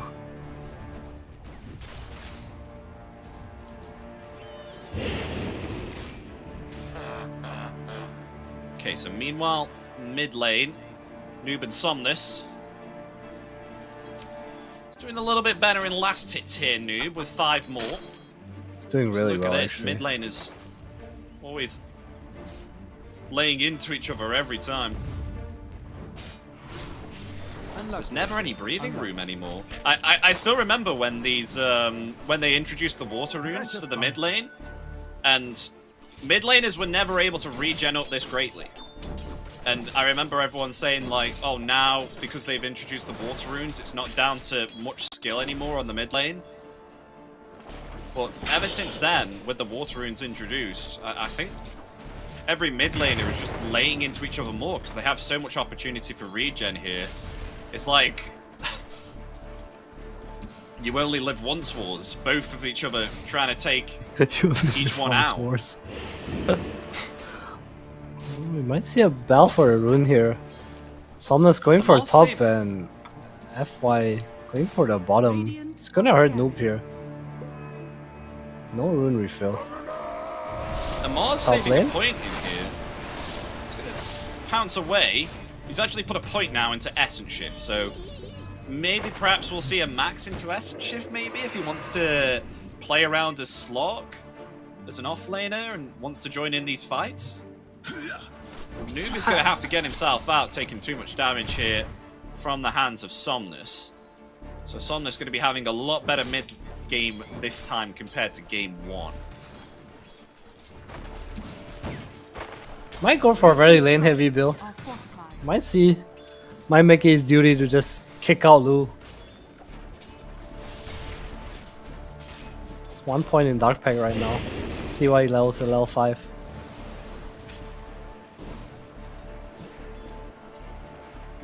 They're controlling the lane pretty well here on top. Quest Esports, making sure that the lane doesn't go too far to the tower, but Amar taking a lot of damage there from Lu. He's going to commit the Blade Fury. But has the pounce. Amar, he's not having the greatest time here on this off lane. Oh no, Oh Amar. my gosh! Wait, what? It's found with the decay? Oh my gosh! Tianming just comes out with a decay out of nowhere and just deletes Amar. Wasn't expecting that.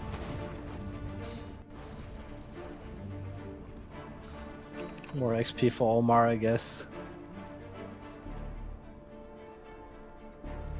Noob having to get the bounty rune here. Kaori Bottle setting out up on for regen. Chalice. Meanwhile, there's some action bottom lane. There is some action bottom lane indeed. As the Can net we get is the there, root? the root. Is it enough to take down Chalice, healing up there with the insatiable hunger? It's only level 1, so he's going to come off, and they find themselves Kaori there. Lotus timing as well, so Lotus going to FY here. Indeed, it shall. It's an interesting goal. Thought he would just use Disruption to secure the rune. Dire's middle tower is under attack.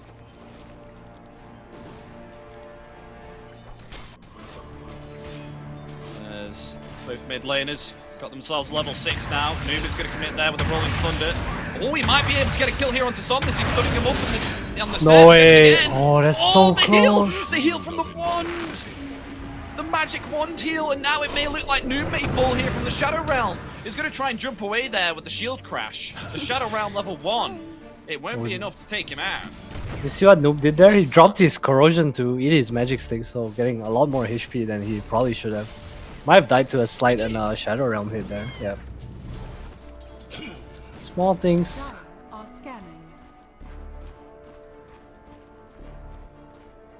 Pretty small. Radiant's middle tower is under attack. Meanwhile, Kaori does go around the sidelines of the map and get himself that Wisdom Rune. Meanwhile, though, a Blade Fury Amar! committed Oh Amar. my He had himself God. pounce! Yes, stick, had he has himself 2 pounce. healing bonuses.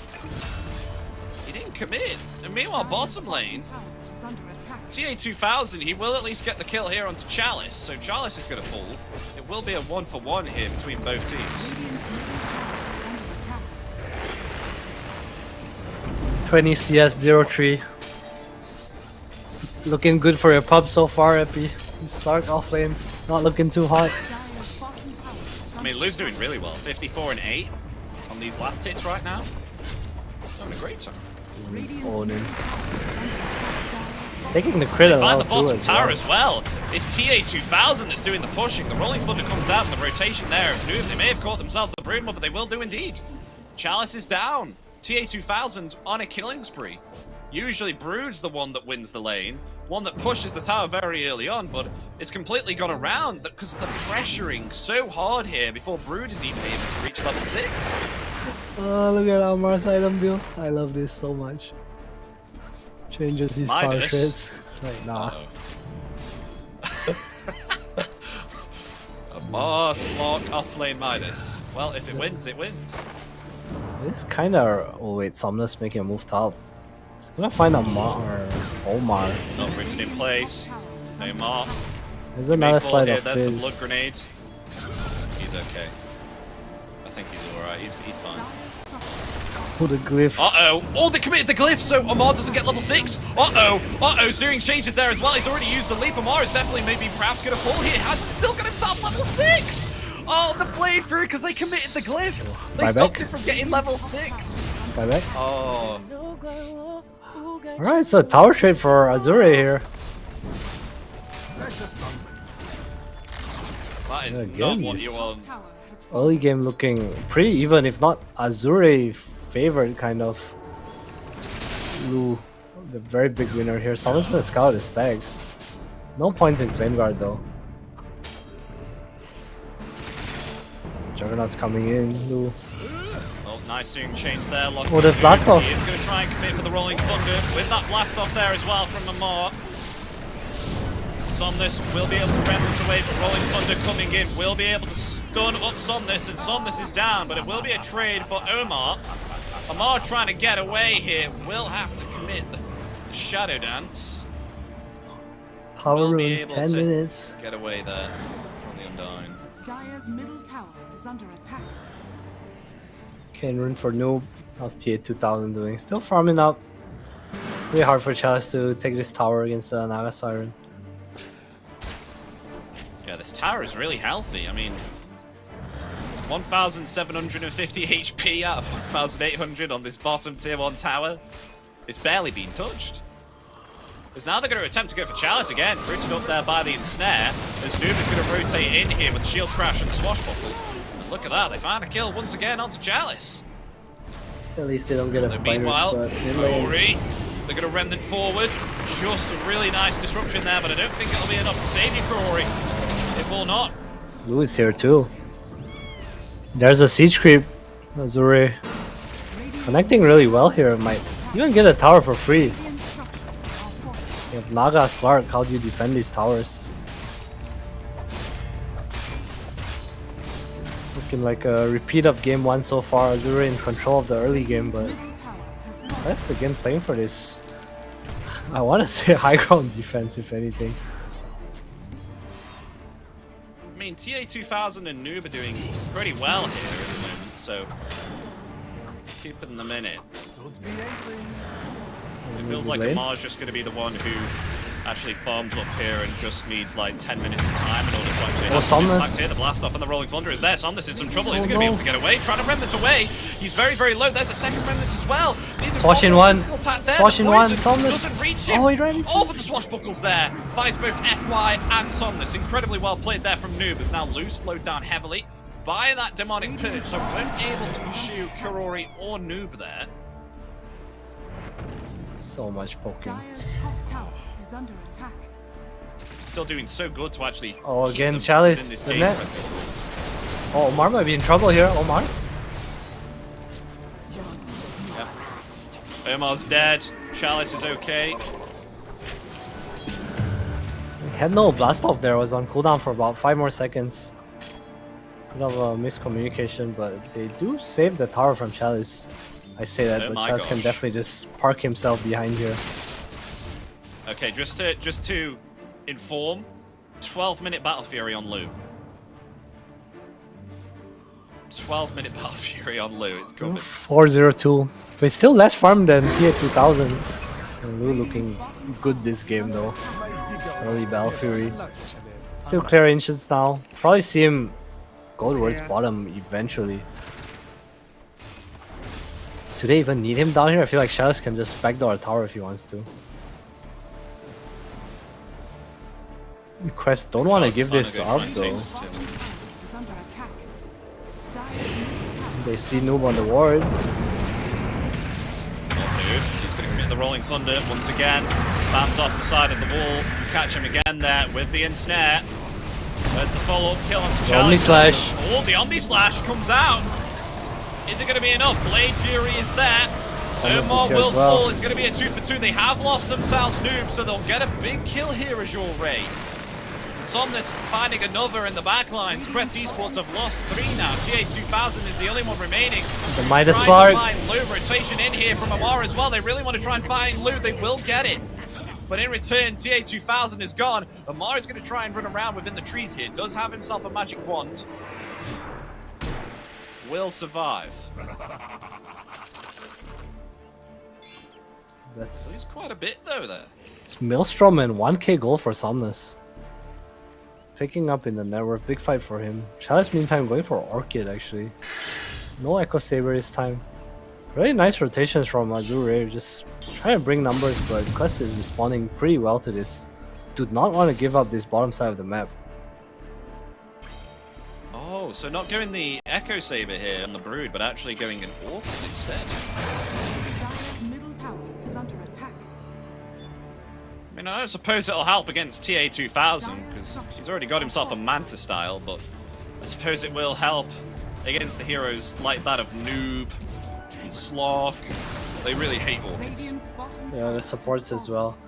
I mean, buying Echo Saber is not going to do anything to TA2000 anyway. Might as well buy something useful. So, I like this Orchid from Chalice. Oh, and actually saying of that, Noob is opting to go for a Dispel here. He's got himself a Lotus Orb in his quick buy, so may actually just disassemble his Arcane Boots and get himself this Lotus Orb. That is a possibility. TA2000 being scouted out here. Will be able to dispel that Cursed Crown there and get away, but I can't say the same for Omar as he's been slowed down heavily here by a Blood Grenade and the zombies from the Tombstone. Is going to try and attempt to use the Blast Off to get away. Will be able to get back successfully. So they won't be able to pick themselves up a kill here on Azure Ray. So nice disengage there from Quest Esports. Yeah, actually, it turns out pretty damn fine. Lu had the Belfry close to his Yasha now. Still keeping up with Nerf with the Naga. There's Mantasal soon on the way here for Lu. He's got himself a Yasha. He's doing pretty well keeping up with the net worth here of TA2000. Even though that they were able to get a kill onto TA2000, he's still farming up pretty nicely here. 2,000 gold, a Manta style as well. I mean, it could be potentially a 19-minute Heart of Tarask if he keeps up this impressive farming pattern. Oh, and they're going to commit Song of the Siren here. They're going to try and go for a kill here onto Ray with the ensnare. Will it be enough to take down Somnus? He remnants away on 150 HP. Yeah, one more point in that, we would have got him. Did he? I'm not sure whether I saw that or not, but did Somnus just dodge Demonic Purge? Oh, I did not catch that. He remnanted away near to a creep wave as I think Demonic Purge was about to kill him, and then he used Sleight of Fist to dodge it. Somnus got. What can you say? Let me talk about this Lotus on Noob. It's good against the Orchid. It also stops you from being Omni-Slash during roll, which is actually huge this game. Omni-Slash is so much of lose damage. Oh, the Lotus is over. It's TP out though. Yeah. And meanwhile, on the bottom lane, They've been able to find a Mar here. Chalice has, but no mana because of that diffusal blade there from Noob. But Kaori being taken out here on the top lane by the hands of Azure, as the rest of Quest Esports just kind of disengaged from the top and proceeded to try and go bottom to help Amar, who was taken out by Chalice with that Orchid. Azure Ray smoking down here. Only the supports though, can They are actually get anything. No, there'll be no one here to catch. Radiant's middle tower is under attack. Believe it or not, Quest Esports is doing alright here in regards to win probability. They are able to catch up Devil Noob roll. here. Noob taking a lot of damage. The blast off is there. In return, here comes an Omni Slash. It will find Omar. There'll be a 2-for-1 as Kaori taken out also. The Orchid there on Amar will be able to get away. Never mind, Somnus. No mana, Somnus. On Amar's trail. But look at that, no mana on Somnus. Somnus is dead, and now the Shadow Dance is there. Now they'll attempt to try and find Lu here. He's already committed Omni Slash and Blade Fury. He needs to get out now, but the Song of the Siren is there to catch him in place. The Ensnare there too. Look at all these illusions. There's nowhere to escape. Lu is found. Chalice and FY, the only ones remaining. They will escape for their lives. And Quest Esports, they'll defend their forest, keep them at bay from entering their side of the map again. Yeah, Somnus going in. Thought he had the mana to get out, but Noob hits him with a swashbuckle and he was just too low after that. No mana for Remnant anymore. Had no one charges as well. Gets caught a bit off guard. Big punishment. 19 minutes. Heart of Tarask, TA 2000. He is one fun side. Now, meanwhile, they found themselves the Undying here with the double damage from Noob with that swashbuckle. Something extra. Maybe perhaps they can look for more with this double damage. Maybe perhaps have a poke at the tier 2 tower, maybe? Might want to Around poke in the trees, FY Noob is. instead. Oh, Kaori. Oh, the blast off being prepared here by Omar. It will come in along with the Rolling Thunder as well. And the red mines, the proximity mines, get the kill. Really nicely well played there. I mean, especially with the setup from Kaori. He used the Tumbler's Toy to jump forward, used the Disruption, and just set up with that perfect setup. Lamar sees Chalice here. Does he want to jump? Yes, Turns be careful, daytime. the Orchid. Oh, he's pouncing away. He really wants this Spider. The Spider slowed down though. Spider Demonic Purge. They need more. Look at the silence there. All the disruption save there from Kaori. He's fine. Chalice is going to try and escape now. We'll use the webs there. The blast off. It will not connect. Chalice hiding above the high ground here. Going to try and TP away, but the damage from Noob is just way too much. Out there indeed. The Spider is dead. Newspaper stamp. It does feel like they're so active. They just keep looking to poke, to force rotations, get kills. You know, for AR, it feels kind of hard right now to do anything. Okay, we do have a Manta Star now on Lu. He's using his healing ward here to solo the Tormentor. He'll be able to get it.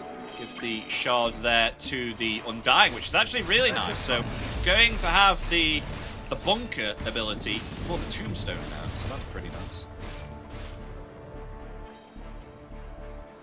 Dire's top tower is under attack.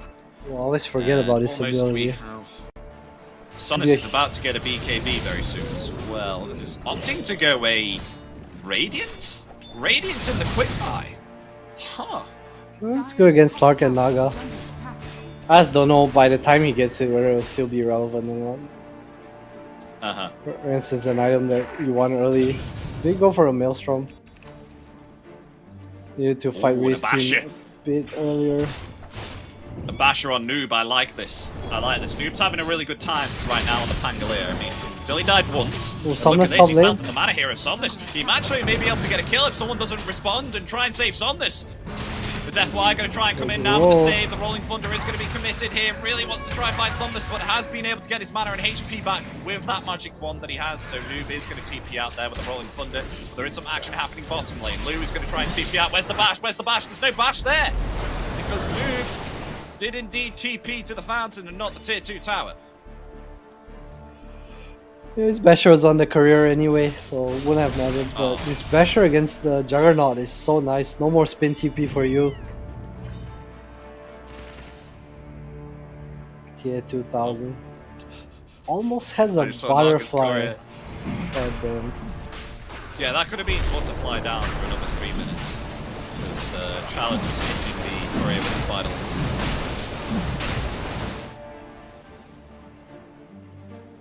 But Roshan, maybe Quest Esports. Put the Aegis on Naga Siren, has a butterfly. It'll be go, go, go time for them. They'll most likely be able to take all the tier 2s on the map if they get themselves the Aegis and the butterfly. Oh, Chalice. Damage them. I don't know if you saw the noob on this top lane here just committed a swashbuckle, and FY lost about half of his HP. It just does so much damage. He is pretty farmed on the Pango. Has the Orb of Destruction too. Max Lucky Shot is a lot of damage. Mar went for a Diffusal instead of the Aghanims. Just wants to set up more kills and participate a bit more, I think. Really nice to catch the Broodmother.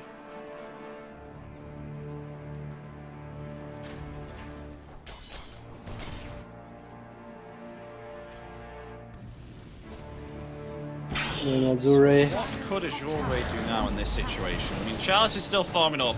Really wants that BKB here on the Spider. If they get this BKB, it could be really nice, because that means Chalice will be able to... Actually, speaking of Chalice, has been caught here by the disruption. Amar wants to catch him with the pounce. Will be able to indeed. They will take down the Spider. This noob wants to try and go for more here. Going to try and stun up FY on the Dark Willow. There's one. There's two. Stun the blast off there as well. Killing spree for the Pangolier.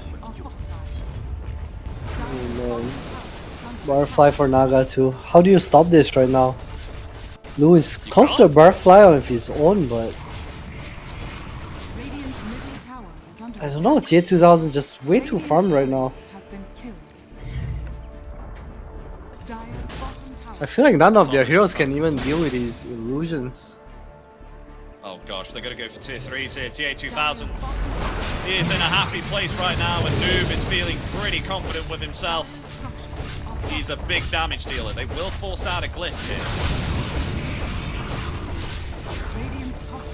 Are Azure Ray going to react? They are indeed, as this tower is slowly being taken out. If no one responds to this now, they could lose this bottom set of racks. No creep wave here right now. The backdoor protection is there, but a creep wave is on its way. The backdoor protection will expire. That's TA 2000. Let's get away. Has himself a demonic purge to purge anything that comes upon him. Heals him back up. Lou here, trying to be the front line with this healing ward. They're all grouped up, but there's the disruption there. On to the Juggernaut. Has to be careful here. He's still holding his ground, not committing the Omni Slash as of yet. Amar taking quite a bit of damage here. Has to be careful. Still laying in the damage there with the Depth Shroud. Lou now trying to spin away. Is actually tombstoned in the bunker. And they will take down TA 2000. Azure Ray, they are holding this. They take down the Aegis. And surprisingly, they keep their base intact, apart from the tier 3. A valiant defense there from Azure Ray, but they still want more Quest Esports. They don't want to give up this opportunity before Azure Ray get any bigger. This tombstone is going to go down soon. Oh no.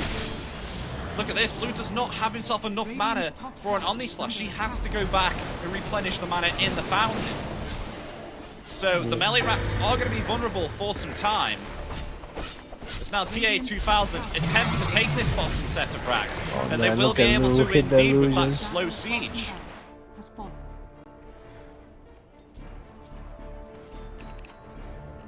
With that, a successful siege, it comes out. They will utilize that Aegis to take the bottom set of racks, but this is a sign.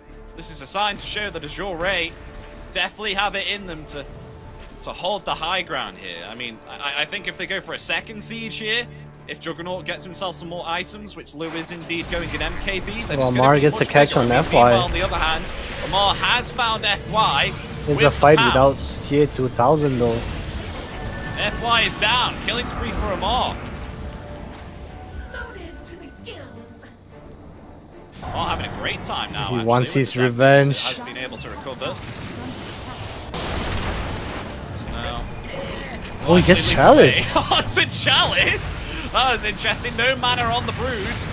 Oh, look at Somnus Somnus. taking way too much damage to blast off there onto Lou as well. Lou is actually being able to use the Blade Fury, but it has been entombed within the Tombstone. Just able to use the mana.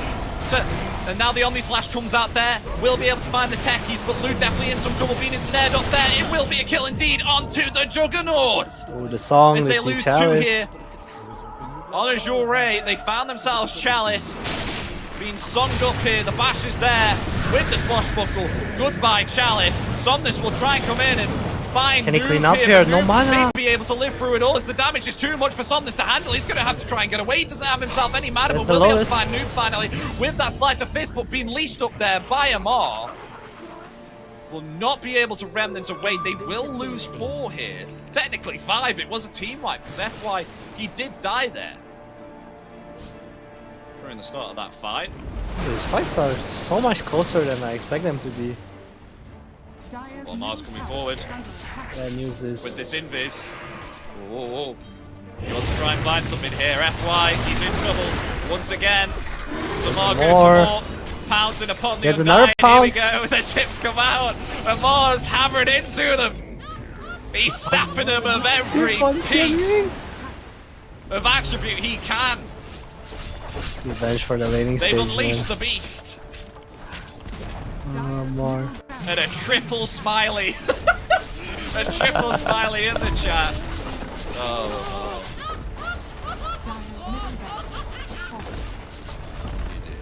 They'll take the middle set of racks. It's now they disrupt up. Chalice there on the Brood. No BKB, it's on Melts. cooldown, so they're able to take down that spider easy peasy. There's now the demonic purge casted there onto Lou, but he doesn't have himself the Omni There's a Hex Slash on there. TA He's hexed up as 2000. well. He will finally be able to use that Blade Fury, the healing wood there as well. Is he able to get into the fountain there just in time? Yes, he is. Just able to. But Lou, he's been leashed up here. They find him in the fountain. Juggernaut dead.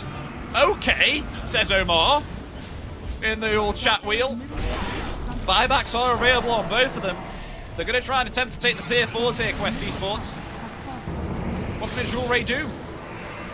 It doesn't look like very much.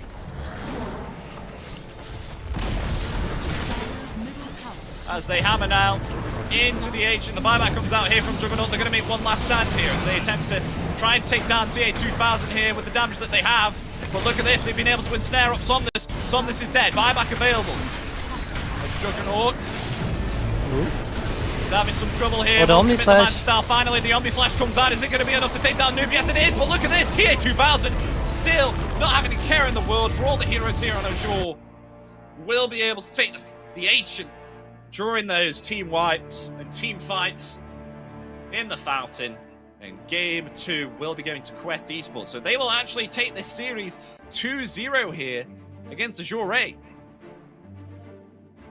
Yeah, nicely done. Another somewhat close game, but Quest Esports always inching out in these fights, and TA 2000 not dying, Amar not dying, with this dual core scaling lineup, or tri-core I want to say with Noob as well, just being so farmed on the Pango. It's just too much for Azure to handle. Chalice on his Broodmother, he got his Orchid, but it felt so hard for him to play the game. Into the Pango, into the Naga, into the Slark even. Just couldn't do anything. He fights one ensnare and he died in like 3 seconds. Yeah, it was quite surprising to see, Amar come back from that. He didn't have himself a very nice safe lane there, but they just weren't able to utilize what they had on Lou. I mean, he went himself a butterfly. Do you think this was the wrong choice here? Do you think maybe he should have gone something like an MKB and a Maelstrom here? Because it was really difficult to actually take down TA 2000. They just didn't have the damage for him, it felt.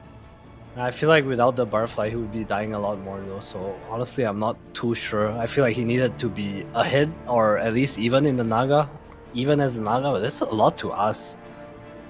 I think the problem is not really on the Jug, but the problem is the Broodmother, right? Like, there's no scaling on him. He went for his Orchid BKB. No real contribution to the team, I would say. And it's not really his fault. I don't really know what he could have bought differently. to kind of deal with this Naga in his lane, this Pango rotating on him. It's just, I want to say an outdraft from Quest Esports here. Yeah, I mean, I think you're bang on there, Adam, because the fact of the matter is, this Broodmother is meant to control the lane early on. I mean, especially with the spawn spiders. I mean, did that later on, but took the tower before the Brood had just achieved level 6, which is insane. I mean, the rotations from Noob as well, and TA2000 with Kaori just laying in the harassment here onto this Brood, and the setups and synergy from Quest Esports as well was so beautiful to watch them just perform that. Now look at that, the building damage onto TA2000, absolutely 22,000 damage. You know, he was the building hitter, he was the damage dealer, but Noob, I gotta say, he did quite a lot there. He was able to get his timings there, especially with the diffuser blade as well. We saw how much damage he did, and then Amar, who was able to actually recover with this Midas that we, funnily enough, joked about, actually came back into it and started to actually go beyond the tier 3s, beyond the tier 4s, and actually take out the supports, and then the triple smiley came out. Yeah, Amar was not happy after that laning stage. I can hear it in my head, you know, it's like minute 5, I'm gonna kill his Undying later. I'm gonna tip him. I'm gonna tip him. It's all in your head, you know. Yeah. Oh, he didn't have a good lane there, but he made it up in the end, and very well played there from both teams. I mean, Azure Ray did really try and stay in it, but unfortunately, I feel like this Broodmother was heavily punished to the point that, yes, you know, the Orchid, it did help in some fights, but after that, it was a BKB picked up, and really, what can you do? I just feel like this Brood pick, not to like, I'm not flaming Charles or anything. I just don't like the Brood pick anymore. It's, you know, it's able to punish the lane like very early on, but after the mid and late stage of the game, what is the state of the hero after that? I just feel like it doesn't have a lot of impact. I think they also didn't really cover a basis for the Brood. I think even if they pick something like a Slug there, you know, it's good against Willow, it's good against Broodmother. There are just too many common weaknesses between the heroes they picked, and I feel like they really got punished hard in this game for it. Yeah. But let's check and have a look at the standings, because that indeed was the series that me and Adam covered. So let's have a look at Group A and Group B. I think there still are some games currently going on, so we don't have the end of the Day 2 results for you at the moment, but I'll just read them out as they proceed. So Team Liquid, they are having an absolute boss of a time during these 2 days, with their 7 wins and 1 loss. Tundra Esports follow behind with a 5-3, Team Spirit with a 4-2, and then Beastcost with a 4-4. Following not too far behind is Team Asta and Invictus Gaming, who both have themselves 3 wins here, but it is IG who do have themselves 2 more losses. Then followed by Shopify Rebellion with a 3-5, drawing with Invictus Gaming. Then Blacklist Rivalry at the bottom with a 2-4, and then Execration. You can do it. With 1 and 5. And then on the side of the Group B standings, Quest Esports, who we just saw, who took themselves the series 2-0. They're on the top of Group B at the moment with a 5-1 above Gaming Gladiators, who are on a 4-2. Followed by PSG LGD, drawing with Gaming Gladiators on a 4-2. BetBoom, 3-1. And interestingly, Nouns is on a 4-3. So I don't know if they should be higher. They're still playing. They're still playing. They're still playing, okay.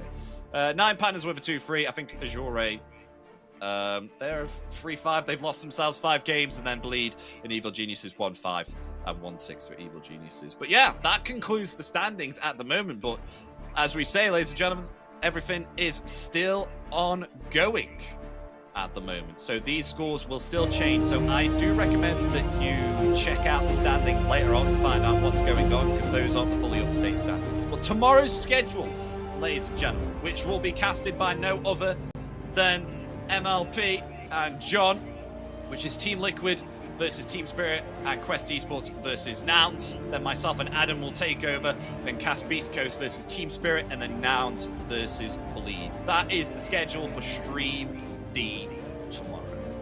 But we've had a great time, Adam. We've had an absolute great time. How have you felt with the 2 series that we've had? These games have been nuts. You know what it makes me think of? Makes me think of Sucro, the best coated peanuts that has become the pride of Indonesia, bringing happiness and joy to everyone. Oh, you're so smooth when you bring. Maybe you need to be the one to bring out these advertisements. Like, you are actually really was smooth. nuts. I absolutely suck bringing these out. We'll figure it out. Dude. But yes, ladies and gentlemen, we are indeed going to close it there. So thank you ever so much for watching the second day on Stream D, with the final series being Quest Esports versus Azure Ray, and what a couple of games we have had indeed. But we will see you tomorrow for day 3 of the Bali Major. We've still got many more games to cover in this group stage, so I hope to see you there tomorrow. And until then, guys, have a lovely rest of your day and take care. Peace out.